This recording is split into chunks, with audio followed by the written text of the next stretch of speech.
Chapter 1. Paris, September 1792. A surging, seething, murmuring crowd of beings that are human only in name, for to the eye and ear they seem naught but savage creatures, animated by vile passions and by the lust of vengeance and of hate. The hour, some little time before sunset, and the place, the West Barricade, at the very spot where, a decade later, a proud tyrant raised an undying monument to the nation's glory and his own vanity. During the greater part of the day, the guillotine had been kept busy at its ghastly work. All that France had boasted of in the past centuries, of ancient names and blue blood, had paid toll to her desire for liberty and for fraternity. The carnage had only ceased at this late hour of the day because there were other more interesting sights for the people to witness, a little while before the final closing of the barricades for the night.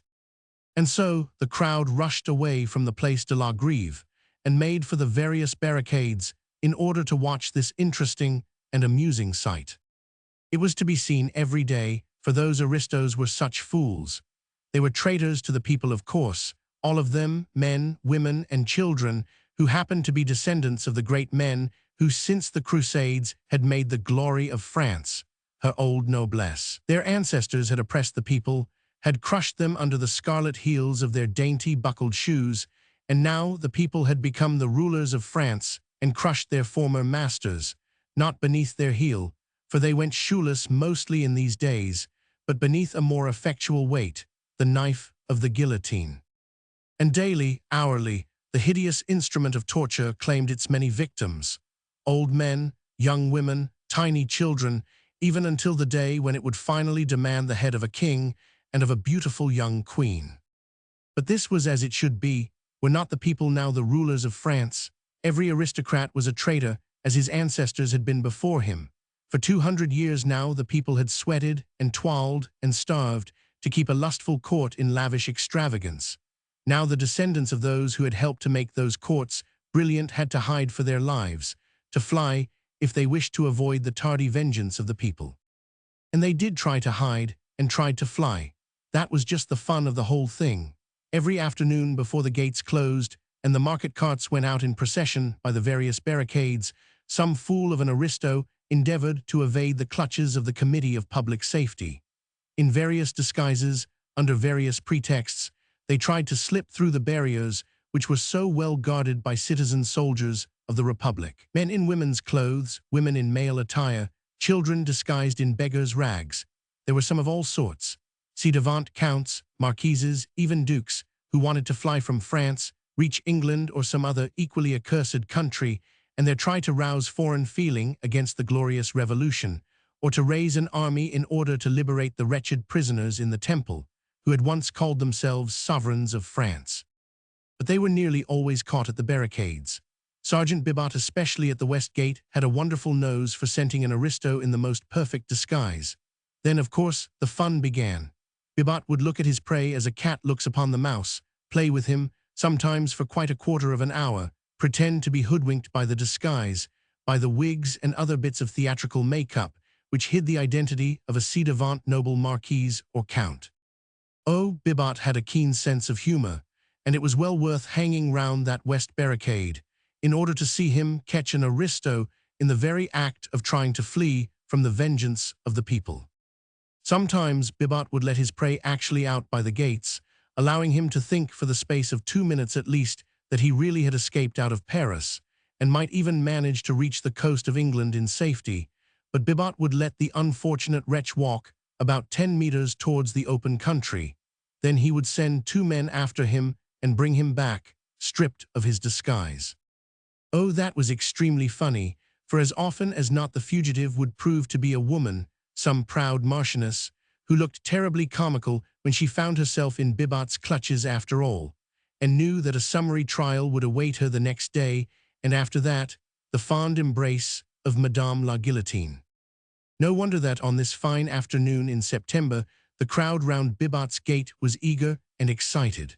The lust of blood grows with its satisfaction. There is no satiety. The crowd had seen 100 noble heads fall beneath the guillotine today. It wanted to make sure that it would see another 100 fall on the morrow. Bibat was sitting on an overturned an empty cask close by the gate of the barricade. A small detachment of Scythian soldiers was under his command. The work had been very hot lately. Those cursed aristos were becoming terrified and tried their hardest to slip out of Paris. Men, women, and children, whose ancestors, even in remote ages, had served those traitorous Bourbons, were all traitors themselves and right food for the guillotine. Every day Bibat had had the satisfaction of unmasking some fugitive royalists and sending them back to be tried by the Committee of Public Safety, presided over by that good patriot, Citoyen Fouquier Tinville. Robespierre and Danton both had commended Bibat for his zeal, and Bibat was proud of the fact that he on his own initiative had sent at least 50 aristos to the guillotine. Today all the sergeants in command at the various barricades had had special orders. Recently, a very great number of aristos had succeeded in escaping out of France and in reaching England safely. There were curious rumors about these escapes. They had become very frequent and singularly daring. The people's minds were becoming strangely excited about it all. Sergeant Grospierre had been sent to the guillotine for allowing a whole family of aristos to slip out of the north gate under his very nose.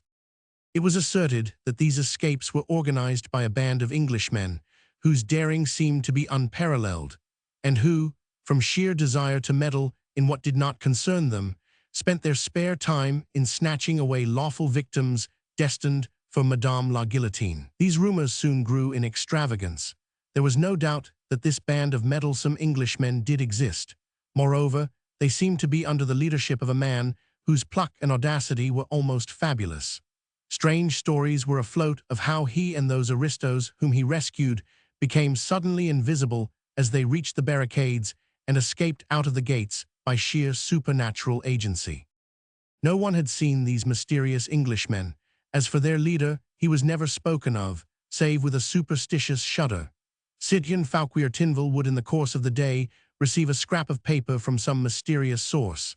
Sometimes he would find it in the pocket of his coat.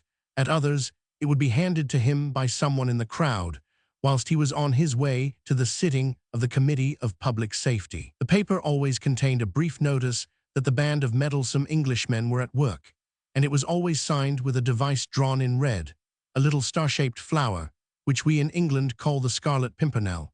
Within a few hours of the receipt of this impudent notice, the citizens of the Committee of Public Safety would hear that so many royalists and aristocrats had succeeded in reaching the coast and were on their way to England and safety. The guards at the gates had been doubled, the sergeants in command had been threatened with death, whilst liberal rewards were offered for the capture of these daring and impudent Englishmen. There was a sum of 5,000 francs promised to the man who laid hands on the mysterious and elusive Scarlet Pimpernel. Everyone felt that Bibat would be that man, and Bibat allowed that belief to take firm root in everybody's mind. And so, day after day, people came to watch him at the West Gate, so as to be present when he laid hands on any fugitive aristo who perhaps might be accompanied by that mysterious Englishman.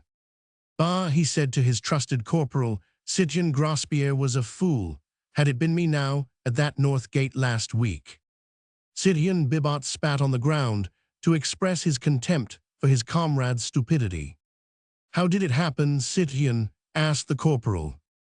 "Grospierre was at the gate, keeping good watch," began Bibat pompously as the crowd closed in round him, listening eagerly to his narrative.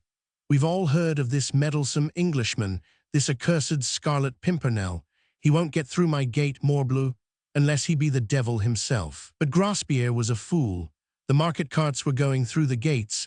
There was one laden with casks and driven by an old man with a boy beside him. Grospierre was a bit drunk, but he thought himself very clever. He looked into the casks, most of them at least, and saw they were empty and let the cart go through. A murmur of wrath and contempt went round the group of ill-clad wretches who crowded round Citoyen Bibat. Half an hour later, continued the sergeant, up comes a captain of the guard with a squad of some dozen soldiers with him. "Has a cart gone through?" he asks of Grospierre breathlessly. "Yes," says Grospierre, "not half an hour ago." "And you have let them escape," shouts the captain furiously. "You'll go to the guillotine for this, Citoyen Sergeant. That cart held concealed the ci-devant Duc de Charlies and all his family." "What?" thunders Grospierre, aghast. And the driver was none other than that cursed Englishman, the Scarlet Pimpernel. A howl of execration greeted this tale. Citoyen Grospierre had paid for his blunder on the guillotine, but what a fool! Oh, what a fool! Bibat was laughing so much at his own tale that it was some time before he could continue. "After them, my men," shouts the captain, he said after a while. "Remember the reward. After them they cannot have gone far." And with that he rushes through the gate, followed by his dozen soldiers. "But it was too late," shouted the crowd excitedly. "They never got them. Curse that Grospierre for his folly. He deserved his fate. Fancy not examining those casks properly." But these sallies seemed to amuse Citoyen Bibat exceedingly.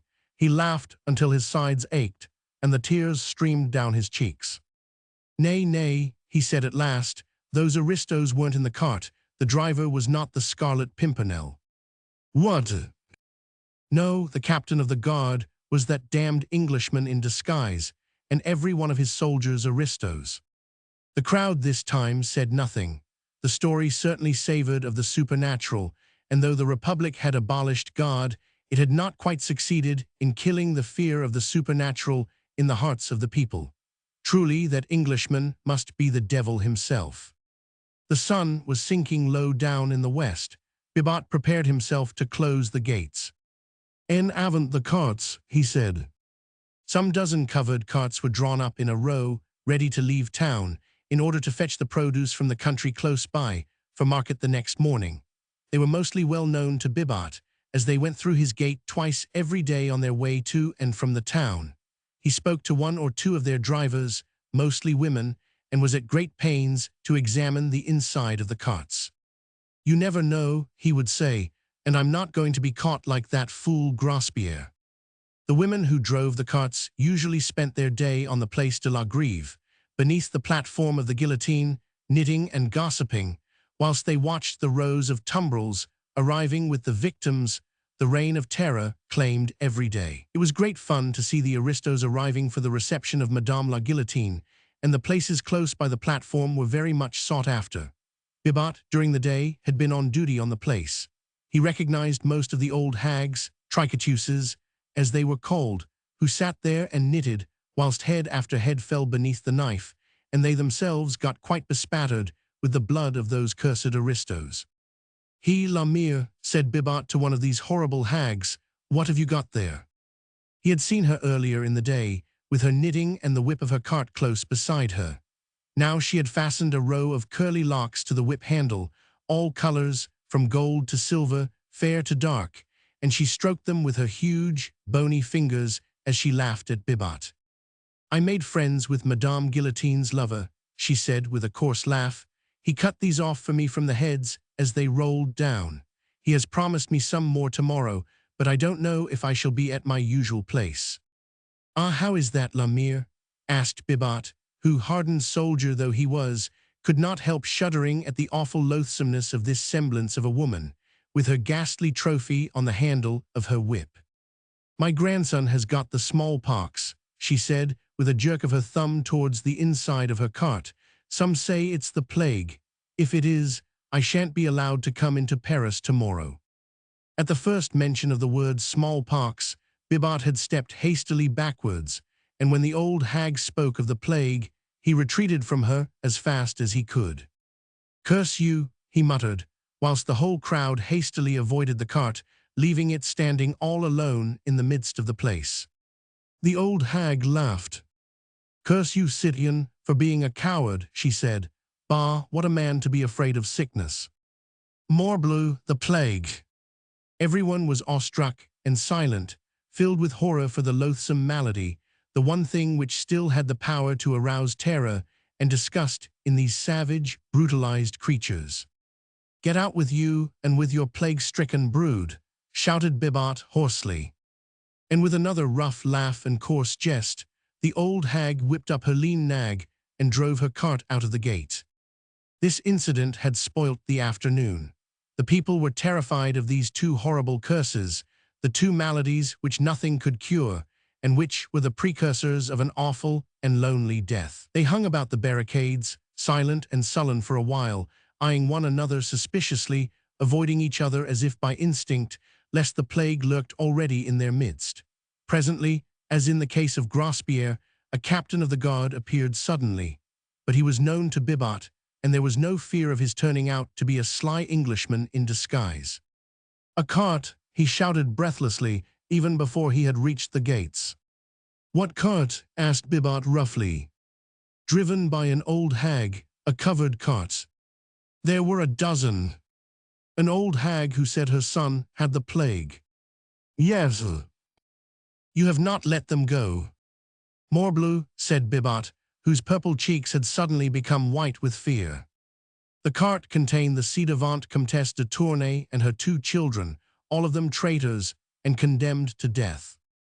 "And their driver," muttered Bibat, as a superstitious shudder ran down his spine. "Sacre tonnerre," said the captain, "but it is feared that it was that accursed Englishman himself, the Scarlet Pimpernel." Chapter 2.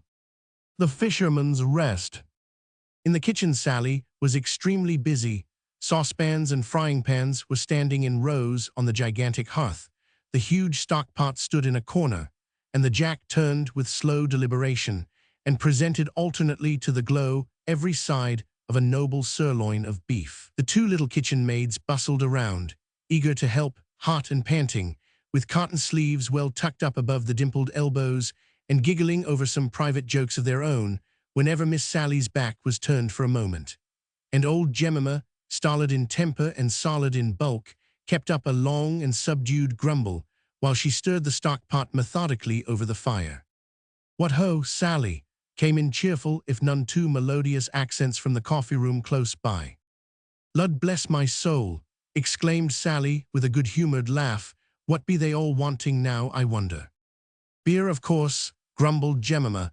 "You do expect Jimmy Pitkin to have done with 1 tankard, do ye?"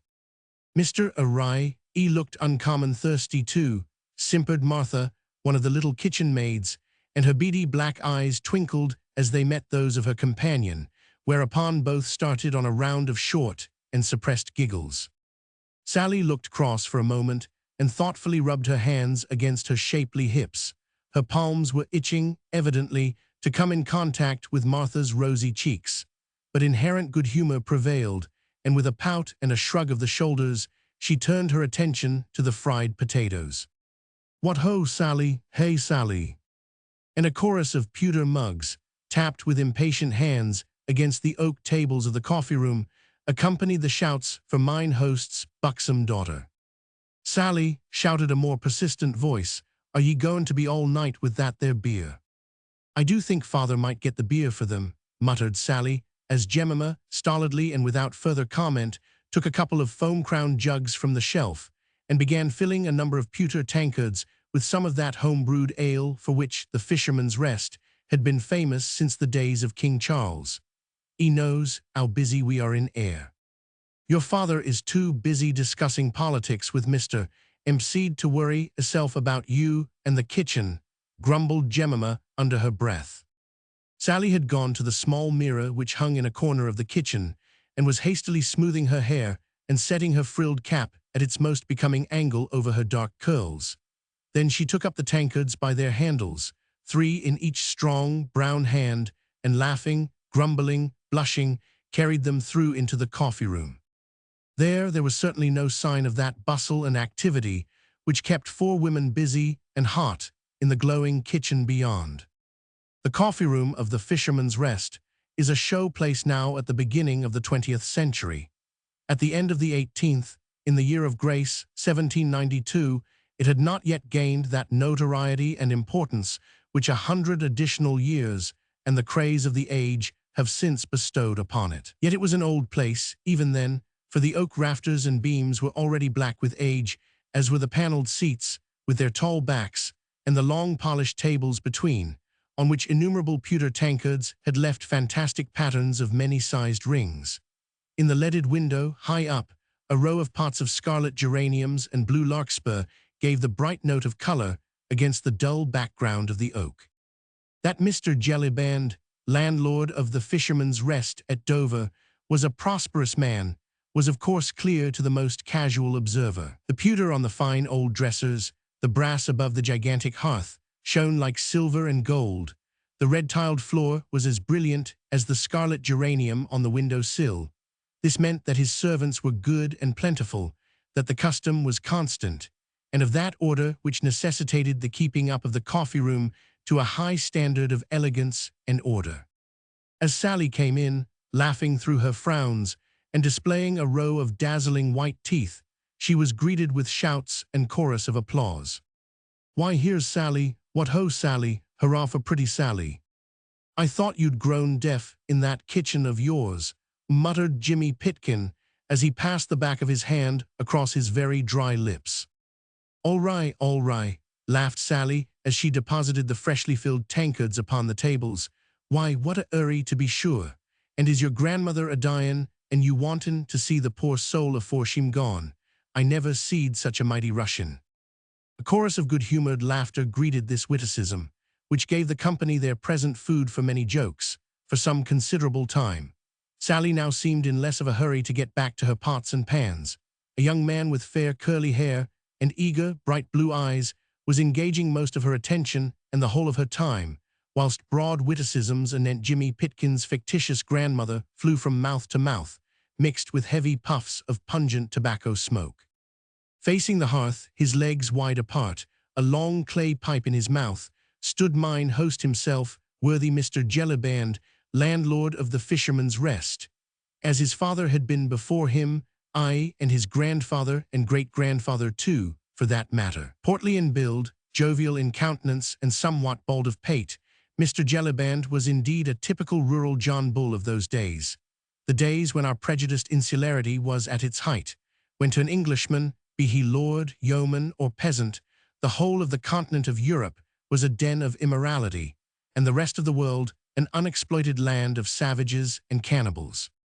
There he stood, mine worthy host, firm and well set up on his limbs, smoking his long churchwarden and caring nothing for nobody at home, and despising everybody abroad. He wore the typical scarlet waistcoat, with shiny brass buttons, the corduroy breeches, the grey worsted stockings and smart buckled shoes that characterized every self-respecting innkeeper in Great Britain in these days.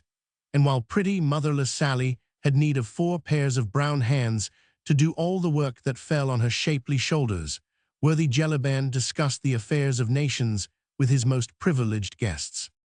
The coffee-room, indeed, lighted by 2 well-polished lamps, which hung from the raftered ceiling, looked cheerful and cozy in the extreme.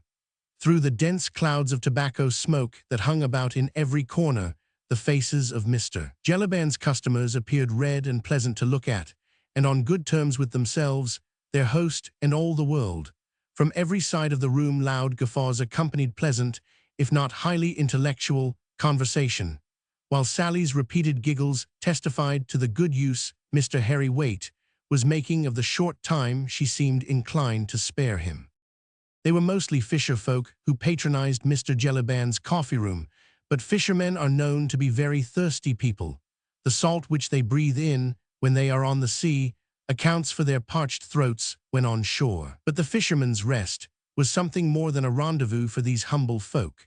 The London and Dover coach started from the hostel daily, and passengers who had come across the Channel and those who started for the Grand Tour all became acquainted with Mr. Jellyband, his French wines, and his home-brewed ales. It was towards the close of September, 1792, and the weather, which had been brilliant and hot throughout the month, had suddenly broken up. For 2 days torrents of rain had deluged the south of England, doing its level best to ruin what chances the apples and pears and late plums had of becoming really fine, self-respecting fruit. Even now it was beating against the leaded windows and tumbling down the chimney, making the cheerful wood fire sizzle in the hearth. "Lud, did you ever see such a wet September, Mr. Jellyband?" asked Mr. Hempseed. He sat in one of the seats inside the hearth, did Mr. Hempseed, for he was an authority and an important personage not only at the Fisherman's Rest, where Mr. Jellyband always made a special selection of him as a foil for political arguments, but throughout the neighborhood, where his learning, and notably his knowledge of the Scriptures, was held in the most profound awe and respect. With one hand buried in the capacious pockets of his corduroys underneath his elaborately worked, well-worn smock, the other holding his long clay pipe, Mr. Hempseed sat there, looking dejectedly across the room at the rivulets of moisture which trickled down the window panes. "No," replied Mr. Jellyband, sententiously, "I dunno, Mr. Hempseed, as I ever did, and I've been in these parts nigh on 60 years. "Aye, you wouldn't recollect the first 3 years of them 60, Mr. Jellyband," quietly interposed Mr. Hempseed.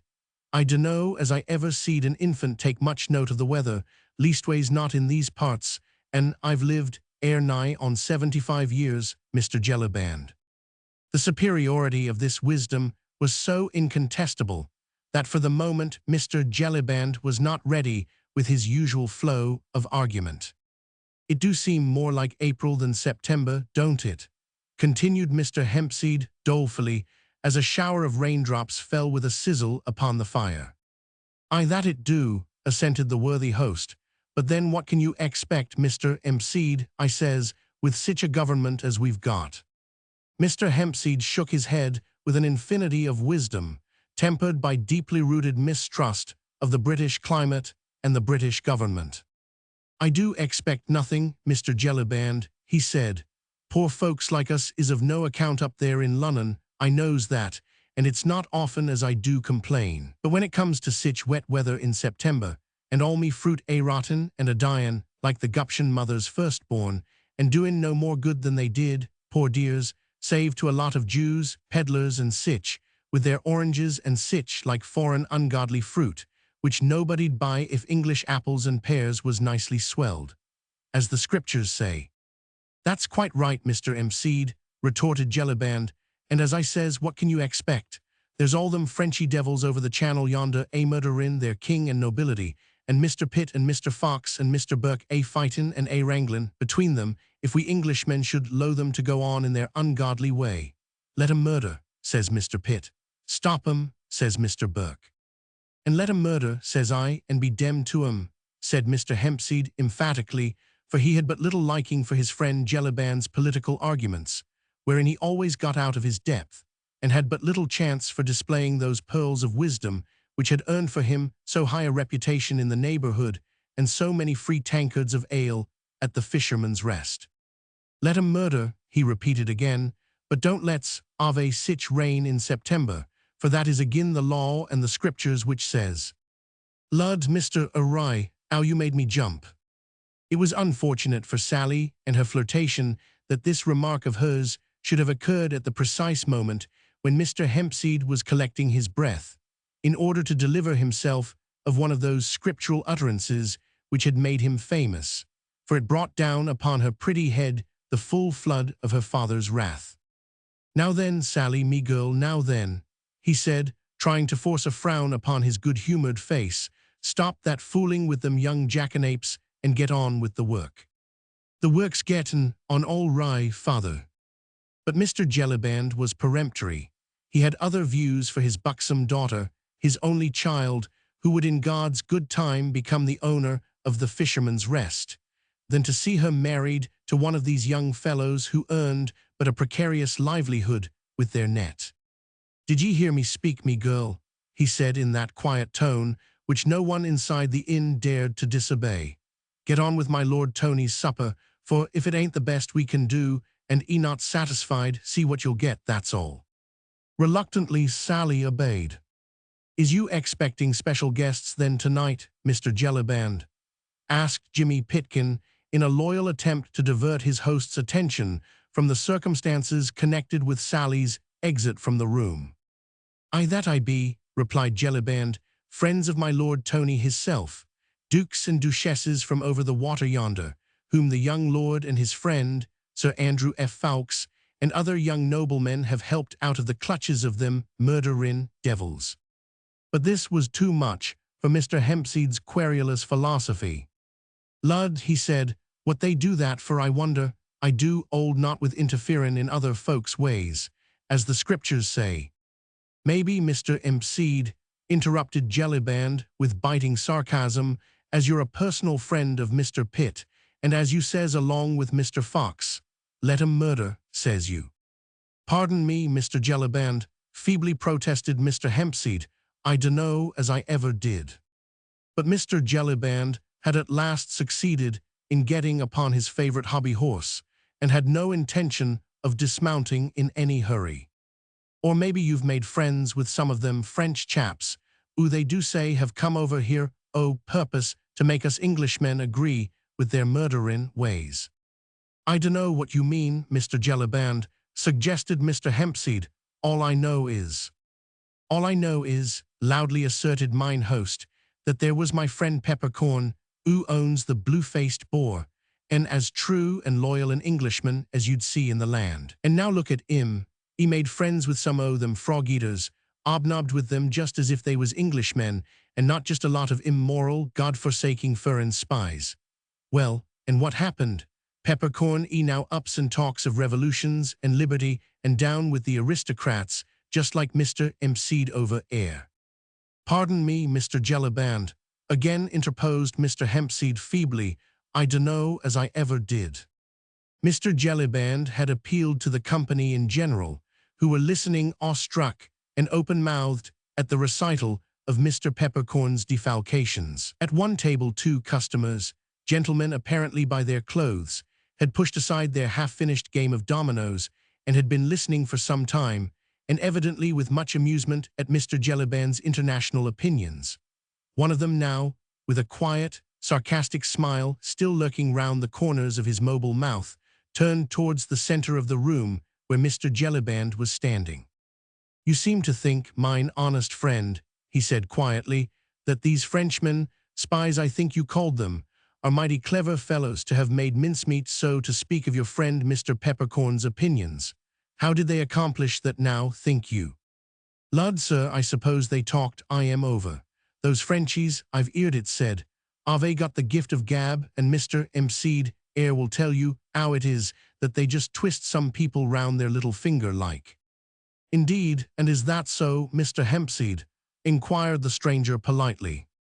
Nay, sir, replied Mr. Hempseed, much irritated, I dunno as I can give you the information you require. Faith then, said the stranger, let us hope, my worthy host, that these clever spies will not succeed in upsetting your extremely loyal opinions. But this was too much for Mr. Jellyband's pleasant equanimity. He burst into an uproarious fit of laughter, which was soon echoed by those who happened to be in his debt. Ha ha ha ho ho ho he he. He laughed in every key, did my worthy host, and laughed until his sides ached and his eyes streamed. At me, hark at that, did ye ear I am say that they'd be upsettin' my opinions? Lud love you, sir, but you do say some queer things. Well, Mr. Jellyband, said Mr. Hempseed sententiously, you know what the scriptures say, let I am who stands take heed lest he fall. Then harkee, Mr. Hempseed, retorted Jellyband, still holding his sides with laughter, the scriptures didn't know me. Why, I wouldn't so much as drink a glass of ale with one o' them murderin' Frenchmen, and nothin' make me change my opinions. Why, I've eared it said that them frog-eaters can't even speak the king's English, so of course, if any of 'em tried to speak their godforsaken lingo to me, why, I should spot them directly see, and forewarned is forearmed, as the saying goes. I, my honest friend, assented the stranger cheerfully, I see that you are much too sharp, and a match for any 20 Frenchmen, and here's to your very good health, my worthy host, if you'll do me the honor to finish this bottle of mine with me. I am sure you're very polite, sir, said Mr. Jellyband, wiping his eyes which were still streaming with the abundance of his laughter, and I don't mind if I do. The stranger poured out a couple of tankards full of wine, and having offered one to mine host, he took the other himself. Loyal Englishmen as we all are, he said, whilst the same humorous smile played round the corners of his thin lips. Loyal as we are, we must admit that this at least is one good thing which comes to us from France. I will none of us deny that, sir, assented mine host. And here's to the best landlord in England, our worthy host, Mr. Jellyband, said the stranger in a loud tone of voice. Hip hip hurrah, retorted the whole company present. Then there was loud clapping of hands, and mugs and tankards made a rattling music upon the tables to the accompaniment of loud laughter at nothing in particular, and of Mr. Jellyband's muttered exclamations. Just fancy me bane talked over by any godforsaken foreigner. What? "Lud love you, sir, but you do say some queer things." To which obvious fact the stranger heartily assented. It was certainly a preposterous suggestion that anyone could ever upset Mr. Jellyband's firmly rooted opinions anent the utter worthlessness of the inhabitants of the whole continent of Europe. Chapter 3. The Refugees. Feeling in every part of England certainly ran very high at this time against the French and their doings. Smugglers and legitimate traders between the French and English coasts brought snatches of news from over the water, which made every honest Englishman's blood boil, and made him long to have a good go at those murderers, who had imprisoned their king and all his family, subjected the queen and the royal children to every species of indignity, and were even now loudly demanding the blood of the whole Bourbon family and of every one of its adherents. The execution of the Princess de Lamballe, Marie Antoinette's young and charming friend, had filled everyone in England with unspeakable horror.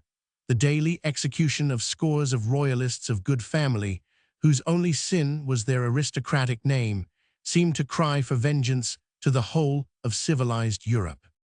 Yet with all that, no one dared to interfere. Burke had exhausted all his eloquence in trying to induce the British government to fight the revolutionary government of France, but Mr. Pitt, with characteristic prudence, did not feel that this country was fit yet to embark on another arduous and costly war. It was for Austria to take the initiative, Austria, whose fairest daughter was even now a dethroned queen, imprisoned and insulted by a howling mob, and surely 'twas not, so argued Mr. Fox, for the whole of England to take up arms, because one set of Frenchmen chose to murder another. As for Mr. Jellyband and his fellow John Bulls, though they looked upon all foreigners with withering contempt, they were royalist and anti-revolutionists to a man, and at this present moment were furious with Pitt for his caution and moderation, although they naturally understood nothing of the diplomatic reasons which guided that great man's policy. But now Sally came running back, very excited and very eager. The joyous company in the coffee-room had heard nothing of the noise outside, but she had spied a dripping horse and rider who had stopped at the door of the Fisherman's Rest. And while the stable boy ran forward to take charge of the horse, pretty Miss Sally went to the front door to greet the welcome visitor. "I think I seed my Lord Antony's horse out in the yard, father," she said, as she ran across the coffee-room. But already the door had been thrown open from outside, and the next moment an arm, covered in drab cloth and dripping with the heavy rain, was round pretty Sally's waist, while a hearty voice echoed along the polished rafters of the coffee-room. "Aye, and bless your brown eyes for being so sharp, my pretty Sally," said the man who had just entered, whilst worthy Mr. Jellyband came bustling forward, eager, alert, and fussy, as became the advent of one of the most favoured guests of his hostel. "Lud, I protest, Sally," added Lord Antony, as he deposited a kiss on Miss Sally's blooming cheeks, "but you are growing prettier and prettier every time I see you, and my honest friend Jellyband here must have hard work to keep the fellows off that slim waist of yours. What say you, Mr. Waite?" Mr. Waite, torn between his respect for my lord and his dislike of that particular type of joke, only replied with a doubtful grunt. Lord Antony Dewhurst, one of the sons of the Duke of Exeter, was in those days a very perfect type of a young English gentleman, tall, well set up, broad of shoulders and merry of face.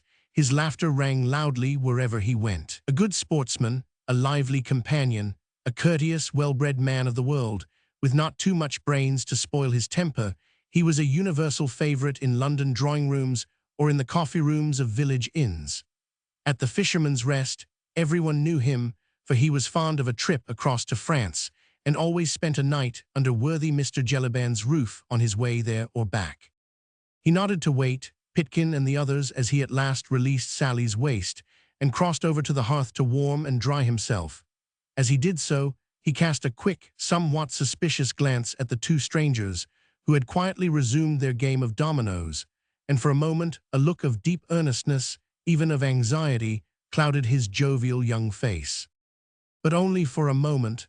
The next he had turned to Mr. Hempseed, who was respectfully touching his forelock. "Well, Mr. Hempseed, and how is the fruit?" Badly, my lord, badly, replied Mr. Hempseed dolefully. But what can you expect with this air government favouring them rascals over in France, who would murder their king and all their nobility? Odds life, retorted Lord Antony, so they would, honest Hempseed, at least those they can get hold of, worse luck. But we have got some friends coming here tonight, who at any rate have evaded their clutches. It almost seemed, when the young man said these words, as if he threw a defiant look towards the quiet strangers in the corner. Thanks to you, my lord, and to your friends, so I've heard it said, said Mr. Jellyband. But in a moment, Lord Antony's hand fell warningly on mine host's arm. Hush, he said peremptorily, and instinctively once again looked towards the strangers. Oh, Lud love you, they are all right, my lord, retorted Jellyband. Don't you be afraid. I wouldn't have spoken, only I knew we were among friends. That gentleman over there is as true and loyal a subject of King George as you are yourself, my lord, saving your presence. He is but lately arrived in Dover, and is settling down in business in these parts. In business, faith, then, it must be as an undertaker, for I vow I never beheld a more rueful countenance. Nay, my lord, I believe that the gentleman is a widower, which no doubt would account for the melancholy of his bearing. But he is a friend, nevertheless, I'll vouch for that, and you will own, my lord, that who should judge of a face better than the landlord of a popular inn? Oh, that's all right then, if we are among friends, said Lord Antony, who evidently did not care to discuss the subject with his host. But tell me, you have no one else staying here, have you? No one, my lord, and no one coming, either leastways. Leastways. No one your lordship would object to, I know. Who is it? Well, my lord, Sir Percy Blakeney and his lady will be here presently, but they ain't a-goin' to stay. Lady Blakeney, queried Lord Antony in some astonishment. Aye, my lord, Sir Percy's skipper was here just now. He says that my lady's brother is crossing over to France today in the Day Dream, which is Sir Percy's yacht, and Sir Percy and my lady will come with him as far as here to see the last of him. It don't put you out, do it, my lord? No, no, it doesn't put me out, friend. Nothing will put me out, unless that supper is not the very best which Miss Sally can cook, and which has ever been served in the Fisherman's Rest. You need have no fear of that, my lord, said Sally, who all this while had been busy setting the table for supper, and very gay and inviting it looked, with a large bunch of brilliantly colored dahlias in the center, and the bright pewter goblets and blue china about. How many shall I lay for, my lord? 5 places, pretty Sally, but let the supper be enough for 10 at least. Our friends will be tired, and I hope hungry. As for me, I vow I could demolish a baron of beef tonight. Here they are, I do believe, said Sally excitedly, as a distant clatter of horses and wheels could now be distinctly heard, drawing rapidly nearer. There was general commotion in the coffee-room. Everyone was curious to see my Lord Antony's swell friends from over the water. Miss Sally cast 1 or 2 quick glances at the little bit of mirror which hung on the wall, and worthy Mr. Jellyband bustled out in order to give the first welcome himself to his distinguished guests. Only the 2 strangers in the corner did not participate in the general excitement.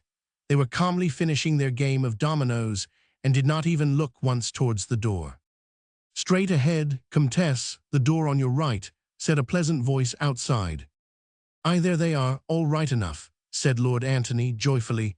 Off with you, my pretty Sally, and see how quickly you can dish up the soup. The door was thrown wide open, and preceded by Mr. Jellyband, who was profuse in his bows and welcomes, a party of 4, 2 ladies and 2 gentlemen, entered the coffee-room. Welcome, welcome to old England, said Lord Antony effusively, as he came eagerly forward with both hands outstretched towards the newcomers. Ah, you are Lord Antony Dewhurst, I think, said one of the ladies, speaking with a strong foreign accent. At your service, madame, he replied, as he ceremoniously kissed the hands of both the ladies, then turned to the men and shook them both warmly by the hand. Sally was already helping the ladies to take off their traveling cloaks, and both turned, with a shiver, towards the brightly blazing hearth.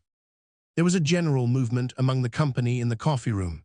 Sally had bustled off to her kitchen, whilst Jellyband, still profuse with his respectful salutations, arranged 1 or 2 chairs around the fire.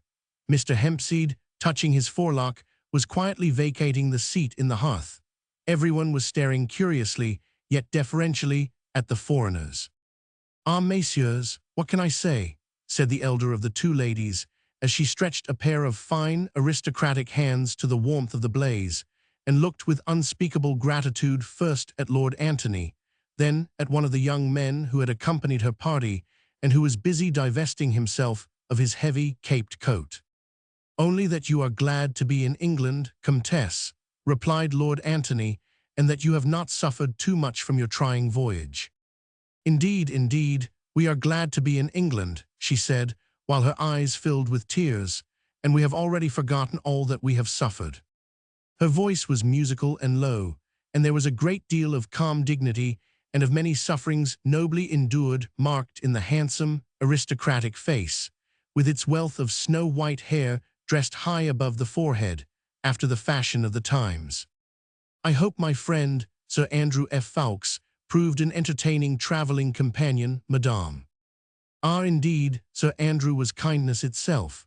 How could my children and I ever show enough gratitude to you all, messieurs?" Her companion, a dainty, girlish figure, childlike and pathetic in its look of fatigue and of sorrow, had said nothing as yet, but her eyes, large, brown, and full of tears, looked up from the fire and sought those of Sir Andrew F. Ffoulkes, who had drawn near to the hearth and to her.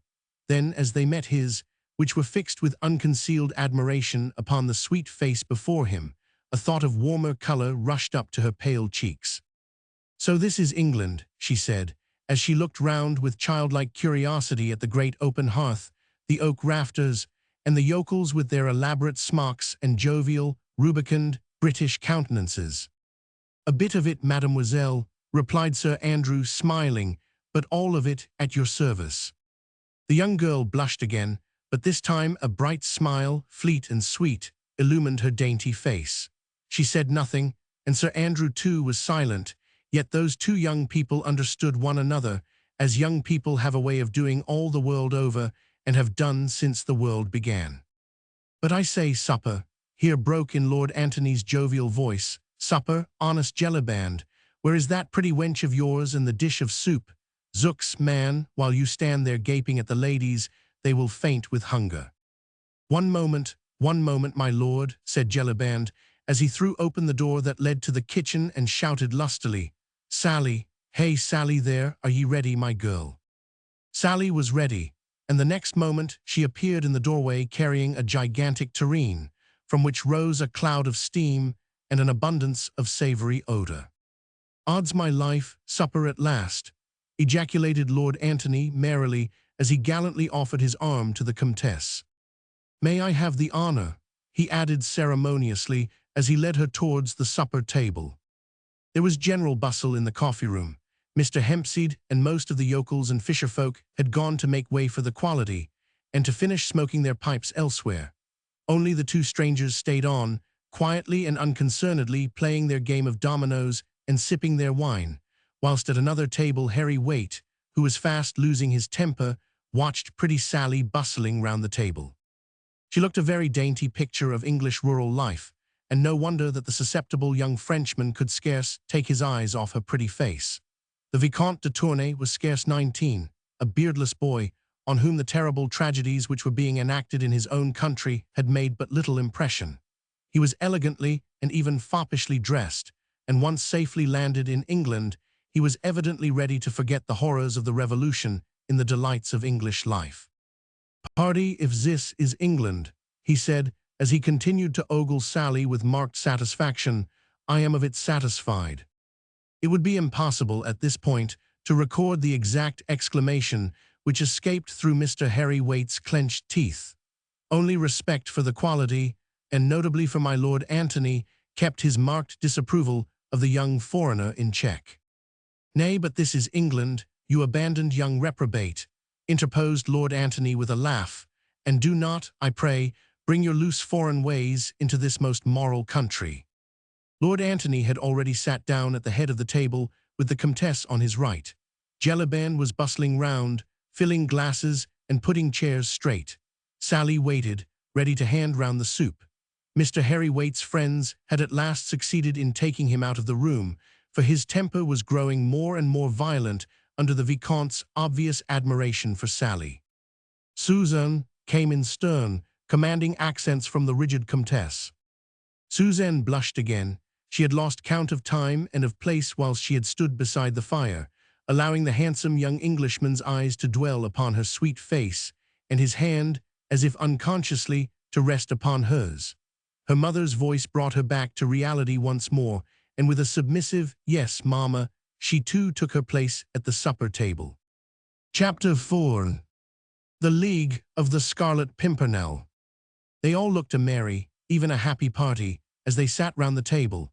Sir Andrew F. Ffoulkes and Lord Antony Dewhurst, two typical good-looking, well-born and well-bred Englishmen of that year of grace, 1792, and the aristocratic French Comtesse with her two children, who had just escaped from such dire perils and found a safe retreat at last on the shores of protecting England. In the corner, the two strangers had apparently finished their game. One of them arose, and standing with his back to the merry company at the table, he adjusted with much deliberation his large triple-caped coat. As he did so, he gave one quick glance all around him. Everyone was busy laughing and chatting, and he murmured the words, "All safe." His companion then, with the alertness born of long practice, slipped onto his knees in a moment, and the next had crept noiselessly under the oak bench. The stranger then, with a loud good night, quietly walked out of the coffee-room. Not one of those at the supper table had noticed this curious and silent maneuver, but when the stranger finally closed the door of the coffee-room behind him, they all instinctively sighed a sigh of relief. "Alone, at last," said Lord Antony jovially. Then the young Vicomte de Tournay rose, glass in hand, and with the graceful affectation peculiar to the times, he raised it aloft and said in broken English, "To His Majesty George III of England, God bless him for his hospitality to us all, poor exiles from France." "His Majesty the King," echoed Lord Antony and Sir Andrew as they drank loyally to the toast. "To His Majesty King Louis of France," added Sir Andrew with solemnity. "May God protect him and give him victory over his enemies." Everyone rose and drank this toast in silence. The fate of the unfortunate King of France, then a prisoner of his own people, seemed to cast a gloom even over Mr. Jellyband's pleasant countenance. "And to le Comte de Tournay de Basserive," said Lord Antony merrily, "may we welcome him in England before many days are over." "Ah, monsieur," said the Comtesse, as with a slightly trembling hand she conveyed her glass to her lips, "I scarcely dare to hope." But already Lord Antony had served out the soup, and for the next few moments all conversation ceased, while Jellyband and Sally handed round the plates and everyone began to eat. "Faith, madame," said Lord Antony after a while, "mine was no idle toast. Seeing yourself, Mademoiselle Suzanne, and my friend the Vicomte safely in England now, surely you must feel reassured as to the fate of Monsieur le Comte." "Ah, monsieur," replied the Comtesse with a heavy sigh, "I trust in God. I can but pray and hope." "Aye, madame," here interposed Sir Andrew F. Ffoulkes, "trust in God by all means, but believe also a little in your English friends, who have sworn to bring the Count safely across the Channel, even as they have brought you today." "Indeed, indeed, monsieur," she replied, "I have the fullest confidence in you and in your friends. Your fame, I assure you, has spread throughout the whole of France. The way some of my own friends have escaped from the clutches of that awful revolutionary tribunal was nothing short of a miracle, and all done by you and your friends. We were but the hands, Madame la Comtesse." "But my husband, monsieur," said the Comtesse, whilst unshed tears seemed to veil her voice, "he is in such deadly peril, I would never have left him, only there were my children. I was torn between my duty to him and to them. They refused to go without me, and you and your friends assured me so solemnly that my husband would be safe. But oh, now that I am here, amongst you all, in this beautiful, free England, I think of him flying for his life, hunted like a poor beast, in such peril. Ah, I should not have left him. I should not have left him." The poor woman had completely broken down. Fatigue, Sorrow and emotion had overmastered her rigid, aristocratic bearing. She was crying gently to herself, while Susan ran up to her and tried to kiss away her tears. Lord Antony and Sir Andrew had said nothing to interrupt the Comtesse while she was speaking. There was no doubt that they felt deeply for her. Their very silence testified to that. But in every century, and ever since England has been what it is, an Englishman has always felt somewhat ashamed of his own emotion and of his own sympathy. And so the two young men said nothing and busied themselves in trying to hide their feelings, only succeeding in looking immeasurably sheepish. "As for me, monsieur," said Susan, suddenly, as she looked through a wealth of brown curls across at Sir Andrew, "I trust you absolutely, and I know that you will bring my dear father safely to England, just as you brought us today." This was said with so much confidence, such unuttered hope and belief, that it seemed as if by magic to dry the mother's eyes and to bring a smile upon everybody's lips. "Nay, you shame me, mademoiselle," replied Sir Andrew. "Though my life is at your service, I have been but a humble tool in the hands of our great leader, who organized and effected your escape." He had spoken with so much warmth and vehemence that Susan's eyes fastened upon him in undisguised wonder. "Your leader, monsieur," said the Comtesse eagerly. "Ah, of course you must have a leader, and I did not think of that before, but tell me, where is he? I must go to him at once, and I and my children must throw ourselves at his feet and thank him for all that he has done for us." "Alas, madame," said Lord Antony, "that is impossible." "Impossible? Why?" "Because the Scarlet Pimpernel works in the dark, and his identity is only known under a solemn oath of secrecy to his immediate followers." "The Scarlet Pimpernel," said Suzanne with a merry laugh. "Why, what a droll name! What is the Scarlet Pimpernel, monsieur?" She looked at Sir Andrew with eager curiosity. The young man's face had become almost transfigured. His eyes shone with enthusiasm. Hero worship, love, admiration for his leader seemed literally to glow upon his face. "The Scarlet Pimpernel, mademoiselle," he said at last, "is the name of a humble English wayside flower, but it is also the name chosen to hide the identity of the best and bravest man in all the world, so that he may better succeed in accomplishing the noble task he has set himself to do." "Ah yes," here interposed the young Vicomte, "I have heard speak of this Scarlet Pimpernel. A little flower, red. Yes, they say in Paris that every time a royalist escapes to England that devil, Fauquier Tinville, the public prosecutor, receives a paper with that little flower designated in red upon it." "Yes." "Yes, that is so," assented Lord Antony. "Then he will have received one such paper today." "Undoubtedly." "Oh, I wonder what he will say," said Suzanne merrily. "I have heard that the picture of that little red flower is the only thing that frightens him." "Faith, then," said Sir Andrew, "he will have many more opportunities of studying the shape of that small scarlet flower." "Ah, monsieur," sighed the Comtesse, "it all sounds like a romance, and I cannot understand it all." "Why should you try, madame? But tell me, why should your leader, why should you all spend your money and risk your lives? For it is your lives you risk, messieurs, when you set foot in France, and all for us French men and women who are nothing to you." "Sport, Madame la Comtesse, sport," asserted Lord Antony with his jovial, loud and pleasant voice. "We are a nation of sportsmen, you know, and just now it is the fashion to pull the hare from between the teeth of the hound." "Ah, no, no, not sport only, monsieur. You have a more noble motive, I am sure, for the good work you do." "Faith, madame, I would like you to find it then. As for me, I vow I love the game, for this is the finest sport I have yet encountered. Hairbreadth escapes, the devil's own risks, tally-ho, and away we go." But the Comtesse shook her head, still incredulously. To her it seemed preposterous that these young men and their great leader, all of them rich, probably well-born and young, should for no other motive than sport run the terrible risks, which she knew they were constantly doing. Their nationality, once they had set foot in France, would be no safeguard to them.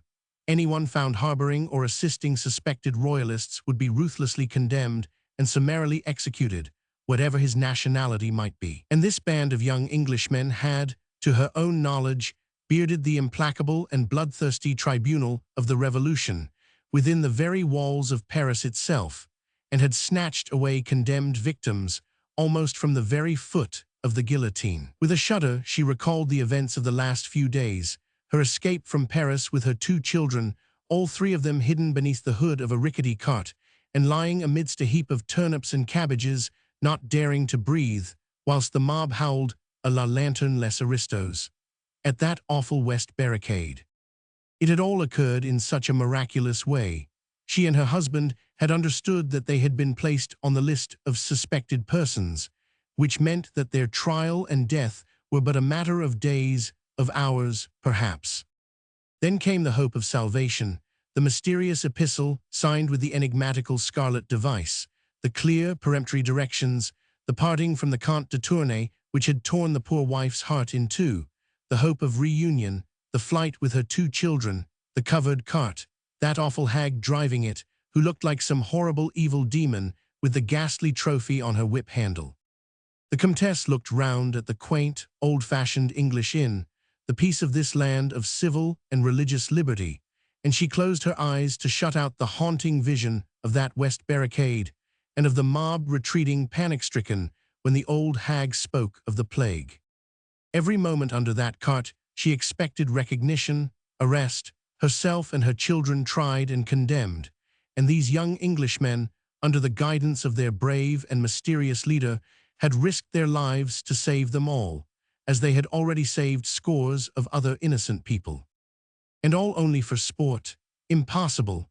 Susan's eyes, as she sought those of Sir Andrew, plainly told him that she thought that he at any rate rescued his fellow men from terrible and unmerited death, through a higher and nobler motive than his friend would have her believe. "How many are there in your brave league, monsieur?" she asked timidly. 20 all told, mademoiselle," he replied, "1 to command and 19 to obey.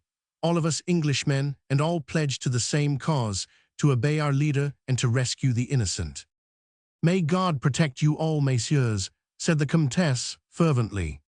"He has done that so far, madame. It is wonderful to me, wonderful, that you should all be so brave, so devoted to your fellow men, yet you are English, and in France treachery is rife, all in the name of liberty and fraternity. The women, even, in France, have been more bitter against us aristocrats than the men," said the Vicomte, with a sigh.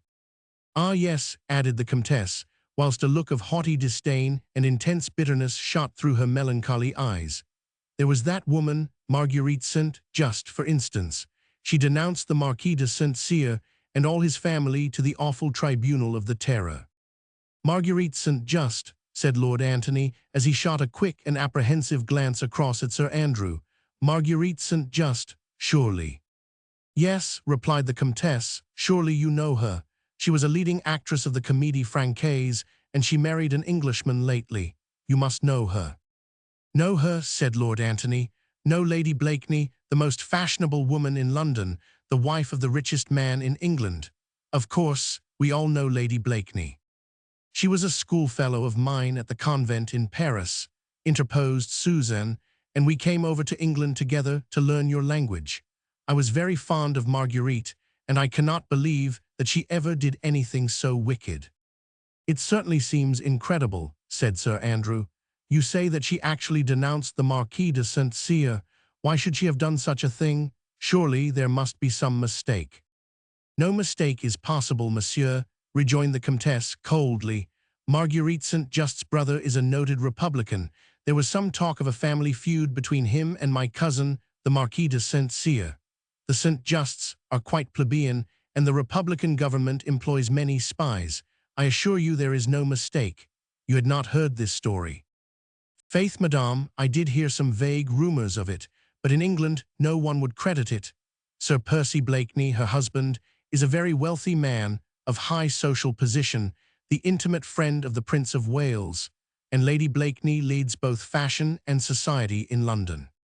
"That may be, monsieur, and we shall, of course, lead a very quiet life in England, but I pray God that while I remain in this beautiful country, I may never meet Marguerite Saint-Just." The proverbial wet blanket seemed to have fallen over the merry little company gathered round the table.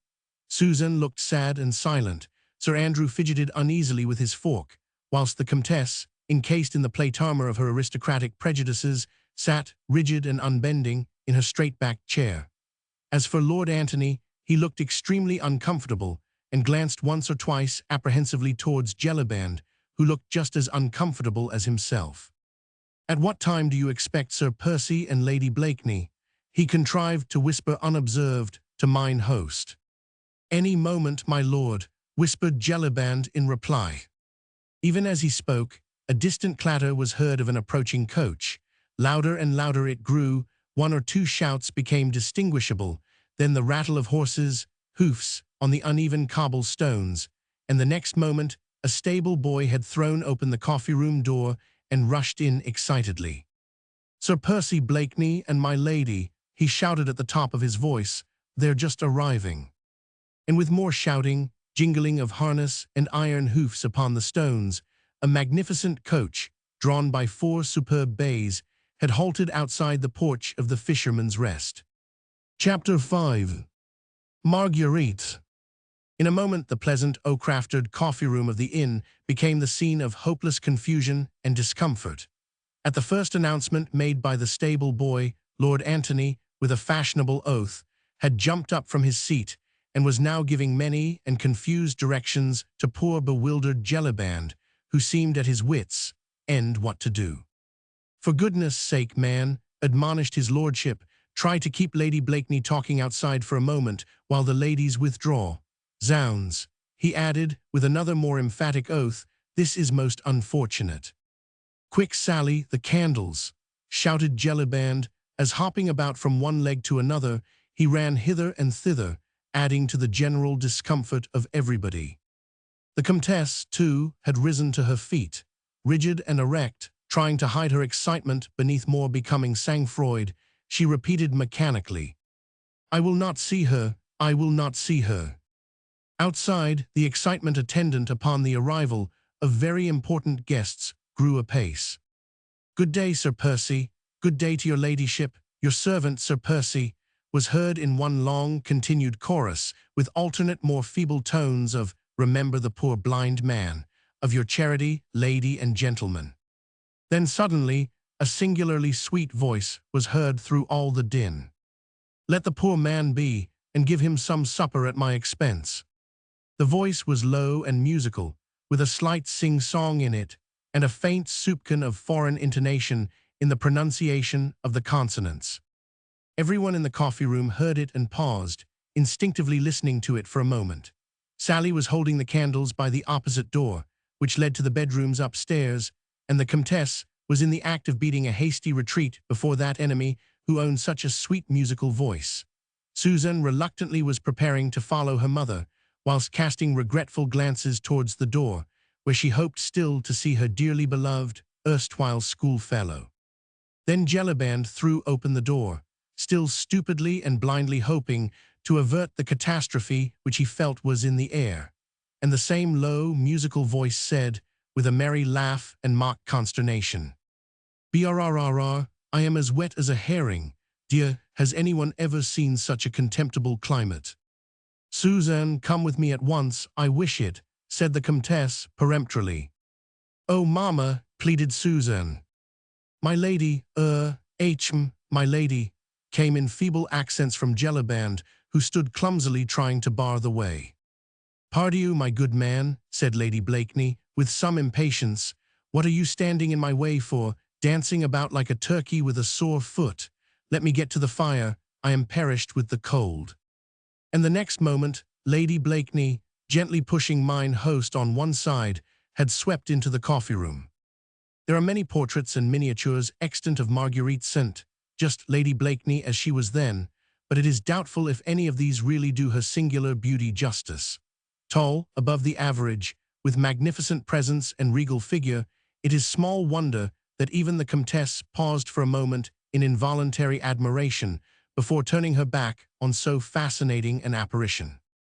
Marguerite Blakeney was then scarcely 25, and her beauty was at its most dazzling stage. The large hat, with its undulating and waving plumes, threw a soft shadow across the classic brow with the aureole of auburn hair, free at the moment from any powder. The sweet, almost childlike mouth, the straight chiseled nose, round chin, and delicate throat, all seemed set off by the picturesque costume of the period. The rich blue velvet robe molded in its every line the graceful contour of the figure, whilst one tiny hand held, with a dignity all its own, the tall stick, adorned with a large bunch of ribbons which fashionable ladies of the period had taken to carrying recently. With a quick glance all around the room, Marguerite Blakeney had taken stock of everyone there. She nodded pleasantly to Sir Andrew F. Ffoulkes, whilst extending a hand to Lord Antony. "Hello, my Lord Tony, why, what are you doing here in Dover?" she said merrily. Then, without waiting for a reply, she turned and faced the Comtesse and Suzanne. Her whole face lighted up with additional brightness as she stretched out both arms towards the young girl. "Why, if that isn't my little Suzanne over there. Pardieu, little citizeness, how came you to be in England?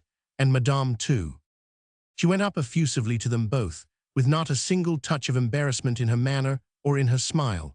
Lord Tony and Sir Andrew watched the little scene with eager apprehension. English though they were, they had often been in France, and had mixed sufficiently with the French to realize the unbending hauteur, the bitter hatred with which the old noblesse of France viewed all those who had helped to contribute to their downfall. Armand St. Just, the brother of beautiful Lady Blakeney, though known to hold moderate and conciliatory views, was an ardent Republican. His feud with the ancient family of St. Cyr, the rights and wrongs of which no outsider ever knew, had culminated in the downfall, the almost total extinction of the latter.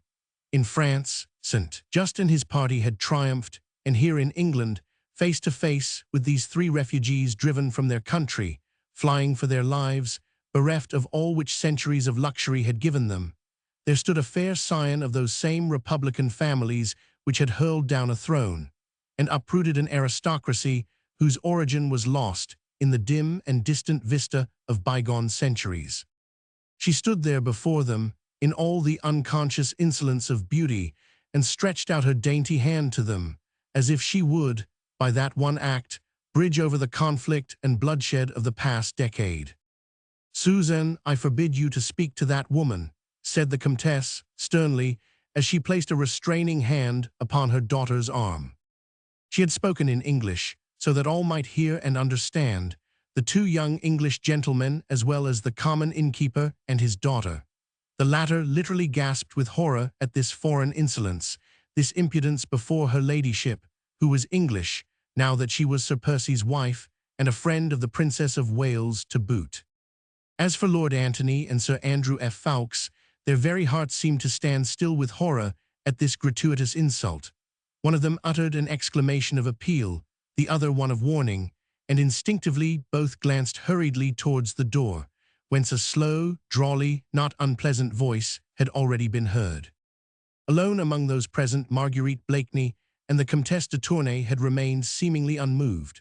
The latter, rigid, erect, and defiant, with one hand still upon her daughter's arm, seemed the very personification of unbending pride. For the moment Marguerite's sweet face had become as white as the soft tissue which swathed her throat, and a very keen observer might have noted that the hand which held the tall, beribboned stick was clenched and trembled somewhat. But this was only momentary. The next instant the delicate eyebrows were raised slightly, the lips curved sarcastically upwards, the clear blue eyes looked straight at the rigid Comtesse, and with a slight shrug of the shoulders. "Hoity-toity, citizeness," she said gaily, "what fly stings you, pray?" "We are in England now, madame," rejoined the Comtesse coldly, "and I am at liberty to forbid my daughter to touch your hand in friendship. Come, Suzanne." She beckoned to her daughter, and without another look at Marguerite Blakeney, but with a deep, old-fashioned curtsy to the two young men, she sailed majestically out of the room. There was silence in the old inn parlor for a moment, as the rustle of the Comtesse's skirts died away down the passage. Marguerite, rigid as a statue, followed with hard, set eyes the upright figure as it disappeared through the doorway, but as little Suzanne, humble and obedient, was about to follow her mother, the hard, set expression suddenly vanished, and a wistful, almost pathetic and childlike look stole into Lady Blakeney's eyes. Little Suzanne caught that look. The child's sweet nature went out to the beautiful woman, scarce older than herself. Filial obedience vanished before girlish sympathy. At the door she turned, ran back to Marguerite, and putting her arms round her, kissed her effusively. Then only did she follow her mother, Sally, bringing up the rear, with a pleasant smile on her dimpled face, and with a final curtsy to my lady. Suzanne's sweet and dainty impulse had relieved the unpleasant tension. Sir Andrew's eyes followed the pretty little figure until it had quite disappeared, then they met Lady Blakeney's with unassumed merriment. Marguerite, with dainty affectation, had kissed her hand to the ladies as they disappeared through the door, then a humorous smile began hovering round the corners of her mouth. "So that's it, is it?" she said gaily. "La, Sir Andrew, did you ever see such an unpleasant person? I hope when I grow old I shan't look like that." She gathered up her skirts, and assuming a majestic gait, stalked towards the fireplace. "Suzanne," she said, mimicking the Comtesse's voice, "I forbid you to speak to that woman." The laugh which accompanied this sally sounded perhaps a trifle forced and hard, but neither Sir Andrew nor Lord Tony were very keen observers. The mimicry was so perfect, the tone of the voice so accurately reproduced, that both the young men joined in a hearty, cheerful bravo. "Ah, Lady Blakeney," added Lord Tony, "how they must miss you at the Comédie Francaise, and how the Parisians must hate Sir Percy for having taken you away." "Lud, man," rejoined Marguerite, with a shrug of her graceful shoulders, "'tis impossible to hate Sir Percy for anything. His witty sallies would disarm even Madame la Comtesse herself." The young Vicomte, who had not elected to follow his mother in her dignified exit, now made a step forward, ready to champion the Comtesse should Lady Blakeney aim any further shafts at her. But before he could utter a preliminary word of protest, a pleasant, though distinctly inane laugh, was heard from outside, and the next moment an unusually tall and very richly dressed figure appeared in the doorway. Chapter 6. An exquisite of 92. Sir Percy Blakeney, as the chronicles of the time inform us, was in this year of grace 1792, still a year or two on the right side of 30. Tall, above the average, even for an Englishman, broad-shouldered and massively built, he would have been called unusually good-looking, but for a certain lazy expression in his deep-set blue eyes and that perpetual inane laugh which seemed to disfigure his strong, clearly cut mouth. It was nearly a year ago now that Sir Percy Blakeney, Bart., one of the richest men in England, leader of all the fashions, and intimate friend of the Prince of Wales, had astonished fashionable society in London and Bath by bringing home, from one of his journeys abroad, a beautiful, fascinating, clever French wife. He, the sleepiest, dullest, most Britisher that had ever set a pretty woman yawning, had secured a brilliant matrimonial prize for which, as all chroniclers aver, there had been many competitors. Marguerite St. just had first made her debut in artistic Parisian circles at the very moment when the greatest social upheaval the world has ever known was taking place within its very walls. Scarcely 18, lavishly gifted with beauty and talent, chaperoned only by a young and devoted brother, she had soon gathered round her, in her charming apartment in the Rue Richelieu, a coterie which was as brilliant as it was exclusive, that is to say, only from one point of view. Marguerite St. just was from principle and by conviction a Republican. Equality of birth was her motto. Inequality of fortune was in her eyes a mere untoward accident, but the only inequality she admitted was that of talent. Money and titles may be hereditary, she would say, but brains are not, and thus her charming salon was reserved for originality and intellect, for brilliance and wit, for clever men and talented women, and the entrance into it was soon looked upon in the world of intellect, which even in those days and in those troublous times found its pivot in Paris, as the seal to an artistic career. Clever men, distinguished men, and even men of exalted station formed a perpetual and brilliant court round the fascinating young actress of the Comédie Francaise, and she glided through republican, revolutionary, bloodthirsty Paris like a shining comet, with a trail behind her of all that was most distinguished, most interesting in intellectual Europe. Then the climax came. Some smiled indulgently and called it an artistic eccentricity, others looked upon it as a wise provision, in view of the many events which were crowding thick and fast in Paris just then. But to all, the real motive of that climax remained a puzzle and a mystery. Anyway, Marguerite St. just married Sir Percy Blakeney one fine day, just like that, without any warning to her friends, without a soirée de contrat or dîner de fiancés or other appurtenances of a fashionable French wedding. How that stupid, dull Englishman ever came to be admitted within the intellectual circle which revolved round the cleverest woman in Europe, as her friends unanimously called her, no one ventured to guess. A golden key is said to open every door, asserted the more malignantly inclined. Enough, she married him, and the cleverest woman in Europe had linked her fate to that demmed idiot Blakeney, and not even her most intimate friends could assign to this strange step any other motive than that of supreme eccentricity. Those friends who knew laughed to scorn the idea that Marguerite St. just had married a fool for the sake of the worldly advantages with which he might endow her. They knew, as a matter of fact, that Marguerite St. just cared nothing about money and still less about a title. Moreover, there were at least half a dozen other men in the cosmopolitan world equally well-born, if not so wealthy as Blakeney, who would have been only too happy to give Marguerite St. just any position she might choose to covet. As for Sir Percy himself, he was universally voted to be totally unqualified for the onerous post he had taken upon himself. His chief qualifications for it seemed to consist in his blind adoration for her, his great wealth, and the high favor in which he stood at the English court. But London society thought that, taking into consideration his own intellectual limitations, it would have been wiser on his part had he bestowed those worldly advantages upon a less brilliant and witty wife. Although lately he had been so prominent a figure in fashionable English society, he had spent most of his early life abroad.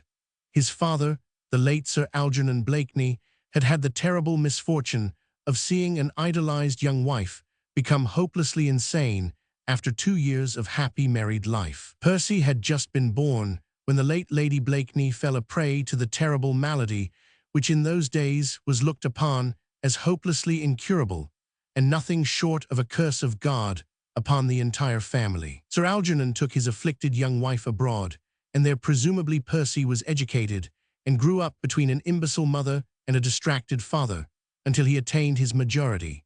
The death of his parents following close upon one another left him a free man, and as Sir Algernon had led a forcibly simple and retired life, the large Blakeney fortune had increased tenfold. Sir Percy Blakeney had travelled a great deal abroad before he brought home his beautiful, young French wife. The fashionable circles of the time were ready to receive them both with open arms. Sir Percy was rich, his wife was accomplished.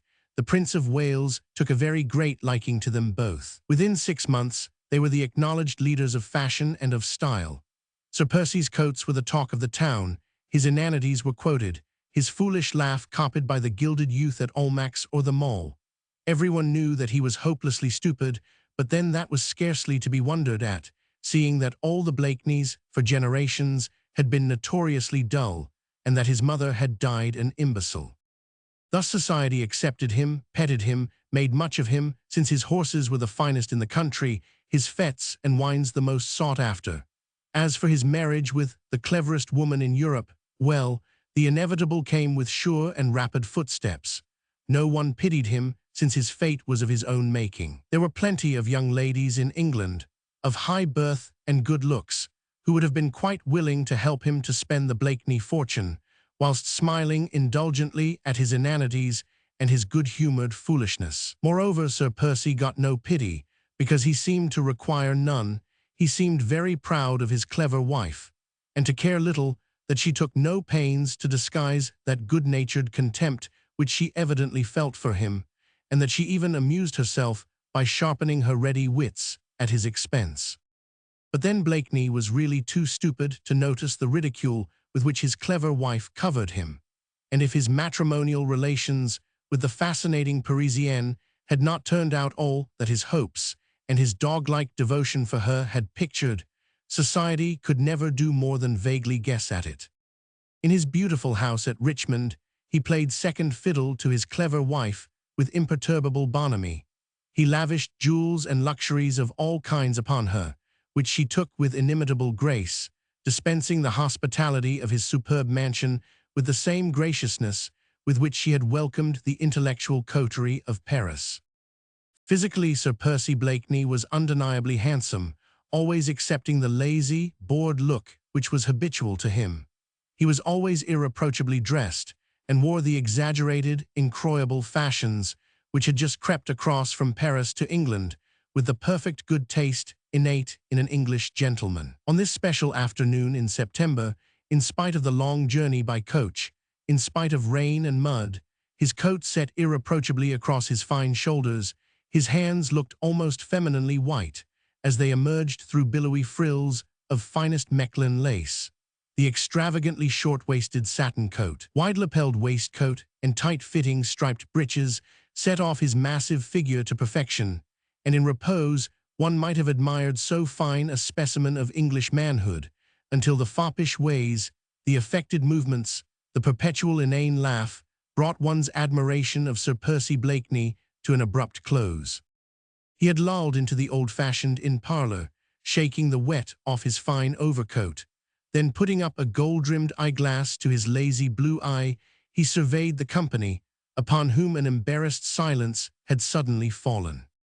"How do, Tony? How do, F. Fawkes?" he said, recognizing the two young men and shaking them by the hand.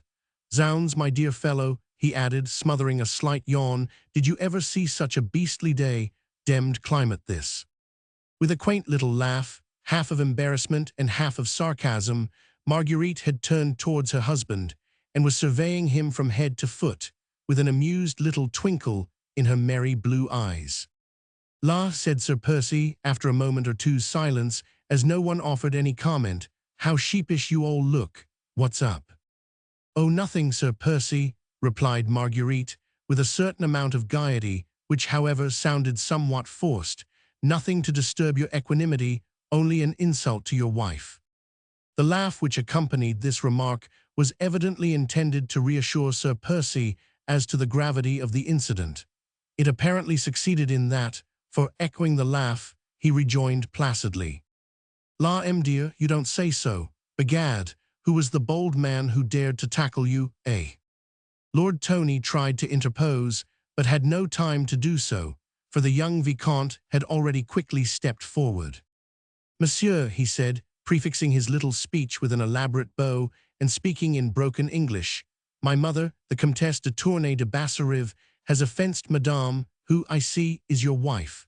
I cannot ask your pardon for my mother. What she does is right in my eyes, but I am ready to offer you the usual reparation between men of honor." The young man drew up his slim stature to its full height and looked very enthusiastic, very proud, and very hot as he gazed at 6 foot odd of gorgeousness, as represented by Sir Percy Blakeney, Bart. "Lud, Sir Andrew," said Marguerite, with one of her merry infectious laughs, "look on that pretty picture, the English turkey and the French bantam." The simile was quite perfect, and the English turkey looked down with complete bewilderment upon the dainty little French bantam, which hovered quite threateningly around him. "Lass, sir," said Sir Percy at last, putting up his eyeglass and surveying the young Frenchman with undisguised wonderment, "where, in the cuckoo's name, did you learn to speak English?" "Monsieur," protested the Vicomte, somewhat abashed at the way his warlike attitude had been taken by the ponderous-looking Englishman. "I protest 'tis marvelous," continued Sir Percy imperturbably, "demmed marvelous. Don't you think so, Tony? I vow I can't speak the French lingo like that. What?" "Nay, I'll vouch for that," rejoined Marguerite. "Sir Percy has a British accent you could cut with a knife." "Monsieur," interposed the Vicomte earnestly, and in still more broken English, "I fear you have not understand. I offer you the only possible reparation among gentlemen." "What the devil is that?" asked Sir Percy blandly. "My sword, monsieur," replied the Vicomte, who, though still bewildered, was beginning to lose his temper. "You are a sportsman, Lord Tony," said Marguerite merrily, 10-1 on the little bantam. But Sir Percy was staring sleepily at the Vicomte for a moment or two, through his partly closed heavy lids. Then he smothered another yawn, stretched his long limbs, and turned leisurely away. "Lud love you, sir," he muttered good-humoredly. "Demn it, young man, what's the good of your sword to me?" What the Vicomte thought and felt at that moment, when that long-limbed Englishman treated him with such marked insolence, might fill volumes of sound reflections. What he said resolved itself into a single articulate word, for all the others were choked in his throat by his surging wrath. "A duel, monsieur," he stammered.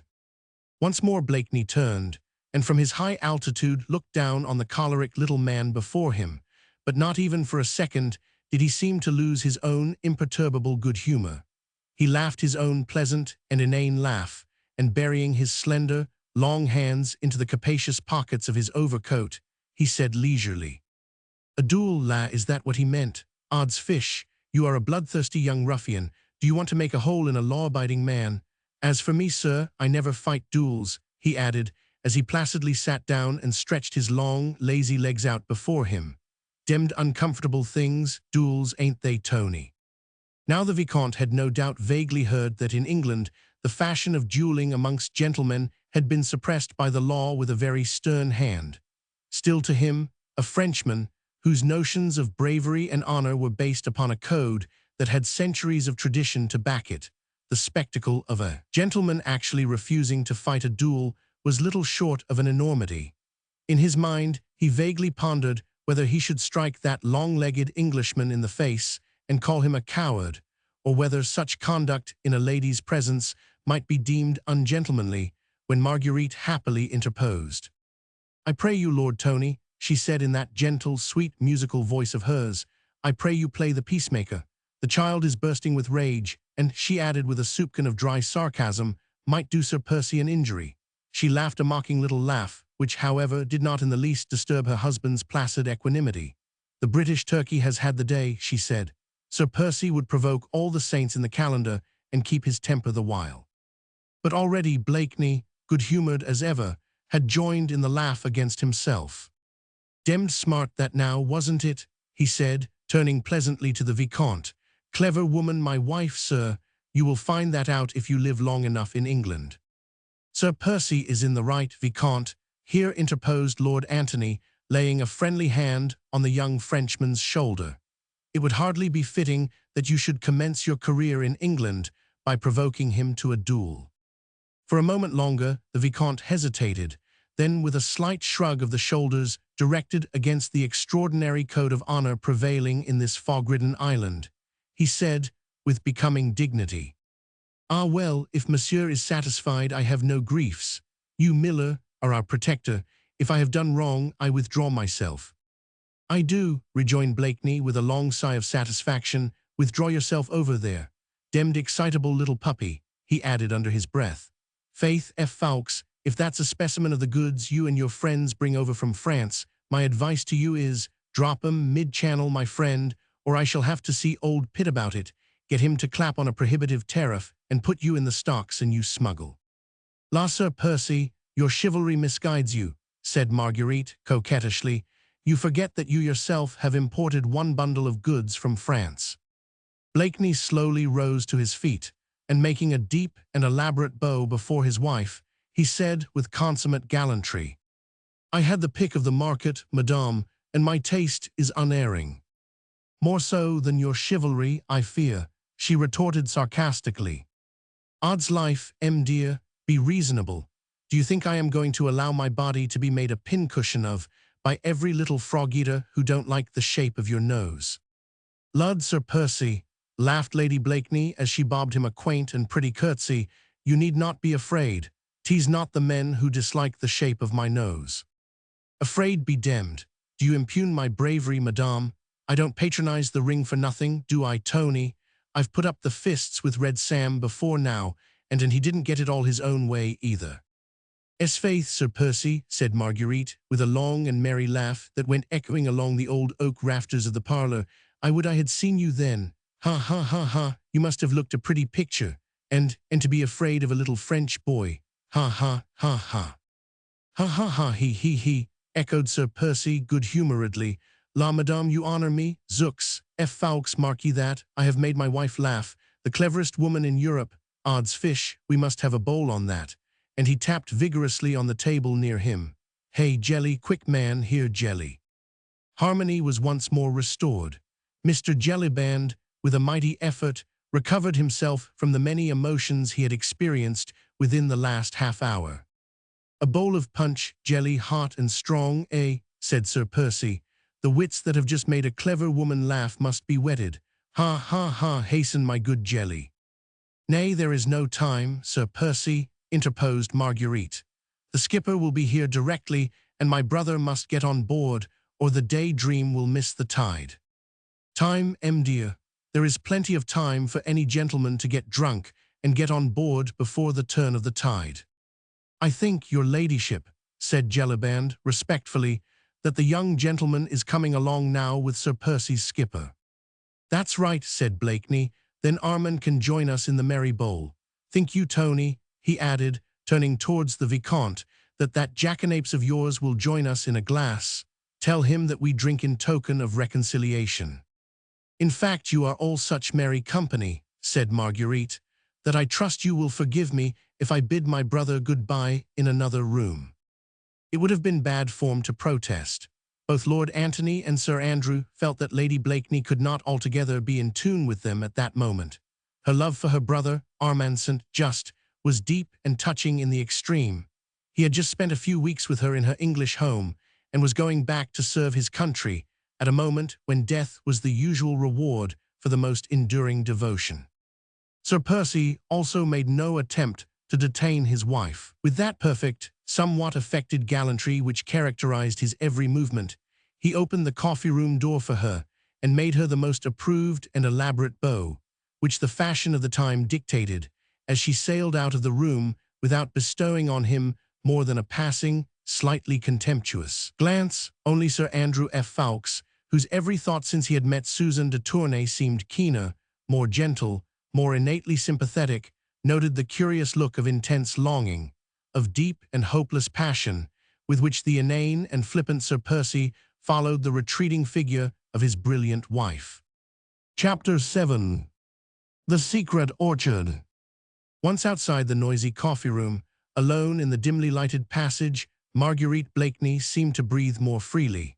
She heaved a deep sigh, like one who had long been oppressed with the heavy weight of constant self-control, and she allowed a few tears to fall unheeded down her cheeks. Outside, the rain had ceased, and through the swiftly passing clouds, the pale rays of an after-storm sun shone upon the beautiful white coast of Kent and the quaint, irregular houses that clustered round the Admiralty Pier. Marguerite Blakeney stepped onto the porch and looked out to sea. Silhouetted against the ever-changing sky, a graceful schooner with white sails set was gently dancing in the breeze. The Daydream it was, Sir Percy Blakeney's yacht, which was ready to take Armand St. Just back to France into the very midst of that seething, bloody revolution which was overthrowing a monarchy, attacking a religion, destroying a society, in order to try and rebuild upon the ashes of tradition a new utopia, of which a few men dreamed, but which none had the power to establish. In the distance, two figures were approaching the Fisherman's Rest.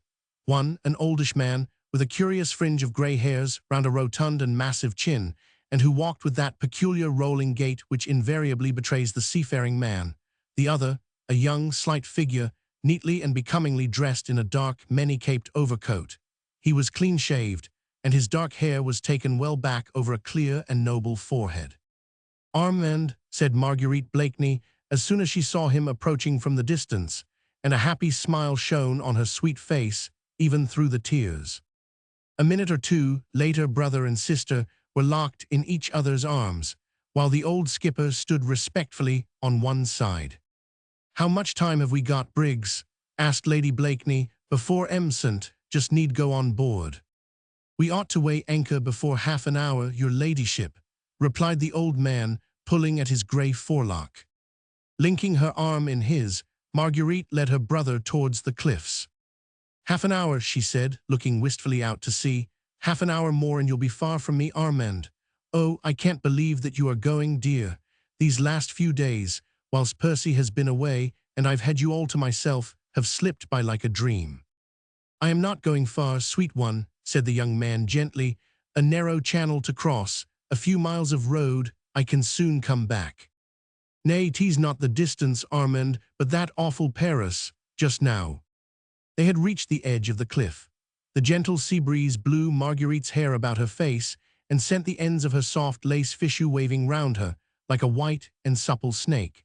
She tried to pierce the distance far away, beyond which lay the shores of France, that relentless and stern France which was exacting her pound of flesh, the blood tax from the noblest of her sons. "Our own beautiful country, Marguerite," said Armand, who seemed to have divined her thoughts. "They are going too far, Armand," she said vehemently. "You are a Republican, so am I.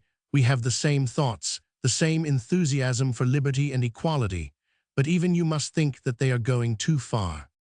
"Hush," said Armand instinctively, as he threw a quick, apprehensive glance around him. "Ah, you see, you don't think yourself that it is safe even to speak of these things here in England." She clung to him suddenly with strong, almost motherly passion. "Don't go, Armand," she begged. "Don't go back. What should I do if... Her voice was choked in sobs. Her eyes, tender, blue and loving, gazed appealingly at the young man, who in his turn looked steadfastly into hers. "You would in any case be my own brave sister," he said gently, "who would remember that, when France is in peril, it is not for her sons to turn their backs on her." Even as he spoke, that sweet, childlike smile crept back into her face, pathetic in the extreme, for it seemed drowned in tears. "Oh, Armand," she said quaintly, "I sometimes wish you had not so many lofty virtues.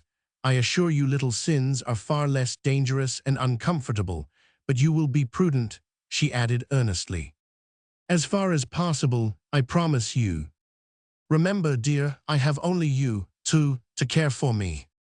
"Nay, sweet one, you have other interests now. Percy cares for you." A look of strange wistfulness crept into her eyes as she murmured, "He did, once. But surely—" There, dear, don't distress yourself on my account. Percy is very good." "Nay," he interrupted energetically, "I will distress myself on your account, my Margaret. Listen, dear, I have not spoken of these things to you before. Something always seemed to stop me when I wished to question you. But somehow, I feel as if I could not go away and leave you now without asking you one question. You need not answer it if you do not wish," he added, as he noted a sudden hard look, almost of apprehension, darting through her eyes. "What is it?" she asked simply. "Does Sir Percy Blakeney know that? I mean, does he know the part you played in the arrest of the Marquis de Saint-Cyr?" She laughed, a mirthless, bitter, contemptuous laugh, which was like a jarring chord in the music of her voice. "That I denounced the Marquis de Saint-Cyr, you mean, to the tribunal that ultimately sent him and all his family to the guillotine? Yes, he does know. I told him after I married him." "You told him all the circumstances which so completely exonerated you from any blame." It was too late to talk of circumstances. He heard the story from other sources. My confession came too tardily, it seems. I could no longer plead extenuating circumstances. I could not bemean myself by trying to explain. And now I have the satisfaction, Armand, of knowing that the biggest fool in England has the most complete contempt for his wife." She spoke with vehement bitterness this time, and Armand Saint-Just, who loved her so dearly, felt that he had placed a somewhat clumsy finger upon an aching wound. "But Sir Percy loved you, Margaret," he repeated gently. "Loved me? Well, Armand, I thought at one time that he did, or I should not have married him. I dare say," she added, speaking very rapidly, as if she were glad at last to lay down a heavy burden which had oppressed her for months, "I dare say that even you thought, as everybody else did, that I married Sir Percy because of his wealth. But I assure you, dear, that it was not so. He seemed to worship me with a curious intensity of concentrated passion, which went straight to my heart. I had never loved anyone before, as you know, and I was 24 then, so I naturally thought that it was not in my nature to love. But it has always seemed to me that it must be heavenly to be loved blindly, passionately, wholly. Worshipped, in fact, and the very fact that Percy was slow and stupid was an attraction for me, as I thought he would love me all the more. A clever man would naturally have other interests, an ambitious man other hopes. I thought that a fool would worship and think of nothing else. And I was ready to respond, Armand. I would have allowed myself to be worshipped and given infinite tenderness in return." She sighed, and there was a world of disillusionment in that sigh. Armand Saint-Just had allowed her to speak on without interruption. He listened to her, whilst allowing his own thoughts to run riot. It was terrible to see a young and beautiful woman, a girl in all but name, still standing almost at the threshold of her life, yet bereft of hope, bereft of illusions, bereft of those golden and fantastic dreams which should have made her youth one long, perpetual holiday. Yet perhaps, though he loved his sister dearly, perhaps he understood.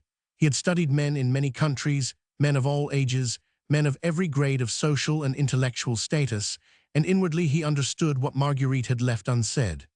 Granted that Percy Blakeney was dull-witted, but in his slow-going mind there would still be room for that ineradicable pride of a descendant of a long line of English gentlemen. A Blakeney had died on Bosworth Field, another had sacrificed life and fortune for the sake of a treacherous Stuart, and that same pride, foolish and prejudiced, as the Republican Armand would call it, must have been stung to the quick on hearing of the sin which lay at Lady Blakeney's door. She had been young, misguided, ill-advised perhaps. Armand knew that, and those who took advantage of Marguerite's youth, her impulses and imprudence, knew it still better. But Blakeney was slow-witted. He would not listen to circumstances. He only clung to facts, and these had shown him Lady Blakeney denouncing a fellow man to a tribunal that knew no pardon, and the contempt he would feel for the deed she had done, however unwittingly, would kill that same love in him, in which sympathy and intellectuality could never have had a part. Yet even now, his own sister puzzled him. Life and love have such strange vagaries. Could it be that with the waning of her husband's love, Marguerite's heart had awakened with love for him? Strange extremes meet in love's pathway. This woman, who had had half intellectual Europe at her feet, might perhaps have set her affections on a fool. Marguerite was gazing out towards the sunset. Armand could not see her face, but presently it seemed to him that something which glittered for a moment in the golden evening light fell from her eyes onto her dainty fichu of lace. But he could not broach that subject with her. He knew her strange, passionate nature so well, and knew that reserve which lurked behind her frank, open ways. They had always been together, these two, for their parents had died when Armand was still a youth, and Marguerite but a child. He, some 8 years her senior, had watched over her until her marriage, had chaperoned her during those brilliant years spent in the flat of the Rue de Richelieu, and had seen her enter upon this new life of hers, here in England, with much sorrow and some foreboding. This was his first visit to England since her marriage, and the few months of separation had already seemed to have built up a slight, thin partition between brother and sister. The same deep, intense love was still there, on both sides, but each now seemed to have a secret orchard, into which the other dared not penetrate. There was much Armand just could not tell his sister. The political aspect of the revolution in France was changing almost every day. She might not understand how his own views and sympathies might become modified, even as the excesses, committed by those who had been his friends, grew in horror and in intensity. And Marguerite could not speak to her brother about the secrets of her heart. She hardly understood them herself. She only knew that, in the midst of luxury, she felt lonely and unhappy. And now Armand was going away. She feared for his safety. She longed for his presence. She would not spoil these last few sadly sweet moments by speaking about herself. She led him gently along the cliffs, then down to the beach. Their arms linked in one another's, they had still so much to say that lay just outside that secret orchard of theirs. Chapter 8. The Accredited Agent. The afternoon was rapidly drawing to a close, and a long, chilly English summer's evening was throwing a misty pall over the green Kentish landscape. The Daydream had set sail, and Marguerite Blakeney stood alone on the edge of the cliff for over an hour, watching those white sails, which bore so swiftly away from her the only being who really cared for her, whom she dared to love, whom she knew she could trust. Some little distance away to her left, the lights from the coffee-room of the Fisherman's Rest glittered yellow in the gathering mist. From time to time, it seemed to her aching nerves as if she could catch from thence the sound of merrymaking and of jovial talk, or even that perpetual, senseless laugh of her husband's, which grated continually upon her sensitive ears. Sir Percy had had the delicacy to leave her severely alone. She supposed that, in his own stupid, good-natured way, he may have understood that she would wish to remain alone, while those white sails disappeared into the vague horizon, so many miles away. He whose notions of propriety and decorum were supersensitive had not suggested even that an attendant should remain within call. Marguerite was grateful to her husband for all this. She always tried to be grateful to him for his thoughtfulness, which was constant, and for his generosity, which really was boundless. She tried even at times to curb the sarcastic, bitter thoughts of him, which made her, in spite of herself, say cruel, insulting things which she vaguely hoped would wound him. Yes, she often wished to wound him, to make him feel that she too held him in contempt, that she too had forgotten that once she had almost loved him, loved that inane fop, whose thoughts seemed unable to soar beyond the tying of a cravat or the new cut of a coat. Bah, and yet. Vague memories that were sweet and ardent and attuned to this calm summer's evening came wafted back to her memory on the invisible wings of the light sea breeze. The time when first he worshipped her. He seemed so devoted, a very slave, and there was a certain latent intensity in that love which had fascinated her. Then suddenly that love, that devotion, which throughout his courtship she had looked upon as the slavish fidelity of a dog, seemed to vanish completely. 24 hours after the simple little ceremony at Old St. Roch, she had told him the story of how, inadvertently, she had spoken of certain matters connected with the Marquis de St. Cyr before some men, her friends, who had used this information against the unfortunate Marquis and sent him and his family to the guillotine. She hated the Marquis. Years ago Armand, her dear brother, had loved Angel de St. Cyr, but St. Just was a plebeian, and the Marquis full of the pride and arrogant prejudices of his caste. One day Armand, the respectful, timid lover, ventured on sending a small poem, enthusiastic, ardent, passionate, to the idol of his dreams. The next night he was waylaid just outside Paris by the valets of the Marquis de St. Cyr and ignominiously thrashed like a dog within an inch of his life, because he had dared to raise his eyes to the daughter of the aristocrat. The incident was one which, in those days, some 2 years before the Great Revolution, was of almost daily occurrence in France. Incidents of that type, in fact, led to the bloody reprisals, which a few years later sent most of those haughty heads to the guillotine. Marguerite remembered it all. What her brother must have suffered in his manhood, and his pride must have been appalling. What she suffered through him, and with him, she never attempted even to analyze. Then the day of retribution came. St. Cyr and his kind had found their masters in those same plebeians whom they had despised. Armand and Marguerite, both intellectual, thinking beings, adopted with the enthusiasm of their years the utopian doctrines of the Revolution, while the Marquis de St. Cyr and his family fought inch by inch for the retention of those privileges which had placed them socially above their fellowmen. Marguerite, impulsive, thoughtless, not calculating the purport of her words, still smarting under the terrible insult her brother had suffered at the Marquis' hands, happened to hear, amongst her own coterie, that the St. Cyrs were in treasonable correspondence with Austria, hoping to obtain the emperor's support to quell the growing revolution in their own country. In those days one denunciation was sufficient. Marguerite's few thoughtless words anent the Marquis de St. Cyr bore fruit within 24 hours. He was arrested. His papers were searched. Letters from the Austrian emperor promising to send troops against the Paris populace were found in his desk. He was arraigned for treason against the nation and sent to the guillotine, whilst his family, his wife and his sons, shared this awful fate. Marguerite, horrified at the terrible consequences of her own thoughtlessness, was powerless to save the Marquis.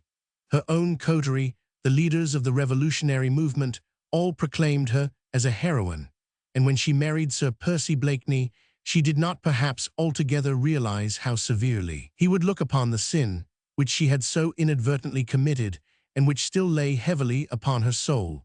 She made full confession of it to her husband, trusting to his blind love for her, her boundless power over him, to soon make him forget what might have sounded unpleasant to an English ear. Certainly at the moment he seemed to take it very quietly. Hardly, in fact, did he appear to understand the meaning of all she said. But what was more certain still was that never after that could she detect the slightest sign of that love, which she once believed had been wholly hers. Now they had drifted quite apart, and Sir Percy seemed to have laid aside his love for her as he would an ill-fitting glove. She tried to rouse him by sharpening her ready wit against his dull intellect, endeavored to excite his jealousy if she could not rouse his love, tried to goad him to self-assertion, but all in vain. He remained the same, always passive, drawling, sleepy, always courteous, invariably a gentleman. She had all that the world and a wealthy husband can give to a pretty woman, yet on this beautiful summer's evening, with the white sails of the daydream finally hidden by the evening shadows, she felt more lonely than that poor tramp who plodded his way wearily along the rugged cliffs. With another heavy sigh, Marguerite Blakeney turned her back upon the sea and cliffs and walked slowly back towards the Fisherman's Rest. As she drew near, the sound of revelry, of gay, jovial laughter grew louder and more distinct. She could distinguish Sir Andrew F. Ffoulkes' pleasant voice, Lord Tony's boisterous guffaws, her husband's occasional, drawly, sleepy comments. Then, realizing the loneliness of the road and the fast-gathering gloom round her, she quickened her steps. The next moment she perceived a stranger coming rapidly towards her. Marguerite did not look up. She was not the least nervous, and the Fisherman's Rest was now well within call. The stranger paused when he saw Marguerite coming quickly towards him, and just as she was about to slip past him, he said very quietly, "Citoyenne Saint-Just." Marguerite uttered a little cry of astonishment at thus hearing her own familiar maiden name uttered so close to her. She looked up at the stranger, and this time, with a cry of unfeigned pleasure, she put out both her hands effusively towards him. "Chauvelin," she exclaimed. "Himself, citoyenne, at your service," said the stranger, gallantly kissing the tips of her fingers. Marguerite said nothing for a moment or two, as she surveyed with obvious delight the not very prepossessing little figure before her. Chauvelin was then nearer 40 than 30, a clever, shrewd-looking personality, with a curious fox-like expression in the deep, sunken eyes. He was the same stranger who an hour or two previously had joined Mr. Jellyband in a friendly glass of wine. "Chauvelin, my friend," said Marguerite with a pretty little sigh of satisfaction, "I am mightily pleased to see you." No doubt poor Marguerite Saint-Just, lonely in the midst of her grandeur and of her starchy friends, was happy to see a face that brought back memories of that happy time in Paris, when she reigned, a queen, over the intellectual coterie of the Rue de Richelieu. She did not notice the sarcastic little smile, however, that hovered round the thin lips of Chauvelin. "But tell me," she added merrily, "what in the world, or whom in the world, are you doing here in England?" She had resumed her walk towards the inn, and Chauvelin turned and walked beside her. "I might return the subtle compliment, fair lady," he said. "What of yourself?" "Oh, she said, with a shrug of the shoulders. "M'ennuie mon ami, that is all." They had reached the porch of the Fisherman's Rest, but Marguerite seemed loth to go within. The evening air was lovely after the storm, and she had found a friend who exhaled the breath of Paris, who knew Armand well, who could talk of all the merry, brilliant friends whom she had left behind. So she lingered on under the pretty porch, while through the gaily lighted dormer window of the coffee-room came sounds of laughter, of calls for Sally and for beer, of tapping of mugs and clinking of dice, mingled with Sir Percy Blakeney's inane and mirthless laugh. Chauvelin stood beside her, his shrewd, pale yellow eyes fixed on the pretty face, which looked so sweet and childlike in this soft English summer twilight. "You surprise me, citoyenne," he said quietly as he took a pinch of snuff. "Do I now?" she retorted gaily. "Faith, my little Chauvelin, I should have thought that, with your penetration, you would have guessed that an atmosphere composed of fogs and virtues would never suit Marguerite Saint-Just." "Dear me, is it as bad as that?" he asked, in mock consternation. "Quite," she retorted, "and worse." "Strange. Now, I thought that a pretty woman would have found English country life peculiarly attractive." "Yes, so did I," she said with a sigh. "Pretty women," she added meditatively, "ought to have a good time in England, since all the pleasant things are forbidden them, the very things they do every day." "Quite so. You'll hardly believe it, my little Chauvelin," she said earnestly, "but I often pass a whole day, without encountering a single temptation." "No wonder," retorted Chauvelin gallantly, "that the cleverest woman in Europe is troubled with ennui." She laughed one of her melodious, rippling, childlike laughs. "It must be pretty bad, mustn't it?" she said archly, "or I should not have been so pleased to see you. And this within a year of a romantic love match." "Yes, a year of a romantic love match. That's just the difficulty." Ah, that idyllic folly, said Chauvelin with quiet sarcasm, did not then survive the lapse of weeks. Idyllic follies never last, my little Chauvelin. They come upon us like the measles, and are as easily cured. Chauvelin took another pinch of snuff. He seemed very much addicted to that pernicious habit, so prevalent in those days. Perhaps, too, he found the taking of snuff a convenient veil for disguising the quick, shrewd glances with which he strove to read the very souls of those with whom he came in contact. No wonder, he repeated, with the same gallantry, that the most active brain in Europe is troubled with ennui.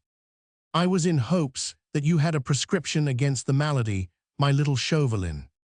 How can I hope to succeed in that which Sir Percy Blakeney has failed to accomplish? Shall we leave Sir Percy out of the question for the present, my dear friend? She said dryly. Ah, my dear lady, pardon me, but that is just what we cannot very well do, said Chauvelin, whilst once again his eyes, keen as those of a fox on the alert, darted a quick glance at Marguerite. I have a most perfect prescription against the worst form of ennui, which I would have been happy to submit to you, but... But what? There is Sir Percy. What has he to do with it? Quite a good deal, I am afraid. The prescription I would offer, fair lady, is called by a very plebeian name, work. Work! Chauvelin looked at Marguerite long and scrutinizingly. It seemed as if those keen, pale eyes of his were reading every one of her thoughts. They were alone together, the evening air was quite still, and their soft whispers were drowned in the noise which came from the coffee-room. Still, Chauvelin took a step or two from under the porch, looked quickly and keenly all round him, then, seeing that indeed no one was within earshot, he once more came back close to Marguerite. "Will you render France a small service, citoyenne?" he asked, with a sudden change of manner, which lent his thin, fox-like face singular earnestness. "La man," she replied flippantly, "how serious you look all of a sudden. Indeed, I do not know if I would render France a small service. At any rate, it depends upon the kind of service she or you want." "Have you ever heard of the Scarlet Pimpernel, citoyenne Saint-Just?" asked Chauvelin abruptly. "Heard of the Scarlet Pimpernel?" she retorted with a long and merry laugh. "Faith, man, we talk of nothing else. We have hats à la Scarlet Pimpernel, our horses are called Scarlet Pimpernel. At the Prince of Wales' supper party the other night we had a oufle à la Scarlet Pimpernel. Lud," she added gaily, "the other day I ordered at my milliner's a blue dress trimmed with green, and bless me if she did not call that à la Scarlet Pimpernel." Chauvelin had not moved while she prattled merrily along. He did not even attempt to stop her when her musical voice and her childlike laugh went echoing through the still evening air. But he remained serious and earnest whilst she laughed, and his voice, clear, incisive, and hard, was not raised above his breath as he said, "Then, as you have heard of that enigmatical personage, citoyenne, you must also have guessed and known that the man who hides his identity under that strange pseudonym is the most bitter enemy of our Republic, of France, of men like Armand Saint-Just." "La," she said, with a quaint little sigh, "I dare swear he is. France has many bitter enemies these days. But you, citoyenne, are a daughter of France, and should be ready to help her in a moment of deadly peril." "My brother Armand devotes his life to France," she retorted proudly. "As for me, I can do nothing, here in England." "Yes, you," he urged still more earnestly, whilst his thin fox-like face seemed suddenly to have grown impressive and full of dignity. "Here in England, citoyenne, you alone can help us. Listen, I have been sent over here by the Republican government as its representative. I present my credentials to Mr. Pitt in London tomorrow. One of my duties here is to find out all about this League of the Scarlet Pimpernel, which has become a standing menace to France, since it is pledged to help our cursed aristocrats, traitors to their country and enemies of the people, to escape from the just punishment which they deserve. You know as well as I do, citoyenne, that once they are over here, those French emigrants try to rouse public feeling against the Republic. They are ready to join issue with any enemy bold enough to attack France. Now, within the last month, scores of these emigrants, some only suspected of treason, others actually condemned by the Tribunal of Public Safety, have succeeded in crossing the Channel. Their escape in each instance was planned, organized, and effected by this society of young English jackanapes, headed by a man whose brain seems as resourceful as his identity is mysterious. All the most strenuous efforts on the part of my spies have failed to discover who he is, whilst the others are the hands, he is the head, who beneath this strange anonymity calmly works at the destruction of France. I mean to strike at that head, and for this I want your help. Through him afterwards I can reach the rest of the gang. He is a young buck in English society, of that I feel sure. Find that man for me, citoyen, he urged. Find him for France. Marguerite had listened to Chauvelin's impassioned speech without uttering a word, scarce making a movement, hardly daring to breathe. She had told him before that this mysterious hero of romance was the talk of the smart set to which she belonged. Already, before this, her heart and her imagination had been stirred by the thought of the brave man who, unknown to fame, had rescued hundreds of lives from a terrible, often an unmerciful fate. She had but little real sympathy with those haughty French aristocrats, insolent in their pride of caste, of whom the Comtesse de Tournay de Basserive was so typical an example. But republican and liberal-minded though she was from principle, she hated and loathed the methods which the young republic had chosen for establishing itself. She had not been in Paris for some months. The horrors and bloodshed of the Reign of Terror, culminating in the September massacres, had only come across the Channel to her as a faint echo. Robespierre, Danton, Marat, she had not known in their new guise of bloody justiciaries, merciless wielders of the guillotine. Her very soul recoiled in horror from these excesses, to which she feared her brother Armand, moderate republican as he was, might become one day the Holocaust. Then when first she heard of this band of young English enthusiasts, who, for sheer love of their fellowmen, dragged women and children, old and young men, from a horrible death, her heart had glowed with pride for them. And now, as Chauvelin spoke, her very soul went out to the gallant and mysterious leader of the reckless little band, who risked his life daily, who gave it freely and without ostentation, for the sake of humanity. Her eyes were moist when Chauvelin had finished speaking. The lace at her bosom rose and fell with her quick, excited breathing. She no longer heard the noise of drinking from the inn. She did not heed her husband's voice or his inane laugh. Her thoughts had gone wandering in search of the mysterious hero.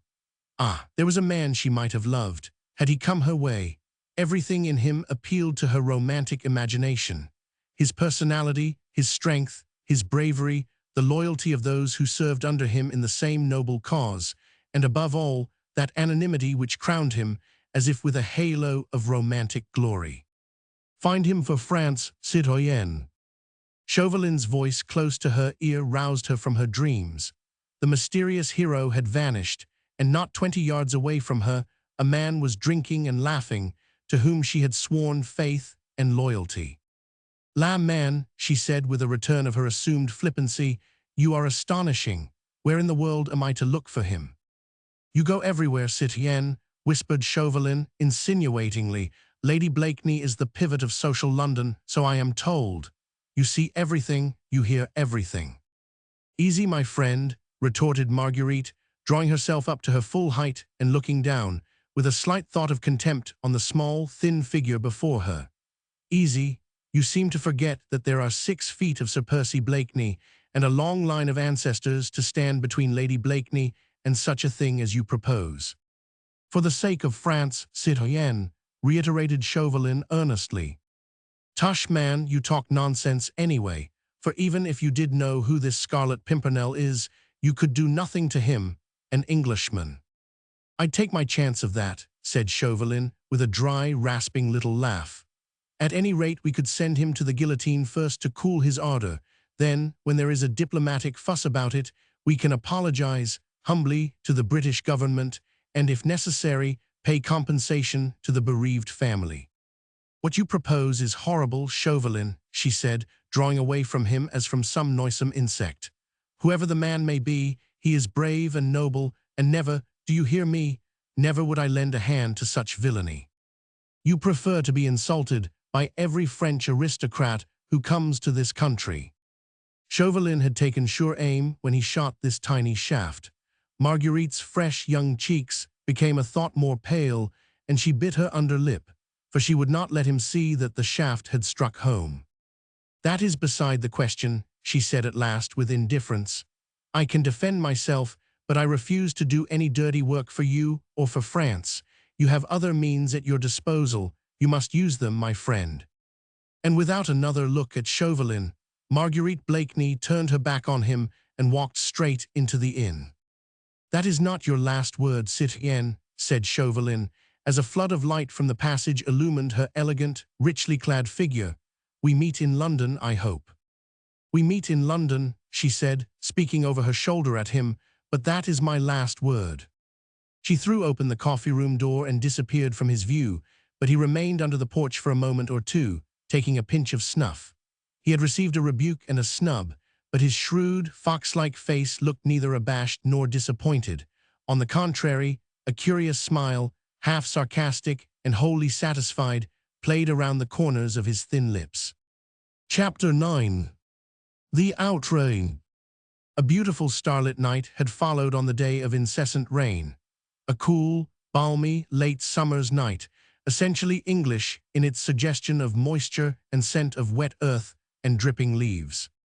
The magnificent coach, drawn by 4 of the finest thoroughbreds in England, had driven off along the London road, with Sir Percy Blakeney on the box, holding the reins in his slender feminine hands, and beside him Lady Blakeney wrapped in costly furs. A 50-mile drive on a starlit summer's night. Marguerite had hailed the notion of it with delight. Sir Percy was an enthusiastic whip. His 4 thoroughbreds, which had been sent down to Dover a couple of days before, were just sufficiently fresh and restive to add zest to the expedition, and Marguerite reveled in anticipation of the few hours of solitude, with the soft night breeze fanning her cheeks, her thoughts wandering whither away. She knew from old experience that Sir Percy would speak little, if at all.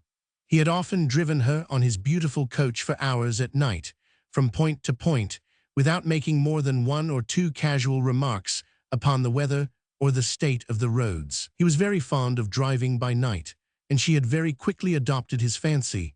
As she sat next to him hour after hour, admiring the dexterous, certain way in which he handled the reins, she often wondered what went on in that slow-going head of his. He never told her, and she had never cared to ask. At the Fisherman's Rest, Mr. Jellyband was going the round, putting out the lights. His bar customers had all gone, but upstairs in the snug little bedrooms, Mr. Jellyband had quite a few important guests. The Comtesse de Tournay, with Susan and the Vicomte, and there were 2 more bedrooms ready for Sir Andrew F. Ffoulkes and Lord Anthony Dewhurst, if the 2 young men should elect to honor the ancient hostelry and stay the night. For the moment, these 2 young gallants were comfortably installed in the coffee-room, before the huge log fire, which, in spite of the mildness of the evening, had been allowed to burn merrily. "I say, Jelly, has everyone gone?" asked Lord Tony, as the worthy landlord still busied himself clearing away glasses and mugs. "Everyone, as you see, my lord." "And all your servants gone to bed?" "All except the boy on duty in the bar, and," added Mr. Jellyband with a laugh, "I expect he'll be asleep afore long, the rascal." "Then we can talk here, undisturbed for half an hour." "At your service, my lord. I'll leave your candles on the dresser, and your rooms are quite ready. I sleep at the top of the house myself, but if your lordship'll only call loudly enough, I dare say I shall hear." "All right, Jelly, and, I say, put the lamp out. The fire'll give us all the light we need, and we don't want to attract the passer-by." "All right, my lord." Mr. Jellyband did as he was bid. He turned out the quaint old lamp that hung from the raftered ceiling and blew out all the candles. "Let us have a bottle of wine, Jelly," suggested Sir Andrew. "All right, sir." Jellyband went off to fetch the wine. The room now was quite dark, save for the circle of ruddy and fitful light formed by the brightly blazing logs in the hearth. "Is that all, gentlemen?" asked Jellyband, as he returned with a bottle of wine and a couple of glasses, which he placed on the table. "That'll do nicely, thanks, Jelly," said Lord Tony. "Good night, my lord. Good night, sir." "Good night, Jelly." The 2 young men listened, whilst the heavy tread of Mr. Jellyband was heard echoing along the passage and staircase. Presently even that sound died out, and the whole of the Fisherman's Rest seemed wrapped in sleep, save the 2 young men drinking in silence beside the hearth. For a while no sound was heard, even in the coffee-room, save the ticking of the old grandfather's clock and the crackling of the burning wood. "All right again this time, Fawkes?" asked Lord Antony at last. Sir Andrew had been dreaming evidently, gazing into the fire and seeing therein, no doubt, a pretty, piquant face, with large brown eyes and a wealth of dark curls round a childish forehead. "Yes," he said, still musing, "all right. No hitch. None." Lord Antony laughed pleasantly as he poured himself out another glass of wine. "I need not ask, I suppose, whether you found the journey pleasant this time." "No, friend, you need not ask," replied Sir Andrew gaily. "It was all right." "Then here's to her very good health," said jovial Lord Tony. "She's a bonny lass, though she is a French one, and here's to your courtship, may it flourish and prosper exceedingly."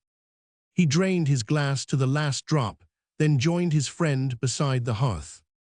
"Well, you'll be doing the journey next, Tony, I expect," said Sir Andrew, rousing himself from his meditations. "You and Hastings, certainly, and I hope you may have as pleasant a task as I had, and as charming a traveling companion. You have no idea, Tony."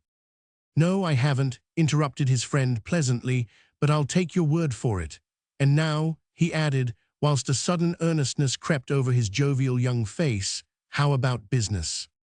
The two young men drew their chairs closer together, and instinctively, though they were alone, their voices sank to a whisper. "I saw the Scarlet Pimpernel alone for a few moments in Calais," said Sir Andrew, "a day or two ago. He crossed over to England 2 days before we did. He had escorted the party all the way from Paris, dressed, you'll never credit it, as an old market woman, and driving, until they were safely out of the city, the covered cart, under which the Comtesse de Tournay, Suzanne, and the Vicomte lay concealed among the turnips and cabbages. Themselves, of course, never suspected who their driver was.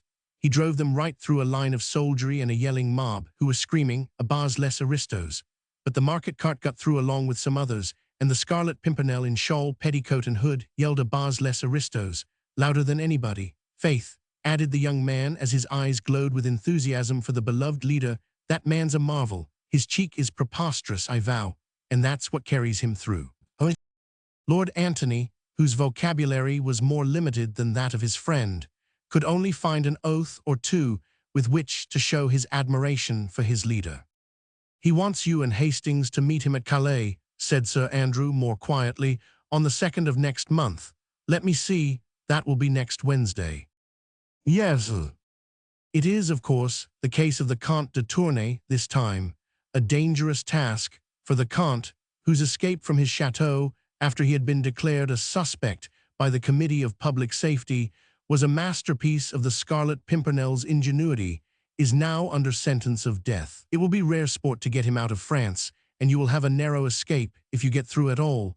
St. Just has actually gone to meet him, of course. No one suspects St. Just as yet. But after that, to get them both out of the country, I faith, 'twill be a tough job and tax even the ingenuity of our chief. I hope I may yet have orders to be of the party." "Have you any special instructions for me?"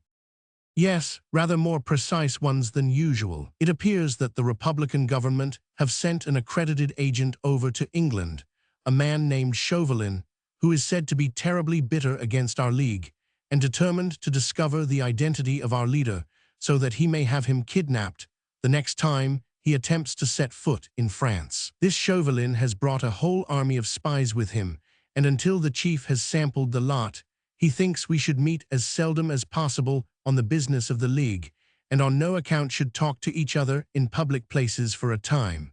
When he wants to speak to us, he will contrive to let us know." The two young men were both bending over the fire, for the blaze had died down, and only a red glow from the dying embers cast a lurid light on a narrow semicircle in front of the hearth. The rest of the room lay buried in complete gloom.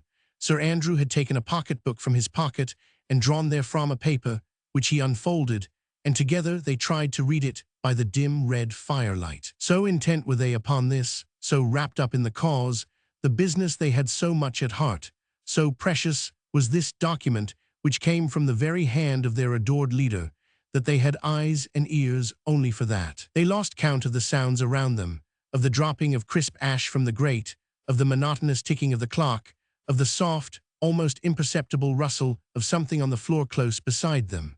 A figure had emerged from under one of the benches.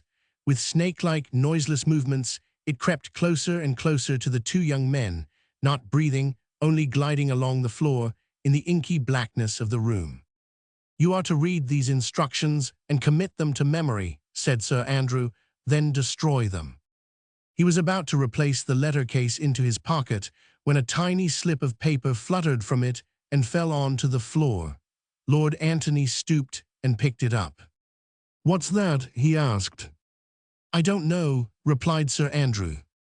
"It dropped out of your pocket just now. It certainly did not seem to be with the other paper." "Strange, I wonder when it got there. It is from the chief," he added, glancing at the paper. Both stooped to try and decipher this last tiny scrap of paper on which a few words had been hastily scrawled, when suddenly a slight noise attracted their attention, which seemed to come from the passage beyond. "What's that?" said both instinctively. Lord Antony crossed the room towards the door, which he threw open quickly and suddenly. At that very moment, he received a stunning blow between the eyes, which threw him back violently into the room. Simultaneously, the crouching, snake-like figure in the gloom had jumped up and hurled itself from behind upon the unsuspecting Sir Andrew, felling him to the ground. All this occurred within the short space of 2 or 3 seconds, and before either Lord Antony or Sir Andrew had time or chance to utter a cry or to make the faintest struggle. They were each seized by 2 men, a muffler was quickly tied round the mouth of each, and they were pinioned to one another back to back, their arms, hands, and legs securely fastened. One man had in the meanwhile quietly shut the door. He wore a mask and now stood motionless while the others completed their work.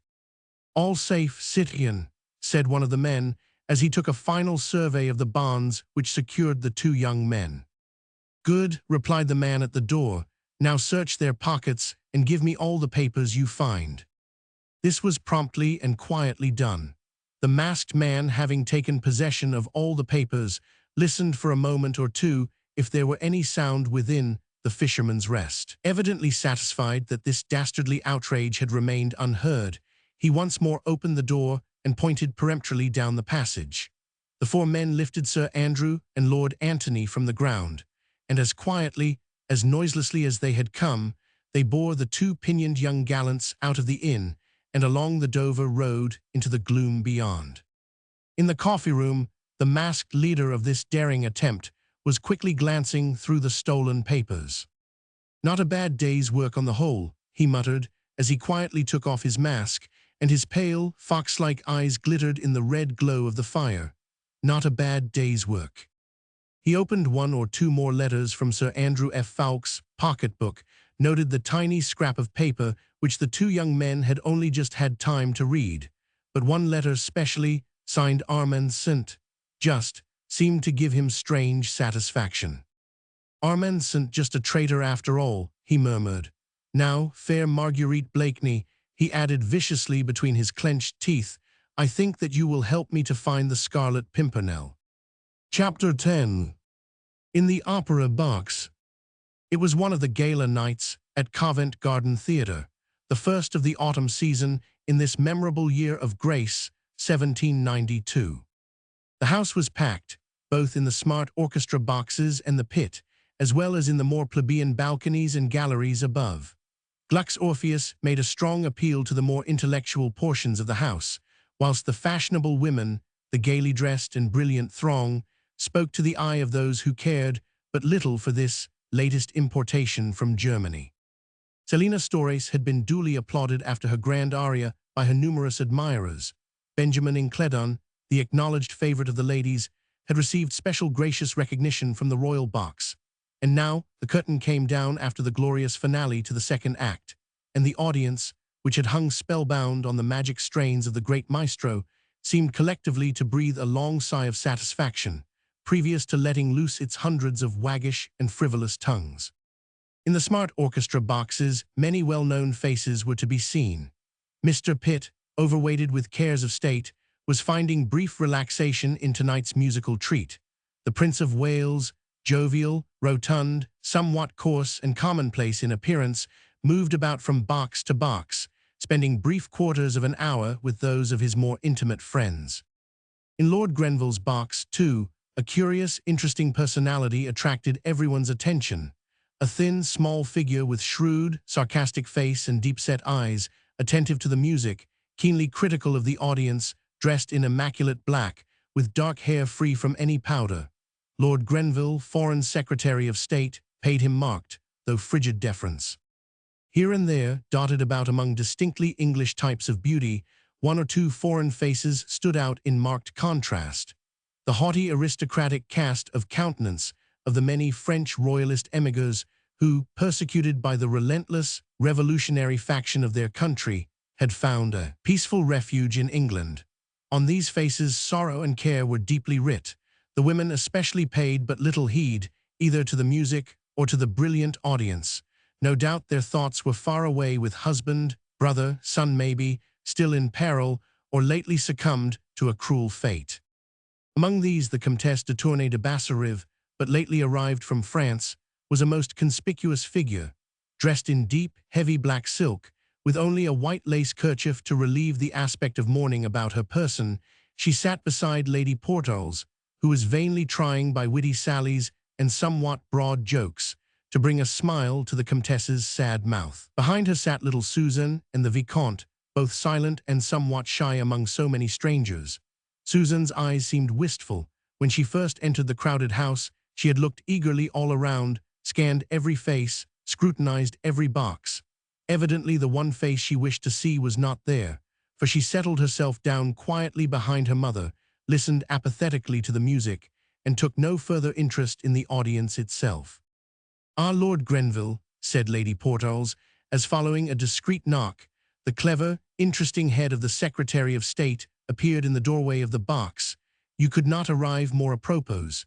Here is Madame la Comtesse de Tournay positively dying to hear the latest news from France." The distinguished diplomatist had come forward and was shaking hands with the ladies. "Alas," he said sadly, "it is of the very worst. The massacres continue, Paris literally reeks with blood, and the guillotine claims 100 victims a day." Pale and tearful, the Comtesse was leaning back in her chair, listening horror-struck to this brief and graphic account of what went on in her own misguided country. "Ah, monsieur," she said in broken English, "it is dreadful to hear all that, and my poor husband still in that awful country. It is terrible for me to be sitting here in a theatre, all safe and in peace, whilst he is in such peril." "Lud, madame," said honest, bluff Lady Portals, "your sitting in a convent won't make your husband safe, and you have your children to consider. They are too young to be dosed with anxiety and premature mourning." The Comtesse smiled through her tears at the vehemence of her friend. Lady Portals, whose voice and manner would not have misfitted a jockey, had a heart of gold, and hid the most genuine sympathy and most gentle kindliness beneath the somewhat coarse manners affected by some ladies at that time. "Besides which, madame," added Lord Grenville, "did you not tell me yesterday that the League of the Scarlet Pimpernel had pledged their honor to bring M. le Comte safely across the Channel?" "Ah, yes," replied the Comtesse, "and that is my only hope. I saw Lord Hastings yesterday. He reassured me again." "Then I am sure you need have no fear. What the League have sworn that they surely will accomplish." "Ah," added the old diplomatist with a sigh, "if I were but a few years younger." "La man," interrupted honest Lady Portals, "you are still young enough to turn your back on that French scarecrow that sits enthroned in your box tonight." "I wish I could, but your ladyship must remember that in serving our country we must put prejudices aside. M. Chauvelin is the accredited agent of his government." "Odds fish, man," she retorted, "you don't call those bloodthirsty ruffians over their government, do you?" "It has not been thought advisable as yet," said the minister, guardedly, "for England to break off diplomatic relations with France, and we cannot therefore refuse to receive with courtesy the agent she wishes to send to us." "Diplomatic relations be demned, my lord. That sly little fox over there is nothing but a spy, I'll warrant, and you'll find, and I'm much mistaken, that he'll concern himself little with diplomacy, beyond trying to do mischief to royalist refugees, to our heroic Scarlet Pimpernel, and to the members of that brave little league. I am sure, said the Comtesse, pursing up her thin lips, that if this Chauvelin wishes to do us mischief, he will find a faithful ally in Lady Blakeney. Bless the woman, ejaculated Lady Portals, did ever anyone see such perversity? My Lord Grenville, you have the gift of the gab. Will you please explain to Madame la Comtesse that she is acting like a fool? In your position here in England, Madame, she added, turning a wrathful and resolute face towards the Comtesse, you cannot afford to put on the hoity-toity airs you French aristocrats are so fond of. Lady Blakeney may or may not be in sympathy with those ruffians in France. She may or may not have had anything to do with the arrest and condemnation of St. Cyr, or whatever the man's name is, but she is the leader of fashion in this country. Sir Percy Blakeney has more money than any half-dozen other men put together. He is hand and glove with royalty, and you're trying to snub Lady Blakeney will not harm her, but will make you look a fool. Isn't that so, my lord? But what Lord Grenville thought of this matter, or to what reflections this homely tirade of Lady Portals led the Comtesse de Tournay, remained unspoken, for the curtain had just risen on the third act of Orpheus, and admonishments to silence came from every part of the house. Lord Grenville took a hasty farewell of the ladies and slipped back into his box, where Chauvelin had sat all through this entr'acte, with his eternal snuff-box in his hand, and with his keen pale eyes intently fixed upon a box opposite to him, where with much frou-frou of silken skirts, much laughter and general stir of curiosity amongst the audience, Marguerite Blakeney had just entered, accompanied by her husband, and looking divinely pretty beneath the wealth of her golden, reddish curls, slightly besprinkled with powder, and tied back at the nape of her graceful neck. Gigantic black bow, always dressed in the very latest vagary of fashion, Marguerite alone among the ladies that night had discarded the crossover fichu and broad-lapelled overdress, which had been in fashion for the last 2 or 3 years. She wore the short-waisted classical-shaped gown, which so soon was to become the approved mode in every country in Europe. It suited her graceful, regal figure to perfection, composed as it was of shimmering stuff, which seemed a mass of rich gold embroidery. As she entered, she leant for a moment out of the box, taking stock of all those present whom she knew. Many bowed to her as she did so, and from the royal box there came also a quick and gracious salute. Chauvelin watched her intently all through the commencement of the third act, as she sat enthralled with the music, her exquisite little hand toying with a small jeweled fan, her regal head, her throat, arms and neck covered with magnificent diamonds and rare gems, the gift of the adoring husband who sprawled leisurely by her side. Marguerite was passionately fond of music. Orpheus charmed her tonight. The very joy of living was writ plainly upon the sweet young face. It sparkled out of the merry blue eyes and lit up the smile that lurked around the lips. She was after all but 25, in the heyday of youth, the darling of a brilliant throng, adored, feted, petted, cherished. 2 days ago the daydream had returned from Calais, bringing her news that her idolized brother had safely landed, that he thought of her and would be prudent for her sake. What wonder for the moment, and listening to Gluck's impassioned strains, that she forgot her disillusionments, forgot her vanished love dreams, forgot even the lazy, good-humored nonentity who had made up for his lack of spiritual attainments by lavishing worldly advantages upon her. He had stayed beside her in the box just as long as convention demanded, making way for His Royal Highness, and for the host of admirers who, in a continued procession, came to pay homage to the Queen of Fashion. Sir Percy had strolled away to talk to more congenial friends, probably. Marguerite did not even wonder whither he had gone, she cared so little. She had had a little court round her, composed of the Duchess Dory of London, and had just dismissed them all, wishing to be alone with Gluck for a brief while. A discreet knock at the door roused her from her enjoyment. "Come in," she said with some impatience, without turning to look at the intruder. Chauvelin, waiting for his opportunity, noted that she was alone, and now, without pausing for that impatient "come in," he quietly slipped into the box, and the next moment was standing behind Marguerite's chair. "A word with you, citoyenne," he said quietly. Marguerite turned quickly, in alarm, which was not altogether feigned. "Lud, man, you frighten me," she said with a forced little laugh. "Your presence is entirely inopportune. I want to listen to Gluck, and have no mind for talking." But this is my only opportunity, he said, as quietly and without waiting for permission, he drew a chair close behind her, so close that he could whisper in her ear without disturbing the audience and without being seen in the dark background of the box. This is my only opportunity, he repeated, as she vouchsafed him no reply. Lady Blakeney is always so surrounded, so feted by her court, that a mere old friend has but very little chance. Faith, man, she said impatiently, you must seek for another opportunity then. I am going to Lord Grenville's ball tonight after the opera. So are you, probably. I'll give you 5 minutes then. 3 minutes in the privacy of this box are quite sufficient for me, he rejoined placidly, and I think that you would be wise to listen to me, citoyen Saint-Just. Marguerite instinctively shivered.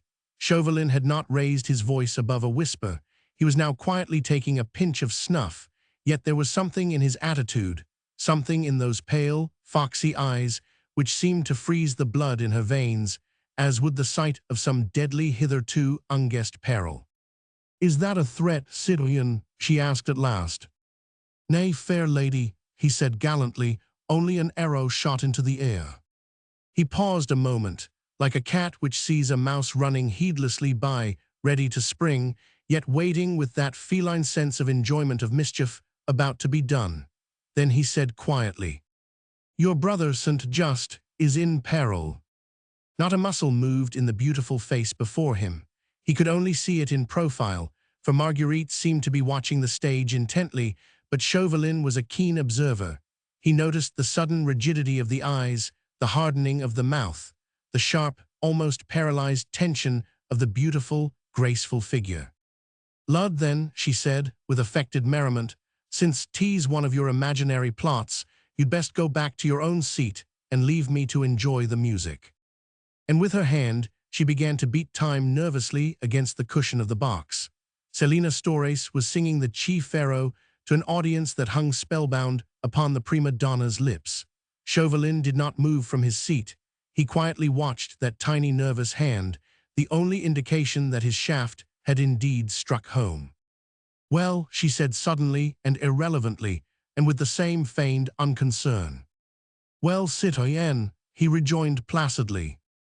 About my brother. I have news of him for you which, I think, will interest you, but first let me explain. May I? The question was unnecessary. He felt, though Marguerite still held her head steadily averted from him, that her every nerve was strained to hear what he had to say. The other day, citoyen, he said, I asked for your help. France needed it, and I thought I could rely on you, but you gave me your answer. Since then, the exigencies of my own affairs and your own social duties have kept us apart, although many things have happened. To the point, I pray you, citoyen, she said lightly. The music is entrancing, and the audience will get impatient of your talk. One moment, citoyen. The day on which I had the honor of meeting you at Dover, and less than an hour after I had your final answer, I obtained possession of some papers, which revealed another of those subtle schemes for the escape of a batch of French aristocrats, that traitor de Tournay amongst others, all organized by that arch-meddler, the Scarlet Pimpernel. Some of the threads, too, of this mysterious organization have fallen into my hands, but not all, and I want you, nay, you must help me to gather them together. Marguerite seemed to have listened to him with marked impatience. She now shrugged her shoulders and said gaily, Bah, man, have I not already told you that I care not about your schemes or about the Scarlet Pimpernel, and had you not spoken about my brother? A little patience, I entreat, citoyen, he continued imperturbably. 2 gentlemen, Lord Anthony Dewhurst and Sir Andrew F. Ffoulkes, were at the Fisherman's Rest at Dover that same night. I know, I saw them there. They were already known to my spies as members of that accursed league. It was Sir Andrew F. Ffoulkes who escorted the Comtesse de Tournay and her children across the Channel. When the 2 young men were alone, my spies forced their way into the coffee-room of the inn, gagged and pinioned the 2 gallants, seized their papers, and brought them to me. In a moment she had guessed the danger. Papers? Had Armand been imprudent? The very thought struck her with nameless terror. Still, she would not let this man see that she feared. She laughed gaily and lightly. Faith and your impudence passes belief, she said merrily. Robbery and violence. In England, in a crowded inn, your men might have been caught in the act. What if they had? They are children of France and have been trained by your humble servant. Had they been caught, they would have gone to jail or even to the gallows without a word of protest or indiscretion. At any rate, it was well worth the risk. A crowded inn is safer for these little operations than you think, and my men have experience. Well, and those papers? She asked carelessly. Unfortunately, though they have given me cognizance of certain names, certain movements, enough, I think, to thwart their projected coup for the moment, it would only be for the moment, and still leaves me in ignorance of the identity of the Scarlet Pimpernel. La, my friend, she said, with the same assumed flippancy of manner, then you are where you were before, aren't you? And you can let me enjoy the last strophe of the aria. Faith, she added, ostentatiously smothering an imaginary yawn, had you not spoken about my brother. I am coming to him now, citoyenne. Among the papers, there was a letter to Sir Andrew F. Ffoulkes, written by your brother St. Just. Well, and that letter shows him to be not only in sympathy with the enemies of France, but actually a helper, if not a member, of the League of the Scarlet Pimpernel. The blow had been struck at last. All along, Marguerite had been expecting it. She would not show fear. She was determined to seem unconcerned, flippant even. She wished, when the shock came, to be prepared for it, to have all her wits about her, those wits which had been nicknamed the keenest in Europe. Even now she did not flinch. She knew that Chauvelin had spoken the truth. The man was too earnest, too blindly devoted to the misguided cause he had at heart, too proud of his countrymen, of those makers of revolutions, to stoop to low, purposeless falsehoods. That letter of Armand's, foolish, imprudent Armand, was in Chauvelin's hands. Marguerite knew that as if she had seen the letter with her own eyes, and Chauvelin would hold that letter for purposes of his own, until it suited him to destroy it or to make use of it against Armand. All that she knew, and yet she continued to laugh more gaily, more loudly than she had done before. La man, she said, speaking over her shoulder and looking him full and squarely in the face, did I not say it was some imaginary plot? Armand in league with that enigmatic Scarlet Pimpernel, Armand busy helping those French aristocrats whom he despises. Faith, the tale does infinite credit to your imagination. Let me make my point clear, citoyenne, said Chauvelin, with the same unruffled calm. I must assure you that St. Just is compromised beyond the slightest hope of pardon. Inside the orchestra box all was silent for a moment or two. Marguerite sat, straight upright, rigid and inert, trying to think, trying to face the situation, to realize what had best be done. In the house, Storace had finished the aria, and was even now bowing in her classic garb, but in approved 18th century fashion, to the enthusiastic audience, who cheered her to the echo. Chauvelin, said Marguerite Blakeney at last, quietly, and without that touch of bravado which had characterized her attitude all along, Chauvelin, my friend, shall we try to understand one another? It seems that my wits have become rusty by contact with this damp climate. Now, tell me, you are very anxious to discover the identity of the Scarlet Pimpernel, isn't that so? France's most bitter enemy, citoyenne, all the more dangerous, as he works in the dark. All the more noble, you mean? Well, and you would now force me to do some spying work for you in exchange for my brother Armand's safety. Is that it? Fie, two very ugly words, fair lady, protested Chauvelin urbanely. There can be no question of force, and the service which I would ask of you in the name of France could never be called by the shocking name of spying. At any rate, that is what it is called over here, she said dryly. That is your intention, is it not? My intention is that you yourself win a free pardon for Armand St. just by doing me a small service. What is it? Only watch for me tonight, citoyenne St. Just, he said eagerly. Listen, among the papers which were found about the person of Sir Andrew F. Ffoulkes, there was a tiny note. See, he added, taking a tiny scrap of paper from his pocketbook and handing it to her. It was the same scrap of paper which, 4 days ago, the two young men had been in the act of reading, at the very moment when they were attacked by Chauvelin's minions. Marguerite took it mechanically and stooped to read it. There were only 2 lines, written in a distorted, evidently disguised handwriting. She read them half aloud. Remember, we must not meet more often than is strictly necessary. You have all instructions for the second. If you wish to speak to me again, I shall be at G's ball." "What does it mean?" she asked. "Look again, citoyenne, and you will understand. There is a device here in the corner, a small red flower." "Yes." "The Scarlet Pimpernel," she said eagerly, "and G's ball means Grenville's ball. He will be at my Lord Grenville's ball tonight." "That is how I interpret the note, citoyenne," concluded Chauvelin blandly. "Lord Anthony Dewhurst and Sir Andrew F. Ffoulkes, after they were pinioned and searched by my spies, were carried by my orders to a lonely house on the Dover Road, which I had rented for the purpose. There they remained close prisoners until this morning. But having found this tiny scrap of paper, my intention was that they should be in London, in time to attend my Lord Grenville's ball. You see, do you not, that they must have a great deal to say to their chief, and thus they will have an opportunity of speaking to him tonight, just as he directed them to do. Therefore, this morning, those two young gallants found every bar and bolt open in that lonely house on the Dover Road, their jailers disappeared, and two good horses standing ready saddled and tethered in the yard. I have not seen them yet, but I think we may safely conclude that they did not draw rein until they reached London. Now you see how simple it all is, citoyenne." "It does seem simple, doesn't it?" she said, with a final bitter attempt at flippancy. "When you want to kill a chicken, you take hold of it, then you wring its neck. It's only the chicken who does not find it quite so simple. Now you hold a knife at my throat and a hostage for my obedience. You find it simple, I don't. Nay, citoyenne, I offer you a chance of saving the brother you love from the consequences of his own folly."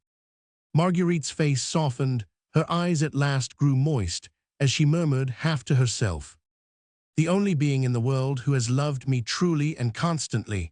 But what do you want me to do, Chauvelin?" she said, with a world of despair in her tear-choked voice. "In my present position, it is well-nigh impossible." "Nay, citoyenne," he said dryly and relentlessly, not heeding that despairing, childlike appeal, which might have melted a heart of stone. "As Lady Blakeney, no one suspects you, and with your help tonight I may, who knows, succeed in finally establishing the identity of the Scarlet Pimpernel.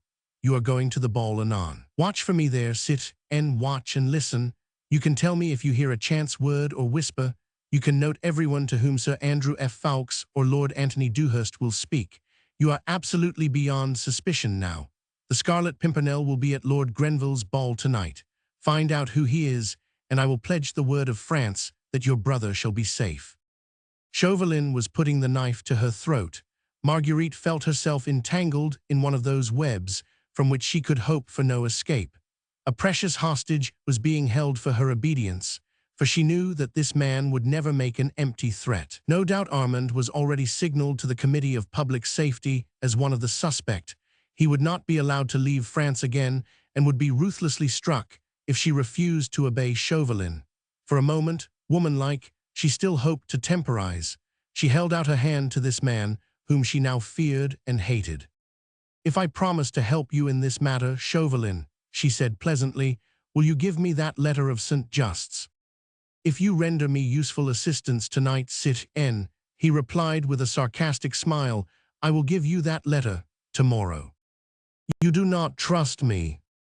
"I trust you absolutely, dear lady, but St. Just's life is forfeit to his country. It rests with you to redeem it." "I may be powerless to help you," she pleaded, "were I ever so willing." "That would be terrible indeed," he said quietly, "for you and for St. Just." Marguerite shuddered. She felt that from this man she could expect no mercy. All-powerful, he held the beloved life in the hollow of his hand. She knew him too well not to know that, if he failed in gaining his own ends, he would be pitiless. She felt cold, in spite of the oppressive air of the opera house. The heart-appealing strains of the music seemed to reach her, as from a distant land.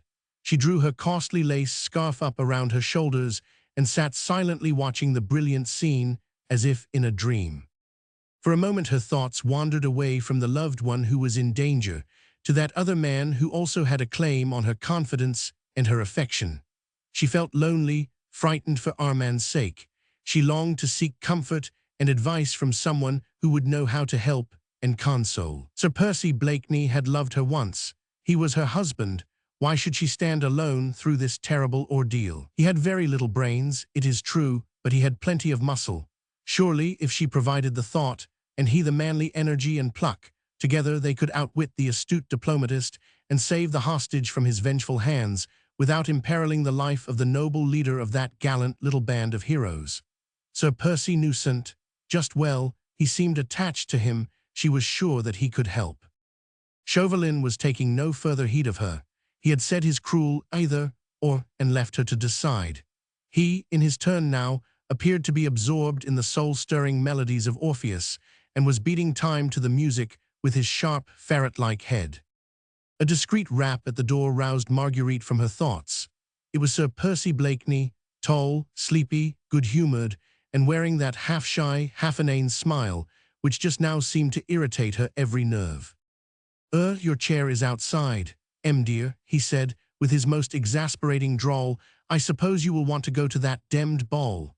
"Excuse me, Monsieur Chauvelin, I had not observed you." He extended two slender, white fingers towards Chauvelin, who had risen when Sir Percy entered the box. "Are you coming, dear?" "Hush, sh," came in angry remonstrance from different parts of the house. "Demmed impudence," commented Sir Percy with a good-natured smile.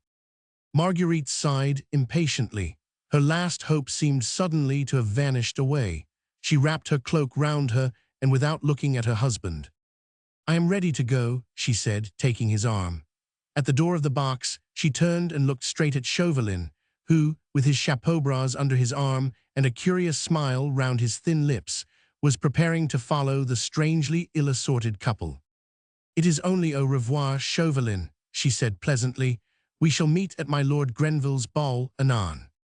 And in her eyes the astute Frenchman read, no doubt, something which caused him profound satisfaction, for with a sarcastic smile he took a delicate pinch of snuff. Then, having dusted his dainty lace jabot, he rubbed his thin, bony hands contentedly together. Chapter 11. Lord Grenville's Ball. The historic ball given by the then Secretary of State for Foreign Affairs, Lord Grenville, was the most brilliant function of the year. Though the autumn season had only just begun, everybody who was anybody had contrived to be in London in time to be present there, and to shine at this ball to the best of his or her respective ability. His Royal Highness, the Prince of Wales, had promised to be present. He was coming on presently from the opera. Lord Grenville himself had listened to the two first acts of Orpheus before preparing to receive his guests. At 10 o'clock, an unusually late hour in those days, the grand rooms of the Foreign Office, exquisitely decorated with exotic palms and flowers, were filled to overflowing. One room had been set apart for dancing, and the dainty strains of the minuet made a soft accompaniment to the gay chatter, the merry laughter of the numerous and brilliant company. In a smaller chamber, facing the top of the fine stairway, the distinguished host stood ready to receive his guests. Distinguished men, beautiful women, notabilities from every European country had already filed past him, had exchanged the elaborate bows and curtsies with him, which the extravagant fashion of the time demanded, and then, laughing and talking, had dispersed in the ball, reception, and card rooms beyond. Not far from Lord Grenville's elbow, leaning against one of the console tables, Chauvelin, in his irreproachable black costume, was taking a quiet survey of the brilliant throng. He noted that Sir Percy and Lady Blakeney had not yet arrived, and his keen, pale eyes glanced quickly towards the door every time a newcomer appeared. He stood somewhat isolated. The envoy of the revolutionary government of France was not likely to be very popular in England, at a time when the news of the awful September massacres and of the reign of terror and anarchy had just begun to filtrate across the Channel. In his official capacity, he had been received courteously by his English colleagues. Mr. Pitt had shaken him by the hand. Lord Grenville had entertained him more than once, but the more intimate circles of London society ignored him altogether. The women openly turned their backs upon him. The men who held no official position refused to shake his hand. But Chauvelin was not the man to trouble himself about these social amenities, which he called mere incidents in his diplomatic career. He was blindly enthusiastic for the revolutionary cause. He despised all social inequalities, and he had a burning love for his own country. These three sentiments made him supremely indifferent to the snubs he received in this fog-ridden, loyalist, old-fashioned England. But above all, Chauvelin had a purpose at heart. He firmly believed that the French aristocrat was the most bitter enemy of France. He would have wished to see every one of them annihilated. He was one of those who, during this awful reign of terror, had been the first to utter the historic and ferocious desire that aristocrats might have but one head between them, so that it might be cut off with a single stroke of the guillotine. And thus he looked upon every French aristocrat who had succeeded in escaping from France as so much prey of which the guillotine had been unwarrantably cheated. There is no doubt that those royalist emigrants, once they had managed to cross the frontier, did their very best to stir up foreign indignation against France. Plots without end were hatched in England, in Belgium, in Holland, to try and induce some great power to send troops into revolutionary Paris, to free King Louis, and to summarily hang the bloodthirsty leaders of that monster republic. Small wonder, therefore, that the romantic and mysterious personality of the Scarlet Pimpernel was a source of bitter hatred to Chauvelin. He and the few young jackanapes under his command, well furnished with money, armed with boundless daring and acute cunning, had succeeded in rescuing hundreds of aristocrats from France. 9/10 of the emigrants, who were feted at the English court, owed their safety to that man and to his league. Chauvelin had sworn to his colleagues in Paris that he would discover the identity of that meddlesome Englishman, entice him over to France, and then Chauvelin drew a deep breath of satisfaction at the very thought of seeing that enigmatic head falling under the knife of the guillotine, as easily as that of any other man. Suddenly, there was a great stir on the handsome staircase. All conversation stopped for a moment as the majordomo's voice outside announced, "His Royal Highness the Prince of Wales and suite, Sir Percy Blakeney, Lady Blakeney." Lord Grenville went quickly to the door to receive his exalted guest. The Prince of Wales, dressed in a magnificent court suit of salmon-colored velvet richly embroidered with gold, entered with Marguerite Blakeney on his arm, and on his left Sir Percy, in gorgeous shimmering cream satin, cut in the extravagant, incroyable style, his fair hair free from powder, priceless lace at his neck and wrists, and the flat chapeau bras under his arm. After the few conventional words of deferential greeting, Lord Grenville said to his royal guest, "Will your Highness permit me to introduce M. Chauvelin, the accredited agent of the French government?" Chauvelin, immediately the prince entered, had stepped forward, expecting this introduction. He bowed very low, whilst the prince returned his salute with a curt nod of the head. "Monsieur," said his Royal Highness coldly, "we will try to forget the government that sent you and look upon you merely as our guest, a private gentleman from France. As such you are welcome, monsieur." "Monseigneur," rejoined Chauvelin, bowing once again. "Madame," he added, bowing ceremoniously before Marguerite. "Ah, my little Chauvelin," she said with unconcerned gaiety and extending her tiny hand to him. "Monsieur and I are old friends, your Royal Highness." "Ah, then," said the prince, this time very graciously, "you are doubly welcome, monsieur." "There is someone else I would crave permission to present to your Royal Highness," here interposed Lord Grenville. "Ah, who is it?" asked the prince. "Madame la Comtesse de Tournay de Basserive and her family, who have but recently come from France." "By all means, they are among the lucky ones then." Lord Grenville turned in search of the Comtesse, who sat at the further end of the room. "Lud love me," whispered his Royal Highness to Marguerite, as soon as he had caught sight of the rigid figure of the old lady. "Lud love me, she looks very virtuous and very melancholy." "Faith, your Royal Highness," she rejoined with a smile, "virtue is like precious odors, most fragrant when it is crushed." "Virtue, alas," sighed the prince, "is mostly unbecoming to your charming sex, madame." "Madame la Comtesse de Tournay de Basserive," said Lord Grenville, introducing the lady. "This is a pleasure, madame. My royal father, as you know, is ever glad to welcome those of your compatriots whom France has driven from her shores. Your Royal Highness is ever gracious, replied the Comtesse with becoming dignity. Then, indicating her daughter, who stood timidly by her side, "My daughter Susan, Monseigneur," she said. "Ah, charming, charming," said the prince, "and now allow me, Comtesse, to introduce to you Lady Blakeney, who honors us with her friendship. You and she will have much to say to one another, I vow. Every compatriot of Lady Blakeney's is doubly welcome for her sake. Her friends are our friends, her enemies the enemies of England." Marguerite's blue eyes had twinkled with merriment at this gracious speech from her exalted friend. The Comtesse de Tournay, who lately had so flagrantly insulted her, was here receiving a public lesson, at which Marguerite could not help but rejoice. But the Comtesse, for whom respect of royalty amounted almost to a religion, was too well schooled in courtly etiquette to show the slightest sign of embarrassment, as the two ladies curtsied ceremoniously to one another. "His Royal Highness is ever gracious, Madame," said Marguerite demurely, and with a wealth of mischief in her twinkling blue eyes. "But here there is no need for his kind mediation. Your amiable reception of me at our last meeting still dwells pleasantly in my memory." "We poor exiles, Madame," rejoined the Comtesse, frigidly, "show our gratitude to England by devotion to the wishes of Monseigneur." "Madame," said Marguerite, with another ceremonious curtsy.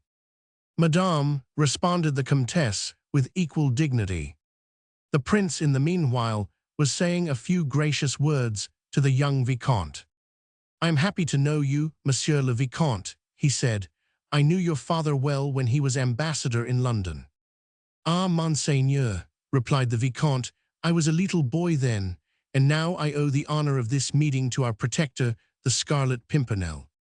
"Hush," said the prince, earnestly and quickly, as he indicated Chauvelin, who had stood a little on one side throughout the whole of this little scene, watching Marguerite and the Comtesse with an amused, sarcastic little smile around his thin lips. "Nay, Monseigneur," he said now, as if in direct response to the prince's challenge, "pray do not check this gentleman's display of gratitude. The name of that interesting red flower is well known to me and to France." The prince looked at him keenly for a moment or two. "Faith then, monsieur," he said, "perhaps you know more about our national hero than we do ourselves. Perchance you know who he is. See," he added, turning to the groups round the room, "the ladies hang upon your lips. You would render yourself popular among the fair sex if you were to gratify their curiosity." "Ah, Monseigneur," said Chauvelin significantly, "rumor has it in France that your Highness could, and you would, give the truest account of that enigmatical wayside flower." He looked quickly and keenly at Marguerite as he spoke, but she betrayed no emotion, and her eyes met his quite fearlessly. "Nay, man," replied the prince, "my lips are sealed, and the members of the League jealously guard the secret of their chief. So his fair adorers have to be content with worshipping a shadow. Here in England, monsieur," he added with wonderful charm and dignity, "we but name the Scarlet Pimpernel, and every fair cheek is suffused with a blush of enthusiasm. None have seen him save his faithful lieutenants. We know not if he be tall or short, fair or dark, handsome or ill-formed, but we know that he is the bravest gentleman in all the world, and we all feel a little proud, monsieur, when we remember that he is an Englishman." "Ah, Monsieur Chauvelin," added Marguerite, looking almost with defiance across at the placid, sphinx-like face of the Frenchman, "His Royal Highness should add that we ladies think of him as of a hero of old.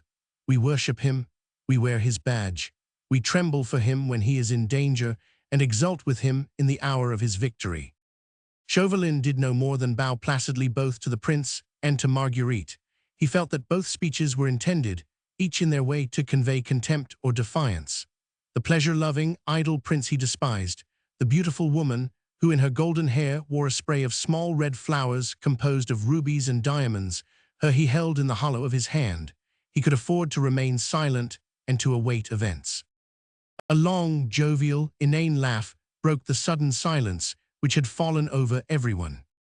"And we poor husbands," came in slow, affected accents from gorgeous Sir Percy, "we have to stand by while they worship a demmed shadow."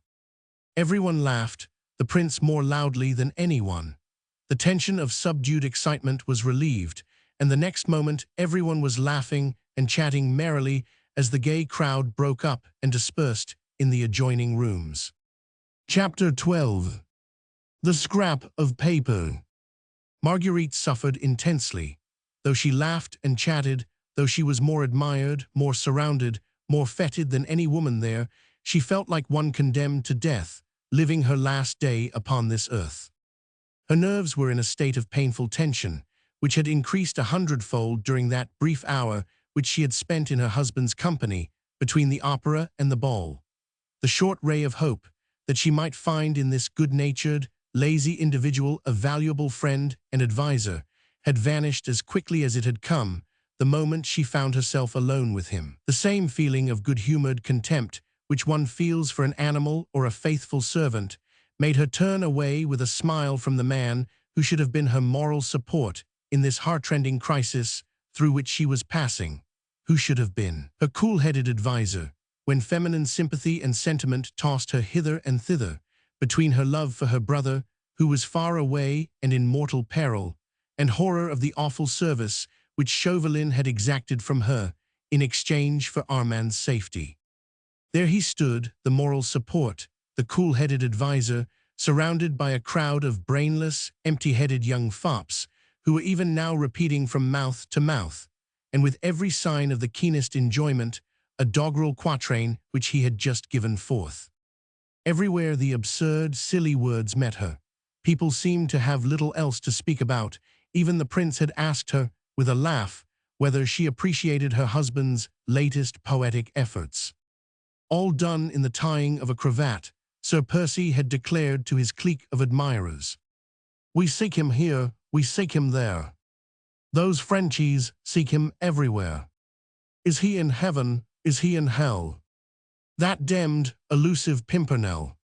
Sir Percy's bon mot had gone the round of the brilliant reception rooms. The prince was enchanted. He vowed that life without Blakeney would be but a dreary desert. Then, taking him by the arm, had led him to the card-room and engaged him in a long game of hazard. Sir Percy, whose chief interest in most social gatherings seemed to center round the card table, usually allowed his wife to flirt, dance, to amuse, or bore herself as much as she liked. And tonight, having delivered himself of his bon mot, he had left Marguerite surrounded by a crowd of admirers of all ages, all anxious and willing to help her to forget that somewhere in the spacious reception rooms there was a long, lazy being who had been fool enough to suppose that the cleverest woman in Europe would settle down to the prosaic bonds of English matrimony. Her still overwrought nerves, her excitement and agitation lent beautiful Marguerite Blakeney much additional charm. Escorted by a veritable bevy of men of all ages and of most nationalities, she called forth many exclamations of admiration from everyone as she passed. She would not allow herself any more time to think. Her early, somewhat bohemian training had made her something of a fatalist. She felt that events would shape themselves, that the directing of them was not in her hands. From Chauvelin, she knew that she could expect no mercy. He had set a price upon Armand's head and left it to her to pay or not, as she chose.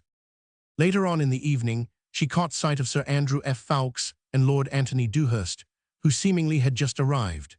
She noticed at once that Sir Andrew immediately made for little Susan de Tournay, and that the two young people soon managed to isolate themselves in one of the deep embrasures of the mullioned windows, there to carry on a long conversation, which seemed very earnest and very pleasant on both sides. Both the young men looked a little haggard and anxious, but otherwise they were irreproachably dressed, and there was not the slightest sign about their courtly demeanor of the terrible catastrophe which they must have felt hovering round them and round their chief. That the League of the Scarlet Pimpernel had no intention of abandoning its cause, she had gathered through little Suzanne herself, who spoke openly of the assurance she and her mother had had that the Comte de Tournay would be rescued from France by the League within the next few days. Vaguely she began to wonder, as she looked at the brilliant and fashionable crowd in the gaily lighted ballroom, which of these worldly men round her was the mysterious Scarlet Pimpernel, who held the threads of such daring plots and the fate of valuable lives in his hands. A burning curiosity seized her to know him. Although for months she had heard of him and had accepted his anonymity, as everyone else in society had done, but now she longed to know, quite impersonally, quite apart from Armand and quite apart from Chauvelin, only for her own sake, for the sake of the enthusiastic admiration she had always bestowed on his bravery and cunning. He was at the ball, of course, somewhere, since Sir Andrew F. Ffoulkes and Lord Anthony Dewhurst were here, evidently expecting to meet their chief, and perhaps to get a fresh mot d'ordre from him. Marguerite looked round at everyone, at the aristocratic high-typed Norman faces, the squarely built, fair-haired Saxon, the more gentle, humorous cast of the Celt, wondering which of these betrayed the power, the energy, the cunning which had imposed its will and its leadership upon a number of high-born English gentlemen, among whom rumour asserted was His Royal Highness himself. Sir Andrew F. Ffoulkes, surely not, with his gentle blue eyes, which were looking so tenderly and longingly after little Susan, who was being led away from the pleasant tete-a-tete by her stern mother. Marguerite watched him across the room as he finally turned away with a sigh and seemed to stand, aimless and lonely, now that Susan's dainty little figure had disappeared in the crowd. She watched him as he strolled towards the doorway, which led to a small boudoir beyond, then paused and leaned against the framework of it, looking still anxiously all round him. Marguerite contrived for the moment to evade her present attentive cavalier, and she skirted the fashionable crowd, drawing nearer to the doorway, against which Sir Andrew was leaning. Why she wished to get closer to him, she could not have said. Perhaps she was impelled by an all-powerful fatality, which so often seems to rule the destinies of men. Suddenly she stopped. Her very heart seemed to stand still. Her eyes, large and excited, flashed for a moment towards that doorway, then as quickly were turned away again. Sir Andrew F. Ffoulkes was still in the same listless position by the door, but Marguerite had distinctly seen that Lord Hastings, a young buck, a friend of her husband's and one of the prince's set, had, as he quickly brushed past him, slipped something into his hand. For one moment longer, oh, it was the merest flash, Marguerite paused. The next she had, with admirably played unconcern, resumed her walk across the room, but this time more quickly towards that doorway whence Sir Andrew had now disappeared. All this from the moment that Marguerite had caught sight of Sir Andrew leaning against the doorway, until she followed him into the little boudoir beyond, had occurred in less than a minute. Fate is usually swift when she deals a blow. Now Lady Blakeney had suddenly ceased to exist. It was Marguerite St. Just who was there only, Marguerite St., just who had passed her childhood, her early youth, in the protecting arms of her brother Armand. She had forgotten everything else, her rank, her dignity, her secret enthusiasms, everything save that Armand stood in peril of his life, and that there, not 20 feet away from her, in the small boudoir which was quite deserted, in the very hands of Sir Andrew F. Ffoulkes, might be the talisman which would save her brother's life. Barely another 30 seconds had elapsed between the moment when Lord Hastings slipped the mysterious something into Sir Andrew's hand, and the one when she, in her turn, reached the deserted boudoir. Sir Andrew was standing with his back to her and close to a table upon which stood a massive silver candelabra. A slip of paper was in his hand, and he was in the very act of perusing its contents. Unperceived, her soft, clinging robe making not the slightest sound upon the heavy carpet, not daring to breathe until she had accomplished her purpose, Marguerite slipped close behind him. At that moment he looked round and saw her. She uttered a groan, passed her hand across her forehead, and murmured faintly, "The heat in the room was terrible. I felt so faint. Ah." She tottered almost as if she would fall, and Sir Andrew, quickly recovering himself, and crumpling in his hand the tiny note he had been reading, was only, apparently, just in time to support her. "You are ill, Lady Blakeney?" he asked with much concern. "Let me—" "No, nothing," she interrupted quickly. "A chair, quick." She sank into a chair close to the table, and throwing back her head, closed her eyes. "There," she murmured still faintly, "the giddiness is passing off. Do not heed me, Sir Andrew. I assure you I already feel better." At moments like these there is no doubt, and psychologists actually assert it, that there is in us a sense which has absolutely nothing to do with the other five. It is not that we see, it is not that we hear or touch, yet we seem to do all three at once. Marguerite sat there with her eyes apparently closed. Sir Andrew was immediately behind her, and on her right was the table with the 5-armed candelabra upon it. Before her mental vision, there was absolutely nothing but Armand's face. Armand, whose life was in the most imminent danger, and who seemed to be looking at her from a background upon which were dimly painted the seething crowd of Paris, the bare walls of the Tribunal of Public Safety, with Fouquier Tinville, the public prosecutor, demanding Armand's life in the name of the people of France, and the lurid guillotine with its stained knife waiting for another victim, Armand.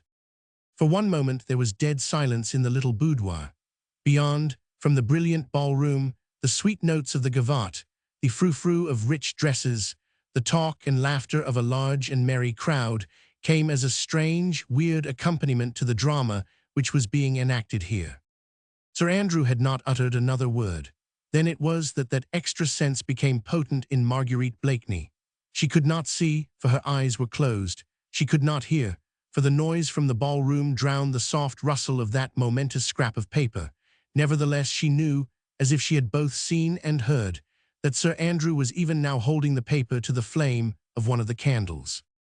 At the exact moment that it began to catch fire, she opened her eyes, raised her hand, and with two dainty fingers had taken the burning scrap of paper from the young man's hand. Then she blew out the flame and held the paper to her nostril with perfect unconcern. "How thoughtful of you, Sir Andrew," she said gaily. "Surely 'twas your grandmother who taught you that the smell of burnt paper was a sovereign remedy against giddiness." She sighed with satisfaction, holding the paper tightly between her jeweled fingers, that talisman which perhaps would save her brother Armand's life. Sir Andrew was staring at her, too dazed for the moment to realize what had actually happened.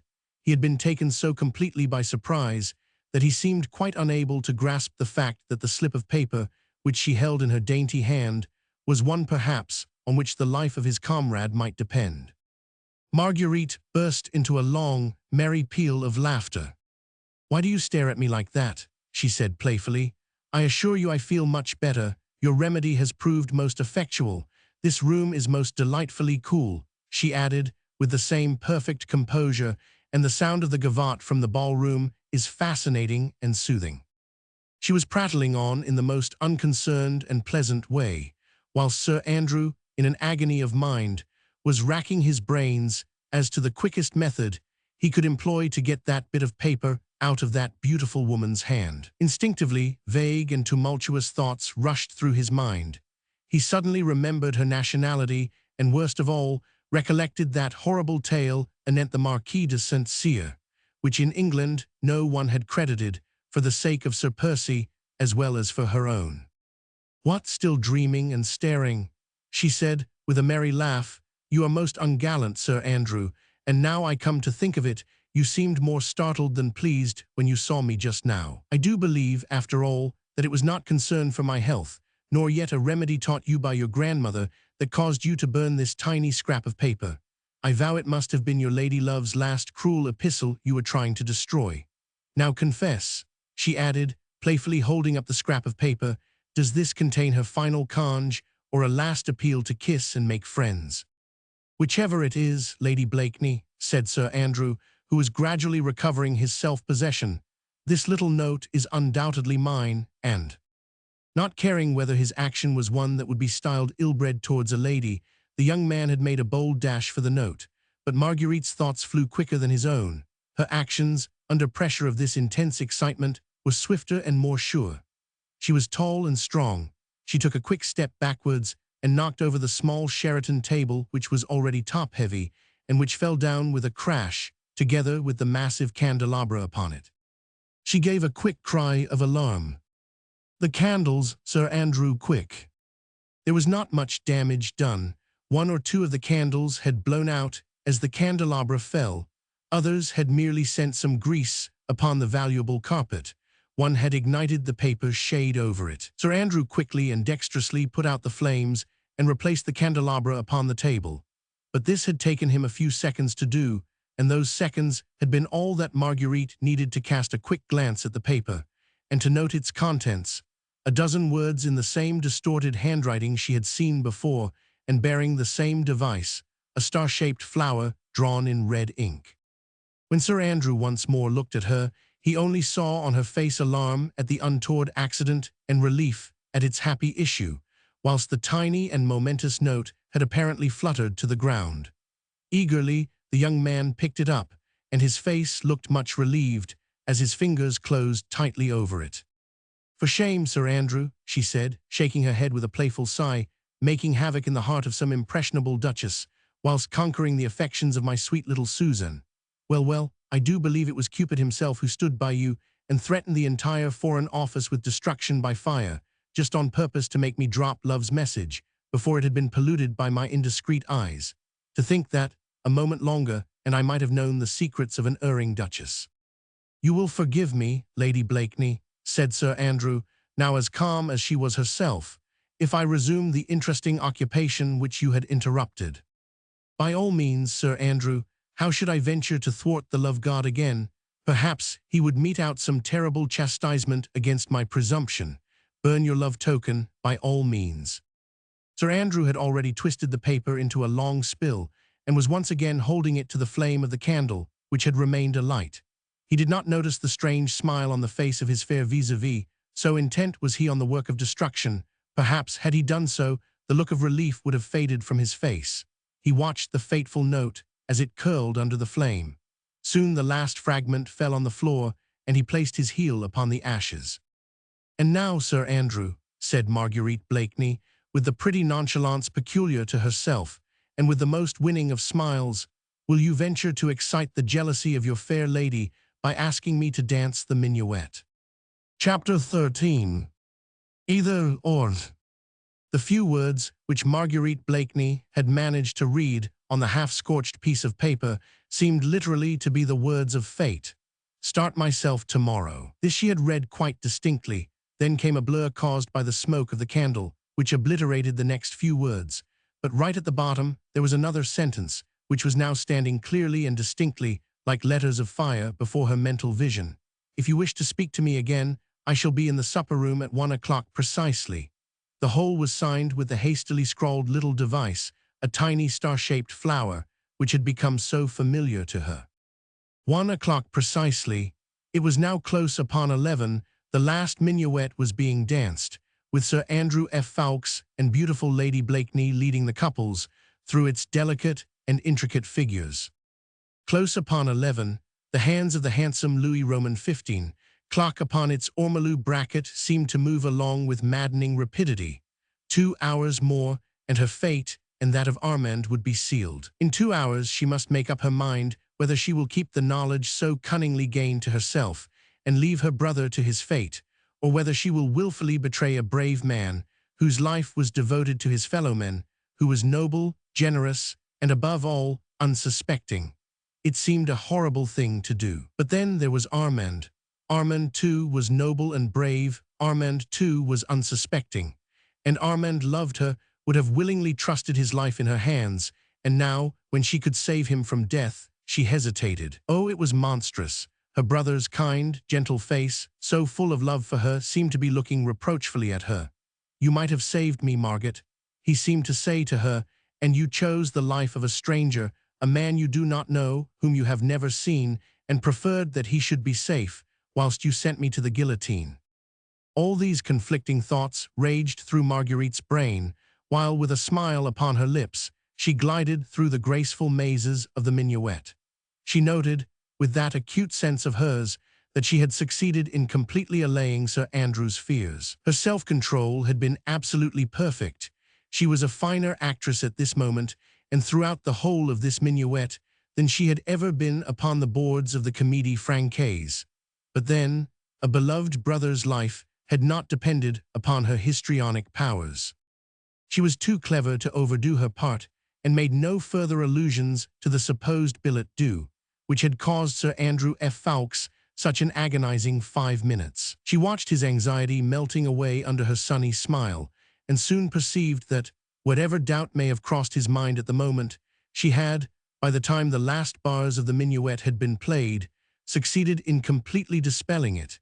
He never realized in what a fever of excitement she was, what effort it cost her to keep up a constant ripple of banal conversation. When the minuet was over, she asked Sir Andrew to take her into the next room. "I have promised to go down to supper with His Royal Highness," she said, "but before we part, tell me, am I forgiven?" "Forgiven?" Yes, confess, I gave you a fright just now.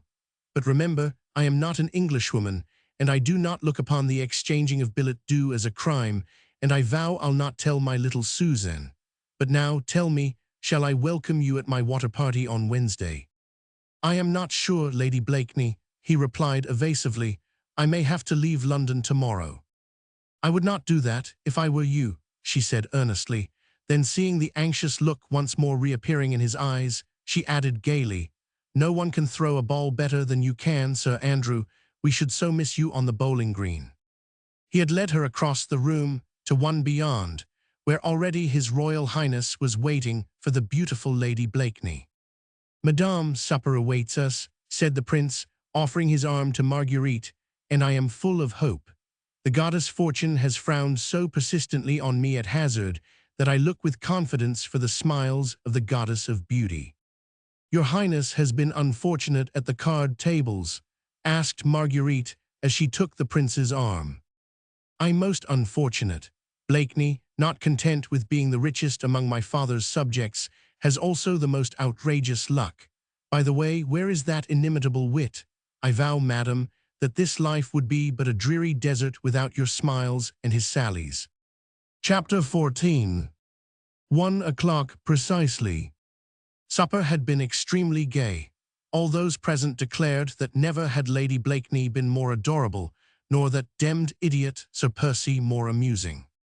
His Royal Highness had laughed until the tears streamed down his cheeks at Blakeney's foolish yet funny repartees. His doggerel verse, "We seek him here, we seek him there," etc., was sung to the tune of Ho, Merry Britons, and to the accompaniment of glasses knocked loudly against the table. Lord Grenville, moreover, had a most perfect cook. Some wags asserted that he was a scion of the old French noblesse, who, having lost his fortune, had come to seek it in the cuisine of the Foreign Office. Marguerite Blakeney was in her most brilliant mood, and surely not a soul in that crowded supper-room had even an inkling of the terrible struggle which was raging within her heart. The clock was ticking so mercilessly on. It was long past midnight, and even the Prince of Wales was thinking of leaving the supper table. Within the next half-hour, the destinies of two brave men would be pitted against one another, the dearly beloved brother and he, the unknown hero. Marguerite had not even tried to see Chauvelin during this last hour. She knew that his keen, fox-like eyes would terrify her at once, and incline the balance of her decision towards Armand. While she did not see him, there still lingered in her heart of hearts a vague, undefined hope that something would occur, something big, enormous, epic-making, which would shift from her young, weak shoulders this terrible burden of responsibility, of having to choose between two such cruel alternatives. But the minutes ticked on with that dull monotony which they invariably seem to assume when our very nerves ache with their incessant ticking. After supper, dancing was resumed. His Royal Highness had left, and there was general talk of departing among the older guests. The young ones were indefatigable and had started on a new gavotte which would fill the next quarter of an hour. Marguerite did not feel equal to another dance. There is a limit to the most enduring self-control. Escorted by a cabinet minister, she had once more found her way to the tiny boudoir, still the most deserted among all the rooms. She knew that Chauvelin must be lying in wait for her somewhere, ready to seize the first possible opportunity for a tete-a-tete. His eyes had met hers for a moment after the four-supper minuet, and she knew that the keen diplomatist, with those searching pale eyes of his, had divined that her work was accomplished. Fate had willed it so. Marguerite, torn by the most terrible conflict heart of woman can ever know, had resigned herself to its decrees. But Armand must be saved at any cost. He first of all, for he was her brother, had been mother, father, friend to her ever since she, a tiny babe, had lost both her parents. To think of Armand dying a traitor's death on the guillotine was too horrible even to dwell upon, impossible in fact. That could never be, never. As for the stranger, the hero, well, there, let fate decide. Marguerite would redeem her brother's life at the hands of the relentless enemy, then let that cunning Scarlet Pimpernel extricate himself after that. Perhaps, vaguely, Marguerite hoped that the daring plotter, who for so many months had baffled an army of spies, would still manage to evade Chauvelin and remain immune to the end. She thought of all this, as she sat listening to the witty discourse of the cabinet minister, who, no doubt, felt that he had found in Lady Blakeney a most perfect listener. Suddenly, she saw the keen, fox-like face of Chauvelin peeping through the curtained doorway. "Lord Fancourt," she said to the minister, "will you do me a service?" "I am entirely at your ladyship's service," he replied gallantly. "Will you see if my husband is still in the card-room? And if he is, will you tell him that I am very tired and would be glad to go home soon?" The commands of a beautiful woman are binding on all mankind, even on cabinet ministers. Lord Fancourt prepared to obey instantly. "I do not like to leave your ladyship alone," he said. "Never fear, I shall be quite safe here, and I think undisturbed, but I am really tired. You know Sir Percy will drive back to Richmond. It is a long way, and we shall not, and we do not hurry, get home before daybreak." Lord Fancourt had perforce to go. The moment he had disappeared, Chauvelin slipped into the room, and the next instant stood calm and impassive by her side. "You have news for me," he said. An icy mantle seemed to have suddenly settled round Marguerite's shoulders. Though her cheeks glowed with fire, she felt chilled and numbed. "Oh, Armand, will you ever know the terrible sacrifice of pride, of dignity, of womanliness a devoted sister is making for your sake?" "Nothing of importance," she said, staring mechanically before her, "but it might prove a clue. I contrived, no matter how, to detect Sir Andrew F. Ffoulkes in the very act of burning a paper at one of these candles in this very room. That paper I succeeded in holding between my fingers for the space of 2 minutes, and to cast my eye on it for that of 10 seconds. "Time enough to learn its contents?" asked Chauvelin quietly. She nodded, then she continued in the same even, mechanical tone of voice. In the corner of the paper there was the usual rough device of a small star-shaped flower. Above it I read 2 lines, everything else was scorched and blackened by the flame. And what were these 2 lines? Her throat seemed suddenly to have contracted. For an instant she felt that she could not speak the words which might send a brave man to his death. "It is lucky that the whole paper was not burned," added Chauvelin with dry sarcasm, "for it might have fared ill with Armand St. Just. What were the 2 lines, citoyenne?" "One was, 'I start myself tomorrow,'" she said quietly. "The other, 'If you wish to speak to me, I shall be in the supper-room at 1 o'clock precisely.'" Chauvelin looked up at the clock just above the mantelpiece. "Then I have plenty of time," he said placidly. "What are you going to do?" she asked. She was pale as a statue, her hands were icy cold, her head and heart throbbed with the awful strain upon her nerves. Oh, this was cruel, cruel. What had she done to have deserved all this? Her choice was made. Had she done a vile action or one that was sublime? The recording angel, who writes in the book of gold, alone could give an answer. "What are you going to do?" she repeated mechanically. "Oh, nothing for the present. After that it will depend." "On what?" "On whom I shall see in the supper-room at 1 o'clock precisely." "You will see the Scarlet Pimpernel, of course, but you do not know him." "No, but I shall presently." "Sir Andrew will have warned him." "I think not. When you parted from him after the minuet, he stood and watched you for a moment or two, with a look which gave me to understand that something had happened between you. It was only natural, was it not, that I should make a shrewd guess as to the nature of that something. I thereupon engaged the young gallant in a long and animated conversation. We discussed Herr Gluck's singular success in London, until a lady claimed his arm for supper. Since then, I did not lose sight of him through supper. When we all came upstairs again, Lady Portarles buttonholed him and started on the subject of pretty Emile, Susan de Tournay. I knew he would not move until Lady Portarles had exhausted the subject, which will not be for another quarter of an hour at least, and it is 5 minutes to 1 now. He was preparing to go, and went up to the doorway, where, drawing aside the curtain, he stood for a moment pointing out to Marguerite the distant figure of Sir Andrew F. Ffoulkes in close conversation with Lady Portarles. "I think," he said, with a triumphant smile, "that I may safely expect to find the person I seek in the dining-room, fair lady.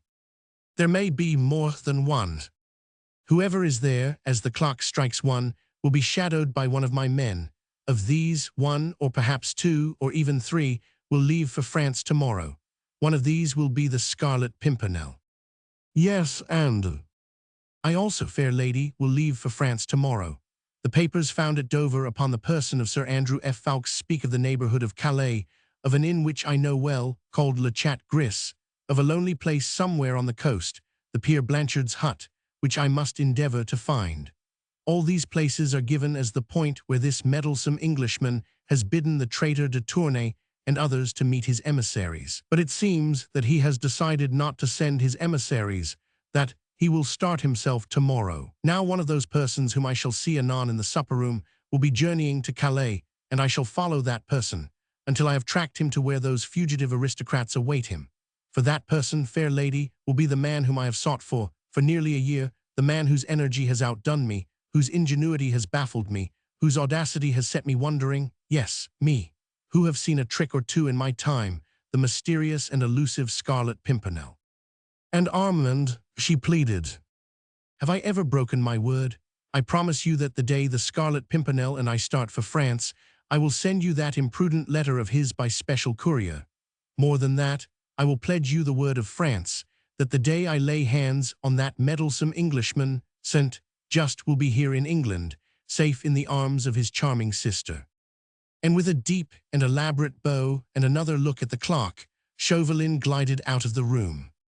It seemed to Marguerite that through all the noise, all the din of music, dancing, and laughter, she could hear his cat-like tread gliding through the vast reception rooms, that she could hear him go down the massive staircase, reach the dining room, and open the door. Fate had decided, had made her speak, had made her do a vile and abominable thing, for the sake of the brother she loved. She lay back in her chair, passive and still, seeing the figure of her relentless enemy ever present before her aching eyes. When Chauvelin reached the supper-room, it was quite deserted. It had that woebegone, forsaken, tawdry appearance which reminds one so much of a ball dress the morning after. Half-empty glasses littered the table, unfolded napkins lay about. The chairs, turned towards one another in groups of 2s and 3s, seemed like the seats of ghosts, in close conversation with one another. There were sets of 2 chairs, very close to one another, in the far corners of the room, which spoke of recent whispered flirtations over cold game pie and champagne. There were sets of 3 and 4 chairs that recalled pleasant, animated discussions over the latest scandals. There were chairs, straight up in a row, that still looked starchy, critical, acid, like antiquated dowagers. There were a few isolated, single chairs, close to the table, that spoke of gourmands intent on the most recherche dishes, and others overturned on the floor, that spoke volumes on the subject of my Lord Grenville's cellars. It was a ghost-like replica, in fact, of that fashionable gathering upstairs, a ghost that haunts every house where balls and good suppers are given, a picture drawn with white chalk on grey cardboard, dull and colourless, now that the bright silk dresses and gorgeously embroidered coats were no longer there to fill in the foreground, and now that the candles flickered sleepily in their sockets. Chauvelin smiled benignly, and rubbing his long, thin hands together, he looked round the deserted supper-room, whence even the last flunky had retired in order to join his friends in the hall below. All was silence in the dimly lighted room, whilst the sound of the gavotte, the hum of distant talk and laughter, and the rumble of an occasional coach outside, only seemed to reach this palace of the sleeping beauty as the murmur of some flitting spooks far away. It all looked so peaceful, so luxurious, and so still that the keenest observer, a veritable prophet, could never have guessed that, at this present moment, that deserted supper-room was nothing but a trap laid for the capture of the most cunning and audacious plotter those stirring times had ever seen. Chauvelin pondered and tried to peer into the immediate future. What would this man be like, whom he and the leaders of a whole revolution had sworn to bring to his death? Everything about him was weird and mysterious. His personality, which he had so cunningly concealed, the power he wielded over 19 English gentlemen who seemed to obey his every command blindly and enthusiastically, the passionate love and submission he had roused in his little train band, and above all, his marvelous audacity, the boundless impudence which had caused him to beard his most implacable enemies within the very walls of Paris. No wonder that in France, the sobriquet of the mysterious Englishman roused in the people a superstitious shudder. Chauvelin himself, as he gazed round the deserted room, where presently the weird hero would appear, felt a strange feeling of awe creeping all down his spine. But his plans were well laid. He felt sure that the Scarlet Pimpernel had not been warned, and felt equally sure that Marguerite Blakeney had not played him false. If she had, a cruel look, that would have made her shudder, gleamed in Chauvelin's keen, pale eyes. If she had played him a trick, Armand St. Just would suffer the extreme penalty. But no, of course she had not played him false.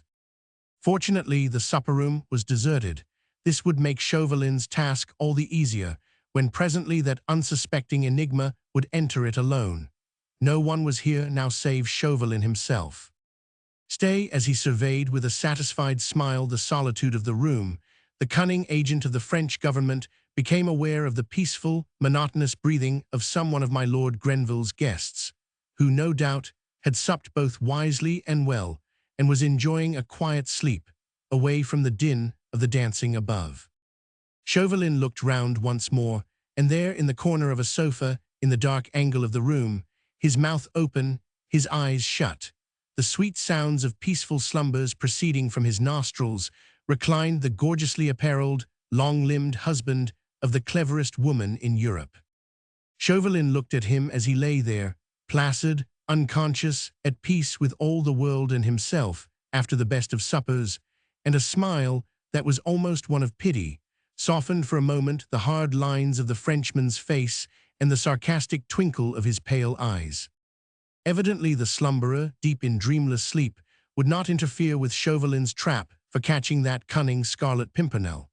Again he rubbed his hands together, and following the example of Sir Percy Blakeney, he too stretched himself out in the corner of another sofa, shut his eyes, opened his mouth, gave forth sounds of peaceful breathing, and waited.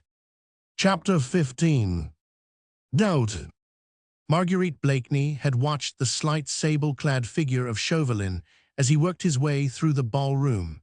Then, perforce, she had had to wait, while her nerves tingled with excitement. Listlessly she sat in the small, still deserted boudoir, looking out through the curtained doorway on the dancing couples beyond. Looking at them, yet seeing nothing, hearing the music, yet conscious of naught save a feeling of expectancy, of anxious, weary waiting. Her mind conjured up before her the vision of what was, perhaps at this very moment, passing downstairs. The half-deserted dining room, the fateful hour, Chauvelin on the watch. Then, precise to the moment, the entrance of a man, he, the Scarlet Pimpernel, the mysterious leader, who to Marguerite had become almost unreal, so strange, so weird was this hidden identity. She wished she were in the supper-room, too, at this moment, watching him as he entered. She knew that her woman's penetration would at once recognize in the stranger's face, whoever he might be, that strong individuality which belongs to a leader of men, to a hero, to the mighty, high-soaring eagle, whose daring wings were becoming entangled in the ferret's trap. Womanlike, she thought of him with unmixed sadness. The irony of that fate seemed so cruel, which allowed the fearless lion to succumb to the gnawing of a rat. Ah, had Armand's life not been at stake? "Faith, your ladyship must have thought me very remiss," said a voice suddenly, close to her elbow. "I had a deal of difficulty in delivering your message, for I could not find Blakeney anywhere at first." Marguerite had forgotten all about her husband and her message to him.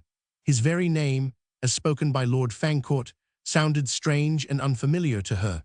So completely had she in the last 5 minutes lived her old life in the Rue de Richelieu again, with Armand always near her to love and protect her, to guard her from the many subtle intrigues which were forever raging in Paris in those days.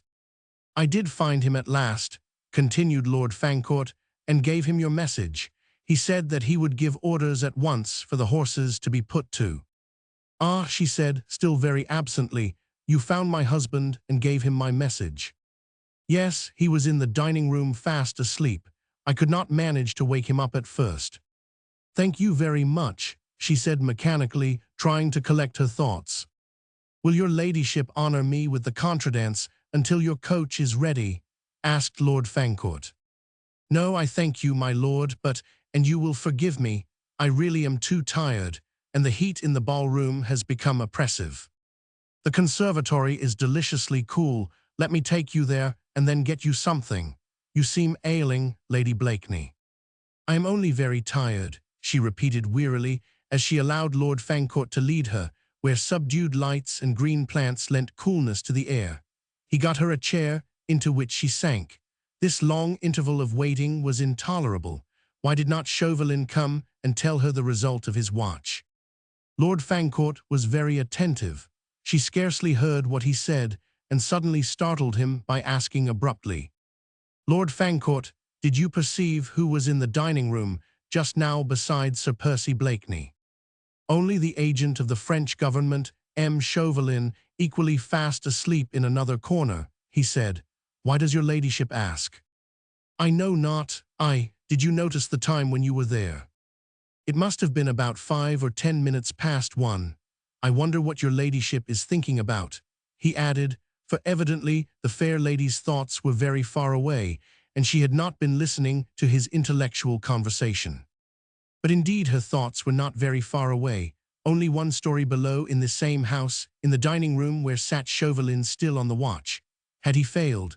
For one instant that possibility rose before her as a hope, the hope that the Scarlet Pimpernel had been warned by Sir Andrew and that Chauvelin's trap had failed to catch his bird, but that hope soon gave way to fear. Had he failed? But then, Armand. Lord Fancourt had given up talking since he found that he had no listener.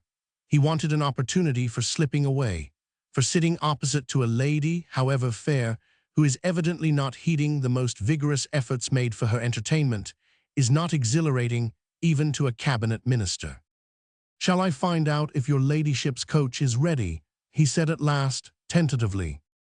"Oh, thank you, if you would be so kind. I fear I am but sorry company, but I am really tired, and perhaps would be best alone."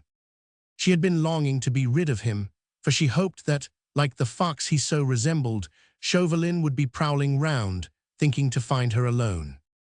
But Lord Fancourt went, and still Chauvelin did not come. Oh, what had happened? She felt Armand's fate trembling in the balance.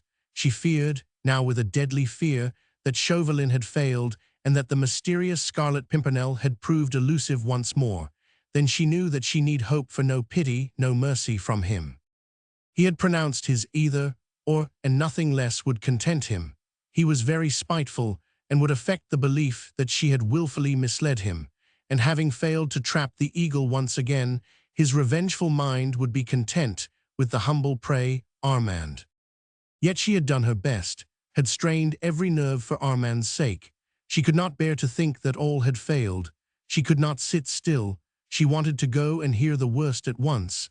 She wondered even that Chauvelin had not come yet to vent his wrath and satire upon her.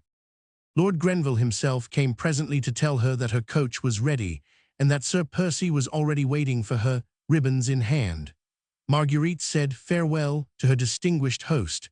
Many of her friends stopped her as she crossed the rooms to talk to her and exchange pleasant au revoirs. The minister only took final leave of beautiful Lady Blakeney on the top of the stairs. Below, on the landing, a veritable army of gallant gentlemen were waiting to bid goodbye to the Queen of Beauty and Fashion, whilst outside, under the massive portico, Sir Percy's magnificent bays were impatiently pawing the ground.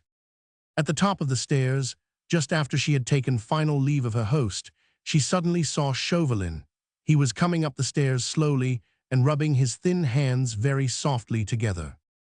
There was a curious look on his mobile face, partly amused and wholly puzzled, and as his keen eyes met Marguerite's, they became strangely sarcastic. "M. Chauvelin," she said, as he stopped on the top of the stairs, bowing elaborately before her, "my coach is outside. May I claim your arm?" As gallant as ever, he offered her his arm and led her downstairs. The crowd was very great.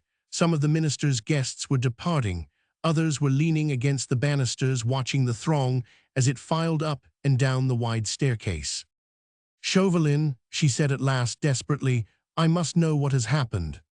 "What has happened, dear lady?" he said with affected surprise. "Where, when?" "You are torturing me, Chauvelin. I have helped you tonight. Surely I have the right to know. what happened in the dining room at 1 o'clock just now."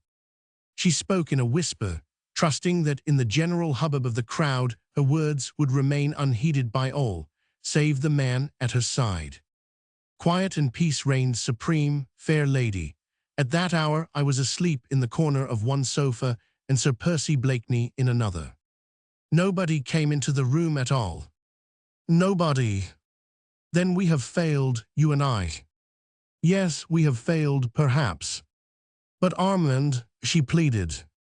"Ah, Armand, St. Just's chances hang on a thread. Pray heaven, dear lady, that that thread may not snap. Chauvelin, I worked for you sincerely, earnestly, remember." "I remember my promise," he said quietly. "The day that the Scarlet Pimpernel and I meet on French soil, St. Just will be in the arms of his charming sister." "Which means that a brave man's blood will be on my hands," she said with a shudder. "His blood or that of your brother. Surely at the present moment you must hope, as I do, that the enigmatical Scarlet Pimpernel will start for Calais today." "I am only conscious of one hope, citoyen." "And that is?" "That Satan, your master, will have need of you elsewhere before the sun rises today." "You flatter me, citoyen." She had detained him for a while, midway down the stairs, trying to get at the thoughts which lay beyond that thin, fox-like mask. But Chauvelin remained urbane, sarcastic, mysterious. Not a line betrayed to the poor, anxious woman whether she need fear or whether she dared to hope. Downstairs on the landing she was soon surrounded. Lady Blakeney never stepped from any house into her coach without an escort of fluttering human moths around the dazzling light of her beauty. But before she finally turned away from Chauvelin, she held out a tiny hand to him, with that pretty gesture of childish appeal which was so essentially her own. "Give me some hope, my little Chauvelin," she pleaded. With perfect gallantry, he bowed over that tiny hand, which looked so dainty and white through the delicately transparent black lace mitten, and kissing the tips of the rosy fingers. "Pray heaven that the thread may not snap," he repeated with his enigmatic smile. And stepping aside, he allowed the moths to flutter more closely round the candle, and the brilliant throng of the Jeunesse dorée, eagerly attentive to Lady Blakeney's every movement, hid the keen, fox-like face from her view. Chapter 16. Richmond. A few minutes later she was sitting, wrapped in costly furs, near Sir Percy Blakeney on the box seat of his magnificent coach, and the 4 splendid bays had thundered down the quiet street. The night was warm in spite of the gentle breeze which fanned Marguerite's burning cheeks. Soon London houses were left behind, and rattling over Old Hammersmith Bridge, Sir Percy was driving his bays rapidly towards Richmond. The river wound in and out in its pretty delicate curves, looking like a silver serpent beneath the glittering rays of the moon. Long shadows from overhanging trees spread occasional deep palls right across the road. The bays were rushing along at breakneck speed, held but slightly back by Sir Percy's strong, unerring hands.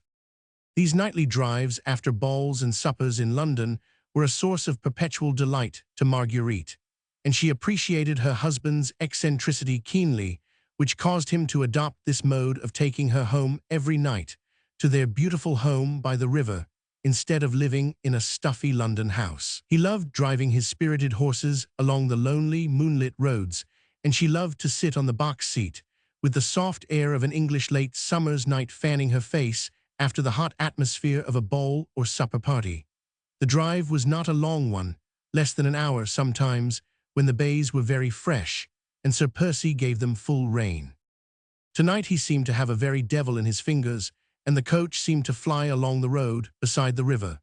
As usual, he did not speak to her, but stared straight in front of him, the ribbon seeming to lie quite loosely in his slender, white hands. Marguerite looked at him tentatively once or twice. She could see his handsome profile and one lazy eye, with its straight fine brow and drooping heavy lid. The face in the moonlight looked singularly earnest, and recalled to Marguerite's aching heart those happy days of courtship, before he had become the lazy nincompoop, the effete fop, whose life seemed spent in card and supper rooms. But now in the moonlight she could not catch the expression of the lazy blue eyes. She could only see the outline of the firm chin, the corner of the strong mouth, the well-cut massive shape of the forehead. Truly, nature had meant well by Sir Percy. His faults must all be laid at the door of that poor, half-crazy mother, and of the distracted, heartbroken father, neither of whom had cared for the young life which was sprouting up between them, and which, perhaps, their very carelessness was already beginning to wreck. Marguerite suddenly felt intense sympathy for her husband. The moral crisis she had just gone through made her feel indulgent towards the faults, the delinquencies of others. How thoroughly a human being can be buffeted and overmastered by fate had been borne in upon her with appalling force. Had anyone told her a week ago that she would stoop to spy upon her friends, that she would betray a brave and unsuspecting man into the hands of a relentless enemy, she would have laughed the idea to scorn. Yet she had done these things. Anon, perhaps the death of that brave man would be at her door, just as 2 years ago the Marquis de St. Cyr had perished through a thoughtless word of hers. But in that case she was morally innocent. She had meant no serious harm, fate merely had stepped in. But this time she had done a thing that obviously was base, had done it deliberately, for a motive which, perhaps, high moralists would not even appreciate. And as she felt her husband's strong arm beside her, she also felt how much more he would dislike and despise her if he knew of this night's work. Thus human beings judge of one another, superficially, casually, throwing contempt on one another, with but little reason and no charity. She despised her husband for his inanities and vulgar, unintellectual occupations, and he, she felt, would despise her still worse, because she had not been strong enough to do right for right's sake, and to sacrifice her brother to the dictates of her conscience.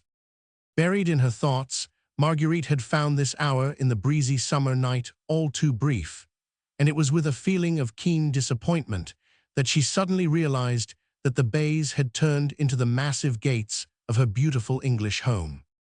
Sir Percy Blakeney's house on the river has become a historic one. Palatial in its dimensions, it stands in the midst of exquisitely laid-out gardens, with a picturesque terrace and frontage to the river. Built in Tudor days, the old red brick of the walls looks eminently picturesque in the midst of a bower of green, the beautiful lawn, with its old sundial, adding the true note of harmony to its foreground. Great secular trees lent cool shadows to the grounds, and now, on this warm early autumn night, the leaves slightly turned to russets and gold, the old garden looked singularly poetic and peaceful in the moonlight. With unerring precision, Sir Percy had brought the 4 bays to a standstill immediately in front of the fine Elizabethan entrance hall. In spite of the lateness of the hour, an army of grooms seemed to have emerged from the very ground as the coach had thundered up, and were standing respectfully round. Sir Percy jumped down quickly, then helped Marguerite to alight. She lingered outside for a moment, whilst he gave a few orders to one of his men. She skirted the house and stepped onto the lawn, looking out dreamily into the silvery landscape. Nature seemed exquisitely at peace. In comparison with the tumultuous emotions she had gone through, she could faintly hear the ripple of the river and the occasional soft and ghost-like fall of a dead leaf from a tree. All else was quiet round her. She had heard the horses prancing as they were being led away to their distant stables, the hurrying of servants' feet as they had all gone within to rest. The house also was quite still. In 2 separate suites of apartments, just above the magnificent reception rooms, lights were still burning. They were her rooms, and his, well divided from each other by the whole width of the house, as far apart as their own lives had become. Involuntarily she sighed. At that moment she could really not have told why. She was suffering from unconquerable heartache. Deeply and achingly she was sorry for herself. Never had she felt so pitiably lonely, so bitterly in want of comfort and of sympathy. With another sigh she turned away from the river towards the house, vaguely wondering if, after such a night, she could ever find rest and sleep. Suddenly, before she reached the terrace, she heard a firm step upon the crisp gravel, and the next moment her husband's figure emerged out of the shadow.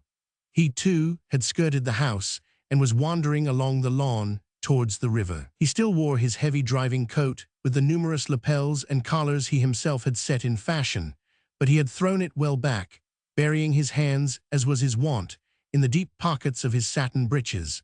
The gorgeous white costume he had worn at Lord Grenville's ball, with its jabot of priceless lace, looked strangely ghostly against the dark background of the house. He apparently did not notice her, for, after a few moments' pause, he presently turned back towards the house and walked straight up to the terrace. "Sir Percy." He already had one foot on the lowest of the terrace steps, but at her voice he started and paused, then looked searchingly into the shadows whence she had called to him. She came forward quickly into the moonlight, and as soon as he saw her, he said, with that air of consummate gallantry he always wore when speaking to her, "At your service, madame." But his foot was still on the step, and in his whole attitude there was a remote suggestion, distinctly visible to her, that he wished to go and had no desire for a midnight interview. "The air is deliciously cool," she said, "the moonlight peaceful and poetic, and the garden inviting. Will you not stay in it a while? The hour is not yet late, or is my company so distasteful to you that you are in a hurry to rid yourself of it?" "Nay, madame," he rejoined placidly, "but 'tis on the other foot the shoe happens to be, and I'll warrant you'll find the midnight air more poetic without my company. No doubt the sooner I remove the obstruction, the better your ladyship will like it." He turned once more to go. "I protest you mistake me, Sir Percy," she said hurriedly, and drawing a little closer to him. "The estrangement which, alas, has arisen between us was none of my making, remember." "Begad, you must pardon me there, madame," he protested coldly. "My memory was always of the shortest." He looked her straight in the eyes, with that lazy nonchalance which had become second nature to him. She returned his gaze for a moment, then her eyes softened as she came up quite close to him, to the foot of the terrace steps. "Of the shortest, Sir Percy? Faith, how it must have altered. Was it 3 years ago or 4 that you saw me for 1 hour in Paris on your way to the East? When you came back 2 years later, you had not forgotten me." She looked divinely pretty as she stood there in the moonlight, with the fur cloak sliding off her beautiful shoulders, the gold embroidery on her dress shimmering around her, her childlike blue eyes turned up fully at him. He stood for a moment, rigid and still, but for the clenching of his hand against the stone balustrade of the terrace. "You desired my presence, madame," he said frigidly. "I take it that it was not with a view to indulging in tender reminiscences." His voice certainly was cold and uncompromising, his attitude before her stiff and unbending. Womanly decorum would have suggested that Marguerite should return coldness for coldness, and should sweep past him without another word, only with a curt nod of the head. But womanly instinct suggested that she should remain, that keen instinct, which makes a beautiful woman conscious of her powers, long to bring to her knees the one man who pays her no homage. She stretched out her hand to him. "Nay, Sir Percy, why not? The present is not so glorious, but that I should not wish to dwell a little in the past." He bent his tall figure, and taking hold of the extreme tip of the fingers which she still held out to him, he kissed them ceremoniously. "I' faith, madame," he said, "then you will pardon me if my dull wits cannot accompany you there." Once again he attempted to go. Once more her voice, sweet, childlike, almost tender, called him back. "Sir Percy." "Your servant, madame." "Is it possible that love can die?" she said with sudden, unreasoning vehemence. "Methought that the passion which you once felt for me would outlast the span of human life. Is there nothing left of that love, Percy, which might help you to bridge over that sad estrangement?" His massive figure seemed, while she spoke thus to him, to stiffen still more. The strong mouth hardened. A look of relentless obstinacy crept into the habitually lazy blue eyes. "With what object, I pray you, madame?" he asked coldly. "I do not understand you." "Yet 'tis simple enough," he said with sudden bitterness, which seemed literally to surge through his words, though he was making visible efforts to suppress it. "I humbly put the question to you, for my slow wits are unable to grasp the cause of this, your ladyship's sudden new mood. Is it that you have the taste to renew the devilish sport which you played so successfully last year? Do you wish to see me once more a lovesick suppliant at your feet, so that you might again have the pleasure of kicking me aside like a troublesome lapdog?" She had succeeded in rousing him for the moment, and again she looked straight at him, for it was thus she remembered him a year ago. Percy, I entreat you, she whispered, can we not bury the past? Pardon me, madame, but I understood you to say that your desire was to dwell in it. Nay, I spoke not of that past, Percy, she said, while a tone of tenderness crept into her voice. Rather did I speak of the time when you loved me still, and I was vain and frivolous. Your wealth and position allured me. I married you, hoping in my heart that your great love for me would beget in me a love for you. But alas! The moon had sunk low down behind a bank of clouds. In the east, a soft grey light was beginning to chase away the heavy mantle of the night. He could only see her graceful outline now, the small queenly head, with its wealth of reddish golden curls, and the glittering gems forming the small, star-shaped, red flower which she wore as a diadem in her hair. 24 hours after our marriage, Madame, the Marquis de Saint-Cyr and all his family perished on the guillotine, and the popular rumor reached me that it was the wife of Sir Percy Blakeney who helped to send them there. Nay, I myself told you the truth of that odious tale. Not till after it had been recounted to me by strangers, with all its horrible details. And you believed them then and there, she said with great vehemence, without a proof or question. You believed that I, whom you vowed you loved more than life, whom you professed you worshipped, that I could do a thing so base as these strangers chose to recount. You thought I meant to deceive you about it all, that I ought to have spoken before I married you. Yet, had you listened, I would have told you that up to the very morning on which Saint-Cyr went to the guillotine, I was straining every nerve, using every influence I possessed to save him and his family. But my pride sealed my lips when your love seemed to perish, as if under the knife of that same guillotine. Yet I would have told you how I was duped. I whom that same popular rumor had endowed with the sharpest wits in France. I was tricked into doing this thing by men who knew how to play upon my love for an only brother and my desire for revenge. Was it unnatural? Her voice became choked with tears. She paused for a moment or two, trying to regain some sort of composure. She looked appealingly at him, almost as if he were her judge. He had allowed her to speak on in her own vehement, impassioned way, offering no comment, no word of sympathy, and now, while she paused, trying to swallow down the hot tears that gushed to her eyes, he waited, impassive and still. The dim, grey light of early dawn seemed to make his tall form look taller and more rigid. The lazy, good-natured face looked strangely altered. Marguerite, excited as she was, could see that the eyes were no longer languid, the mouth no longer good-humored and inane. A curious look of intense passion seemed to glow from beneath his drooping lids. The mouth was tightly closed, the lips compressed, as if the will alone held that surging passion in check. Marguerite Blakeney was, above all, a woman with all a woman's fascinating foibles, all a woman's most lovable sins. She knew in a moment that for the past few months she had been mistaken, that this man who stood here before her, cold as a statue, when her musical voice struck upon his ear, loved her as he had loved her a year ago, that his passion might have been dormant, but that it was there, as strong, as intense, as overwhelming, as when first her lips met his in one long, maddening kiss. Pride had kept him from her, and, womanlike, she meant to win back that conquest which had been hers before. Suddenly, it seemed to her that the only happiness life could ever hold for her again would be in feeling that man's kiss once more upon her lips. "Listen to the tale, Sir Percy," she said, and her voice now was low, sweet, infinitely tender. "Armand was all in all to me. We had no parents and brought one another up. He was my little father, and I his tiny mother. We loved one another so. Then one day, do you mind me, Sir Percy, the Marquis de Saint-Cyr had my brother Armand thrashed by his lacqueys, that brother whom I loved better than all the world. And his offense, that he, a plebeian, had dared to love the daughter of the aristocrat, for that he was waylaid and thrashed like a dog within an inch of his life. Oh, how I suffered! His humiliation had eaten into my very soul. When the opportunity occurred, and I was able to take my revenge, I took it. But I only thought to bring that proud marquis to trouble and humiliation. He plotted with Austria against his own country. Chance gave me knowledge of this. I spoke of it, but I did not know. How could I guess?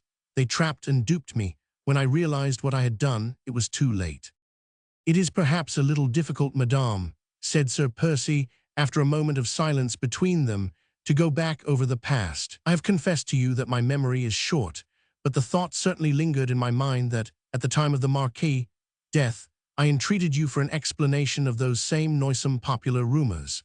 If that same memory does not, even now, play me a trick, I fancy that you refused me all explanation then, and demanded of my love a humiliating allegiance it was not prepared to give.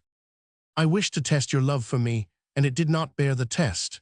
You used to tell me that you drew the very breath of life but for me and for love of me. And to probe that love, you demanded that I should forfeit mine honor, he said, whilst gradually his impassiveness seemed to leave him, his rigidity to relax, that I should accept without murmur or question, as a dumb and submissive slave, every action of my mistress. My heart overflowing with love and passion, I asked for no explanation. I waited for one, not doubting, only hoping. Had you spoken but one word, from you I would have accepted any explanation and believed it. But you left me without a word, beyond a bald confession of the actual horrible facts.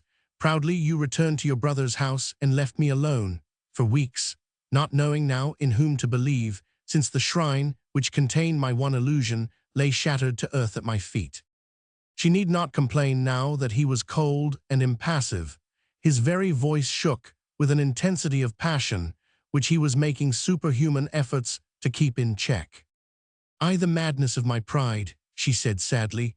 "Hardly had I gone, already I had repented, but when I returned, I found you, oh so altered, wearing already that mask of somnolent indifference which you have never laid aside until now."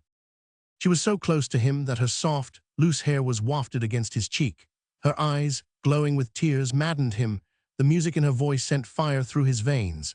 But he would not yield to the magic charm of this woman whom he had so deeply loved, and at whose hands his pride had suffered so bitterly. He closed his eyes to shut out the dainty vision of that sweet face, of that snow-white neck and graceful figure, round which the faint rosy light of dawn was just beginning to hover playfully. "Nay, madame, it is no mask," he said icily. "I swore to you once that my life was yours. For months now it has been your plaything. It has served its purpose." But now she knew that that very coldness was a mask. The trouble, the sorrow she had gone through last night suddenly came back to her mind, but no longer with bitterness, rather with a feeling that this man who loved her would help her to bear the burden. "Sir Percy," she said impulsively, "heaven knows you have been at pains to make the task, which I had set to myself, terribly difficult to accomplish. You spoke of my mood just now. Well, we will call it that, if you will. I wished to speak to you because I was in trouble and had need of your sympathy." "It is yours to command, madame." "How cold you are," she sighed. "Faith, I can scarce believe that but a few months ago one tear in my eye had set you well nigh crazy.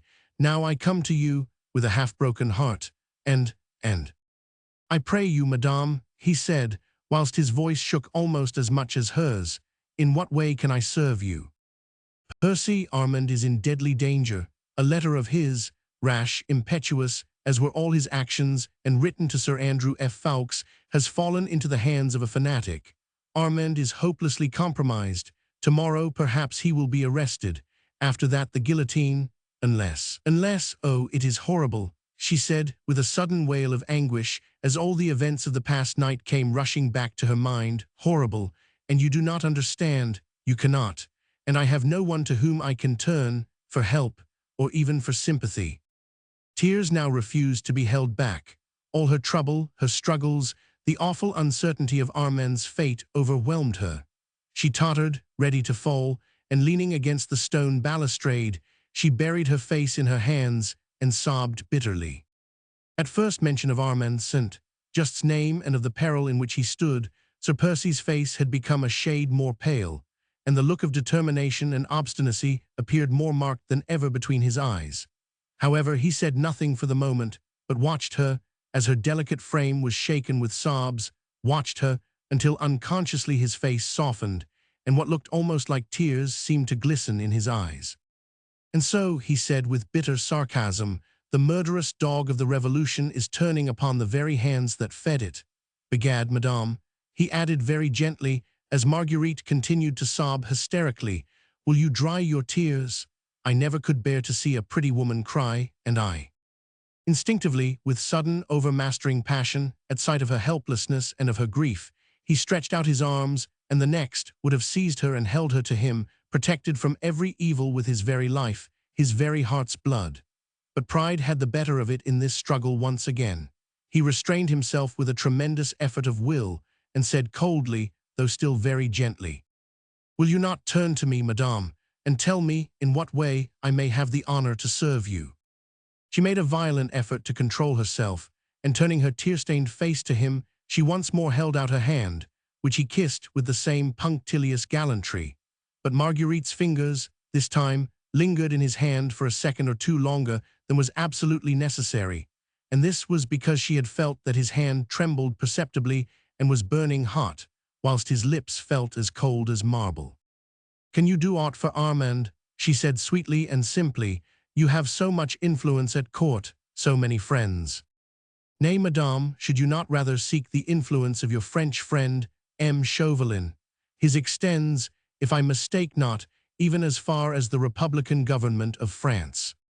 "I cannot ask him, Percy. Oh, I wish I dared to tell you, but, he has put a price on my brother's head which—" She would have given worlds if she had felt the courage then to tell him everything, all she had done that night, how she had suffered, and how her hand had been forced. But she dared not give way to that impulse. Not now, when she was just beginning to feel that he still loved her, when she hoped that she could win him back. She dared not make another confession to him. After all, he might not understand. He might not sympathize with her struggles and temptation. His love still dormant might sleep the sleep of death. Perhaps he divined what was passing in her mind. His whole attitude was one of intense longing, a veritable prayer for that confidence which her foolish pride withheld from him. When she remained silent, he sighed and said with marked coldness, "Faith, madame, since it distresses you, we will not speak of it. As for Armand, I pray you have no fear. I pledge you my word that he shall be safe. Now have I your permission to go? The hour is getting late, and—" "You will at least accept my gratitude," she said, as she drew quite close to him and speaking with real tenderness. With a quick, almost involuntary effort, he would have taken her then in his arms, for her eyes were swimming in tears, which he longed to kiss away. But she had lured him once, just like this, then cast him aside like an ill-fitting glove. He thought this was but a mood, a caprice, and he was too proud to lend himself to it once again. "It is too soon, madame," he said quietly. "I have done nothing as yet. The hour is late, and you must be fatigued. Your women will be waiting for you upstairs." He stood aside to allow her to pass. She sighed, a quick sigh of disappointment. His pride and her beauty had been in direct conflict, and his pride had remained the conqueror. Perhaps, after all, she had been deceived just now. What she took to be the light of love in his eyes might only have been the passion of pride, or, who knows, of hatred instead of love. She stood looking at him for a moment or two longer. He was again as rigid, as impassive as before. Pride had conquered, and he cared not for her. The grey of dawn was gradually yielding to the rosy light of the rising sun. Birds began to twitter, nature awakened, smiling in happy response to the warmth of this glorious October morning. Only between these two hearts there lay a strong, impassable barrier, built up of pride on both sides, which neither of them cared to be the first to demolish. He had bent his tall figure in a low, ceremonious bow, as she finally, with another bitter little sigh, began to mount the terrace steps.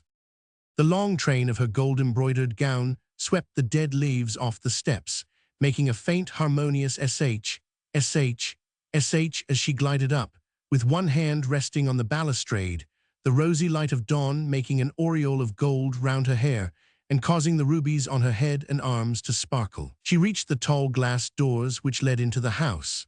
Before entering, she paused once again to look at him, hoping against hope to see his arms stretched out to her and to hear his voice calling her back. But he had not moved.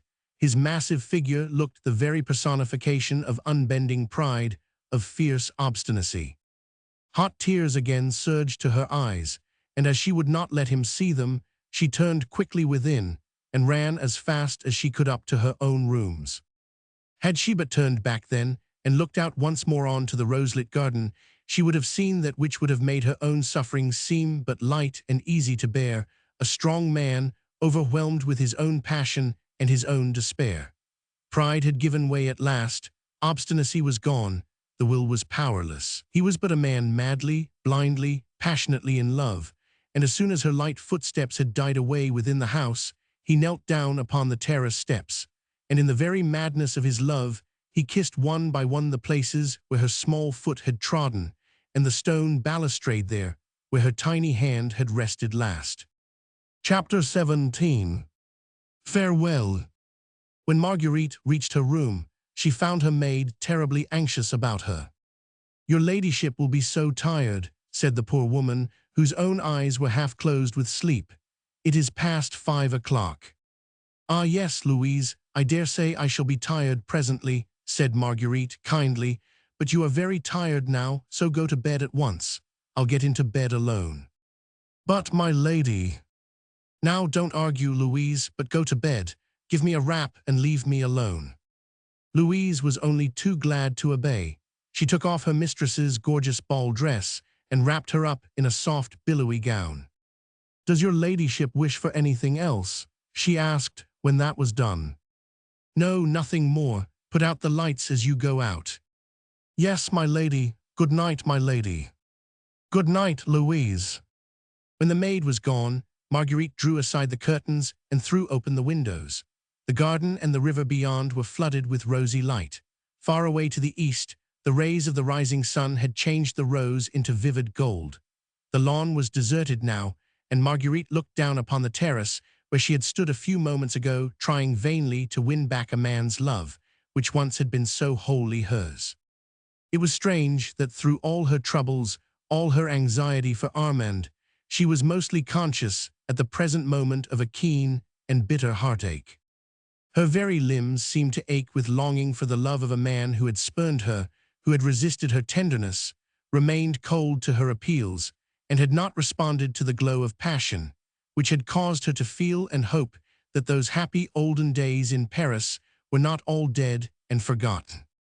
How strange it all was! She loved him still, and now that she looked back upon the last few months of misunderstandings and of loneliness, she realized that she had never ceased to love him, that deep down in her heart she had always vaguely felt that his foolish inanities, his empty laugh, his lazy nonchalance were nothing but a mask, that the real man, strong, passionate, willful, was there still, the man she had loved, whose intensity had fascinated her, whose personality attracted her, since she always felt that behind his apparently slow wits there was a certain something, which he kept hidden from all the world, and most especially from her.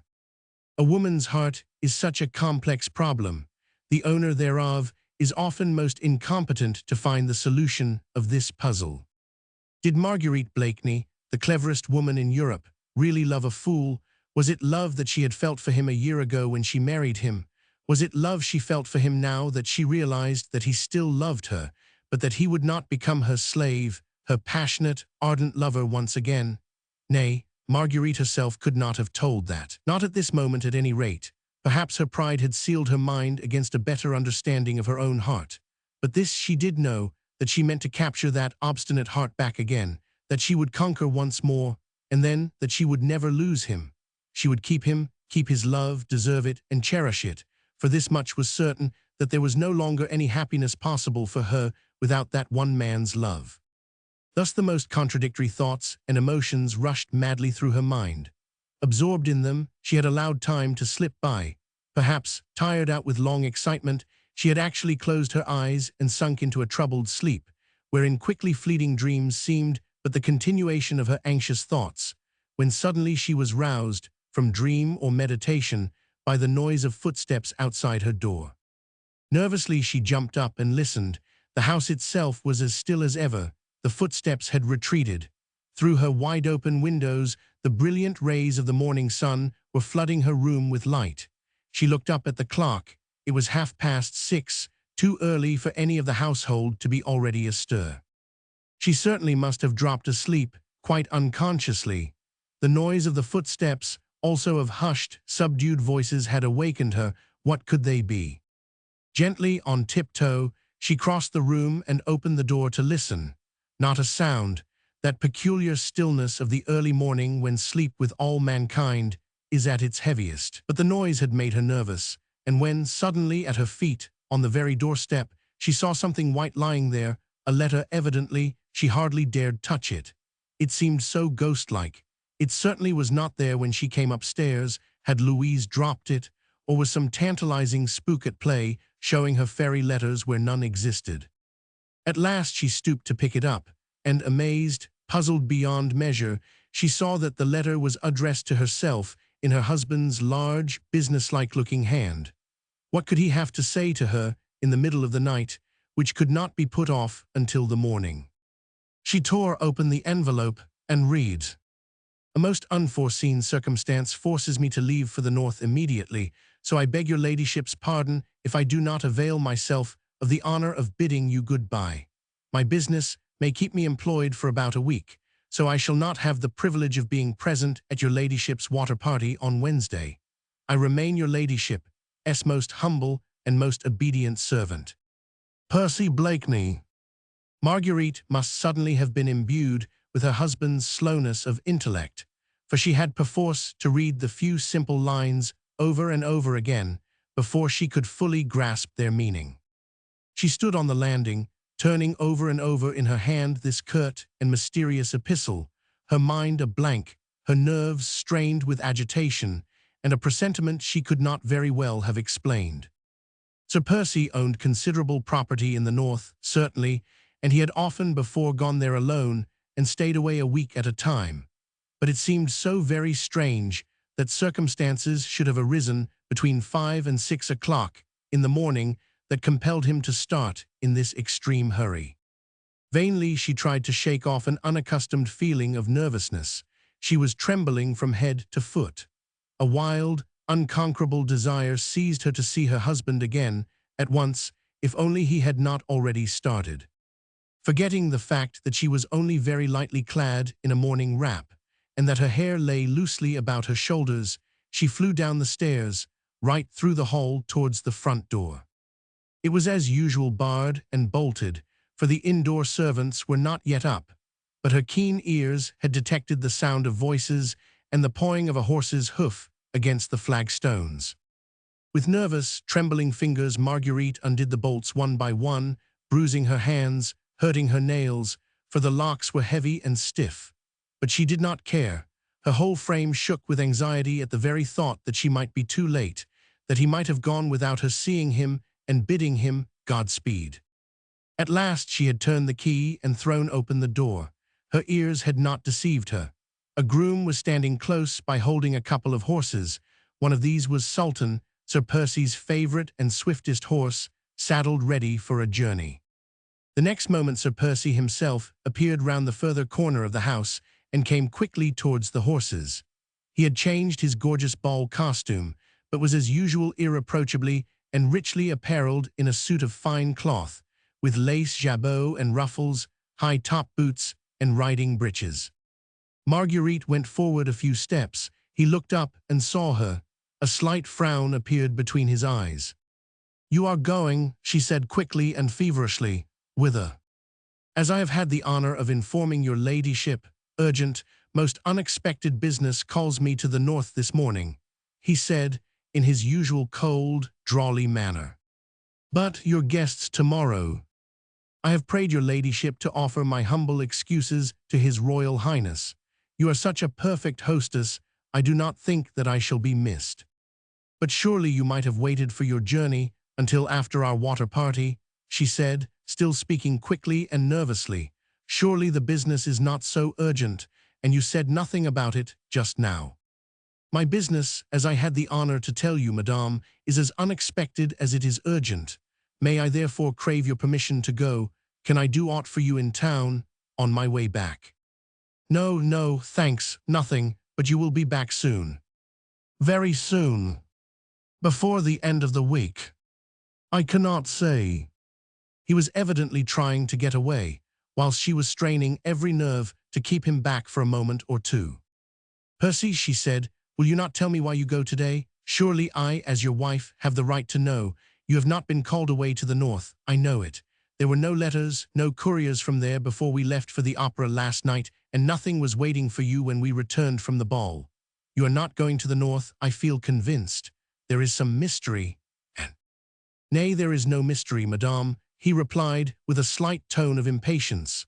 "My business has to do with Armand. There, now have I your leave to depart."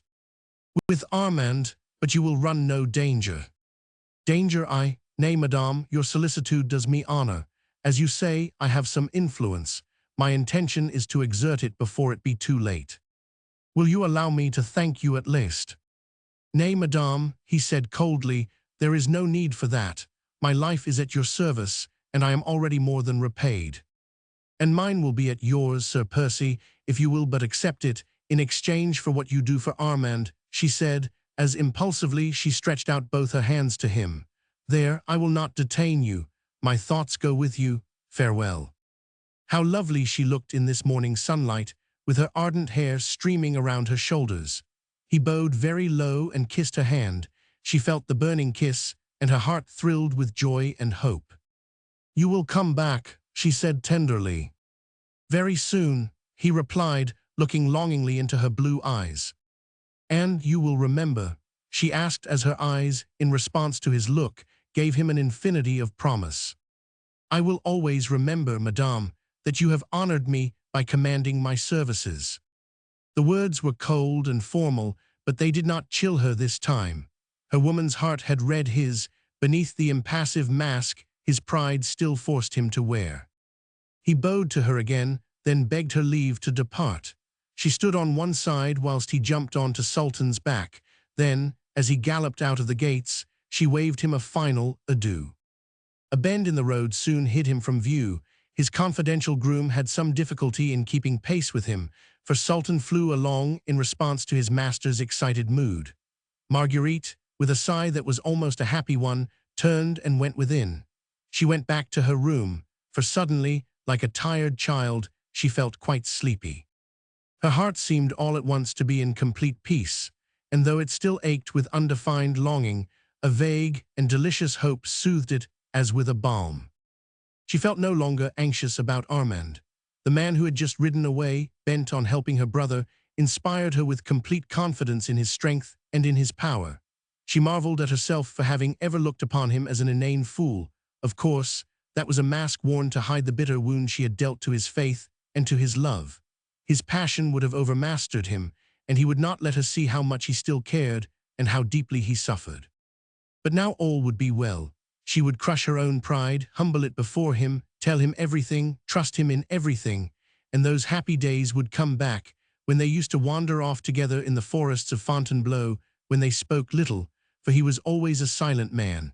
But when she felt that against that strong heart, she would always find rest and happiness. The more she thought of the events of the past night, the less fear had she of Chauvelin and his schemes.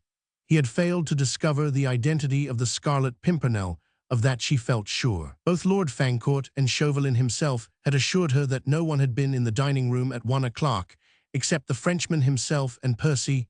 Yes, Percy, she might have asked him, had she thought of it. Anyway, she had no fears that the unknown and brave hero would fall in Chauvelin's trap. His death, at any rate, would not be at her door. Armand certainly was still in danger, but Percy had pledged his word that Armand would be safe, and somehow, as Marguerite had seen him riding away, the possibility that he could fail in whatever he undertook never even remotely crossed her mind. When Armand was safely over in England, she would not allow him to go back to France. She felt almost happy now, and drawing the curtains closely together again to shut out the piercing sun, she went to bed at last, laid her head upon the pillow, and like a wearied child, soon fell into a peaceful and dreamless sleep. Chapter 18. The Mysterious Device. The day was well advanced when Marguerite woke, refreshed by her long sleep. Louise had brought her some fresh milk and a dish of fruit, and she partook of this frugal breakfast with hearty appetite. Thoughts crowded thick and fast in her mind as she munched her grapes. Most of them went galloping away after the tall, erect figure of her husband, whom she had watched riding out of sight more than 5 hours ago. In answer to her eager inquiries, Louise brought back the news that the groom had come home with Sultan, having left Sir Percy in London.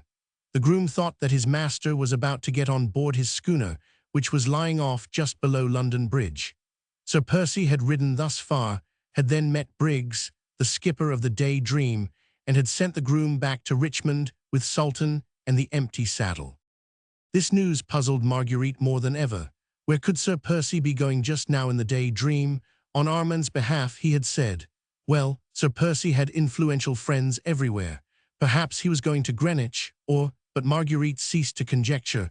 All would be explained anon. He said that he would come back, and that he would remember. A long, idle day lay before Marguerite. She was expecting the visit of her old schoolfellow, little Susan de Tournay. With all the merry mischief at her command, she had tendered her request for Susan's company to the Comtesse in the presence of the Prince of Wales last night. His Royal Highness had loudly applauded the notion, and declared that he would give himself the pleasure of calling on the two ladies in the course of the afternoon. The Comtesse had not dared to refuse, and then and there was entrapped into a promise to send little Suzanne to spend a long and happy day at Richmond with her friend. Marguerite expected her eagerly. She longed for a chat about old schooldays with the child.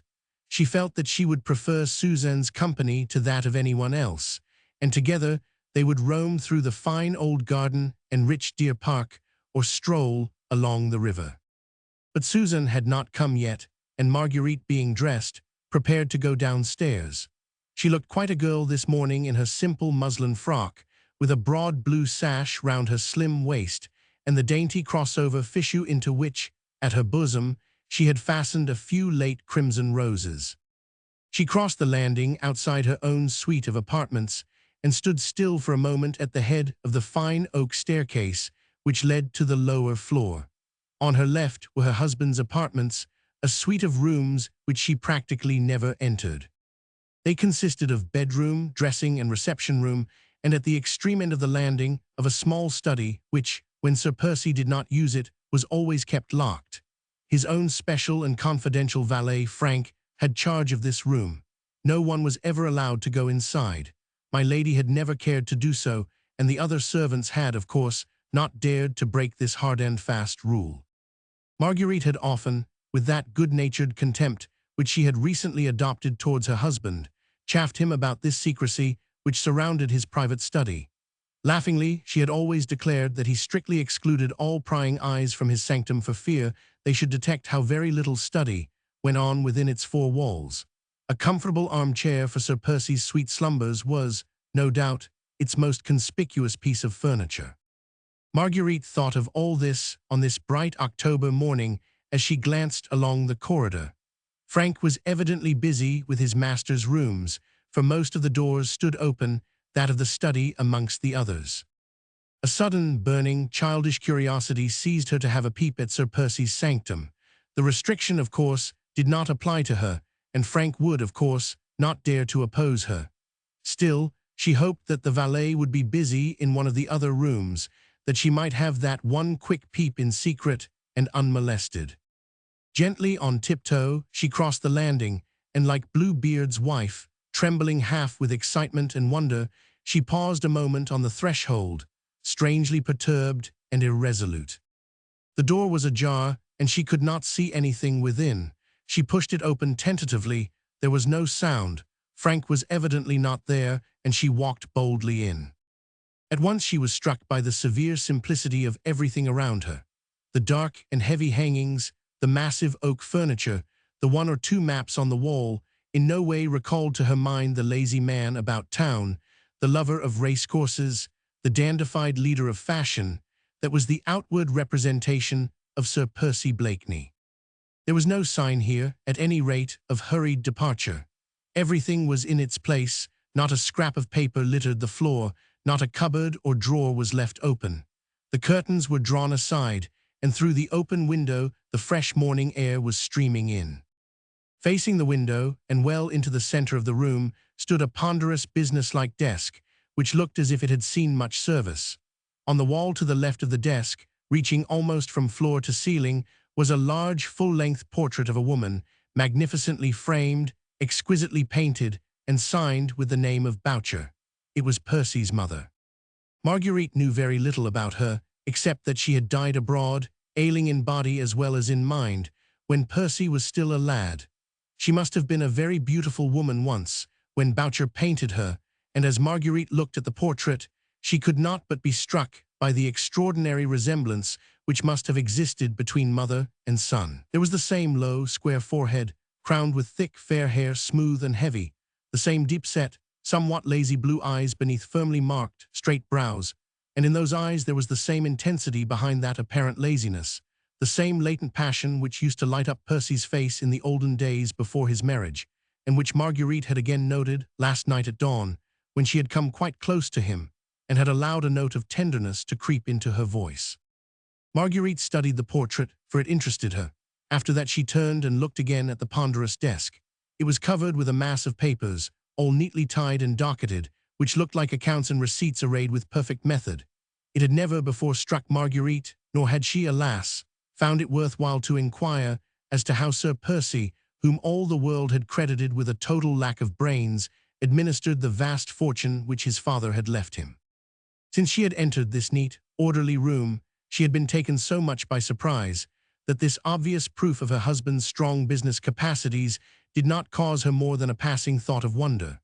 But it also strengthened her in the now certain knowledge that, with his worldly inanities, his foppish ways, and foolish talk, he was not only wearing a mask, but was playing a deliberate and studied part.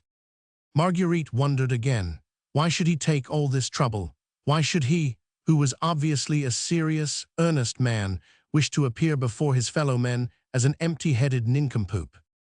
He may have wished to hide his love for a wife who held him in contempt, but surely such an object could have been gained at less sacrifice and with far less trouble than constant, incessant acting of an unnatural part. She looked round her quite aimlessly now. She was horribly puzzled, and a nameless dread before all this strange, unaccountable mystery had begun to seize upon her. She felt cold and uncomfortable suddenly in this severe and dark room. There were no pictures on the wall, save the fine Boucher portrait, only a couple of maps, both of parts of France, one of the north coast and the other of the environs of Paris. What did Sir Percy want with those, she wondered. Her head began to ache. She turned away from this strange Bluebeard's chamber, which she had entered and which she did not understand. She did not wish Frank to find her here, and with a last look round, she once more turned to the door. As she did so, her foot knocked against a small object, which had apparently been lying close to the desk, on the carpet, and which now went rolling right across the room. She stooped to pick it up. It was a solid gold ring with a flat shield on which was engraved a small device. Marguerite turned it over in her fingers and then studied the engraving on the shield. It represented a small star-shaped flower of a shape she had seen so distinctly twice before, once at the opera and once at Lord Grenville's ball. Chapter 19. The Scarlet Pimpernel. At what particular moment the strange doubt first crept into Marguerite's mind, she could not herself afterwards have said. With the ring tightly clutched in her hand, she had run out of the room, down the stairs, and out into the garden, where in complete seclusion, alone with the flowers and the river and the birds, she could look again at the ring and study that device more closely. Stupidly, senselessly, now, sitting beneath the shade of an overhanging sycamore, she was looking at the plain gold shield, with the star-shaped little flower engraved upon it. Bah, it was ridiculous. She was dreaming, her nerves were overwrought, and she saw signs and mysteries in the most trivial coincidences. Had not everybody about town recently made a point of affecting the device of that mysterious and heroic Scarlet Pimpernel? Did she not herself wear it embroidered on her gowns, set in gems and enamel in her hair? What was there strange in the fact that Sir Percy should have chosen to use the device as a seal ring? He might easily have done that. Yes, quite easily. And besides, what connection could there be between her exquisite dandy of a husband, with his fine clothes and refined, lazy ways, and the daring plotter who rescued French victims from beneath the very eyes of the leaders of a bloodthirsty revolution? Her thoughts were in a whirl, her mind a blank.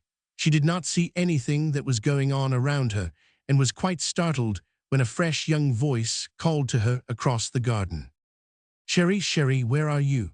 And little Suzanne, fresh as a rosebud, with eyes dancing with glee and brown curls fluttering in the soft morning breeze, came running across the lawn. "They told me you were in the garden," she went on prattling merrily and throwing herself with pretty, girlish impulse into Marguerite's arms, so I ran out to give you a surprise. You did not expect me quite so soon, did you, my darling little Margaret chérie?"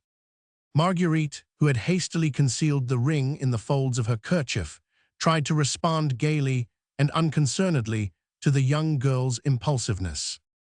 "Indeed, sweet one," she said with a smile, "it is delightful to have you all to myself, and for a nice whole long day. You won't be bored." "Oh, bored, Margaret, how can you say such a wicked thing? Why, when we were in the dear old convent together, we were always happy when we were allowed to be alone together. And to talk secrets." The two young girls had linked their arms in one another's and began wandering round the garden. "Oh, how lovely your home is, Margaret, darling," said little Susan enthusiastically, "and how happy you must be."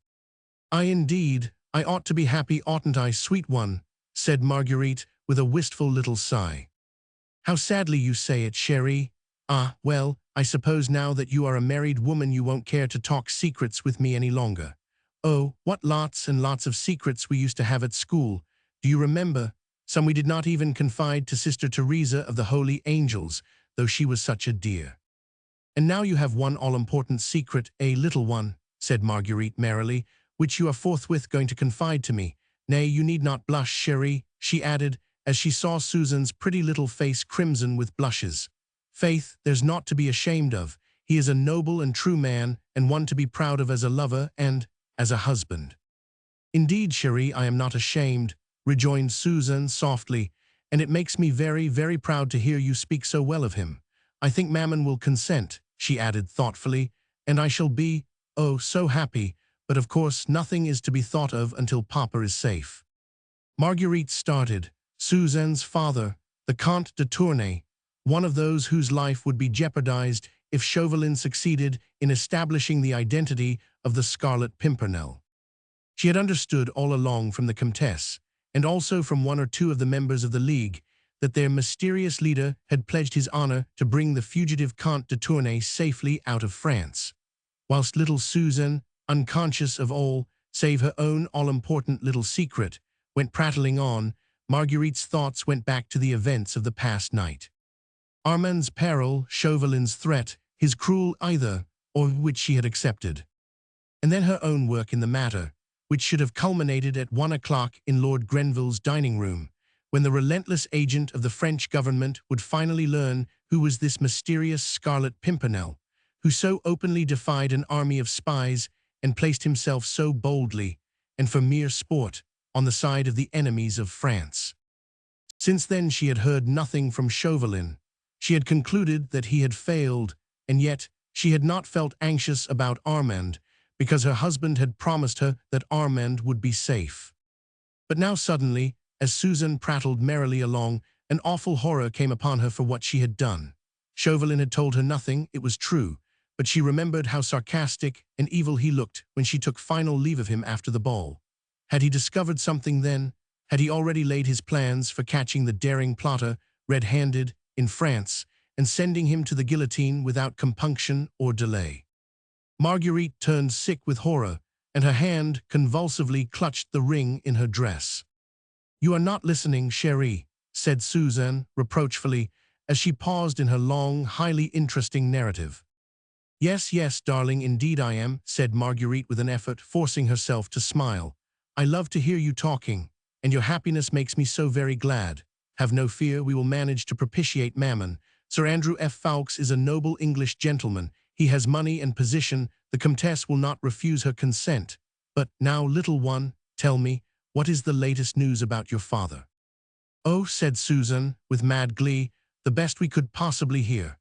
My Lord Hastings came to see Mammon early this morning. He said that all is now well with dear Papa, and we may safely expect him here in England in less than 4 days. "Yes," said Marguerite, whose glowing eyes were fastened on Susan's lips, as she continued merrily.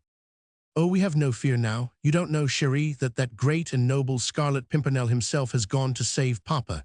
He has gone, chérie, actually gone," added Susan excitedly. "He was in London this morning. He will be in Calais perhaps tomorrow, where he will meet Papa, and then. The blow had fallen. She had expected it all along, though she had tried for the last half-hour to delude herself and to cheat her fears. He had gone to Calais, had been in London this morning. He, the Scarlet Pimpernel, Percy Blakeney, her husband, whom she had betrayed last night to Chauvelin. Percy, her husband, the Scarlet Pimpernel. Oh, how could she have been so blind? She understood it now all at once. That part he played, the mask he wore, in order to throw dust in everybody's eyes. And all for sheer sport and devilry, of course. Saving men, women, and children from death, as other men destroy and kill animals for the excitement, the love of the thing. The idle, rich man wanted some aim in life. He and the few young bucks he enrolled under his banner had amused themselves for months in risking their lives for the sake of an innocent few.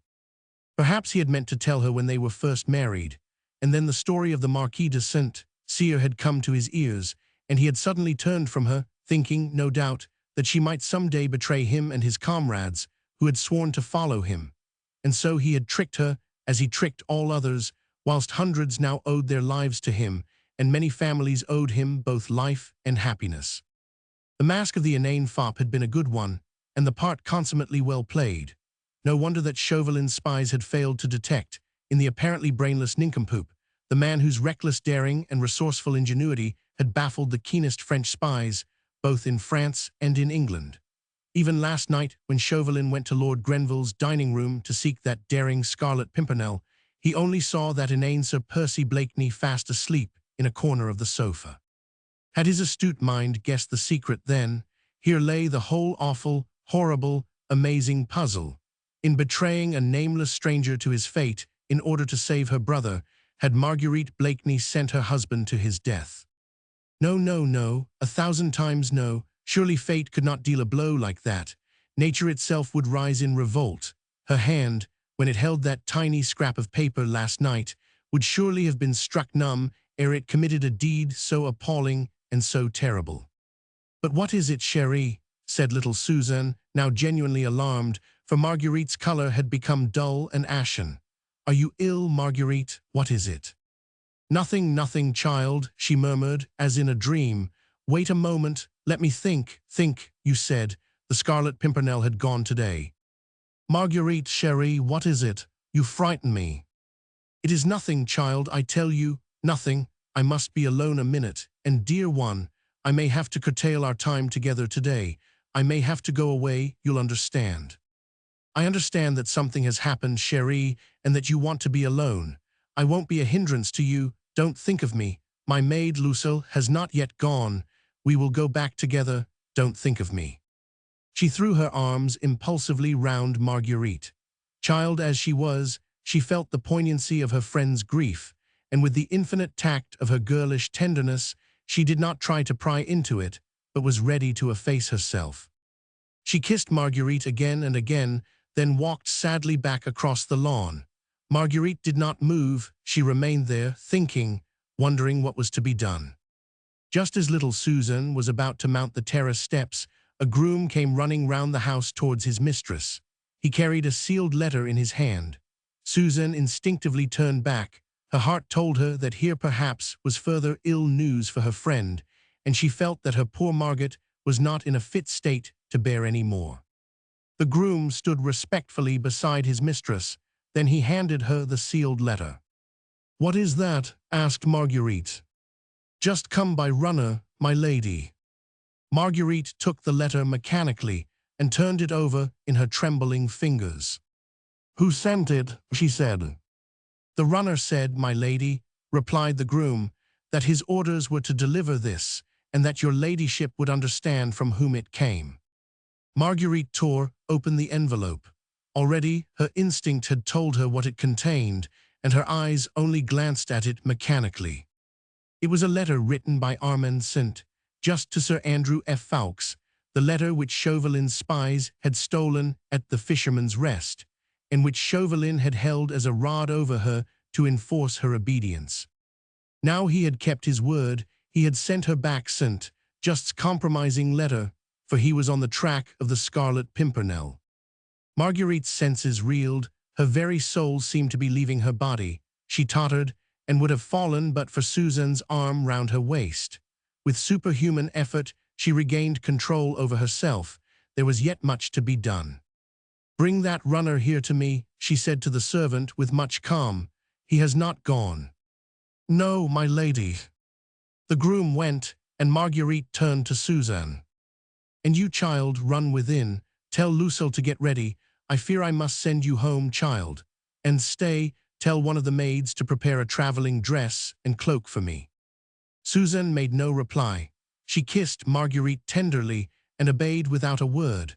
The child was overawed by the terrible, nameless misery in her friend's face. A minute later the groom returned, followed by the runner who had brought the letter. "Who gave you this packet?" asked Marguerite.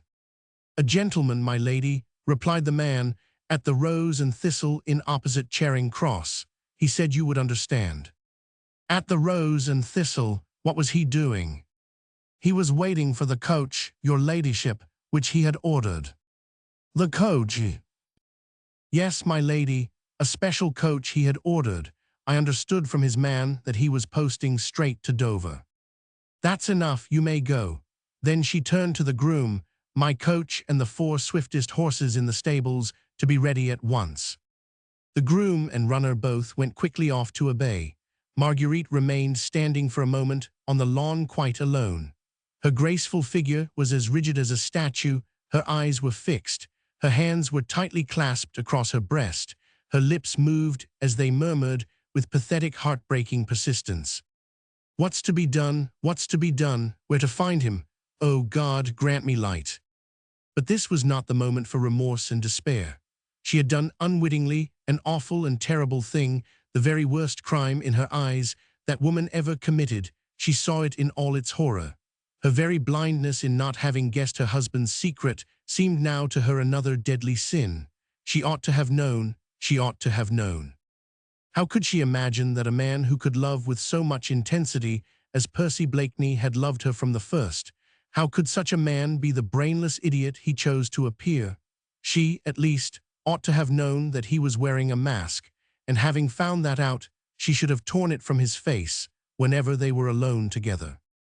Her love for him had been paltry and weak, easily crushed by her own pride, and she, too, had worn a mask in assuming a contempt for him, whilst, as a matter of fact, she completely misunderstood him.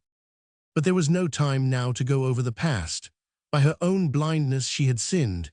Now she must repay, not by empty remorse, but by prompt and useful action.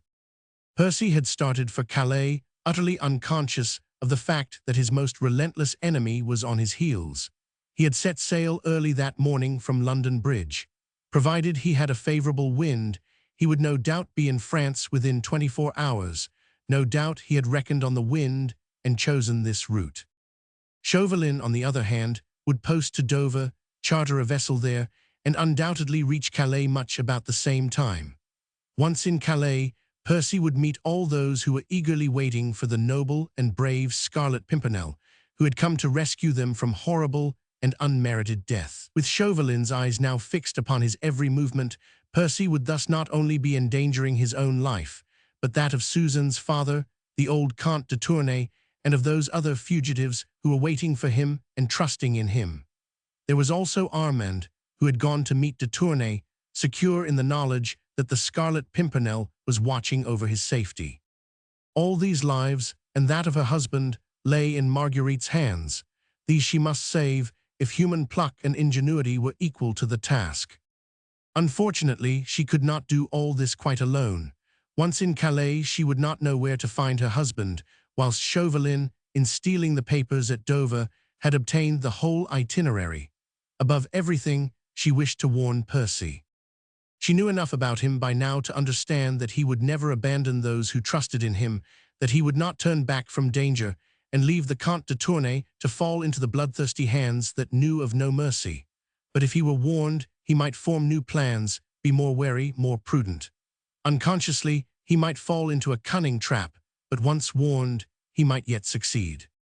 And if he failed, if indeed fate, and Chauvelin, with all the resources at his command, proved too strong for the daring plotter after all, then at least she would be there by his side, to comfort, love, and cherish, to cheat death perhaps at the last by making it seem sweet, if they died both together, locked in each other's arms, with the supreme happiness of knowing that passion had responded to passion, and that all misunderstandings were at an end. Her whole body stiffened, as with a great and firm resolution. This she meant to do, if God gave her wits and strength. Her eyes lost their fixed look. They glowed with inward fire at the thought of meeting him again so soon, in the very midst of most deadly perils. They sparkled with the joy of sharing these dangers with him, of helping him perhaps, of being with him at the last, if she failed. The childlike sweet face had become hard and set. The curved mouth was closed tightly over her clenched teeth. She meant to do or die with him and for his sake. A frown, which spoke of an iron will and unbending resolution, appeared between the two straight brows. Already her plans were formed. She would go and find Sir Andrew F. Ffoulkes first. He was Percy's best friend, and Marguerite remembered with a thrill, with what blind enthusiasm the young man always spoke of his mysterious leader. He would help her where she needed help. Her coach was ready. A change of raiment and a farewell to little Suzanne, and she could be on her way. Without haste, but without hesitation, she walked quietly into the house. Chapter 20. The Friend. Less than half an hour later, Marguerite, buried in thoughts, sat inside her coach, which was bearing her swiftly to London.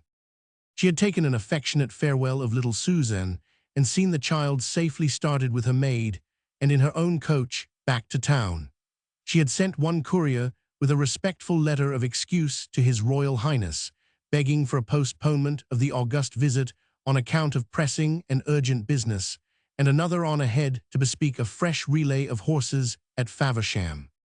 Then she had changed her muslin frock for a dark travelling costume and mantle, had provided herself with money, which her husband's lavishness always placed fully at her disposal, and had started on her way.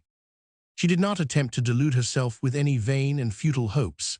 The safety of her brother Armand was to have been conditional on the imminent capture of the Scarlet Pimpernel. As Chauvelin had sent her back Armand's compromising letter, there was no doubt that he was quite satisfied in his own mind that Percy Blakeney was the man whose death he had sworn to bring about. No, there was no room for any fond delusions. Percy, the husband whom she loved with all the ardor which her admiration for his bravery had kindled, was in immediate, deadly peril through her hand. She had betrayed him to his enemy, unwittingly, 'tis true, but she had betrayed him, and if Chauvelin succeeded in trapping him, who so far was unaware of his danger, then his death would be at her door. His death, when with her very heart's blood she would have defended him and given willingly her life for his. She had ordered her coach to drive her to the Crown Inn.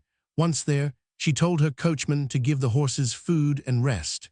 Then she ordered a chair and had herself carried to the house in Pall Mall where Sir Andrew F. Ffoulkes lived. Among all Percy's friends who were enrolled under his daring banner, she felt that she would prefer to confide in Sir Andrew F. Ffoulkes. He had always been her friend, and now his love for little Suzanne had brought him closer to her still.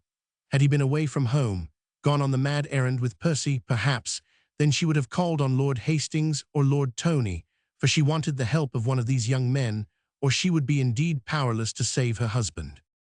Sir Andrew F. Ffoulkes, however, was at home, and his servant introduced her ladyship immediately.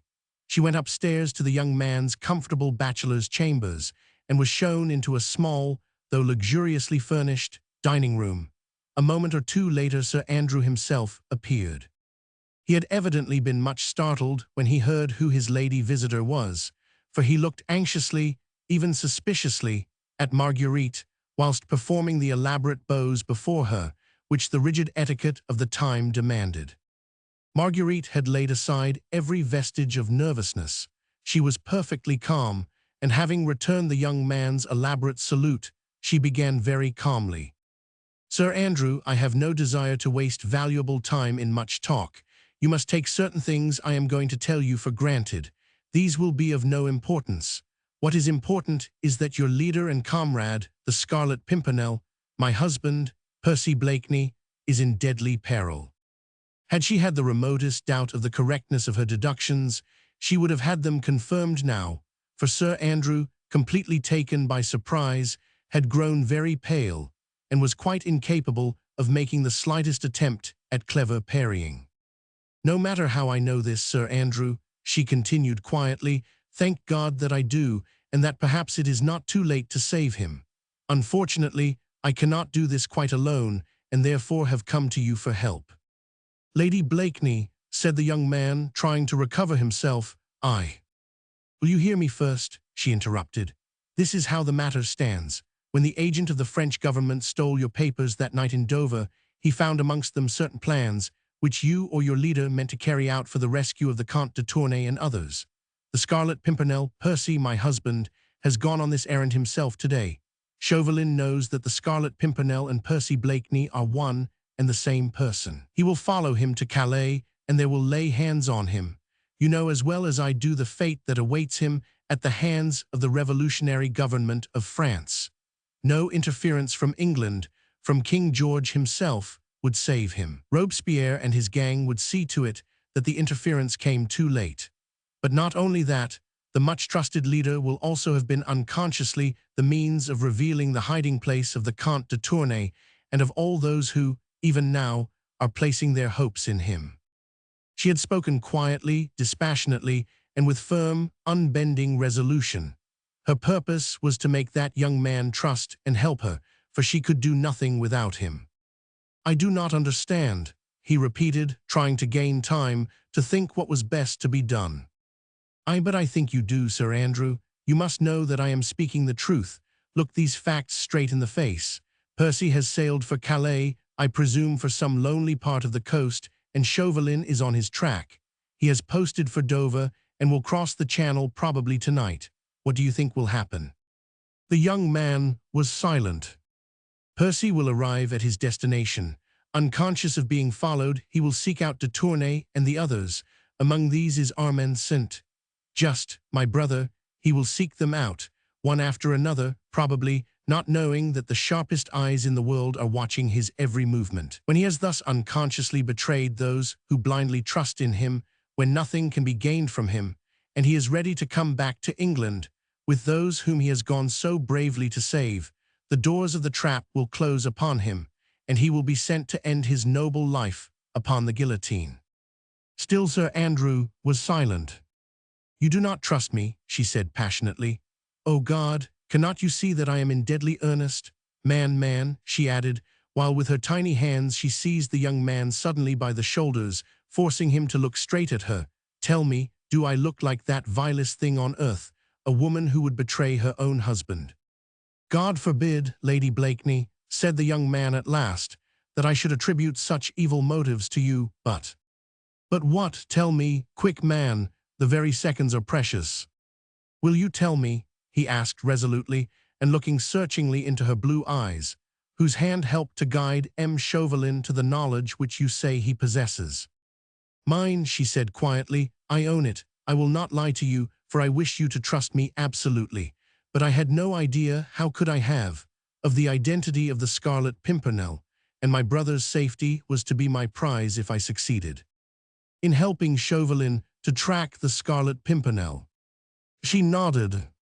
It is no use telling you how he forced my hand. Armand is more than a brother to me, and how could I guess? But we waste time, Sir Andrew. Every second is precious. In the name of God, my husband is in peril. Your friend, your comrade, help me to save him. Sir Andrew felt his position to be a very awkward one. The oath he had taken before his leader and comrade was one of obedience and secrecy, and yet the beautiful woman who was asking him to trust her was undoubtedly in earnest. His friend and leader was equally undoubtedly in imminent danger, and Lady Blakeney, he said at last, God knows you have perplexed me so that I do not know which way my duty lies. Tell me what you wish me to do. There are 19 of us ready to lay down our lives for the Scarlet Pimpernel if he is in danger. There is no need for lives just now, my friend, she said dryly. My wits and 4 swift horses will serve the necessary purpose, but I must know where to find him.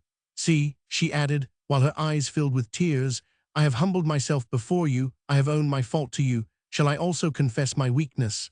My husband and I have been estranged because he did not trust me and because I was too blind to understand. You must confess that the bandage which he put over my eyes was a very thick one. Is it small wonder that I did not see through it?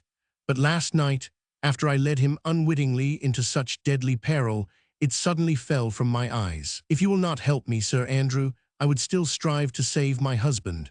I would still exert every faculty I possess for his sake, but I might be powerless, for I might arrive too late, and nothing would be left for you but lifelong remorse and, for me, a broken heart. But Lady Blakeney, said the young man, touched by the gentle earnestness of this exquisitely beautiful woman, do you know that what you propose doing is man's work? You cannot possibly journey to Calais alone. You would be running the greatest possible risks to yourself, and your chances of finding your husband now, were I to direct you ever so carefully, are infinitely remote. Oh, I hope there are risks, she murmured softly. I hope there are dangers too. I have so much to atone for, but I fear you are mistaken. Chauvelin's eyes are fixed upon you all. He will scarce notice me. Quick, Sir Andrew. The coach is ready, and there is not a moment to be lost. I must get to him, I must, she repeated with almost savage energy, to warn him that that man is on his track. Can't you see that I must get to him, even if it be too late to save him, at least, to be by his side, at the last. Faith, madame, you must command me. Gladly would I or any of my comrades lay down our lives for your husband, if you will go yourself. Nay, friend, do you not see that I would go mad if I let you go without me? She stretched out her hand to him. You will trust me. I await your orders, he said simply. Listen then, my coach is ready to take me to Dover. Do you follow me, as swiftly as horses will take you? We meet at nightfall at the Fisherman's Rest. Chauvelin would avoid it, as he is known there, and I think it would be the safest. I will gladly accept your escort to Calais. As you say, I might miss Sir Percy were you to direct me ever so carefully. We'll charter a schooner at Dover and cross over during the night. Disguised, if you will agree to it, as my lackey, you will, I think, escape detection. I am entirely at your service, madame, rejoined the young man earnestly. I trust to God that you will sight the day-dream before we reach Calais. With Chauvelin at his heels, every step the Scarlet Pimpernel takes on French soil is fraught with danger. God grant it, Sir Andrew, but now, farewell, we meet tonight at Dover. It will be a race between Chauvelin and me across the Channel tonight, and the prize, the life of the Scarlet Pimpernel. He kissed her hand, and then escorted her to her chair.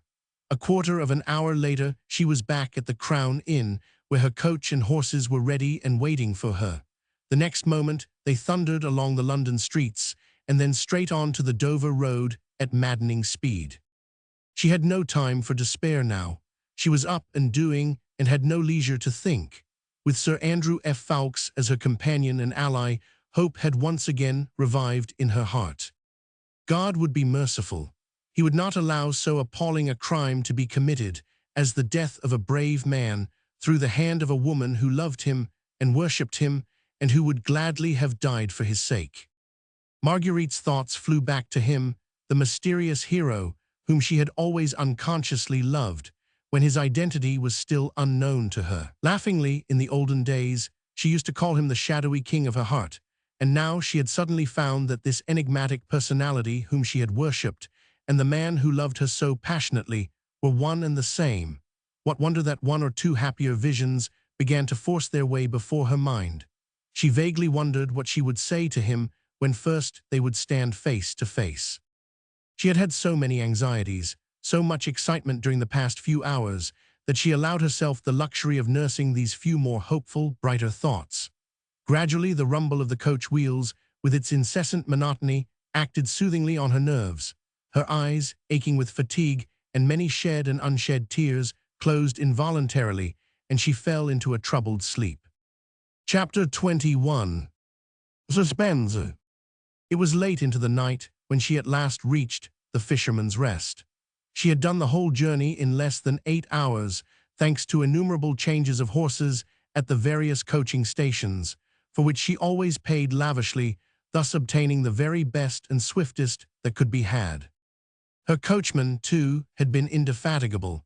The promise of special and rich reward had no doubt helped to keep him up, and he had literally burned the ground beneath his mistress' coach wheels. The arrival of Lady Blakeney in the middle of the night caused a considerable flutter at the Fisherman's Rest. Sally jumped hastily out of bed, and Mr. Jellyband was at great pains how to make his important guest comfortable. Both these good folk were far too well drilled in the manners appertaining to innkeepers to exhibit the slightest surprise at Lady Blakeney's arrival, alone, at this extraordinary hour. No doubt they thought all the more, but Marguerite was far too absorbed in the importance, the deadly earnestness of her journey, to stop and ponder over trifles of that sort. The coffee-room, the scene lately of the dastardly outrage on 2 English gentlemen, was quite deserted.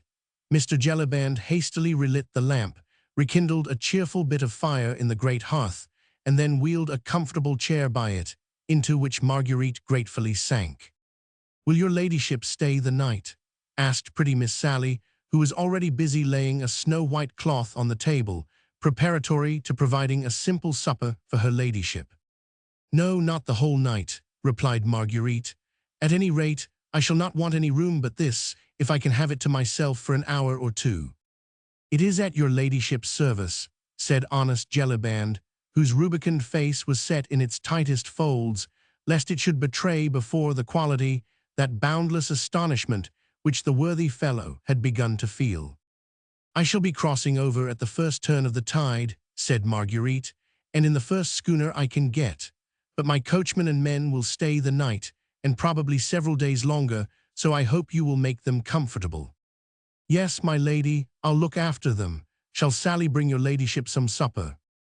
"Yes, please, put something cold on the table, and as soon as Sir Andrew F. Ffoulkes comes, show him in here." "Yes, my lady." Honest Jellyband's face now expressed distress in spite of himself. He had great regard for Sir Percy Blakeney, and did not like to see his lady running away with young Sir Andrew. Of course, it was no business of his, and Mr. Jellyband was no gossip. Still, in his heart, he recollected that her ladyship was after all only one of them foreigners. What wonder that she was immoral like the rest of them? "Don't sit up, honest Jellyband," continued Marguerite kindly, "nor you either, Mistress Sally. Sir Andrew may be late." Jellyband was only too willing that Sally should go to bed. He was beginning not to like these goings-on at all. Still, Lady Blakeney would pay handsomely for the accommodation, and it certainly was no business of his. Sally arranged a simple supper of cold meat, wine, and fruit on the table, then with a respectful curtsy, she retired, wondering in her little mind why her ladyship looked so serious when she was about to elope with her gallant. Then commenced a period of weary waiting for Marguerite. She knew that Sir Andrew, who would have to provide himself with clothes befitting a lackey, could not possibly reach Dover for at least a couple of hours. He was a splendid horseman, of course, and would make light in such an emergency of the 70-odd miles between London and Dover. He would, too, literally burn the ground beneath his horse's hoofs, but he might not always get very good remounts, and in any case, he could not have started from London until at least an hour after she did. She had seen nothing of Chauvelin on the road. Her coachman, whom she questioned, had not seen anyone answering the description his mistress gave him of the wizened figure of the little Frenchman. Evidently, therefore, he had been ahead of her all the time. She had not dared to question the people at the various inns where they had stopped to change horses. She feared that Chauvelin had spies all along the route who might overhear her questions, then outdistance her and warn her enemy of her approach. Now she wondered at what inn he might be stopping, or whether he had had the good luck of chartering a vessel already and was now himself on the way to France. That thought gripped her at the heart as with an iron vice, if indeed she should be too late already. The loneliness of the room overwhelmed her. Everything within was so horribly still. The ticking of the grandfather's clock, dreadfully slow and measured, was the only sound which broke this awful loneliness. Marguerite had need of all her energy, all her steadfastness of purpose, to keep up her courage through this weary midnight waiting. Everyone else in the house but herself must have been asleep. She had heard Sally go upstairs. Mr. Jellyband had gone to see to her coachman and men, and then had returned and taken up a position under the porch outside, just where Marguerite had first met Chauvelin about a week ago. He evidently meant to wait up for Sir Andrew F. Ffoulkes, but was soon overcome by sweet slumbers, for presently, in addition to the slow ticking of the clock, Marguerite could hear the monotonous and dulcet tones of the worthy fellow's breathing. For some time now, she had realized that the beautiful warm October's day, so happily begun, had turned into a rough and cold night. She had felt very chilly and was glad of the cheerful blaze in the hearth. But gradually, as time wore on, the weather became more rough, and the sound of the great breakers against the Admiralty Pier, though some distance from the inn, came to her as the noise of muffled thunder. The wind was becoming boisterous, rattling the leaded windows and the massive doors of the old-fashioned house. It shook the trees outside and roared down the vast chimney. Marguerite wondered if the wind would be favorable for her journey. She had no fear of the storm and would have braved worse risks sooner than delay the crossing by an hour. A sudden commotion outside roused her from her meditations. Evidently it was Sir Andrew F. Ffoulkes, just arrived in mad haste, for she heard his horse's hoofs thundering on the flagstones outside, then Mr. Jellyband's sleepy, yet cheerful tones bidding him welcome. For a moment then, the awkwardness of her position struck Marguerite. Alone at this hour, in a place where she was well known, and having made an assignation with a young cavalier equally well known, and who arrives in disguise. What food for gossip to those mischievously inclined? The idea struck Marguerite chiefly from its humorous side. There was such quaint contrast between the seriousness of her errand and the construction which would naturally be put on her actions by honest Mr. Jellyband, that, for the first time since many hours, a little smile began playing round the corners of her childlike mouth, and when presently Sir Andrew, almost unrecognizable in his lacquey-like garb, entered the coffee-room, she was able to greet him with quite a merry laugh. "Faith, monsieur my lacquey," she said, "I am satisfied with your appearance." Mr. Jellyband had followed Sir Andrew, looking strangely perplexed. The young gallant's disguise had confirmed his worst suspicions. Without a smile upon his jovial face, he drew the cork from the bottle of wine, set the chairs ready, and prepared to wait. "Thanks, honest friend," said Marguerite, who was still smiling at the thought of what the worthy fellow must be thinking at that very moment. "We shall require nothing more, and here, as for all the trouble you have been put to on our account." She handed 2 or 3 gold pieces to Jellyband, who took them respectfully and with becoming gratitude. "Stay, Lady Blakeney," interposed Sir Andrew, as Jellyband was about to retire.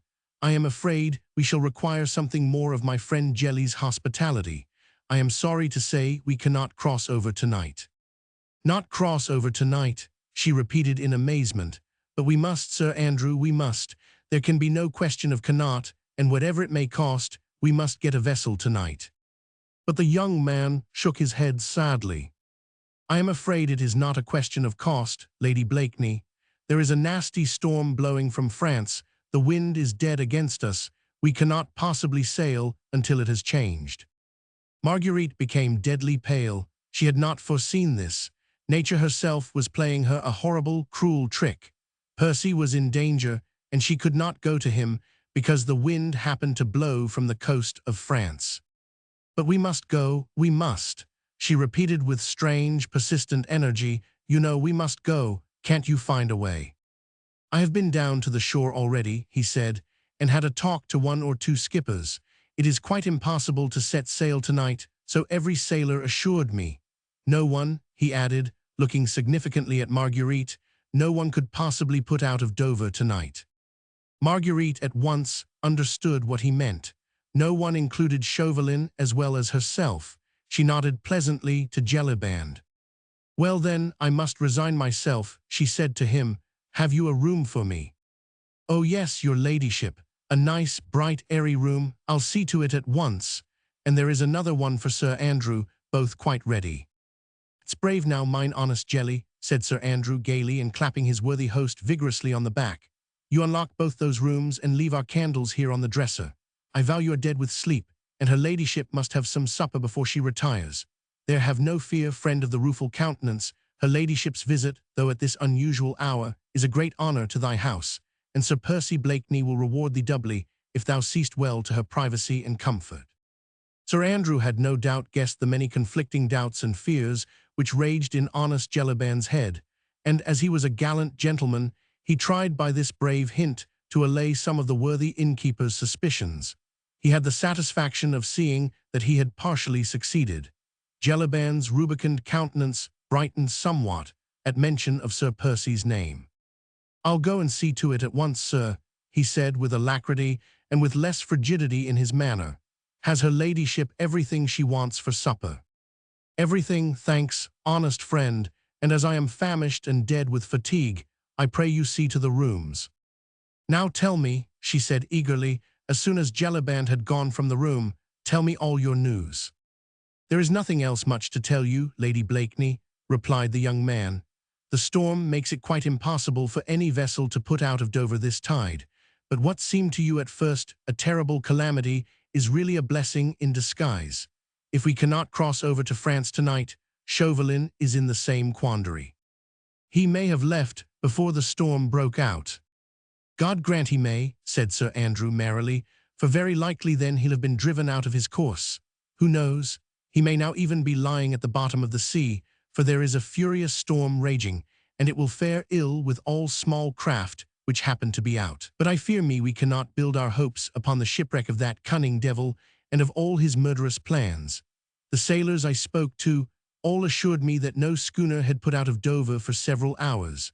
On the other hand, I ascertained that a stranger had arrived by coach this afternoon and had, like myself, made some inquiries about crossing over to France."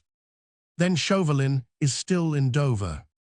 "Undoubtedly. Shall I go waylay him and run my sword through him? That were indeed the quickest way out of the difficulty." "Nay, Sir Andrew, do not jest. Alas, I have often since last night caught myself wishing for that fiend's death, but what you suggest is impossible. The laws of this country do not permit of murder. It is only in our beautiful France that wholesale slaughter is done lawfully in the name of liberty and of brotherly love." Sir Andrew had persuaded her to sit down to the table, to partake of some supper, and to drink a little wine. This enforced rest of at least 12 hours, until the next tide, was sure to be terribly difficult to bear in the state of intense excitement in which she was. Obedient in these small matters, like a child, Marguerite tried to eat and drink. Sir Andrew, with that profound sympathy born in all those who are in love, made her almost happy by talking to her about her husband. He recounted to her some of the daring escapes the brave Scarlet Pimpernel had contrived for the poor French fugitives, whom a relentless and bloody revolution was driving out of their country. He made her eyes glow with enthusiasm by telling her of his bravery, his ingenuity, his resourcefulness, when it meant snatching the lives of men, women, and even children from beneath the very edge of that murderous, ever-ready guillotine. He even made her smile quite merrily by telling her of the Scarlet Pimpernel's quaint and many disguises, through which he had baffled the strictest watch set against him at the barricades of Paris. This last time, the escape of the Comtesse de Tournay and her children had been a veritable masterpiece. Blakeney, disguised as a hideous old market-woman in filthy cap and straggling grey locks, was a sight fit to make the gods laugh. Marguerite laughed heartily as Sir Andrew tried to describe Blakeney's appearance, whose gravest difficulty always consisted in his great height, which in France made disguise doubly difficult. Thus an hour wore on. There were many more to spend in enforced inactivity in Dover. Marguerite rose from the table with an impatient sigh. She looked forward with dread to the night in the bed upstairs, with terribly anxious thoughts to keep her company and the howling of the storm to help chase sleep away. She wondered where Percy was now. The Daydream was a strong, well-built, sea-going yacht. Sir Andrew had expressed the opinion that no doubt she had got in the lee of the wind before the storm broke out, or else perhaps had not ventured into the open at all, but was lying quietly at Gravesend. Briggs was an expert skipper, and Sir Percy handled a schooner as well as any master mariner. There was no danger for them from the storm. It was long past midnight when at last Marguerite retired to rest. As she had feared, sleep sedulously avoided her eyes. Her thoughts were of the blackest during these long, weary hours, whilst that incessant storm raged, which was keeping her away from Percy. The sound of the distant breakers made her heart ache with melancholy. She was in the mood when the sea has a saddening effect upon the nerves. It is only when we are very happy that we can bear to gaze merrily upon the vast and limitless expanse of water, rolling on and on with such persistent, irritating monotony to the accompaniment of our thoughts, whether grave or gay. When they are gay, the waves echo their gaiety, but when they are sad, then every breaker, as it rolls, seems to bring additional sadness, and to speak to us of hopelessness and of the pettiness of all our joys. Chapter 22. Calais. The weariest nights, the longest days, sooner or later must perforce come to an end. Marguerite had spent over 15 hours in such acute mental torture as well-nigh drove her crazy. After a sleepless night, she rose early, wild with excitement, dying to start on her journey, terrified lest further obstacles lay in her way. She rose before anyone else in the house was astir, so frightened was she, lest she should miss the one golden opportunity of making a start. When she came downstairs, she found Sir Andrew F. Ffoulkes sitting in the coffee room. He had been out half an hour earlier and had gone to the Admiralty Pier, only to find that neither the French packet nor any privately chartered vessel could put out of Dover yet. The storm was then at its fullest, and the tide was on the turn. If the wind did not abate or change, they would perforce have to wait another 10 or 12 hours until the next tide before a start could be made. And the storm had not abated, the wind had not changed, and the tide was rapidly drawing out. Marguerite felt the sickness of despair when she heard this melancholy news. Only the most firm resolution kept her from totally breaking down, and thus adding to the young man's anxiety, which evidently had become very keen. Though he tried to disguise it, Marguerite could see that Sir Andrew was just as anxious as she was to reach his comrade and friend. This enforced inactivity was terrible to them both. How they spent that wearisome day at Dover, Marguerite could never afterwards say. She was in terror of showing herself, lest Chauvelin's spies happened to be about, so she had a private sitting room, and she and Sir Andrew sat there hour after hour, trying to take, at long intervals, some perfunctory meals, which little Sally would bring them, with nothing to do but to think, to conjecture, and only occasionally to hope. The storm had abated just too late. The tide was by then too far out to allow a vessel to put off to sea. The wind had changed, and was settling down to a comfortable northwesterly breeze, a veritable godsend for a speedy passage across to France. And there those two waited, wondering if the hour would ever come when they could finally make a start. There had been one happy interval in this long weary day, and that was when Sir Andrew went down once again to the pier, and presently came back to tell Marguerite that he had chartered a quick schooner, whose skipper was ready to put to sea the moment the tide was favorable. From that moment the hours seemed less wearisome, there was less hopelessness in the waiting, and at last, at 5 o'clock in the afternoon, Marguerite, closely veiled and followed by Sir Andrew F. Ffoulkes, who, in the guise of her lackey, was carrying a number of impedimenta, found her way down to the pier. Once on board, the keen, fresh sea air revived her. The breeze was just strong enough to nicely swell the sails of the foam crest, as she cut her way merrily towards the open. The sunset was glorious after the storm, and Marguerite, as she watched the white cliffs of Dover gradually disappearing from view, felt more at peace and once more almost hopeful. Sir Andrew was full of kind attentions, and she felt how lucky she had been to have him by her side in this, her great trouble. Gradually, the grey coast of France began to emerge from the fast-gathering evening mists. One or two lights could be seen flickering, and the spires of several churches to rise out of the surrounding haze. Half an hour later Marguerite had landed upon French shore. She was back in that country where at this very moment men slaughtered their fellow creatures by the hundreds and sent innocent women and children in thousands to the block. The very aspect of the country and its people, even in this remote sea-coast town, spoke of that seething revolution, 300 miles away, in beautiful Paris, now rendered hideous by the constant flow of the blood of her noblest sons, by the wailing of the widows and the cries of fatherless children. The men all wore red caps, in various stages of cleanliness, but all with the tricolour cockade pinned on the left-hand side. Marguerite noticed with a shudder that, instead of the laughing, merry countenance habitual to her own countrymen, their faces now invariably wore a look of sly distrust. Every man nowadays was a spy upon his fellows. The most innocent word uttered in jest might at any time be brought up as a proof of aristocratic tendencies or of treachery against the people. Even the women went about with a curious look of fear and of hate lurking in their brown eyes, and all watched Marguerite as she stepped on shore, followed by Sir Andrew, and murmured as she passed along, "Sacres aristos," or else "Sacres anglais." Otherwise their presence excited no further comment.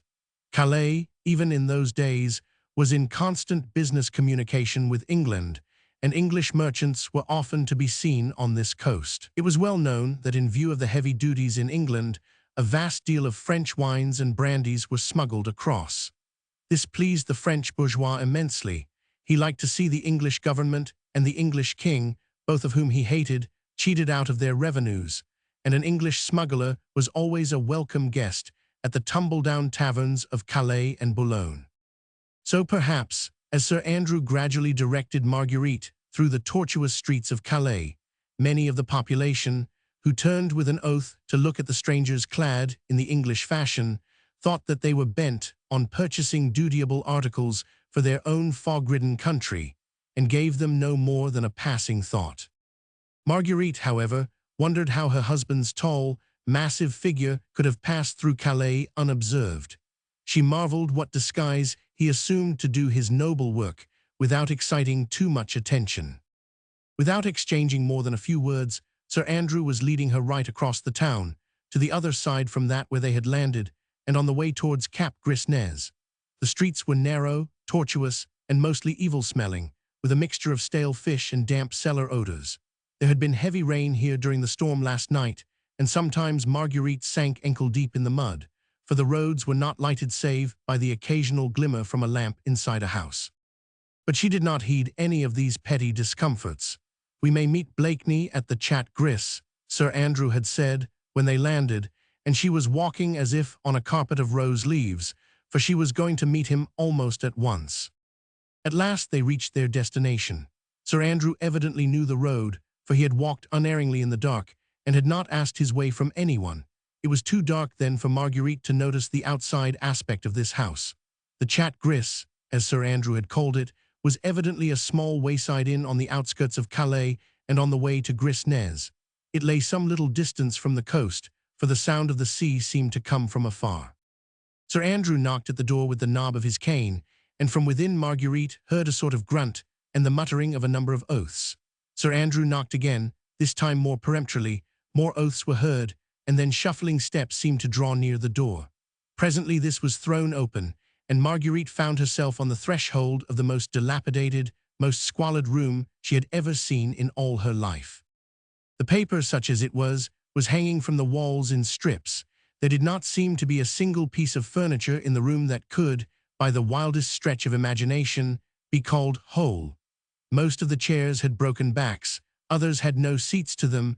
One corner of the table was propped up with a bundle of faggots, there where the fourth leg had been broken. In one corner of the room there was a huge hearth, over which hung a stock-pot, with a not altogether unpalatable odor of hot soup emanating therefrom. On one side of the room, high up in the wall, there was a species of loft, before which hung a tattered blue and white checked curtain. A rickety set of steps led up to this loft. On the great bare walls, with their colorless paper, all stained with varied filth, there were chalked up at intervals in great bold characters the words, "Libert Egalite Fraternite." The whole of this sordid abode was dimly lighted by an evil-smelling oil lamp, which hung from the rickety rafters of the ceiling. It all looked so horribly squalid, so dirty and uninviting, that Marguerite hardly dared to cross the threshold. Sir Andrew, however, had stepped unhesitatingly forward. "English travelers, citoyen," he said boldly and speaking in French. The individual who had come to the door in response to Sir Andrew's knock, and who, presumably, was the owner of this squalid abode, was an elderly, heavily built peasant, dressed in a dirty blue blouse, heavy sabots, from which wisps of straw protruded all round, shabby blue trousers, and the inevitable red cap with the tricolour cockade that proclaimed his momentary political views. He carried a short wooden pipe, from which the odor of rank tobacco emanated.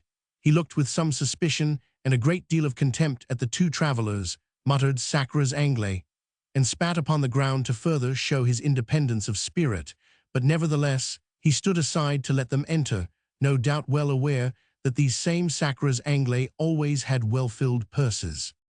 "Oh, Lud," said Marguerite, as she advanced into the room, holding her handkerchief to her dainty nose, "what a dreadful hole! Are you sure this is the place?" "'Tis the place, sure enough," replied the young man, as, with his lace-edged, fashionable handkerchief, he dusted a chair for Marguerite to sit on. "But I vow I never saw a more villainous hole." "Faith," she said, looking round with some curiosity and a great deal of horror at the dilapidated walls, the broken chairs, the rickety table, "it certainly does not look inviting." The landlord of the Chat Gris, by name Brogard, had taken no further notice of his guests. He concluded that presently they would order supper, and in the meanwhile it was not for a free citizen to show deference or even courtesy to anyone, however smartly they might be dressed. By the hearth sat a huddled-up figure clad, seemingly, mostly in rags. That figure was apparently a woman, although even that would have been hard to distinguish, except for the cap, which had once been white, and for what looked like the semblance of a petticoat. She was sitting mumbling to herself, and from time to time stirring the brew in her stock-pot. "Hey, my friend," said Sir Andrew at last, "we should like some supper. The citoyen there," he added, pointing to the huddled-up bundle of rags by the hearth, "is concocting some delicious soup, I'll warrant, and my mistress has not tasted food for several hours." It took Brogard some few moments to consider the question. A free citizen does not respond too readily to the wishes of those who happen to require something of him. "Sacres aristos," he murmured, and once more spat upon the ground. Then he went very slowly up to a dresser which stood in a corner of the room. From this he took an old pewter soup tureen and slowly, and without a word, he handed it to his better half, who, in the same silence, began filling the tureen with the soup out of her stock-pot. Marguerite had watched all these preparations with absolute horror. Were it not for the earnestness of her purpose, she would incontinently have fled from this abode of dirt and evil smells. "Faith, our host and hostess are not cheerful people," said Sir Andrew, seeing the look of horror on Marguerite's face. "I would I could offer you a more hearty and more appetizing meal, but I think you will find the soup eatable and the wine good. These people wallow in dirt, but live well as a rule." "Nay, I pray you, Sir Andrew," she said gently, "be not anxious about me. My mind is scarce inclined to dwell on thoughts of supper." Brogard was slowly pursuing his gruesome preparations. He had placed a couple of spoons, also 2 glasses on the table, both of which Sir Andrew took the precaution of wiping carefully. Brogard had also produced a bottle of wine and some bread, and Marguerite made an effort to draw her chair to the table and to make some pretense at eating. Sir Andrew, as befitting his role of lacquey, stood behind her chair. "Nay, madame, I pray you," he said, seeing that Marguerite seemed quite unable to eat, "I beg of you to try and swallow some food. Remember you have need of all your strength." The soup certainly was not bad. It smelt and tasted good. Marguerite might have enjoyed it, but for the horrible surroundings. She broke the bread, however, and drank some of the wine. "Nay, Sir Andrew," she said, "I do not like to see you standing. You have need of food just as much as I have. This creature will only think that I am an eccentric Englishwoman eloping with her lacquey if you'll sit down and partake of this semblance of supper beside me." Indeed, Brogard, having placed what was strictly necessary upon the table, seemed not to trouble himself any further about his guests. The mere Brogard had quietly shuffled out of the room, and the man stood and lounged about, smoking his evil-smelling pipe, sometimes under Marguerite's very nose, as any free-born citizen who was anybody's equal should do. "Confound the brute," said Sir Andrew, with native British wrath, as Brogard leant up against the table, smoking and looking down superciliously at these 2 sacres anglais. "In heaven's name, man," admonished Marguerite, hurriedly, seeing that Sir Andrew, with British-born instinct, was ominously clenching his fist, "remember that you are in France, and that in this year of grace this is the temper of the people." "I'd like to scrag the brute," muttered Sir Andrew savagely. He had taken Marguerite's advice and sat next to her at table, and they were both making noble efforts to deceive one another by pretending to eat and drink. "I pray you," said Marguerite, "keep the creature in a good temper so that he may answer the questions we must put to him." "I'll do my best, but begad, I'd sooner scrag him than question him. Hey, my friend," he said pleasantly in French, and tapping Brogard lightly on the shoulder, "do you see many of our quality along these parts? Many English travelers, I mean." Brogard looked round at him, over his near shoulder, puffed away at his pipe for a moment or two as he was in no hurry, then muttered, "Hugh, sometimes." "Ah," said Sir Andrew carelessly, "English travelers always know where they can get good wine, my friend.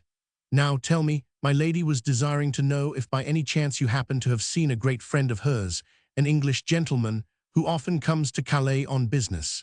He is tall, and recently was on his way to Paris. My lady hoped to have met him in Calais." Marguerite tried not to look at Brogard, lest she should betray before him the burning anxiety with which she waited for his reply. But a free-born French citizen is never in any hurry to answer questions. Brogard took his time, then he said very slowly, "Tall Englishman, today, yes." "You have seen him?" asked Sir Andrew carelessly. "Yes, today," muttered Brogard sullenly. Then he quietly took Sir Andrew's hat from a chair close by, put it on his own head, tugged at his dirty blouse, and generally tried to express in pantomime that the individual in question wore very fine clothes. "Sacre aristo," he muttered, "that tall Englishman." Marguerite could scarce repress a scream. "It's Sir Percy right enough," she murmured, "and not even in disguise." She smiled in the midst of all her anxiety and through her gathering tears at thought of the ruling passion strong in death, of Percy running into the wildest, maddest dangers with the latest cut coat upon his back and the laces of his jabot unruffled. "Oh, the foolhardiness of it," she sighed. "Quick, Sir Andrew, ask the man when he went." "Ah, yes, my friend," said Sir Andrew, addressing Brogard with the same assumption of carelessness. "My lord always wears beautiful clothes. The tall Englishman you saw was certainly my lady's friend. And he has gone, you say?" "He went, yes, but he's coming back. Here, he ordered supper." Sir Andrew put his hand with a quick gesture of warning upon Marguerite's arm. It came none too soon, for the next moment her wild, mad joy would have betrayed her. He was safe and well, was coming back here presently. She would see him in a few moments perhaps. Oh, the wildness of her joy seemed almost more than she could bear. "Here," she said to Brogard, who seemed suddenly to have been transformed in her eyes into some heaven-born messenger of bliss. "Here, did you say the English gentleman was coming back here?" The heaven-born messenger of bliss spat upon the floor, to express his contempt for all and sundry aristos who chose to haunt the chat gris. "Hugh," he muttered, "he ordered supper, he will come back, sacre anglais," he added, by way of protest against all this fuss for a mere Englishman. "But where is he now? Do you know?" she asked eagerly, placing her dainty white hand upon the dirty sleeve of his blue blouse. "He went to get a horse and cart," said Brogard laconically, as with a surly gesture he shook off from his arm that pretty hand which princes had been proud to kiss. "At what time did he go?" But Brogard had evidently had enough of these questionings.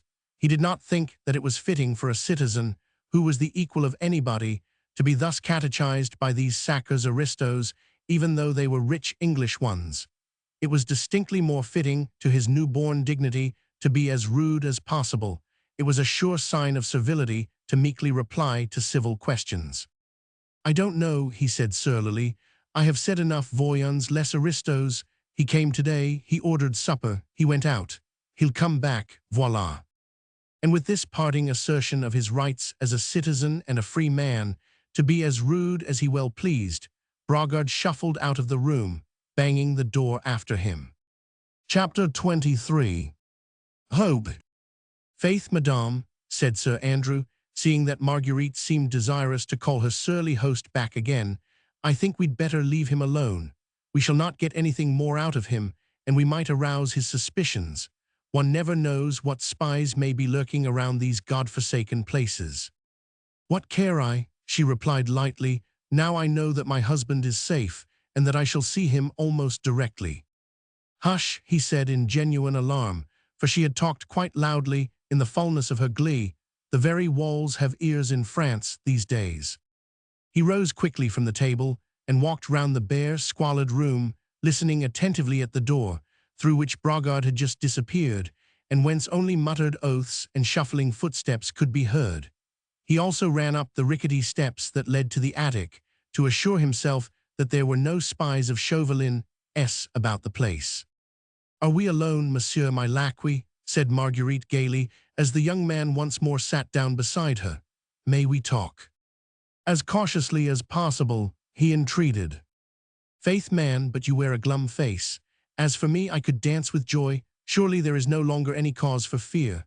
Our boat is on the beach, the foam crest not 2 miles out at sea, and my husband will be here, under this very roof, within the next half-hour perhaps. Sure, there is naught to hinder us. Chauvelin and his gang have not yet arrived." "Nay, madam, that I fear we do not know." "What do you mean?" "He was at Dover at the same time that we were.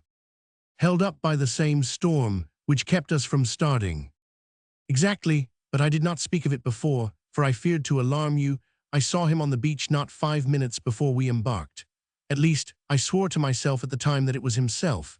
He was disguised as a cure, so that Satan, his own guardian, would scarce have known him. But I heard him then, bargaining for a vessel to take him swiftly to Calais, and he must have set sail less than an hour after we did." Marguerite's face had quickly lost its look of joy. The terrible danger in which Percy stood, now that he was actually on French soil, became suddenly and horribly clear to her. Chauvelin was close upon his heels. Here in Calais, the astute diplomatist was all-powerful. A word from him and Percy could be tracked and arrested, and every drop of blood seemed to freeze in her veins. Not even during the moments of her wildest anguish in England had she so completely realized the imminence of the peril in which her husband stood.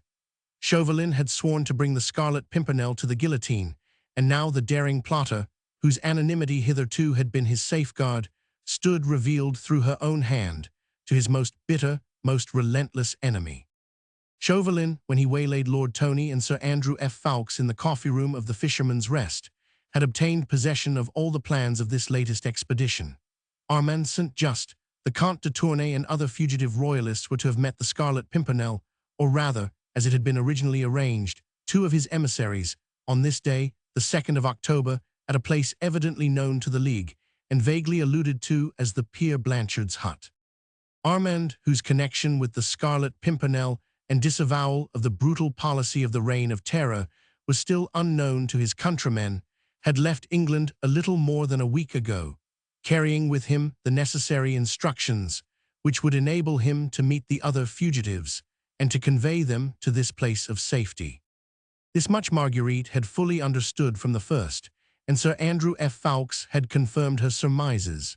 She knew, too, that when Sir Percy realized that his own plans and his directions to his lieutenants had been stolen by Chauvelin, it was too late to communicate with Armand or to send fresh instructions to the fugitives. They would, of necessity, be at the appointed time and place, not knowing how grave was the danger which now awaited their brave rescuer. Blakeney, who as usual had planned and organized the whole expedition, would not allow any of his younger comrades to run the risk of almost certain capture. Hence his hurried note to them at Lord Grenville's ball, "Start myself tomorrow alone." And now, with his identity known to his most bitter enemy, his every step would be dogged the moment he set foot in France.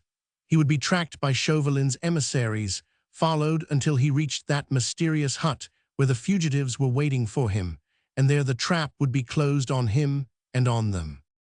There was but 1 hour, the hour's start which Marguerite and Sir Andrew had of their enemy, in which to warn Percy of the imminence of his danger, and to persuade him to give up the foolhardy expedition, which could only end in his own death. But there was that 1 hour. "Chauvelin knows of this from the papers he stole," said Sir Andrew earnestly, "and on landing will make straight for it." "He has not landed yet," she said. "We have an hour's start on him, and Percy will be here directly. We shall be mid-channel ere Chauvelin has realized that we have slipped through his fingers." She spoke excitedly and eagerly, wishing to infuse into her young friend some of that buoyant hope which still clung to her heart. But he shook his head sadly. "Silent again, Sir Andrew," she said with some impatience. "Why do you shake your head and look so glum?" "Faith, madame," he replied, "'tis only because in making your rose-colored plans, you are forgetting the most important factor." "What in the world do you mean?" "I am forgetting nothing. What factor do you mean?" she added with more impatience. "It stands 6 foot odd high," replied Sir Andrew quietly, "and hath name Percy Blakeney." "I don't understand," she murmured. "Do you think that Blakeney would leave Calais without having accomplished what he set out to do?" "You mean?" "There's the old Comte de Tournay." "The Comte," she murmured. "And St. Just, and others." "My brother," she said with a heartbroken sob of anguish. "Heaven help me, but I fear I had forgotten." Fugitives as they are, these men at this moment await with perfect confidence and unshaken faith the arrival of the Scarlet Pimpernel, who has pledged his honor to take them safely across the Channel. Indeed, she had forgotten. With the sublime selfishness of a woman who loves with her whole heart, she had in the last 24 hours had no thought save for him. His precious, noble life, his danger, he, the loved one, the brave hero, he alone dwelt in her mind. "My brother," she murmured, as one by one the heavy tears gathered in her eyes, as memory came back to her of Armand, the companion and darling of her childhood, the man for whom she had committed the deadly sin, which had so hopelessly imperiled her brave husband's life. Sir Percy Blakeney would not be the trusted, honored leader of a score of English gentlemen, said Sir Andrew proudly, if he abandoned those who placed their trust in him. As for breaking his word, the very thought is preposterous. There was silence for a moment or two. Marguerite had buried her face in her hands and was letting the tears slowly trickle through her trembling fingers. The young man said nothing. His heart ached for this beautiful woman in her awful grief. All along, he had felt the terrible impasse in which her own rash act had plunged them all. He knew his friend and leader so well, with his reckless daring, his mad bravery, his worship of his own word of honor. Sir Andrew knew that Blakeney would brave any danger, run the wildest risks sooner than break it, and with Chauvelin at his very heels, would make a final attempt, however desperate, to rescue those who trusted in him. "Faith, Sir Andrew," said Marguerite at last, making brave efforts to dry her tears, "you are right, and I would not now shame myself by trying to dissuade him from doing his duty. As you say, I should plead in vain. God grant him strength and ability," she added fervently and resolutely, "to outwit his pursuers. He will not refuse to take you with him, perhaps, when he starts on his noble work. Between you, you will have cunning as well as valor. God guard you both. In the meanwhile, I think we should lose no time. I still believe that his safety depends upon his knowing that Chauvelin is on his track. Undoubtedly, he has wonderful resources at his command. As soon as he is aware of his danger, he will exercise more caution. His ingenuity is a veritable miracle. Then what say you to a voyage of reconnaissance in the village, whilst I wait here against his coming? You might come across Percy's track, and thus save valuable time. If you find him, tell him to beware. His bitterest enemy is on his heels. But this is such a villainous hole for you to wait in. Nay, that I do not mind, but you might ask our surly host if he could let me wait in another room, where I could be safer from the prying eyes of any chance traveler. Offer him some ready money, so that he should not fail to give me word the moment the tall Englishman returns." She spoke quite calmly, even cheerfully now, thinking out her plans, ready for the worst if need be. She would show no more weakness. She would prove herself worthy of him, who was about to give his life for the sake of his fellowmen. Sir Andrew obeyed her without further comment.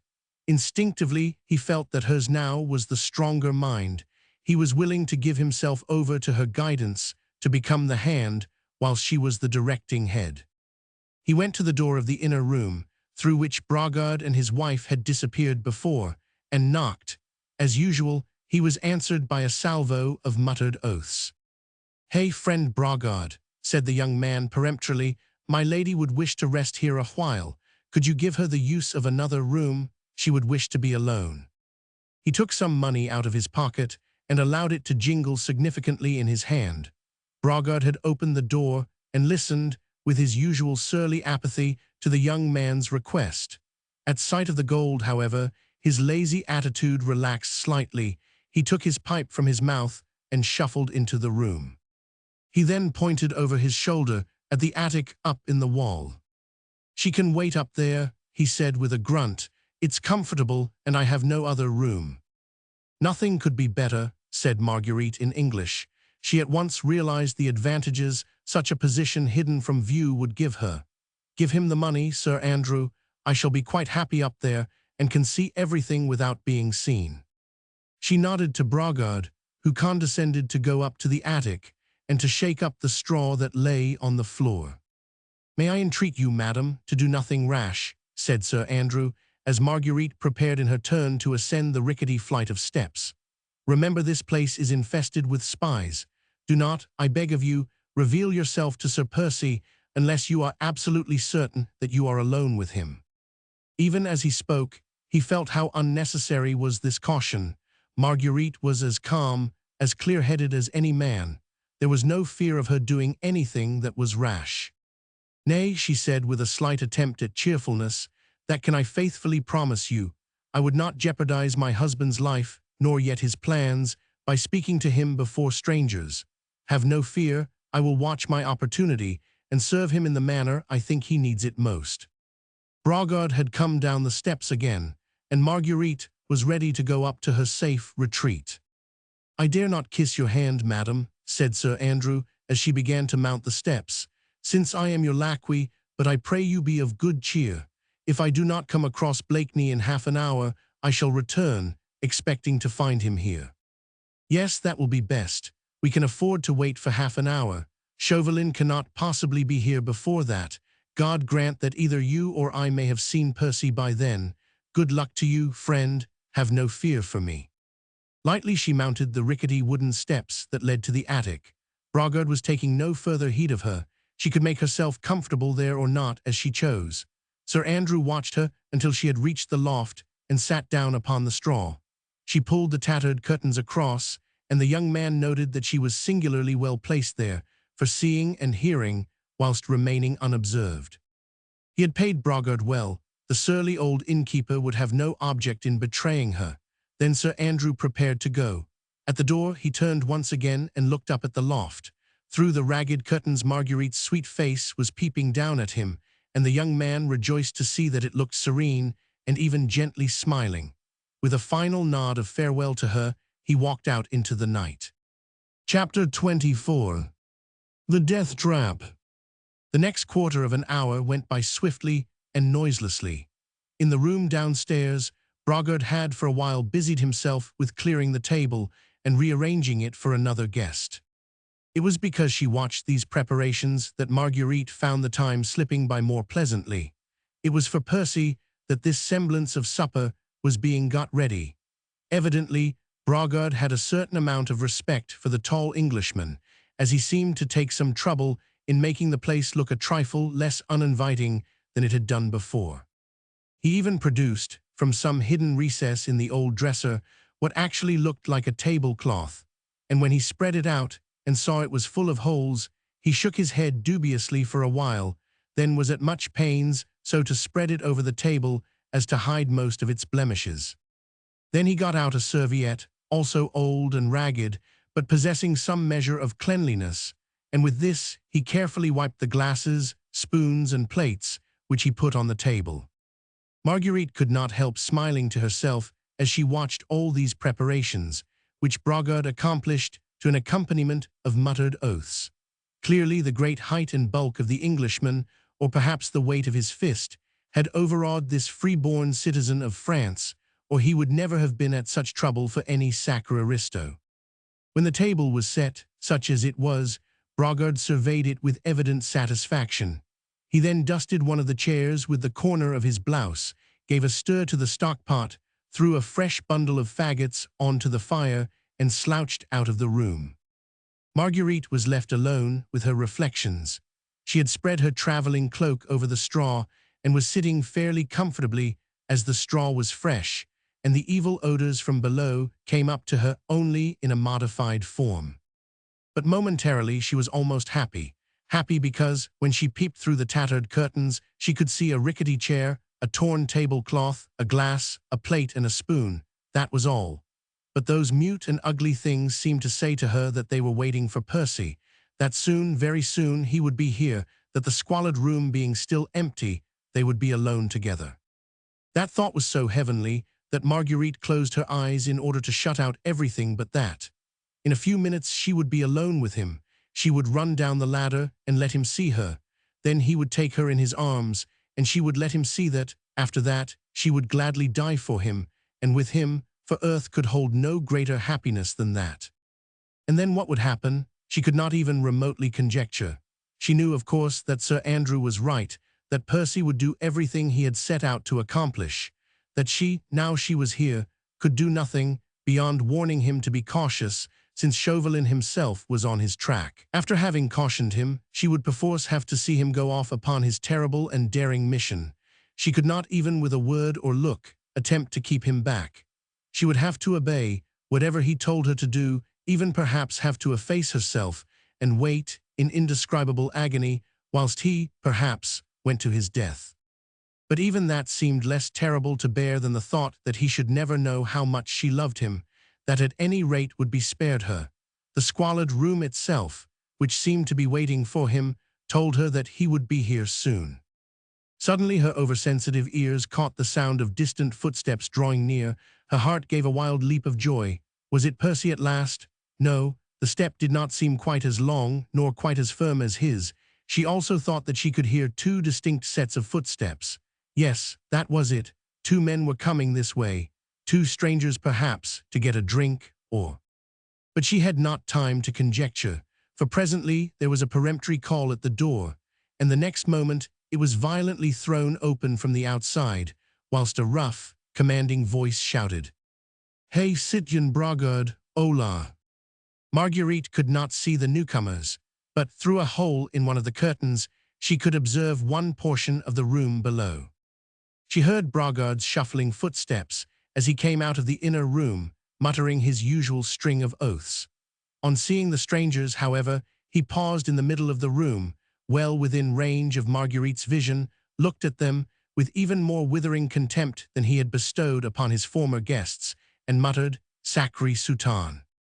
Marguerite's heart seemed all at once to stop beating. Her eyes, large and dilated, had fastened on one of the newcomers, who, at this point, had taken a quick step forward towards Bragard. He was dressed in the soutane, broad-brimmed hat, and buckled shoes habitual to the French cure.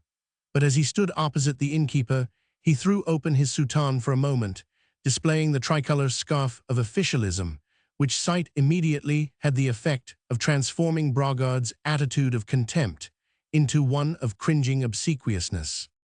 It was the sight of this French cure which seemed to freeze the very blood in Marguerite's veins. She could not see his face, which was shaded by his broad-brimmed hat, but she recognized the thin, bony hands, the slight stoop, the whole gait of the man. It was Chauvelin. The horror of the situation struck her as with a physical blow. The awful disappointment, the dread of what was to come, made her very senses reel, and she needed almost superhuman effort not to fall senseless beneath it all. "A plate of soup and a bottle of wine," said Chauvelin imperiously to Bragard. "Then clear out of here, understand? I want to be alone." Silently and without any muttering this time, Bragard obeyed. Chauvelin sat down at the table, which had been prepared for the tall Englishman, and the innkeeper busied himself obsequiously round him, dishing up the soup and pouring out the wine. The man who had entered with Chauvelin, and whom Marguerite could not see, stood waiting close by the door. At a brusque sign from Chauvelin, Bragard had hurried back to the inner room, and the former now beckoned to the man who had accompanied him.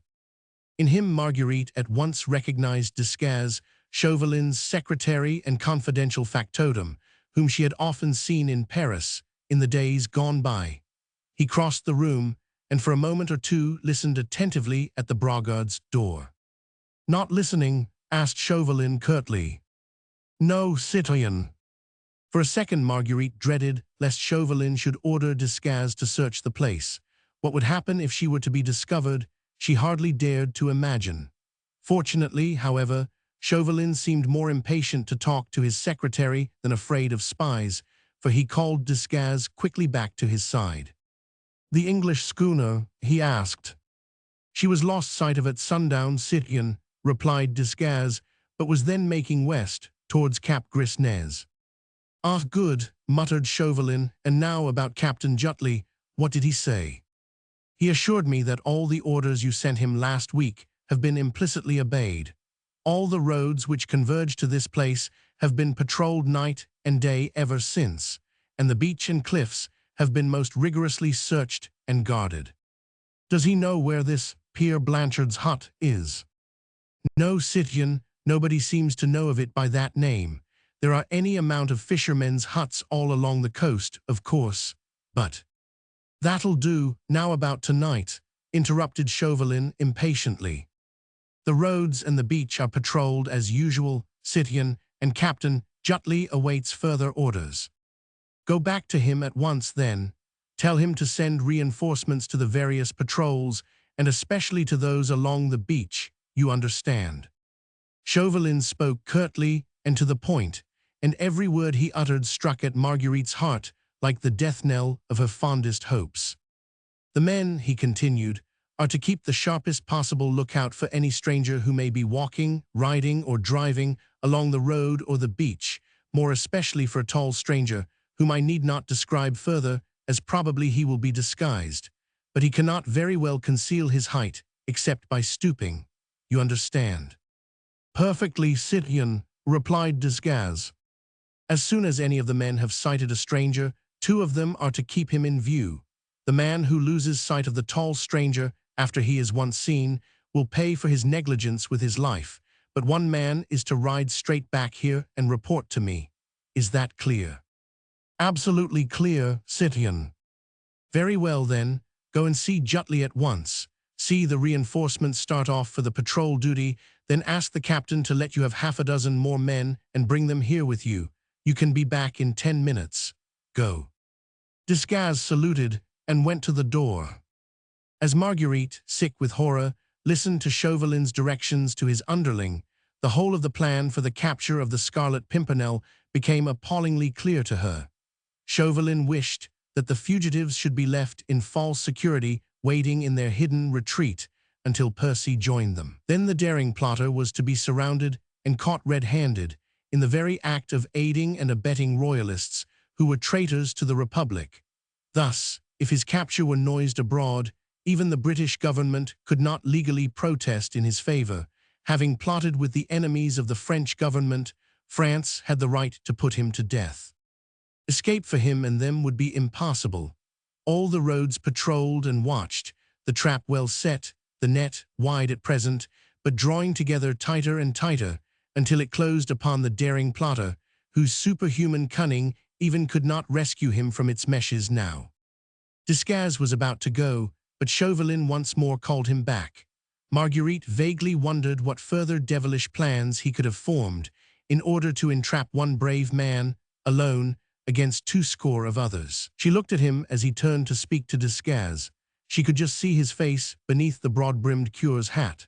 There was at that moment so much deadly hatred, such fiendish malice in the thin face and pale, small eyes, that Marguerite's last hope died in her heart, for she felt that from this man she could expect no mercy. "I had forgotten," repeated Chauvelin with a weird chuckle as he rubbed his bony, talon-like hands one against the other with a gesture of fiendish satisfaction. "The tall stranger may show fight. In any case, no shooting, remember, except as a last resort.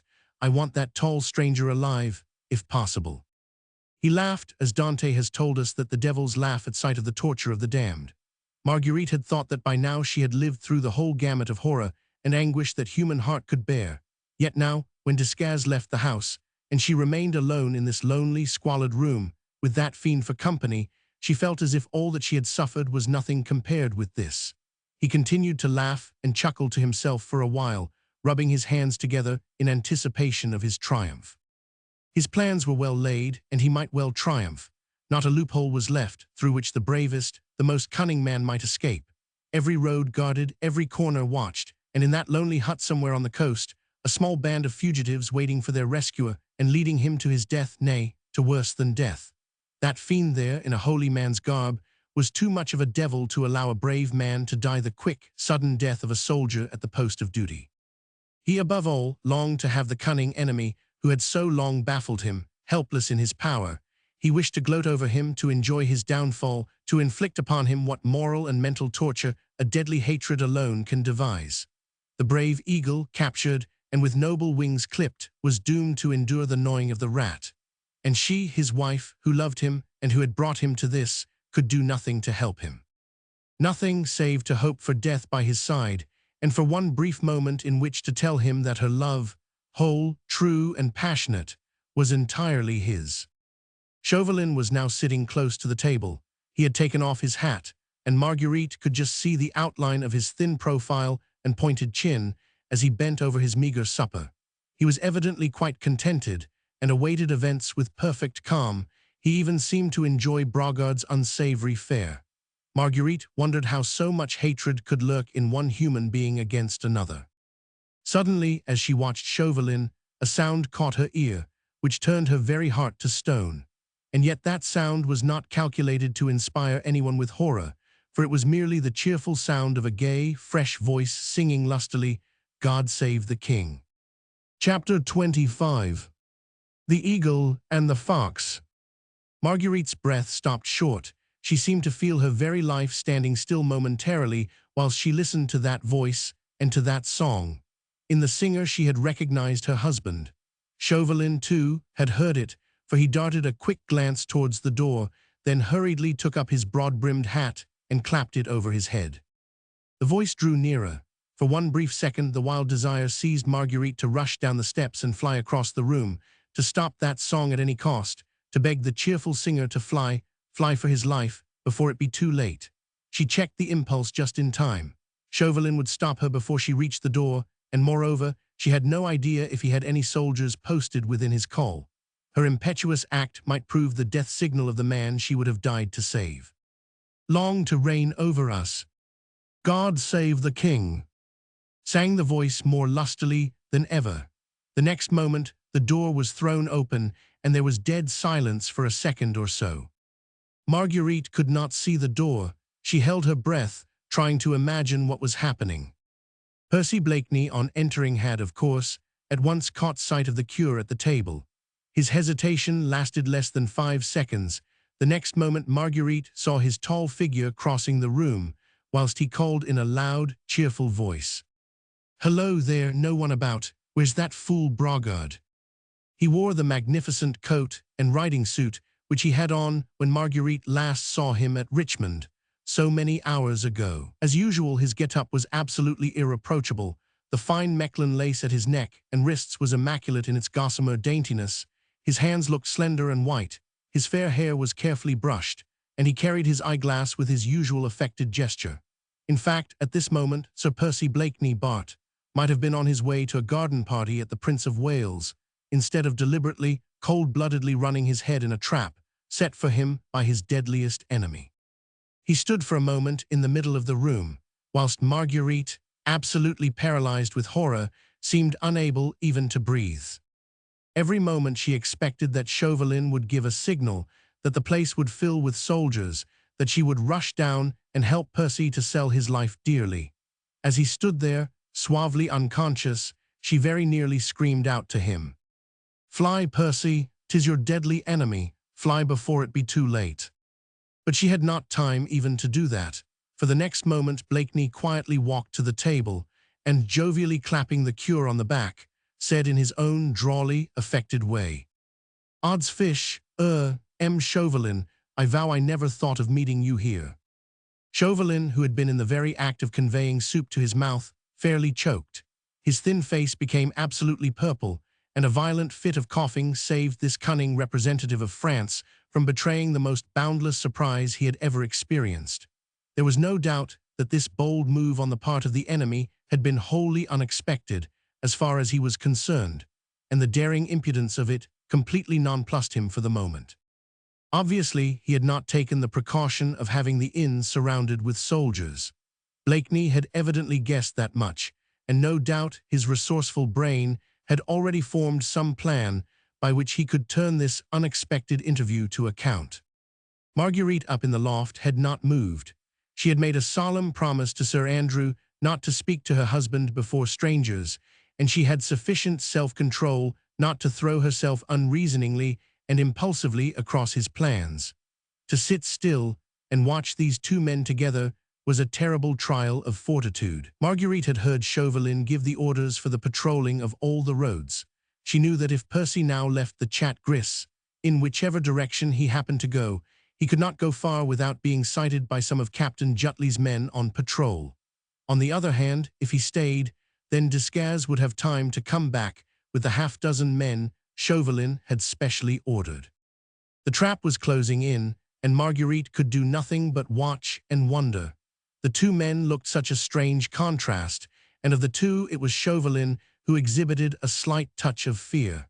Marguerite knew him well enough to guess what was passing in his mind. He had no fear for his own person, although he certainly was alone in a lonely inn with a man who was powerfully built, and who was daring and reckless beyond the bounds of probability. She knew that Chauvelin would willingly have braved perilous encounters for the sake of the cause he had at heart, but what he did fear was that this impudent Englishman would, by knocking him down, double his own chances of escape. His underlings might not succeed so well in capturing the Scarlet Pimpernel when not directed by the cunning hand and the shrewd brain, which had deadly hate for an incentive. Evidently, however, the representative of the French government had nothing to fear for the moment at the hands of his powerful adversary. Blakeney, with his most inane laugh and pleasant good nature, was solemnly patting him on the back. "I am so demmed sorry," he was saying cheerfully, "so very sorry. I seem to have upset you, eating soup too, nasty awkward thing soup. Begad, a friend of mine died once, choked, just like you, with a spoonful of soup." And he smiled shyly, good-humoredly, down at Chauvelin. "Odds life," he continued, as soon as the latter had somewhat recovered himself, "beastly hole this, ain't it now? La, you don't mind," he added, apologetically, as he sat down on a chair close to the table and drew the soup tureen towards him. "That fool Brogard seems to be asleep or something." There was a second plate on the table, and he calmly helped himself to soup, then poured himself out a glass of wine. For a moment Marguerite wondered what Chauvelin would do. His disguise was so good that perhaps he meant, on recovering himself, to deny his identity, but Chauvelin was too astute to make such an obviously false and childish move, and already he too had stretched out his hand and said pleasantly, "I am indeed charmed to see you, Sir Percy. You must excuse me, I thought you the other side of the channel." Sudden surprise almost took my breath away. "La," said Sir Percy with a good-humored grin, "it did that quite, didn't it, Chaubertin?" "Pardon me, Chauvelin." "I beg pardon 1,000 times. Yes, Chauvelin, of course. I never could cotton to foreign names." He was calmly eating his soup, laughing with pleasant good humor, as if he had come all the way to Calais for the express purpose of enjoying supper at this filthy inn, in the company of his archenemy. For the moment Marguerite wondered why Percy did not knock the little Frenchman down then and there, and no doubt something of the sort must have darted through his mind, for every now and then his lazy eyes seemed to flash ominously, as they rested on the slight figure of Chauvelin, who had now quite recovered himself and was also calmly eating his soup. But the keen brain, which had planned and carried through so many daring plots, was too far-seeing to take unnecessary risks. This place, after all, might be infested with spies.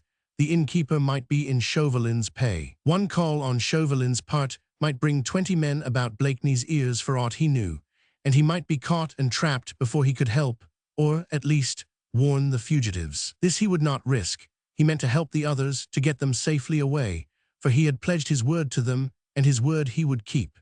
And whilst he ate and chatted, he thought and planned, whilst, up in the loft, the poor, anxious woman racked her brain as to what she should do, and endured agonies of longing to rush down to him, yet not daring to move for fear of upsetting his plans.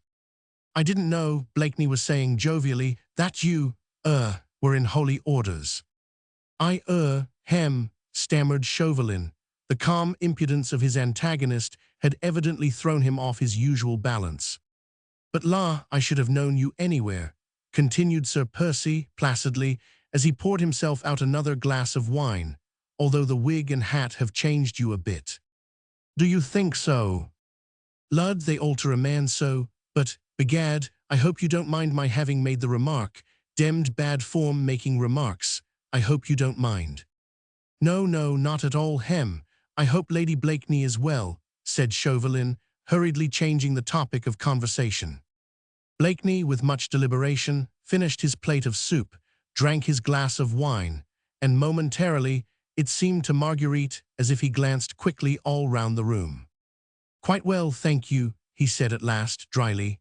There was a pause, during which Marguerite could watch these two antagonists who, evidently in their minds, were measuring themselves against one another. She could see Percy almost full face, where he sat at the table not 10 yards from where she herself was crouching, puzzled, not knowing what to do or what she should think.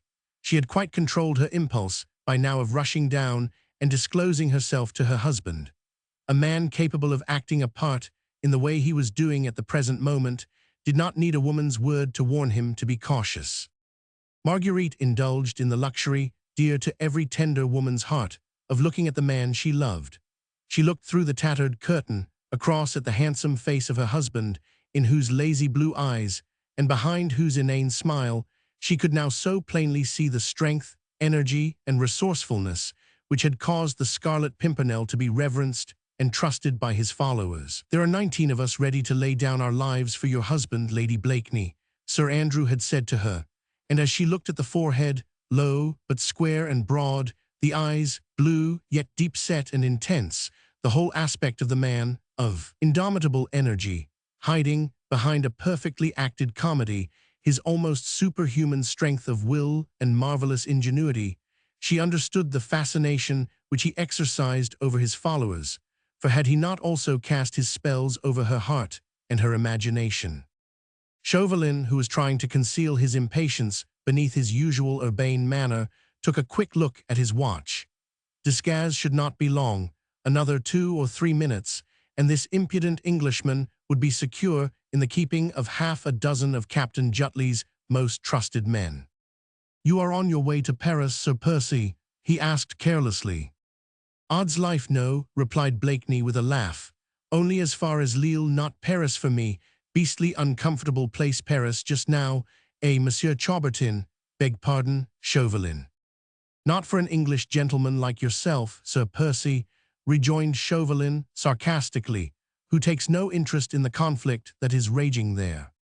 You see it's no business of mine, and our demmed government is all on your side of the business. Old Pitt daren't say bo to a goose. You are in a hurry, sir, he added, as Chauvelin once again took out his watch. An appointment, perhaps. I pray you take no heed of me, my time's my own. He rose from the table and dragged a chair to the hearth. Once more Marguerite was terribly tempted to go to him, for time was getting on. Desgas might be back at any moment with his men. Percy did not know that, and, oh, how horrible it all was, and how helpless she felt. I am in no hurry, continued Percy pleasantly, but I don't want to spend any more time than I can help in this godforsaken hole. But begad, sir, he added, as Chauvelin had surreptitiously looked at his watch for the 3rd time, that watch of yours won't go any faster for all the looking you give it. You are expecting a friend, maybe. A friend. Not a lady, I trust, Monsieur Elab, laughed Blakeney. Surely the Holy Church does not allow, what? But I say, come by the fire. It's getting demmed cold. He kicked the fire with the heel of his boot, making the logs blaze in the old hearth. He seemed in no hurry to go, and apparently was quite unconscious of his immediate danger. He dragged another chair to the fire, and Chauvelin, whose impatience was by now quite beyond control, sat down beside the hearth, in such a way as to command a view of the door. Desgas had been gone nearly a quarter of an hour. It was quite plain to Marguerite's aching senses that as soon as he arrived, Chauvelin would abandon all his other plans with regard to the fugitives and capture this impudent Scarlet Pimpernel at once. Hey, Chauvelin, the latter was saying airily, tell me, I pray you, is your friend pretty? Demmed smart these little French women sometimes. What? But I protest I need not ask, he added, as he carelessly strode back towards the supper table. In matters of taste, the church has never been backward. But Chauvelin was not listening. His every faculty was now concentrated on that door through which presently Desgas would enter. Marguerite's thoughts, too, were centered there, for her ears had suddenly caught, through the stillness of the night, the sound of numerous and measured treads some distance away. It was Desgas and his men.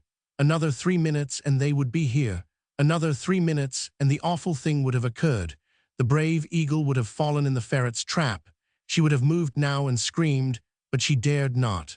For whilst she heard the soldiers approaching, she was looking at Percy and watching his every movement. He was standing by the table whereon the remnants of the supper, plates, glasses, spoons, salt and pepper pots were scattered pell-mell. His back was turned to Chauvelin, and he was still prattling along in his own affected and inane way. But from his pocket he had taken his snuff-box, and quickly and suddenly he emptied the contents of the pepper pot into it. Then he again turned with an inane laugh to Chauvelin. Did you speak, sir?" Chauvelin had been too intent on listening to the sound of those approaching footsteps to notice what his cunning adversary had been doing. He now pulled himself together, trying to look unconcerned in the very midst of his anticipated triumph. "No," he said presently, "that is, as you were saying, Sir Percy." "I was saying," said Blakeney, going up to Chauvelin by the fire, "that the Jew in Piccadilly has sold me better snuff this time than I have ever tasted. Will you honor me, Monsieur l'Abbé?" He stood close to Chauvelin in his own careless, debonair way, holding out his snuff-box to his archenemy. Chauvelin, who, as he told Marguerite once, had seen a trick or two in his day, had never dreamed of this one. With one ear fixed on those fast-approaching footsteps, one eye turned to that door where Desgas and his men would presently appear, lulled into false security by the impudent Englishman's airy manner, he never even remotely guessed the trick which was being played upon him. He took a pinch of snuff.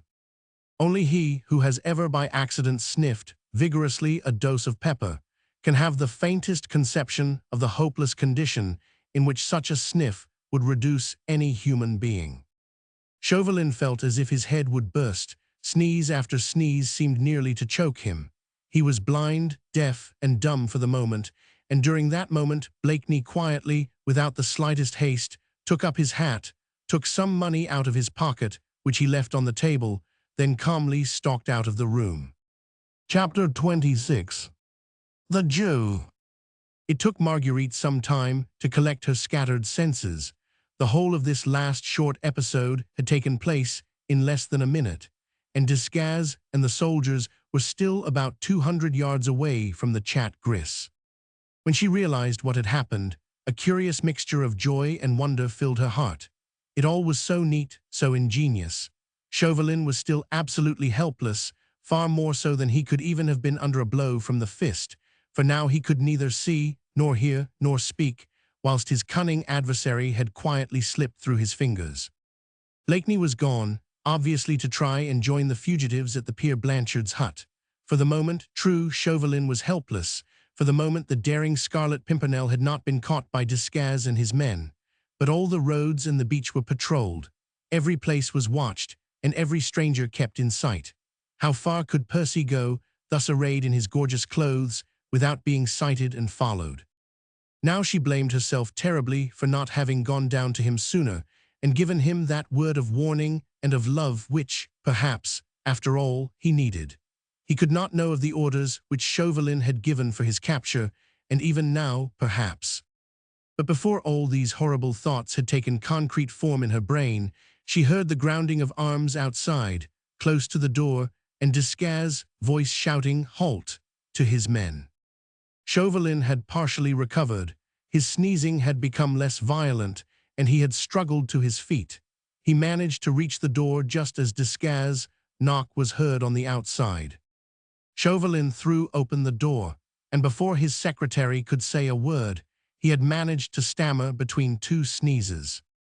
"The tall stranger, quick, did any of you see him?"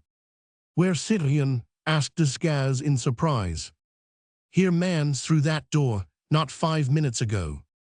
We saw nothing, citoyen, the moon is not yet up, and you are just 5 minutes too late, my friend, said Chauvelin with concentrated fury.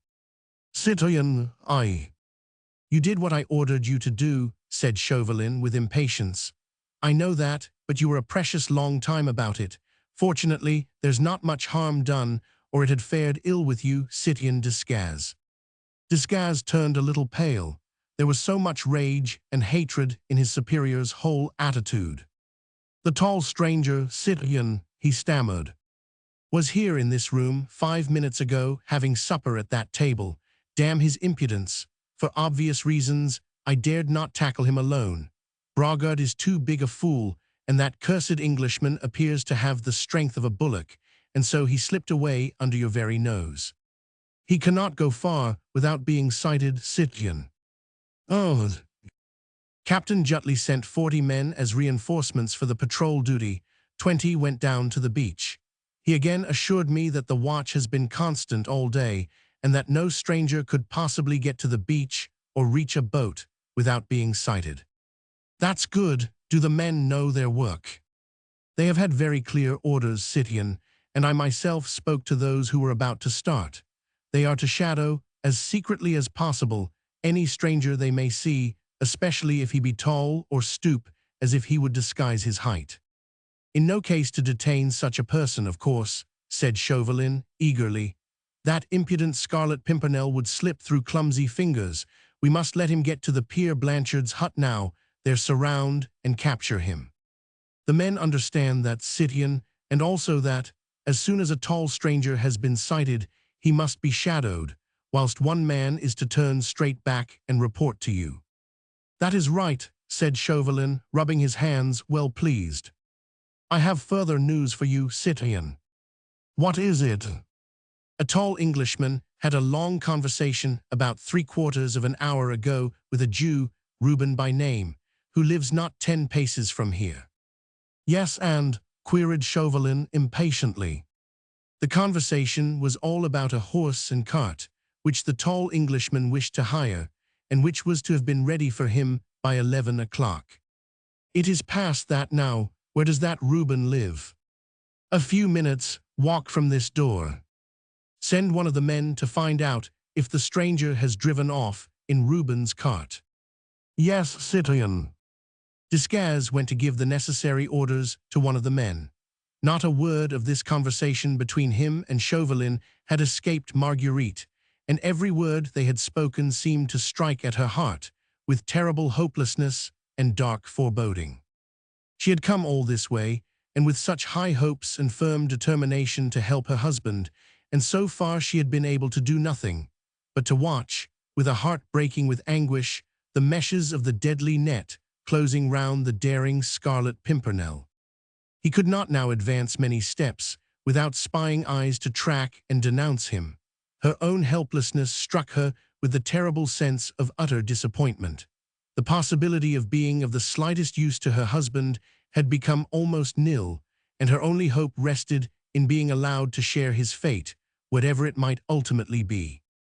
For the moment, even her chance of ever seeing the man she loved again had become a remote one. Still, she was determined to keep a close watch over his enemy, and a vague hope filled her heart that whilst she kept Chauvelin in sight, Percy's fate might still be hanging in the balance. Desgas had left Chauvelin moodily pacing up and down the room, whilst he himself waited outside for the return of the man whom he had sent in search of Reuben. Thus several minutes went by. Chauvelin was evidently devoured with impatience. Apparently he trusted no one. This last trick played upon him by the daring Scarlet Pimpernel had made him suddenly doubtful of success, unless he himself was there to watch, direct, and superintend the capture of this impudent Englishman. About 5 minutes later, Desgas returned, followed by an elderly Jew in a dirty, threadbare gabardine worn greasy across the shoulders. His red hair, which he wore after the fashion of the Polish Jews, with the corkscrew curls each side of his face, was plentifully sprinkled with grey. A general coating of grime about his cheeks and his chin gave him a peculiarly dirty and loathsome appearance. He had the habitual stoop, those of his race affected in mock humility in past centuries, before the dawn of equality and freedom in matters of faith, and he walked behind Desgas with the peculiar shuffling gait which has remained the characteristic of the Jew trader in continental Europe to this day. Chauvelin, who had all the Frenchman's prejudice against the despised race, motioned to the fellow to keep at a respectful distance. The group of the three men was standing just underneath the hanging oil lamp, and Marguerite had a clear view of them all. "Is this the man?" asked Chauvelin. "No, citoyen," replied Desgas. "Reuben could not be found, so presumably his cart has gone with the stranger, but this man here seems to know something which he is willing to sell for a consideration." "Ah," said Chauvelin, turning away with disgust from the loathsome specimen of humanity before him.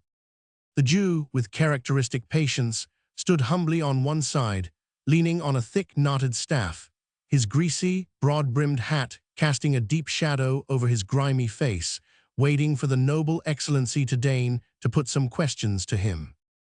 "The citizen tells me," said Chauvelin peremptorily to him, "that you know something of my friend, the tall Englishman, whom I desire to meet. Morbleu, keep your distance, man," he added hurriedly, as the Jew took a quick and eager step forward. "Yes, your excellency," replied the Jew, who spoke the language with that peculiar lisp which denotes Eastern origin. "I and Reuben Goldstein met a tall Englishman on the road close by here this evening." "Did you speak to him?" "He spoke to us, your excellency. He wanted to know if he could hire a horse and cart to go down along the St. Martin Road to a place he wanted to reach tonight." "What did you say?" "I did not say anything," said the Jew in an injured tone. "Reuben Goldstein, that accursed traitor, that son of Belial." "Cut that short, man," interrupted Chauvelin roughly, "and go on with your story." "He took the words out of my mouth, your excellency. When I was about to offer the wealthy Englishman my horse and cart, to take him wheresoever he chose, Reuben had already spoken, and offered his half-starved nag and his broken-down cart." "And what did the Englishman do?" "He listened to Reuben Goldstein, your excellency, and put his hand in his pocket then and there, and took out a handful of gold, which he showed to that descendant of Beelzebub, telling him that all that would be his, if the horse and cart were ready for him by 11 o'clock. And of course, the horse and cart were ready." "Well, they were ready in a manner, so to speak, your excellency. Reuben's nag was lame as usual. She refused to budge at first. It was only after a time and with plenty of kicks that she at last could be made to move," said the Jew with a malicious chuckle. "Then they started." "Yes, they started about 5 minutes ago. I was disgusted with that stranger's folly. An Englishman, too. He ought to have known Reuben's nag was not fit to drive." "But if he had no choice?" "No choice, your excellency," protested the Jew in a rasping voice. "Did I not repeat to him a dozen times that my horse and cart would take him quicker and more comfortably than Reuben's bag of bones? He would not listen. Reuben is such a liar and has such insinuating ways. The stranger was deceived. If he was in a hurry, he would have had better value for his money by taking my cart." "You have a horse and cart too, then?" asked Chauvelin peremptorily. "Aye, that I have, your excellency, and if your excellency wants to drive." "Do you happen to know which way my friend went in Reuben Goldstein's cart?" Thoughtfully the Jew rubbed his dirty chin. Marguerite's heart was beating well nigh to bursting. She had heard the peremptory question. She looked anxiously at the Jew, but could not read his face beneath the shadow of his broad-brimmed hat. Vaguely, she felt somehow as if he held Percy's fate in his long, dirty hands. There was a long pause, whilst Chauvelin frowned impatiently at the stooping figure before him. At last, the Jew slowly put his hand in his breast pocket and drew out from its capacious depths a number of silver coins. He gazed at them thoughtfully, then remarked, in a quiet tone of voice, "This is what the tall stranger gave me when he drove away with Reuben, for holding my tongue about him and his doings." Chauvelin shrugged his shoulders impatiently. "How much is there?" he asked. 20 francs, your excellency," replied the Jew, "and I have been an honest man all my life." Chauvelin, without further comment, took a few pieces of gold out of his own pocket, and leaving them in the palm of his hand, he allowed them to jingle as he held them out towards the Jew. "How many gold pieces are there in the palm of my hand?" he asked quietly.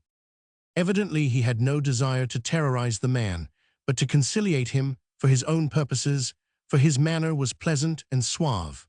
No doubt he feared that threats of the guillotine and various other persuasive methods of that type might addle the old man's brains, and that he would be more likely to be useful through greed of gain than through terror of death. The eyes of the Jew shot a quick, keen glance at the gold in his interlocutor's hand. "At least 5, I should say, Your Excellency," he replied obsequiously. "Enough, do you think, to loosen that honest tongue of yours? What does Your Excellency wish to know?" "Whether your horse and cart can take me to where I can find my friend the tall stranger, who has driven off in Reuben Goldstein's cart." "My horse and cart can take your honor there, where you please." "To a place called the Peer Blanchard's hut." "Your honor has guessed," said the Jew in astonishment. "You know the place." "I know it, your honors." "Which road leads to it?" "The St. Martin Road, your honor, then a footpath from there to the cliffs." "You know the road," repeated Chauvelin roughly. "Every stone, every blade of grass, your honor," replied the Jew quietly. Chauvelin without another word threw the 5 pieces of gold one by one before the Jew, who knelt down, and on his hands and knees struggled to collect them. One rolled away, and he had some trouble to get it, for it had lodged underneath the dresser. Chauvelin quietly waited while the old man scrambled on the floor to find the piece of gold. When the Jew was again on his feet, Chauvelin said, "How soon can your horse and cart be ready?" "They are ready now, your honors." "Where?" "Not 10 meters from this door. Will your excellency deign to look?" "I don't want to see it. How far can you drive me in it?" "As far as the Peer Blanchard's hut, your honor, and further than Reuben's nag took your friend. I am sure that not 2 leagues from here we shall come across that wily Reuben, his nag, his cart, and the tall stranger all in a heap in the middle of the road." "How far is the nearest village from here?" "On the road which the Englishman took, Miquelon is the nearest village, not 2 leagues from here. There he could get fresh conveyance if he wanted to go further." "He could, if he ever got so far." "Can you?" "Will your excellency try?" said the Jew simply. "That is my intention," said Chauvelin very quietly, "but remember, if you have deceived me, I shall tell off 2 of my most stalwart soldiers to give you such a beating that your breath will perhaps leave your ugly body forever. But if we find my friend the tall Englishman, either on the road or at the Peer Blanchard's hut, there will be 10 more gold pieces for you. Do you accept the bargain?" The Jew again thoughtfully rubbed his chin. He looked at the money in his hand, then at his stern interlocutor, and at Desgas, who had stood silently behind him all this while. After a moment's pause, he said deliberately, "I accept." "Go and wait outside then," said Chauvelin, "and remember to stick to your bargain, or by heaven, I will keep to mine." With a final, most abject and cringing bow, the old Jew shuffled out of the room. Chauvelin seemed pleased with his interview, for he rubbed his hands together with that usual gesture of his, of malignant satisfaction. "My coat and boots," he said to Desgas at last. Desgas went to the door and apparently gave the necessary orders, for presently a soldier entered, carrying Chauvelin's coat, boots, and hat. He took off his soutane, beneath which he was wearing close-fitting breeches and a cloth waistcoat, and began changing his attire. "You citizen, in the meanwhile," he said to Desgas, "go back to Captain Jutley as fast as you can, and tell him to let you have another 12 men, and bring them with you along the St. Martin Road, where I dare say you will soon overtake the Jew's cart with myself in it. There will be hot work presently, if I mistake not, in the Peer Blanchard's hut. We shall corner our game there, I'll warrant, for this impudent Scarlet Pimpernel has had the audacity, or the stupidity, I hardly know which, to adhere to his original plans. He has gone to meet de Tournay, St. Just, and the other traitors, which for the moment I thought, perhaps, he did not intend to do. When we find them, there will be a band of desperate men at bay. Some of our men will, I presume, be put hors de combat. These royalists are good swordsmen, and the Englishman is devilish cunning and looks very powerful. Still, we shall be 5 against 1 at least. You can follow the cart closely with your men all along the St. Martin Road through Miquelon. The Englishman is ahead of us and not likely to look behind him." Whilst he gave these curt and concise orders, he had completed his change of attire. The priest's costume had been laid aside, and he was once more dressed in his usual dark, tight-fitting clothes. At last, he took up his hat. "I shall have an interesting prisoner to deliver into your hands," he said with a chuckle, as with unwanted familiarity he took Desgas' arm and led him towards the door. "We won't kill him outright, friend Desgas. The Peer Blanchard's hut is, and I mistake not, a lonely spot upon the beach, and our men will enjoy a bit of rough sport there with the wounded fox. Choose your men well, friend Desgas. Of the sort who would enjoy that type of sport, we must see that Scarlet Pimpernel wither a bit. What? Shrink and tremble, before we finally—" He made an expressive gesture, whilst he laughed a low, evil laugh, which filled Marguerite's soul with sickening horror.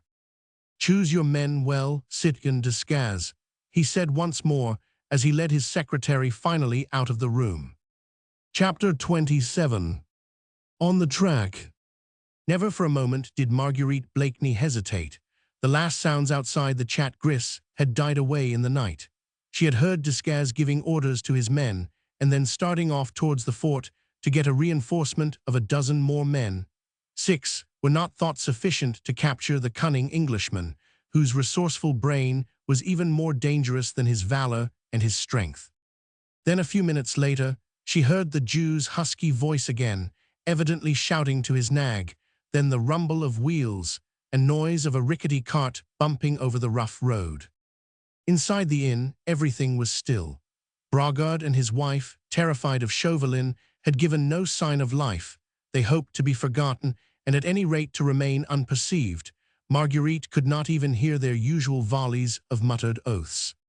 She waited a moment or two longer, then she quietly slipped down the broken stairs, wrapped her dark cloak closely round her, and slipped out of the inn. The night was fairly dark, sufficiently so at any rate to hide her dark figure from view, whilst her keen ears kept count of the sound of the cart going on ahead. She hoped by keeping well within the shadow of the ditches which lined the road, that she would not be seen by Desgas' men when they approached, or by the patrols, which she concluded were still on duty. Thus she started to do this, the last stage of her weary journey, alone, at night, and on foot. Nearly 3 leagues to Miquelon, and then on to the Peer Blanchard's hut, wherever that fatal spot might be, probably over rough roads, she cared not. The Jew's nag could not get on very fast, and though she was weary with mental fatigue and nerve strain, she knew that she could easily keep up with it, on a hilly road, where the poor beast, who was sure to be half-starved, would have to be allowed long and frequent rests. The road lay some distance from the sea, bordered on either side by shrubs and stunted trees, sparsely covered with meager foliage, all turning away from the north, with their branches looking in the semi-darkness like stiff, ghostly hair blown by a perpetual wind. Fortunately, the moon showed no desire to peep between the clouds, and Marguerite, hugging the edge of the road and keeping close to the low line of shrubs, was fairly safe from view. Everything around her was so still, only from far, very far away, there came like a long, soft moan, the sound of the distant sea. The air was keen and full of brine. After that enforced period of inactivity, inside the evil-smelling, squalid inn, Marguerite would have enjoyed the sweet scent of this autumnal night, and the distant melancholy rumble of the waves. She would have revelled in the calm and stillness of this lonely spot, a calm, broken only at intervals by the strident and mournful cry of some distant gull, and by the creaking of the wheels some way down the road. She would have loved the cool atmosphere, the peaceful immensity of nature in this lonely part of the coast, but her heart was too full of cruel foreboding, of a great ache and longing for a being who had become infinitely dear to her. Her feet slipped on the grassy bank, for she thought it safest not to walk near the center of the road, and she found it difficult to keep up a sharp pace along the muddy incline. She even thought it best not to keep too near to the cart. Everything was so still, that the rumble of the wheels could not fail to be a safe guide. The loneliness was absolute. Already the few dim lights of Calais lay far behind, and on this road there was not a sign of human habitation, not even the hut of a fisherman or of a woodcutter anywhere near. Far away on her right was the edge of the cliff, below it the rough beach, against which the incoming tide was dashing itself with its constant, distant murmur, and ahead the rumble of the wheels, bearing an implacable enemy to his triumph. Marguerite wondered at what particular spot, on this lonely coast, Percy could be at this moment. Not very far surely, for he had had less than a quarter of an hour's start of Chauvelin. She wondered if he knew that in this cool, ocean-scented bit of France there lurked many spies, all eager to sight his tall figure, to track him to where his unsuspecting friends waited for him, and then to close the net over him and them. Chauvelin on ahead, jolted and jostled in the Jew's vehicle, was nursing comfortable thoughts. He rubbed his hands together with content as he thought of the web which he had woven, and through which that ubiquitous and daring Englishman could not hope to escape. As the time went on, and the old Jew drove him leisurely but surely along the dark road, he felt more and more eager for the grand finale of this exciting chase after the mysterious Scarlet Pimpernel. The capture of the audacious plotter would be the finest leaf in Citoyen Chauvelin's wreath of glory. Caught, red-handed, on the spot, in the very act of aiding and abetting the traitors against the Republic of France, the Englishman could claim no protection from his own country. Chauvelin had, in any case, fully made up his mind that all intervention should come too late. Never for a moment did the slightest remorse enter his heart as to the terrible position in which he had placed the unfortunate wife, who had unconsciously betrayed her husband. As a matter of fact, Chauvelin had ceased even to think of her. She had been a useful tool, that was all. The Jew's lean nag did little more than walk. She was going along at a slow jog trot, and her driver had to give her long and frequent halts. "Are we a long way yet from Miquelon?" asked Chauvelin from time to time. "Not very far, your honor," was the uniform placid reply. "We have not yet come across your friend and mine, lying in a heap in the roadway," was Chauvelin's sarcastic comment. "Patience, noble excellency," rejoined the son of Moses. "They are ahead of us. I can see the imprint of the cart wheels driven by that traitor, that son of the Amalekite." "You are sure of the road?" "As sure as I am of the presence of those 10 gold pieces in the noble excellency's pockets, which I trust will presently be mine. As soon as I have shaken hands with my friend the tall stranger, they will certainly be yours." "Hark, what was that?" said the Jew suddenly. Through the stillness, which had been absolute, there could now be heard distinctly the sound of horses' hoofs on the muddy road. "They are soldiers," he added in an awed whisper. "Stop a moment, I want to hear," said Chauvelin. Marguerite had also heard the sound of galloping hoofs, coming towards the cart and towards herself. For some time she had been on the alert, thinking that Desgas and his squad would soon overtake them, but these came from the opposite direction, presumably from Miquelon. The darkness lent her sufficient cover. She had perceived that the cart had stopped, and with utmost caution, treading noiselessly on the soft road, she crept a little nearer. Her heart was beating fast. She was trembling in every limb. Already she had guessed what news these mounted men would bring. Every stranger on these roads or on the beach must be shadowed, especially if he be tall or stoops, as if he would disguise his height. When sighted, a mounted messenger must at once ride back and report. Those had been Chauvelin's orders. Had then the tall stranger been sighted, and was this the mounted messenger, come to bring the great news that the hunted hare had run its head into the noose at last? Marguerite, realizing that the cart had come to a standstill, managed to slip nearer to it in the darkness. She crept close up, hoping to get within earshot to hear what the messenger had to say. She heard the quick words of challenge. "Libert fraternite egalite," then Chauvelin's quick query. "What news?" 2 men on horseback had halted beside the vehicle. Marguerite could see them silhouetted against the midnight sky. She could hear their voices and the snorting of their horses, and now, behind her, some little distance off, the regular and measured tread of a body of advancing men, Desgas and his soldiers. There had been a long pause, during which, no doubt, Chauvelin satisfied the men as to his identity, for presently questions and answers followed each other in quick succession. "You have seen the stranger?" asked Chauvelin eagerly. "No, citoyen, we have seen no tall stranger. We came by the edge of the cliff."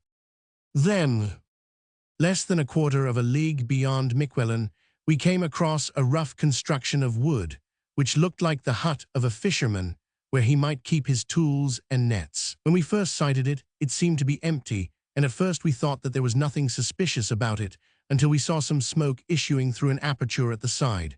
I dismounted and crept close to it. It was then empty, but in one corner of the hut there was a charcoal fire, and a couple of stools were also in the hut.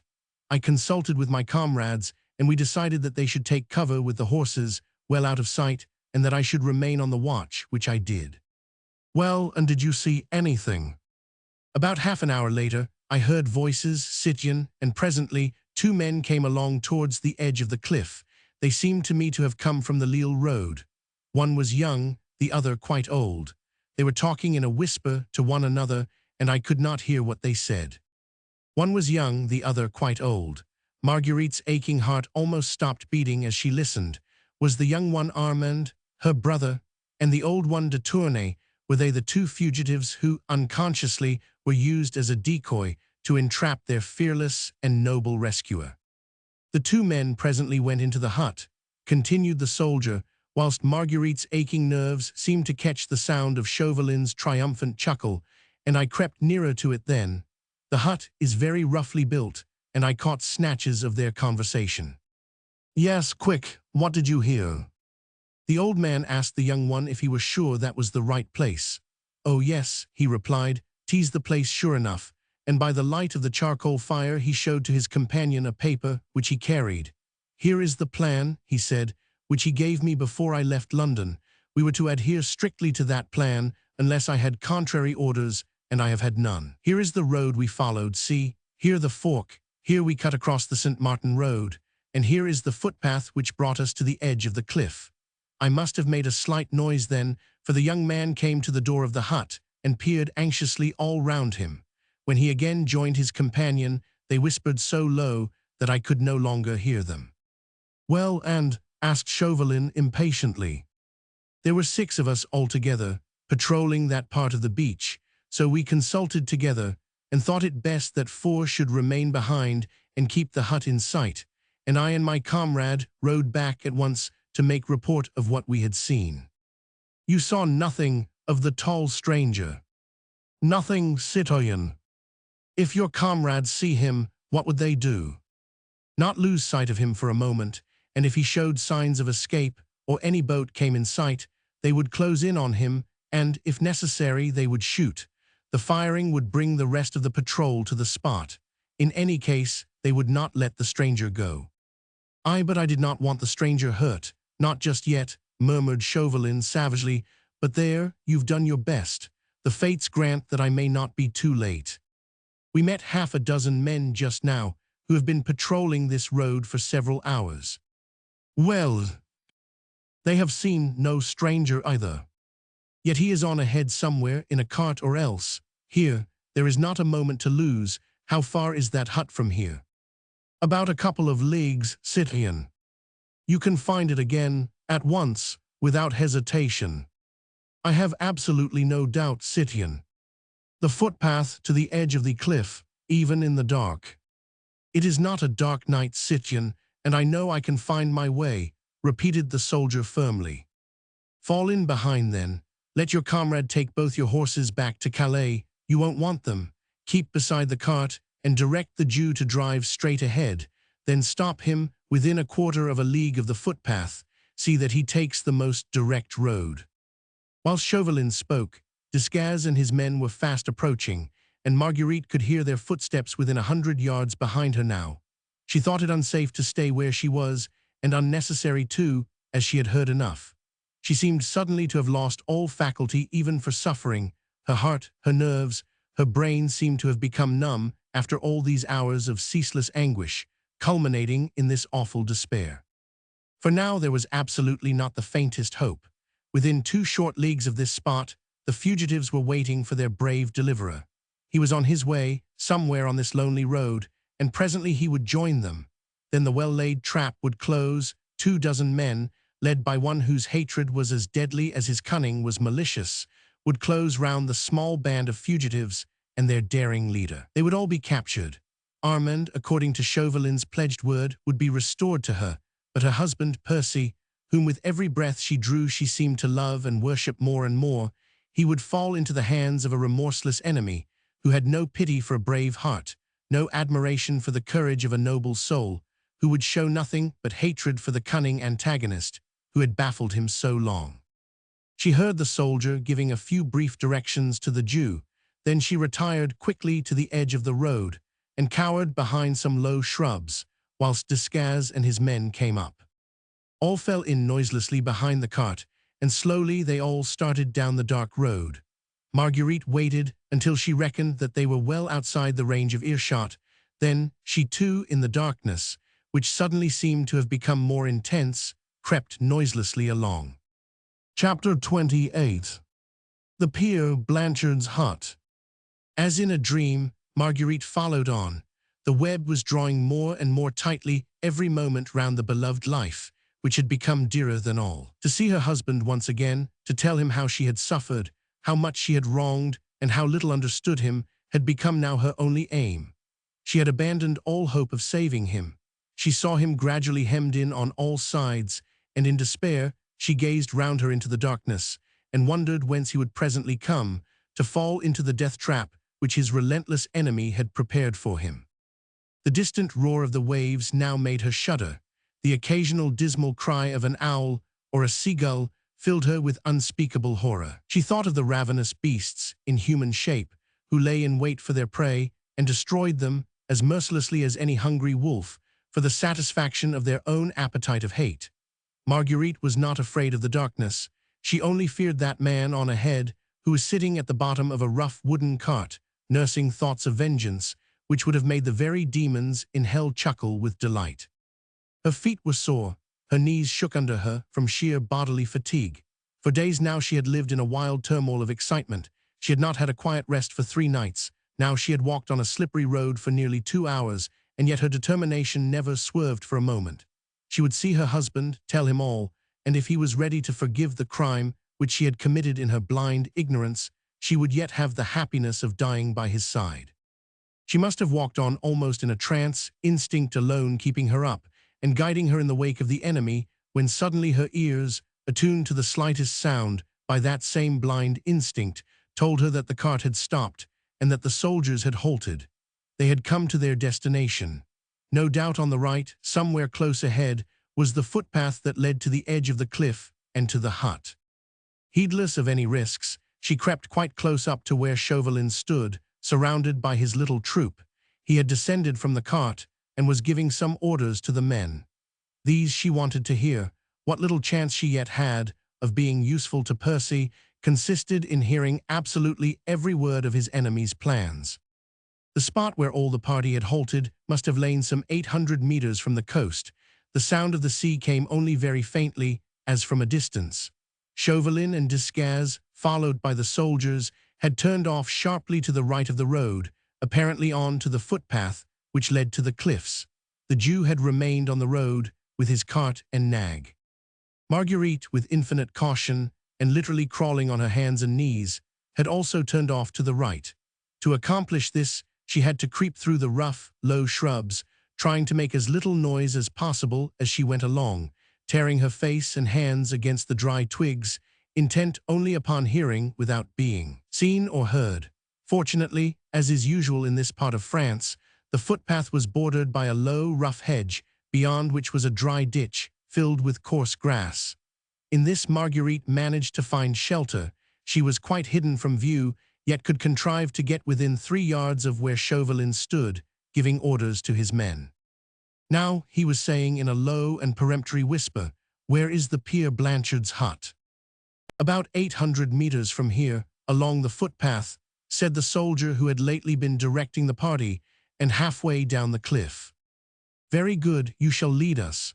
Before we begin to descend the cliff, you shall creep down to the hut, as noiselessly as possible, and ascertain if the traitor royalists are there. Do you understand? I understand, citoyen. Now listen very attentively, all of you, continued Chauvelin impressively and addressing the soldiers collectively. For after this, we may not be able to exchange another word, so remember every syllable I utter, as if your very lives depended on your memory. Perhaps they do, he added dryly.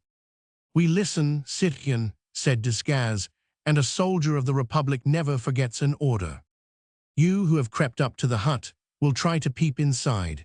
If an Englishman is there with those traitors, a man who is tall above the average, or who stoops as if he would disguise his height, then give a sharp, quick whistle as a signal to your comrades. All of you, he added, once more speaking to the soldiers collectively, then quickly surround and rush into the hut, and each seize one of the men there before they have time to draw their firearms. If any of them struggle, shoot at their legs or arms, but on no account kill the tall man. Do you understand? We understand, citoyen. The man who is tall above the average is probably also strong above the average. It will take 4 or 5 of you at least to overpower him. There was a little pause, then Chauvelin continued. If the royalist traitors are still alone, which is more than likely to be the case, then warn your comrades who are lying in wait there, and all of you creep and take cover behind the rocks and boulders round the hut, and wait there, in dead silence, until the tall Englishman arrives. Then only rush the hut when he is safely within its doors. But remember that you must be as silent as the wolf is at night when he prowls around the pens. I do not wish those royalists to be on the alert. The firing of a pistol, a shriek or call on their part would be sufficient, perhaps, to warn the tall personage to keep clear of the cliffs and of the hut, and, he added emphatically, it is the tall Englishman whom it is your duty to capture tonight. You shall be implicitly obeyed, citoyen. Then get along as noiselessly as possible, and I will follow you. What about the Jew, citoyen? Asked Desgas, as silently like noiseless shadows, one by one, the soldiers began to creep along the rough and narrow footpath. Ah yes, I had forgotten the Jew, said Chauvelin, and turning towards the Jew, he called him peremptorily. Hear you, Aaron, Moses, Abraham, or whatever your confounded name may be, he said to the old man, who had quietly stood beside his lean nag, as far away from the soldiers as possible. Benjamin Rosenbaum, so it please your honor, he replied humbly. It does not please me to hear your voice, but it does please me to give you certain orders, which you will find it wise to obey. So it please your honor. Hold your confounded tongue. You shall stay here, do you hear, with your horse and cart until our return. You are on no account to utter the faintest sound, or even to breathe louder than you can help. Nor are you, on any consideration whatever, to leave your post, until I give you orders to do so. Do you understand? But your honor, protested the Jew pitiably. There is no question of but or of any argument, said Chauvelin, in a tone that made the timid old man tremble from head to foot. If, when I return, I do not find you here, I most solemnly assure you that, wherever you may try to hide yourself, I can find you, and that punishment swift, sure, and terrible will sooner or later overtake you. Do you hear me? But, Your Excellency, I said, do you hear me? The soldiers had all crept away. The 3 men stood alone together in the dark and lonely road, with Marguerite there, behind the hedge, listening to Chauvelin's orders, as she would to her own death sentence. I heard your honor, protested the Jew again, while he tried to draw nearer to Chauvelin, and I swear by Abraham, Isaac, and Jacob that I would obey your honor most absolutely, and that I would not move from this place until your honor once more deigned to shed the light of your countenance upon your humble servant. But remember, your honor, I am a poor old man. My nerves are not as strong as those of a young soldier. If midnight marauders should come prowling round this lonely road, I might scream or run in my fright. And is my life to be forfeit? Is some terrible punishment to come on my poor old head for that which I cannot help? The Jew seemed in real distress. He was shaking from head to foot. Clearly he was not the man to be left by himself on this lonely road. The man spoke truly. He might unwittingly, in sheer terror, utter the shriek that might prove a warning to the wily Scarlet Pimpernel. Chauvelin reflected for a moment. "Will your horse and cart be safe alone here, do you think?" he asked roughly. "I fancy, citoyen," here interposed Desgas, "that they will be safer without that dirty, cowardly Jew than with him. There seems no doubt that, if he gets scared, he will either make a bolt of it or shriek his head off. But what am I to do with the brute? Will you send him back to Calais, citoyen?" "No, for we shall want him to drive back the wounded presently," said Chauvelin with grim significance. There was a pause again, Desgas waiting for the decision of his chief, and the old Jew whining beside his nag. "Well, you lazy, lumbering old coward," said Chauvelin at last, "you had better shuffle along behind us. Here, citoyen Desgas, tie this handkerchief tightly round the fellow's mouth." Chauvelin handed a scarf to Desgas, who solemnly began winding it round the Jew's mouth. Meekly Benjamin Rosenbaum allowed himself to be gagged. He evidently preferred this uncomfortable state to that of being left alone on the dark St. Martin road. Then the three men fell in line. "Quick," said Chauvelin impatiently, "we have already wasted much valuable time." And the firm footsteps of Chauvelin and Desgas, the shuffling gait of the old Jew, soon died away along the footpath. Marguerite had not lost a single one of Chauvelin's words of command. Her every nerve was strained to completely grasp the situation first, then to make a final appeal to those wits which had so often been called the sharpest in Europe, and which alone might be of service now. Certainly the situation was desperate enough. A tiny band of unsuspecting men quietly awaiting the arrival of their rescuer, who was equally unconscious of the trap laid for them all. It seemed so horrible, this net, as it were drawn in a circle at dead of night, on a lonely beach, round a few defenseless men, defenseless because they were tricked and unsuspecting. Of these one was the husband she idolized, another the brother she loved. She vaguely wondered who the others were, who were also calmly waiting for the Scarlet Pimpernel, while death lurked behind every boulder of the cliffs. For the moment she could do nothing but follow the soldiers and Chauvelin. She feared to lose her way, or she would have rushed forward and found that wooden hut, and perhaps been in time to warn the fugitives and their brave deliverer yet. For a second, the thought flashed through her mind of uttering the piercing shrieks, which Chauvelin seemed to dread, as a possible warning to the Scarlet Pimpernel and his friends, in the wild hope that they would hear and have yet time to escape before it was too late. But she did not know how far from the edge of the cliff she was. She did not know if her shrieks would reach the ears of the doomed men. Her effort might be premature, and she would never be allowed to make another. Her mouth would be securely gagged, like that of the Jew, and she, a helpless prisoner in the hands of Chauvelin's men. Like a ghost she flitted noiselessly behind that hedge. She had taken her shoes off, and her stockings were by now torn off her feet. She felt neither soreness nor weariness, indomitable will to reach her husband in spite of adverse fate, and of a cunning enemy, killed all sense of bodily pain within her, and rendered her instincts doubly acute.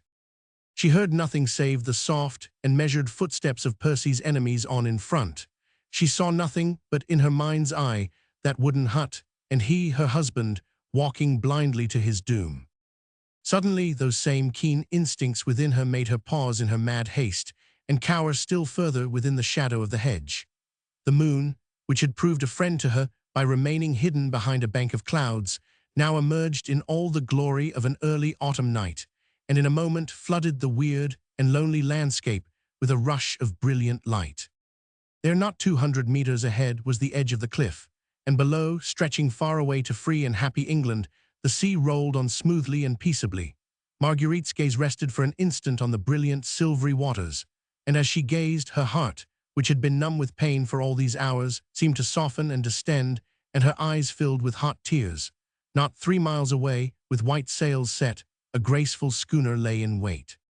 Marguerite had guessed rather than recognized her. It was the Daydream, Percy's favorite yacht, with old Briggs, that prince of skippers, aboard, and all her crew of British sailors. Her white sails, glistening in the moonlight, seemed to convey a message to Marguerite of joy and hope, which yet she feared could never be. She waited there, out at sea, waited for her master, like a beautiful white bird all ready to take flight, and he would never reach her, never see her smooth deck again, never gaze any more on the white cliffs of England, the land of liberty and of hope.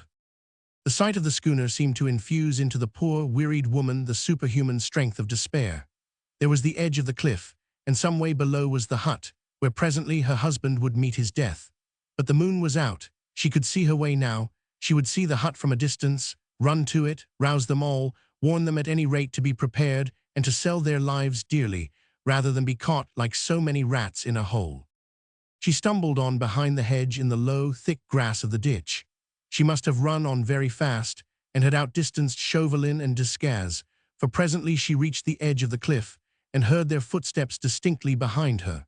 But only a very few yards away, and now the moonlight was full upon her, her figure must have been distinctly silhouetted against the silvery background of the sea. Only for a moment, though, the next she had cowered, like some animal doubled up within itself. She peeped down the great, rugged cliffs.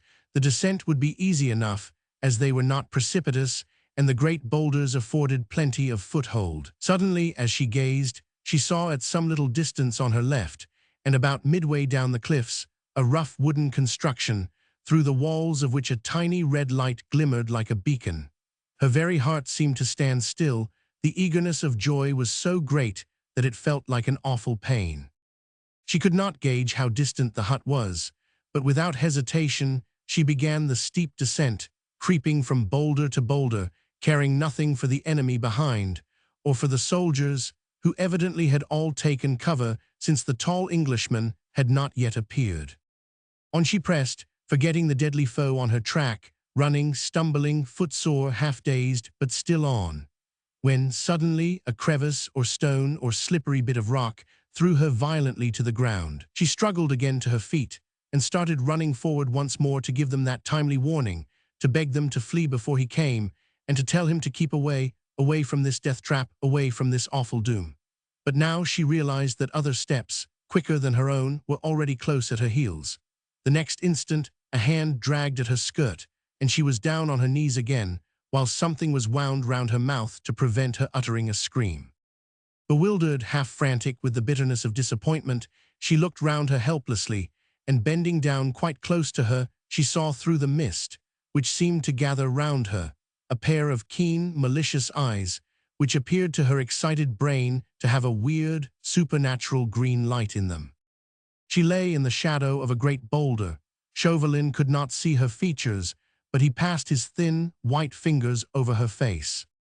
"A woman," he whispered, "by all the saints in the calendar. We cannot let her loose, that's certain," he muttered to himself. "I wonder now." Suddenly he paused, and after a few seconds of deadly silence, he gave forth a long, low, curious chuckle, while once again Marguerite felt, with a horrible shudder, his thin fingers wandering over her face.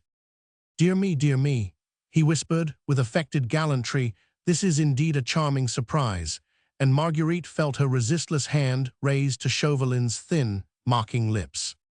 The situation was indeed grotesque, had it not been at the same time so fearfully tragic. The poor, weary woman, broken in spirit and half-frantic with the bitterness of her disappointment, receiving on her knees the banal gallantries of her deadly enemy. Her senses were leaving her. Half-choked with the tight grip round her mouth, she had no strength to move or to utter the faintest sound. The excitement which all along had kept up her delicate body seemed at once to have subsided, and the feeling of blank despair to have completely paralyzed her brain and nerves. Chauvelin must have given some directions which she was too dazed to hear, for she felt herself lifted from off her feet. The bandage round her mouth was made more secure, and a pair of strong arms carried her towards that tiny, red light on ahead, which she had looked upon as a beacon and the last faint glimmer of hope. Chapter 29. Drabbed. She did not know how long she was thus carried along. She had lost all notion of time and space, and for a few seconds tired nature, mercifully, deprived her of consciousness.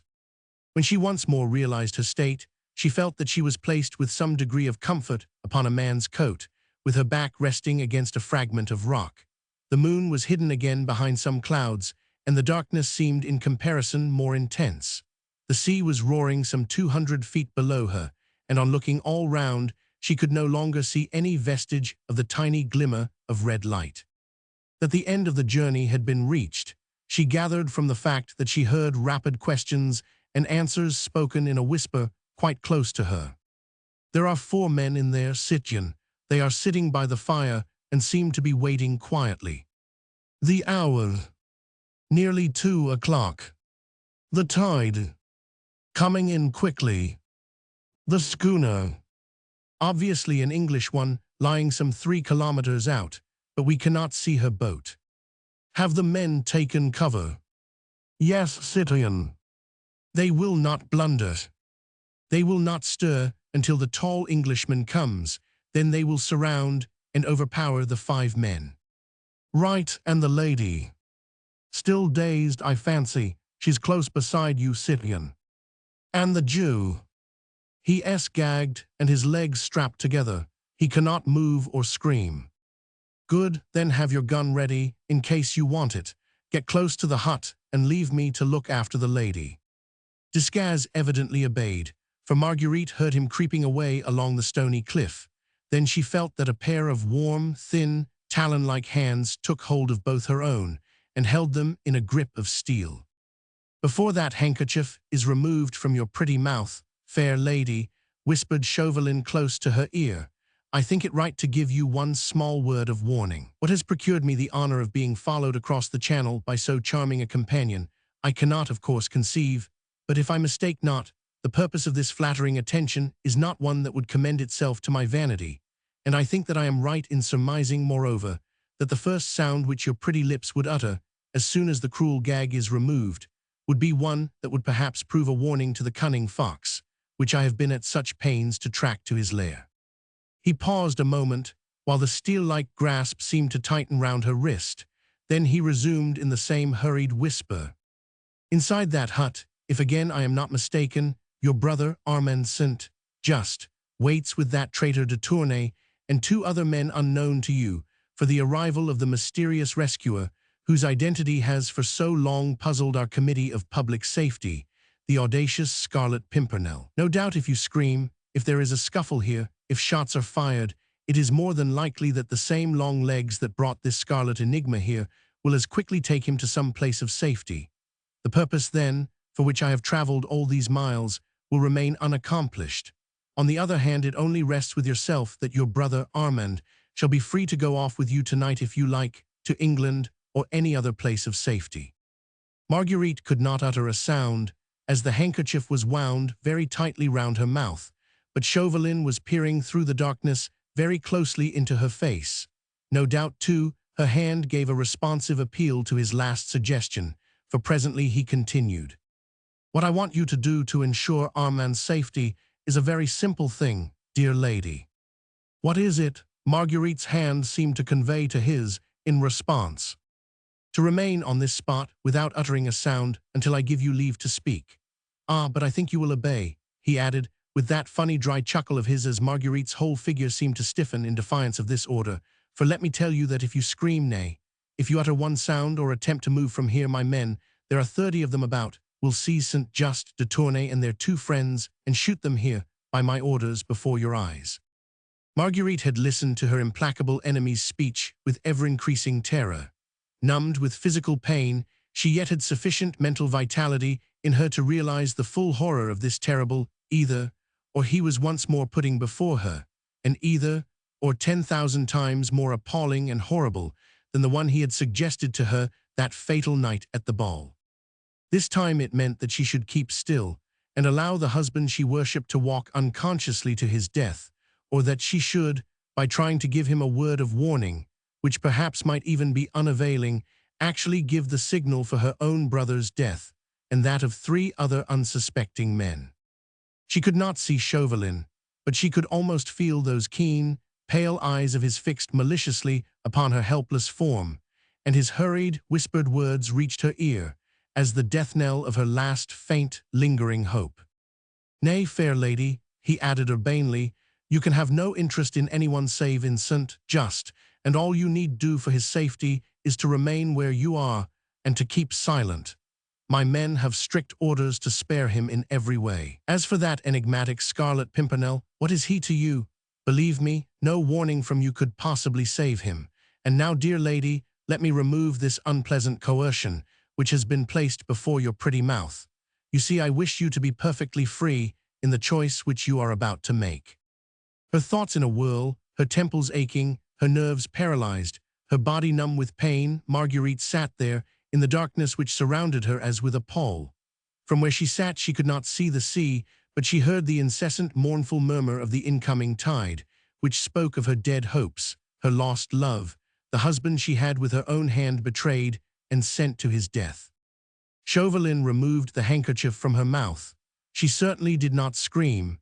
At that moment, she had no strength to do anything but barely to hold herself upright and to force herself to think. Oh, think of what she should do. The minutes flew on. In this awful stillness she could not tell how fast or how slowly. She heard nothing, she saw nothing. She did not feel the sweet-smelling autumn air, scented with the briny odor of the sea. She no longer heard the murmur of the waves, the occasional rattling of a pebble as it rolled down some steep incline.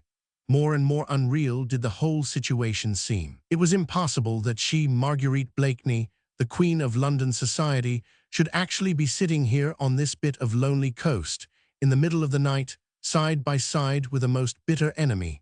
And oh, it was not possible that somewhere, not many 100 feet away perhaps, from where she stood, the being she had once despised, but who now, in every moment of this weird, dreamlike life, became more and more dear. It was not possible that he was unconsciously, even now walking to his doom, whilst she did nothing to save him. Why did she not, with unearthly screams that would re-echo from one end of the lonely beach to the other, send out a warning to him to desist, to retrace his steps, for death lurked here whilst he advanced? Once or twice the screams rose to her throat, as if by instinct. Then, before her eyes, there stood the awful alternative. Her brother and those 3 men shot before her eyes, practically by her orders, she their murderer. Oh, that fiend in human shape, next to her, knew human, female nature well. He had played upon her feelings as a skillful musician plays upon an instrument. He had gauged her very thoughts to a nicety. She could not give that signal, for she was weak, and she was a woman. How could she deliberately order Armand to be shot before her eyes, to have his dear blood upon her head, he dying perhaps with a curse on her, upon his lips? And little Susan's father too, he an old man, and the others. Oh, it was all too horrible. Wait, how long? The early morning hours sped on, and yet it was not dawn. The sea continued its incessant mournful murmur. The autumnal breeze sighed gently in the night. The lonely beach was silent, even as the grave. Suddenly from somewhere, not very far away, a cheerful, strong voice was heard singing, "God Save the King." Chapter 30. The Schooner. Marguerite's aching heart stood still. She felt, more than she heard, the men on the watch preparing for the fight. Her senses told her that each, with sword in hand, was crouching, ready for the spring. The voice came nearer and nearer. In the vast immensity of these lonely cliffs, with the loud murmur of the sea below, it was impossible to say how near or how far, nor yet from which direction came that cheerful singer, who sang to God to save his king, whilst he himself was in such deadly danger. Faint at first, the voice grew louder and louder. From time to time, a small pebble detached itself, apparently from beneath the firm tread of the singer, and went rolling down the rocky cliffs to the beach below. Marguerite, as she heard, felt that her very life was slipping away, as if when that voice drew nearer, when that singer became entrapped. She distinctly heard the click of Desgas' gun close to her. No, O God in heaven, this cannot be. Let Armand's blood then be upon her own head. Let her be branded as his murderer. Let even he whom she loved despise and loathe her for this. But God, O God, save him at any cost. With a wild shriek, she sprang to her feet and darted round the rock, against which she had been cowering. She saw the little red gleam through the chinks of the hut. She ran up to it and fell against its wooden walls, which she began to hammer with clenched fists in an almost maniacal frenzy, while she shouted, Armand, for God's sake fire, your leader is near, he is coming, he is betrayed. Armand, fire in heaven's name." She was seized and thrown to the ground. She lay there moaning, bruised, not caring, but still half sobbing, half shrieking. "Percy, my husband, for God's sake fly, Armand, Armand, why don't you fire? One of you stop that woman screaming, hissed Chauvelin, who hardly could refrain from striking her. Something was thrown over her face. She could not breathe, and perforce she was silent. The bold singer, too, had become silent, warned, no doubt, of his impending danger by Marguerite's frantic shrieks. The men had sprung to their feet. There was no need for further silence on their part. The very cliffs echoed the poor, heartbroken woman's screams. Chauvelin, with a muttered oath, which boded no good to her, who had dared to upset his most cherished plans, had hastily shouted the word of command. "Into it, my men, and let no one escape from that hut alive." The moon had once more emerged from between the clouds. The darkness on the cliffs had gone, giving place once more to brilliant, silvery light. Some of the soldiers had rushed to the rough, wooden door of the hut, whilst one of them kept guard over Marguerite. The door was partially open. One of the soldiers pushed it further, but within all was darkness, the charcoal fire only lighting with a dim, red light the furthest corner of the hut. The soldiers paused automatically at the door, like machines waiting for further orders. Chauvelin, who was prepared for a violent onslaught from within, and for a vigorous resistance from the four fugitives under cover of the darkness, was for the moment paralyzed with astonishment when he saw the soldiers standing there at attention, like sentries on guard, whilst not a sound proceeded from the hut. Filled with strange, anxious foreboding, he too went to the door of the hut, and peering into the gloom, he asked quickly, "What is the meaning of this?" "I think, citoyen, that there is no one there now," replied one of the soldiers imperturbably. "You have not let those 4 men go," thundered Chauvelin menacingly. "I ordered you to let no man escape alive.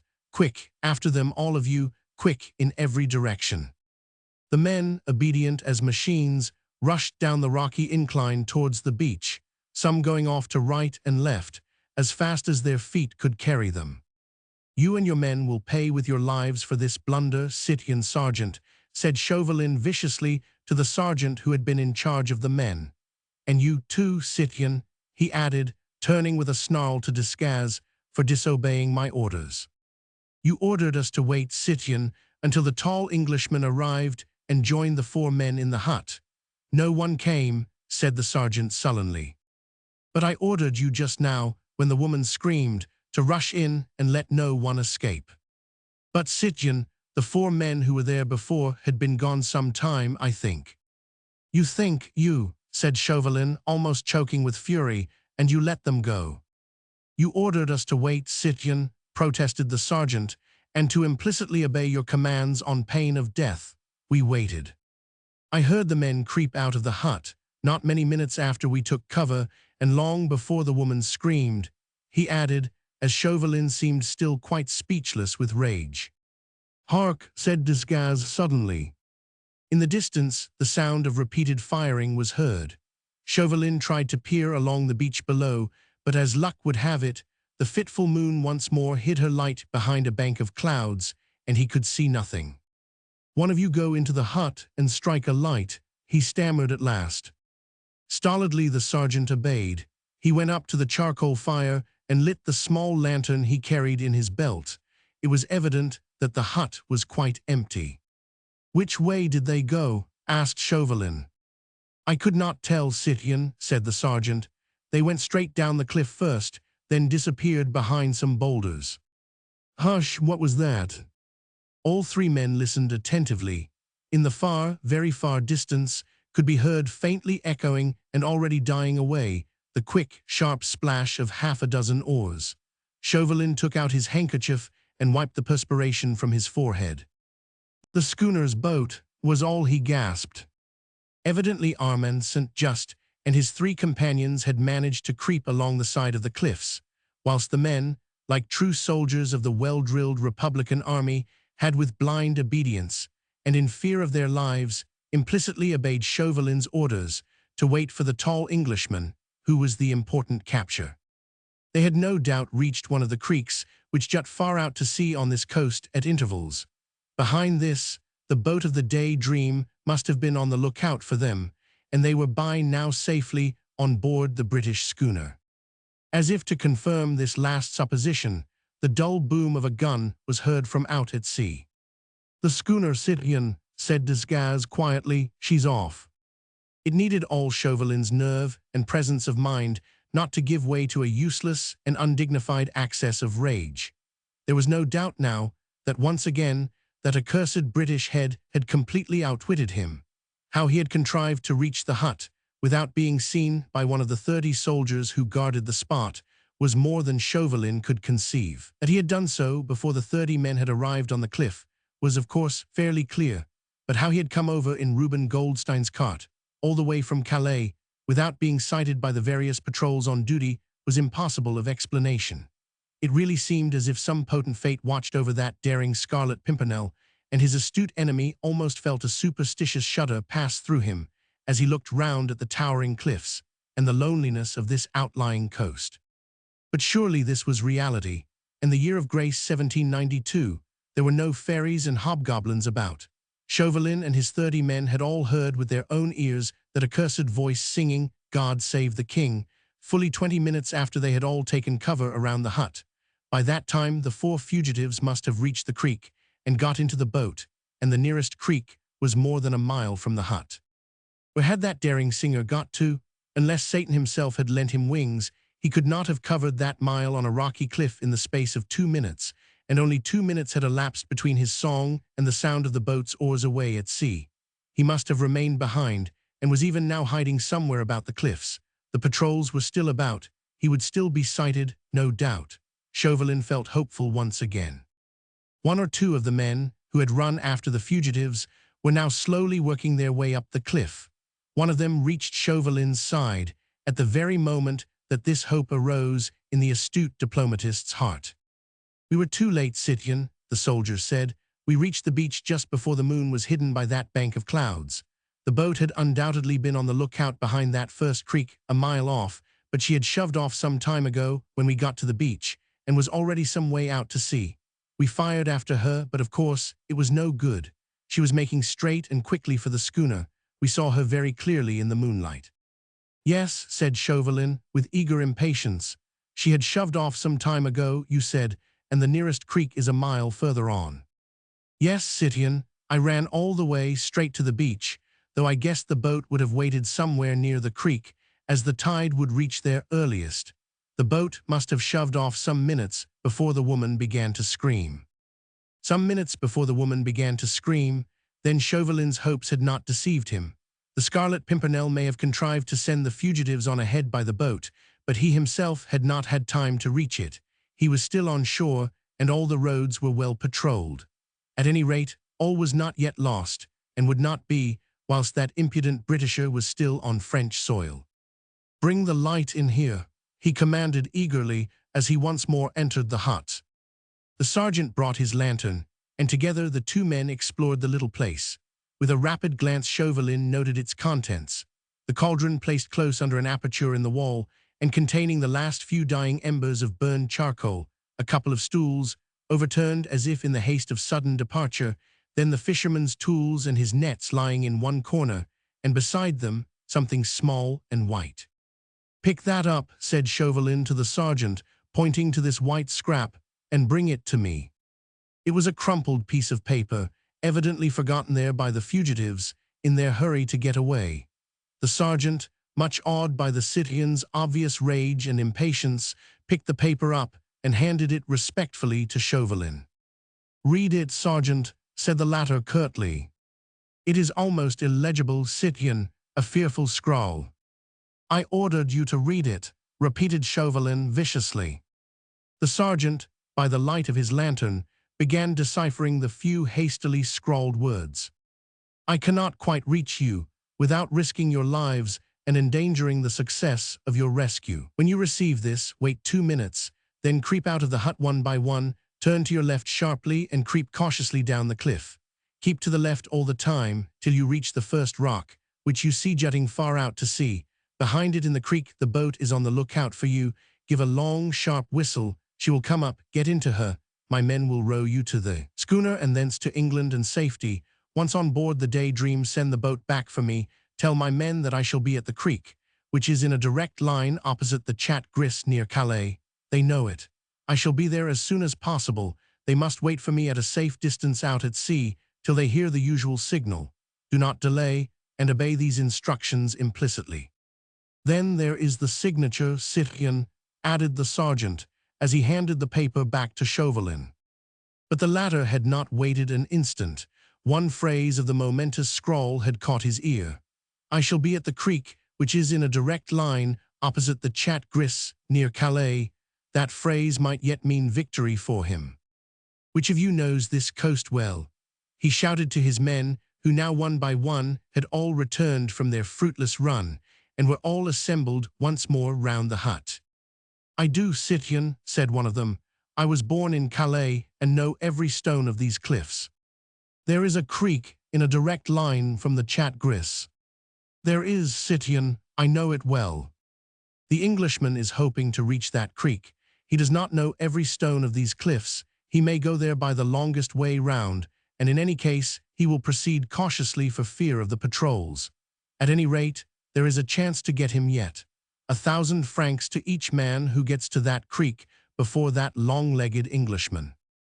I know a short cut across the cliffs, said the soldier, and with an enthusiastic shout, he rushed forward, followed closely by his comrades. Within a few minutes, their running footsteps had died away in the distance. Chauvelin listened to them for a moment. The promise of the reward was lending spurs to the soldiers of the Republic. The gleam of hate and anticipated triumph was once more apparent on his face. Close to him, Desgas still stood mute and impassive, waiting for further orders, whilst two soldiers were kneeling beside the prostrate form of Marguerite. Chauvelin gave his secretary a vicious look. His well-laid plan had failed. Its sequel was problematical. There was still a great chance now that the Scarlet Pimpernel might yet escape, and Chauvelin, with that unreasoning fury which sometimes assails a strong nature, was longing to vent his rage on somebody. The soldiers were holding Marguerite pinioned to the ground, though she, poor soul, was not making the faintest struggle. Overwrought nature had at last peremptorily asserted herself, and she lay there in a dead swoon, her eyes circled by deep purple lines that told of long, sleepless nights, her hair matted and damp round her forehead, her lips parted in a sharp curve that spoke of physical pain.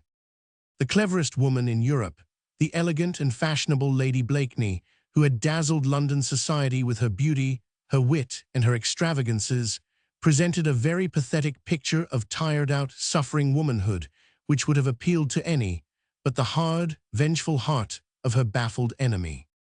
It is no use mounting guard over a woman who is half dead, he said spitefully to the soldiers, when you have allowed 5 men who were very much alive to escape. Obediently, the soldiers rose to their feet. You'd better try and find that footpath again for me, and that broken-down cart we left on the road. Then suddenly, a bright idea seemed to strike him. Ah, by the by, where is the Jew? Close by here, citoyen, said Desgas. I gagged him and tied his legs together as you commanded. From the immediate vicinity, a plaintive moan reached Chauvelin's ears. He followed his secretary, who led the way to the other side of the hut, where, fallen into an absolute heap of dejection, with his legs tightly pinioned together and his mouth gagged, lay the unfortunate descendant of Israel. His face, in the silvery light of the moon, looked positively ghastly with terror. His eyes were wide open and almost glassy, and his whole body was trembling, as if with ague, while a piteous wail escaped his bloodless lips. The rope which had originally been wound round his shoulders and arms had evidently given way, for it lay in a tangle about his body, but he seemed quite unconscious of this, for he had not made the slightest attempt to move from the place where Desgas had originally put him, like a terrified chicken which looks upon a line of white chalk drawn on a table, as on a string which paralyses its movements. Bring the cowardly brute here, commanded Chauvelin. He certainly felt exceedingly vicious, and since he had no reasonable grounds for venting his ill humor on the soldiers who had but too punctually obeyed his orders, he felt that the son of the despised race would prove an excellent butt. With true French contempt of the Jew, which has survived the lapse of centuries even to this day, he would not go too near him, but said with biting sarcasm, as the wretched old man was brought in full light of the moon by the two soldiers, I suppose now, that being a Jew, you have a good memory for bargains. Answer, he again commanded, as the Jew with trembling lips seemed too frightened to speak. Yes, your honor, stammered the poor wretch. You remember, then, the one you and I made together in Calais, when you undertook to overtake Reuben Goldstein, his nag and my friend the tall stranger. But, your honor. There is no but, I said, do you remember? Why, yes, your honor. What was the bargain? There was dead silence. The unfortunate man looked round at the great cliffs, the moon above, the stolid faces of the soldiers, and even at the poor, prostrate, inanimate woman close by, but said nothing. Will you speak? Thundered Chauvelin menacingly. He did try, poor wretch, but obviously he could not. There was no doubt, however, that he knew what to expect from the stern man before him. Your honor, he ventured imploringly. Since your terror seems to have paralyzed your tongue, said Chauvelin sarcastically, I must needs refresh your memory. It was agreed between us that if we overtook my friend the tall stranger before he reached this place, you were to have 10 pieces of gold. A low moan escaped from the Jew's trembling lips. But, added Chauvelin with slow emphasis, if you deceived me in your promise, you were to have a sound beating, one that would teach you not to tell lies. I did not, your honor, I swear it by Abraham. And by all the other patriarchs I know. Unfortunately, they are still in Hades, I believe, according to your creed, and cannot help you much in your present trouble. Now, you did not fulfill your share of the bargain, but I am ready to fulfill mine. Here, he added, turning to the soldiers, the buckle end of your 2 belts to this confounded Jew. As the soldiers obediently unbuckled their heavy leather belts, the Jew set up a howl that surely would have been enough to bring all the patriarchs out of Hades and elsewhere, to defend their descendant from the brutality of this French official. I think I can rely on you, Scythian soldiers, laughed Chauvelin maliciously, to give this old liar the best and soundest beating he has ever experienced. But don't kill him, he added dryly. We will obey, Scythian, replied the soldiers as imperturbably as ever. He did not wait to see his orders carried out. He knew that he could trust these soldiers, who were still smarting under his rebuke, not to mince matters when given a free hand to belabor a third party. When that lumbering coward has had his punishment, he said to Descares, the men can guide us as far as the cart, and one of them can drive us in it back to Calais. The Jew and the woman can look after each other, he added roughly, until we can send somebody for them in the morning. They can't run away very far in their present condition, and we cannot be troubled with them just now. Chauvelin had not given up all hope. His men, he knew, were spurred on by the hope of the reward. That enigmatic and audacious Scarlet Pimpernel, alone and with 30 men at his heels, could not reasonably be expected to escape a second time. But he felt less sure now. The Englishman's audacity had baffled him once, whilst the wooden-headed stupidity of the soldiers and the interference of a woman had turned his hand, which held all the trumps, into a losing one. If Marguerite had not taken up his time, if the soldiers had had a grain of intelligence, if. It was a long if, and Chauvelin stood for a moment quite still, and enrolled 30-odd people in one long, overwhelming anathema. Nature, poetic, silent, balmy, the bright moon, the calm, silvery sea spoke of beauty and of rest, and Chauvelin cursed nature, cursed man and woman, and above all, he cursed all long-legged, meddlesome British enigmas with one gigantic curse. The howls of the Jew behind him, undergoing his punishment, sent a balm through his heart, overburdened as it was with revengeful malice. He smiled. It eased his mind to think that some human being at least was, like himself, not altogether at peace with mankind. He turned and took a last look at the lonely bit of coast, where stood the wooden hut, now bathed in moonlight, the scene of the greatest discomfiture ever experienced by a leading member of the Committee of Public Safety. Against a rock, on a hard bed of stone, lay the unconscious figure of Marguerite Blakeney, while some few paces further on, the unfortunate Jew was receiving on his broad back the blows of 2 stout leather belts, wielded by the stolid arms of 2 sturdy soldiers of the Republic. The howls of Benjamin Rosenbaum were fit to make the dead rise from their graves. They must have wakened all the gulls from sleep, and made them look down with great interest at the doings of the lords of the creation. "That will do," commanded Chauvelin, as the Jew's moans became more feeble and the poor wretch seemed to have fainted away. "We don't want to kill him." Obediently, the soldiers buckled on their belts, one of them viciously kicking the Jew to one side. "Leave him there," said Chauvelin, "and lead the way now quickly to the cart. I'll follow." He walked up to where Marguerite lay and looked down into her face. She had evidently recovered consciousness and was making feeble efforts to raise herself. Her large blue eyes were looking at the moonlit scene round her with a scared and terrified look. They rested with a mixture of horror and pity on the Jew, whose luckless fate and wild howls had been the first signs that struck her with her returning senses. Then she caught sight of Chauvelin in his neat, dark clothes, which seemed hardly crumpled after the stirring events of the last few hours. He was smiling sarcastically, and his pale eyes peered down at her with a look of intense malice. With mock gallantry, he stooped and raised her icy-cold hand to his lips, which sent a thrill of indescribable loathing through Marguerite's weary frame. "I much regret, fair lady," he said in his most suave tones, "that circumstances, over which I have no control, compel me to leave you here for the moment. But I go away, secure in the knowledge that I do not leave you unprotected. Our friend Benjamin here, though a trifle the worse for wear at the present moment, will prove a gallant defender of your fair person, I have no doubt. At dawn I will send an escort for you. Until then, I feel sure that you will find him devoted, though perhaps a trifle slow." Marguerite only had the strength to turn her head away. Her heart was broken with cruel anguish. One awful thought had returned to her mind, together with gathering consciousness. What had become of Percy? What of Armand?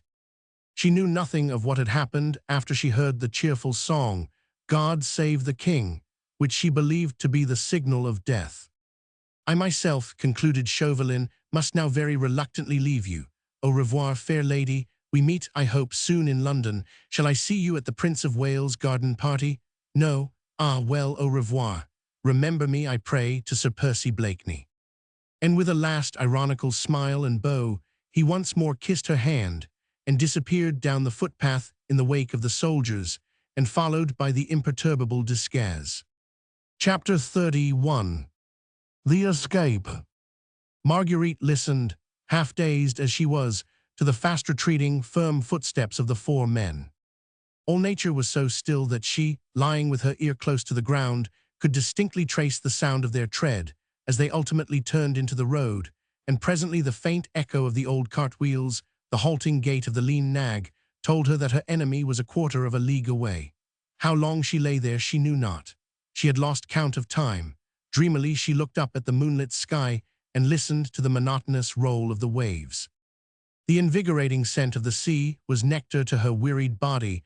The immensity of the lonely cliffs was silent and dreamlike. Her brain only remained conscious of its ceaseless, its intolerable torture of uncertainty. She did not know. She did not know whether Percy was even now, at this moment, in the hands of the soldiers of the Republic, enduring, as she had done herself, the gibes and jeers of his malicious enemy. She did not know, on the other hand, whether Armand's lifeless body did not lie there in the hut, whilst Percy had escaped, only to hear that his wife's hands had guided the human bloodhounds to the murder of Armand and his friends. The physical pain of utter weariness was so great that she hoped confidently her tired body could rest here forever, after all the turmoil, the passion, and the intrigues of the last few days, here, beneath that clear sky, within sound of the sea, and with this balmy autumn breeze whispering to her a last lullaby. All was so solitary, so silent, like unto dreamland. Even the last faint echo of the distant cart had long ago died away afar. Suddenly, a sound, the strangest, undoubtedly, that these lonely cliffs of France had ever heard, broke the silent solemnity of the shore. So strange a sound was it that the gentle breeze ceased to murmur, the tiny pebbles to roll down the steep incline. So strange that Marguerite, wearied, overwrought as she was, thought that the beneficial unconsciousness of the approach of death was playing her half-sleeping senses a weird and elusive trick. It was the sound of a good, solid, absolutely British, damn. The seagulls in their nests awoke and looked round in astonishment. A distant and solitary owl set up a midnight hoot. The tall cliffs frowned down majestically at the strange, unheard-of sacrilege. Marguerite did not trust her ears. Half raising herself on her hands, she strained every sense to see or hear, to know the meaning of this very earthly sound. All was still again for the space of a few seconds. The same silence once more fell upon the great and lonely vastness. Then Marguerite, who had listened as in a trance, who felt she must be dreaming with that cool, magnetic moonlight overhead, heard again. And this time her heart stood still, her eyes large and dilated, looked round her, not daring to trust to her other sense. Odds life, but I wish those demmed fellows had not hit quite so hard. This time it was quite unmistakable. Only one particular pair of essentially British lips could have uttered those words, in sleepy, drawly, affected tones. Damn, repeated those same British lips emphatically. Zounds, but I'm as weak as a rat. In a moment, Marguerite was on her feet. Was she dreaming? Were those great, stony cliffs the gates of paradise? Was the fragrant breath of the breeze suddenly caused by the flutter of angels' wings, bringing tidings of unearthly joys to her after all her suffering, or faint and ill, was she the prey of delirium? She listened again, and once again she heard the same very earthly sounds of good, honest British language, not the least akin to whisperings from paradise or flutter of angels' wings. She looked round her eagerly at the tall cliffs, the lonely hut, the great stretch of rocky beach. Somewhere there, above or below her, behind a boulder or inside a crevice, but still hidden from her longing, feverish eyes, must be the owner of that voice, which once used to irritate her, but which now would make her the happiest woman in Europe, if only she could locate it. "Percy, Percy," she shrieked hysterically, tortured between doubt and hope. "I am here, come to me, where are you, Percy, Percy?" "It's all very well calling me, dear," said the same sleepy, drawly voice, "but odds my life, I cannot come to you. Those demmed frog-eaters have trussed me like a goose on a spit, and I am as weak as a mouse. I cannot get away." And still Marguerite did not understand. She did not realize for at least another 10 seconds whence came that voice, so drawly, so dear, but alas, with a strange accent of weakness and of suffering. There was no one within sight, except by that rock. Great God! The Jew, was she mad or dreaming? His back was against the pale moonlight. He was half crouching, trying vainly to raise himself with his arms tightly pinioned. Marguerite ran up to him, took his head in both her hands, and looked straight into a pair of blue eyes, good-natured, even a trifle amused, shining out of the weird and distorted mask of the Jew. "Percy, Percy, my husband," she gasped, faint with the fullness of her joy. "Thank God, thank God." "La, dear," he rejoined good-humoredly, "we will both do that anon, and you think you can loosen these demmed ropes and release me from my inelegant attitude." She had no knife, her fingers were numb and weak, but she worked away with her teeth, while great welcome tears poured from her eyes onto those poor, pinioned hands. "Odds life," he said, when at last, after frantic efforts on her part, the rope seemed at last to be giving way. "But I marvel whether it has ever happened before that an English gentleman allowed himself to be licked by a demmed foreigner and made no attempt to give as good as he got." It was very obvious that he was exhausted from sheer physical pain, and when at last the rope gave way, he fell in a heap against the rock. Marguerite looked helplessly round her. "Oh, for a drop of water on this awful beach," she cried in agony, seeing that he was ready to faint again. "Nay, dear," he murmured with his good-humored smile, "personally I should prefer a drop of good French brandy, and you'll dive in the pocket of this dirty old garment, you'll find my flask. I am demmed if I can move."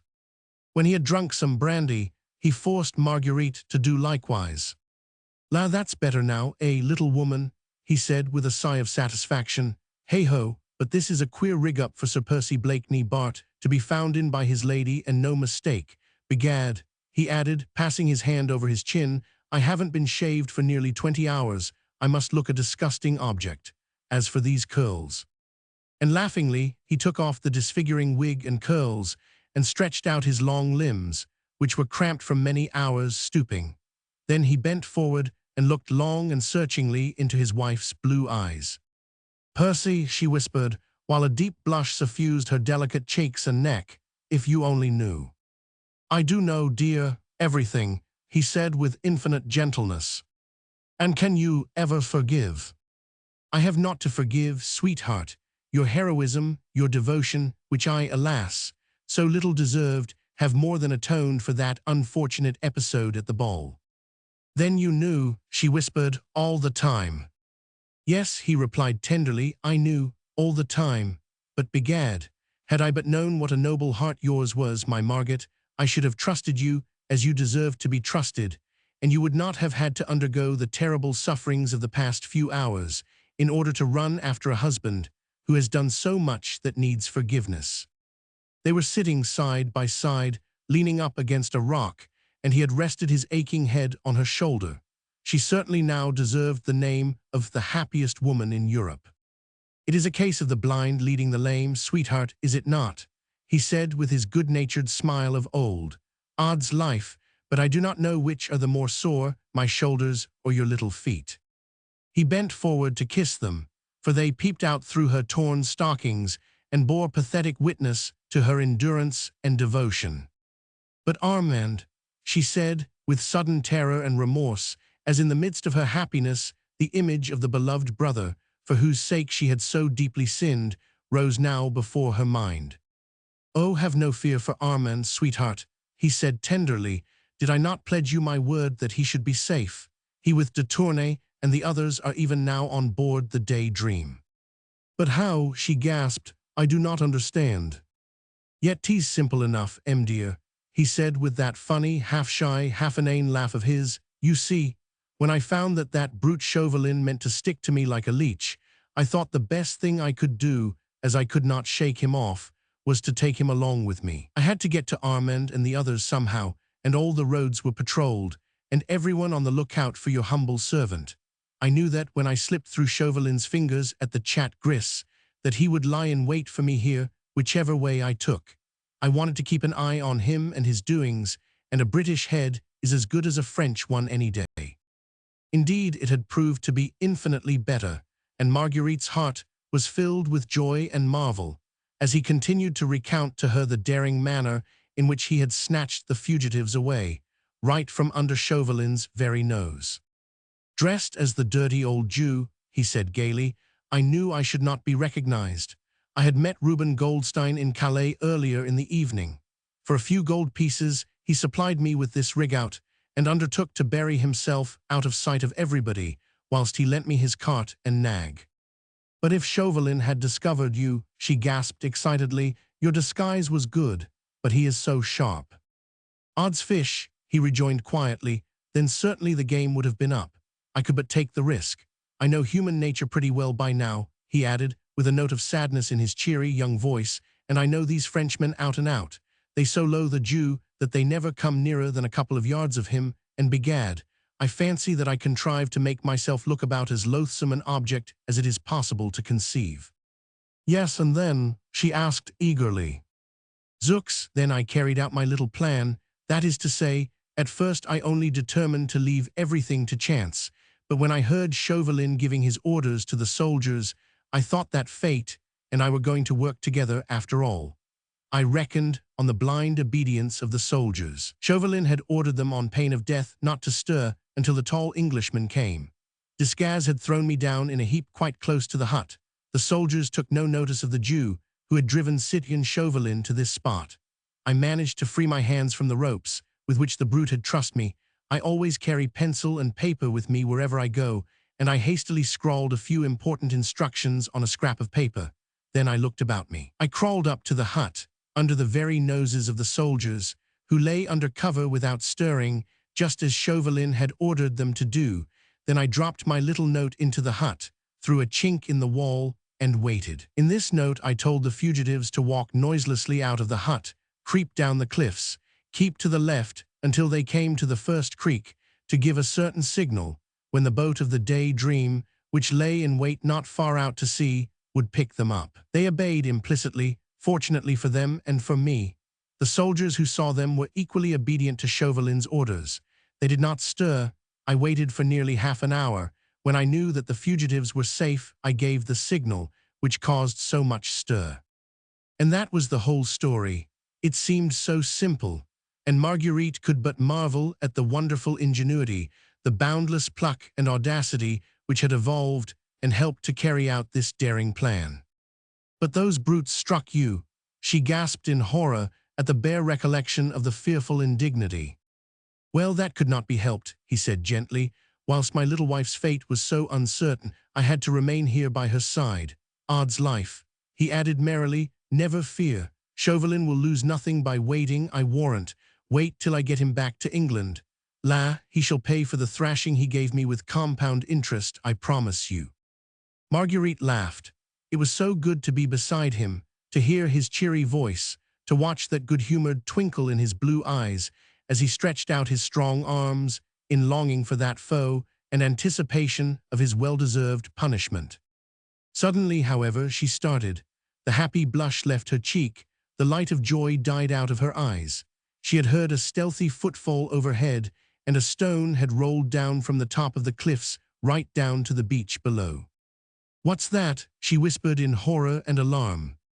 "Oh, nothing, dear," he muttered with a pleasant laugh. "Only a trifle you happen to have forgotten, my friend F. Fawkes."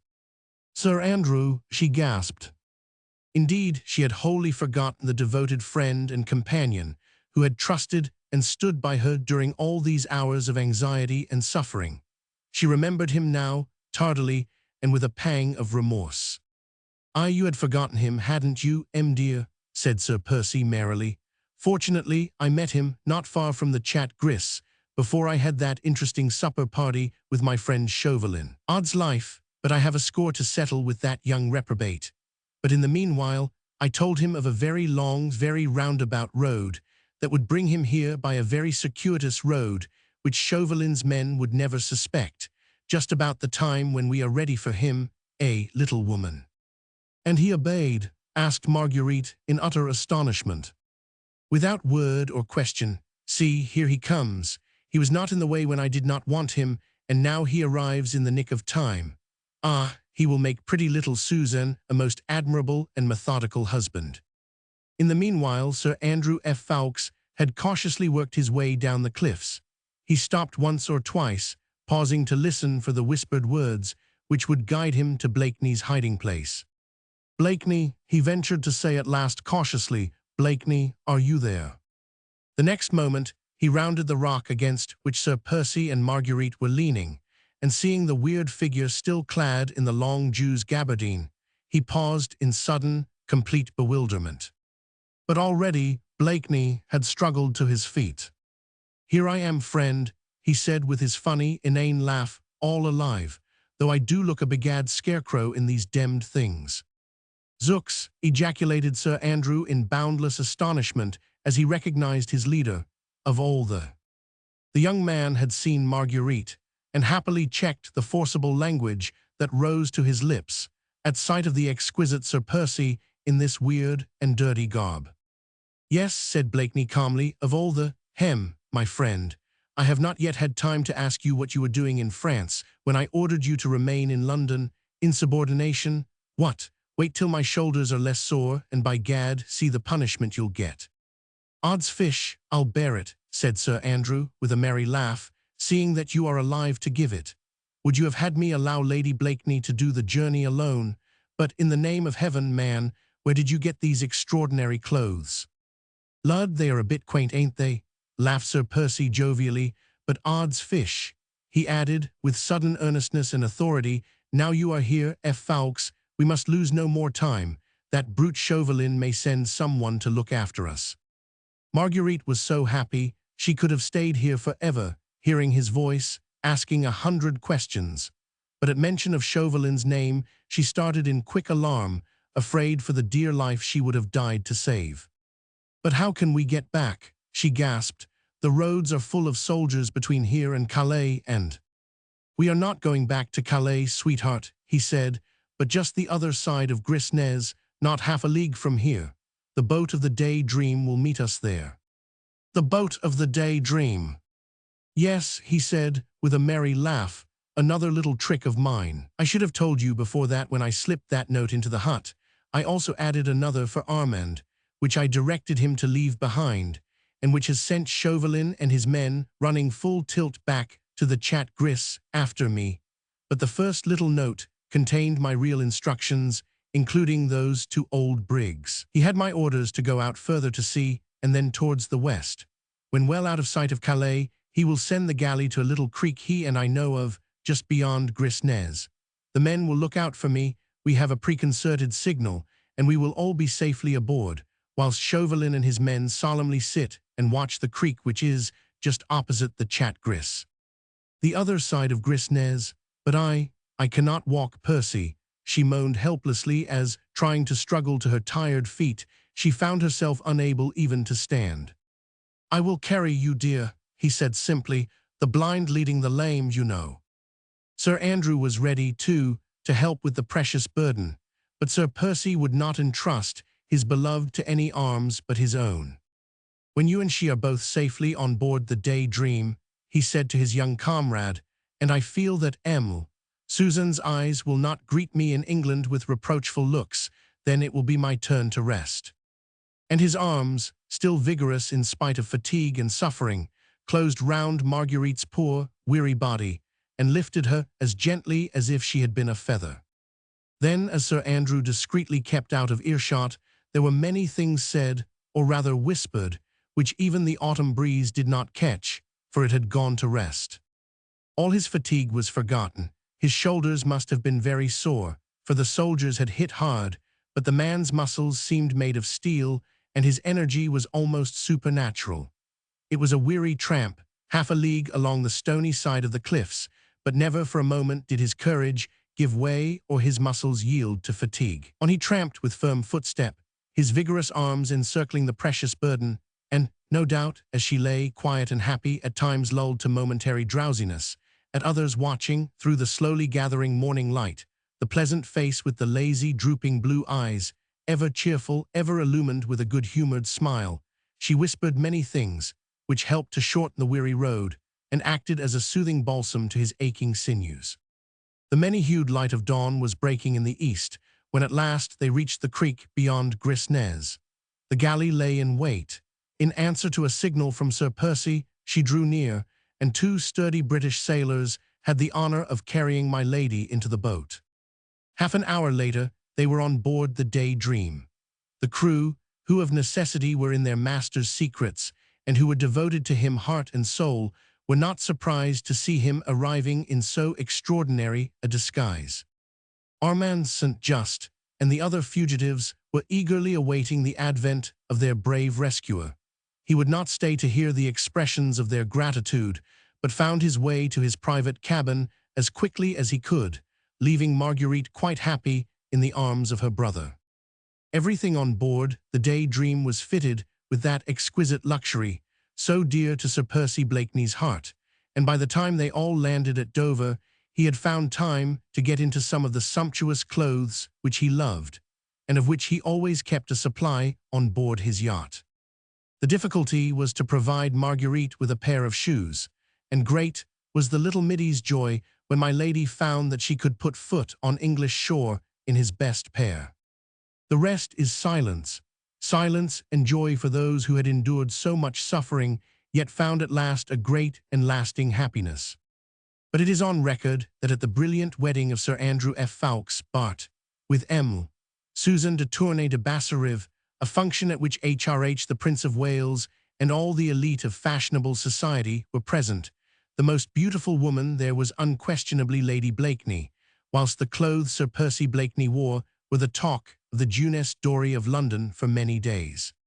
It is also a fact that Chauvelin, the accredited agent of the French Republican government, was not present at that or any other social function in London, after that memorable evening at Lord Grenville's ball.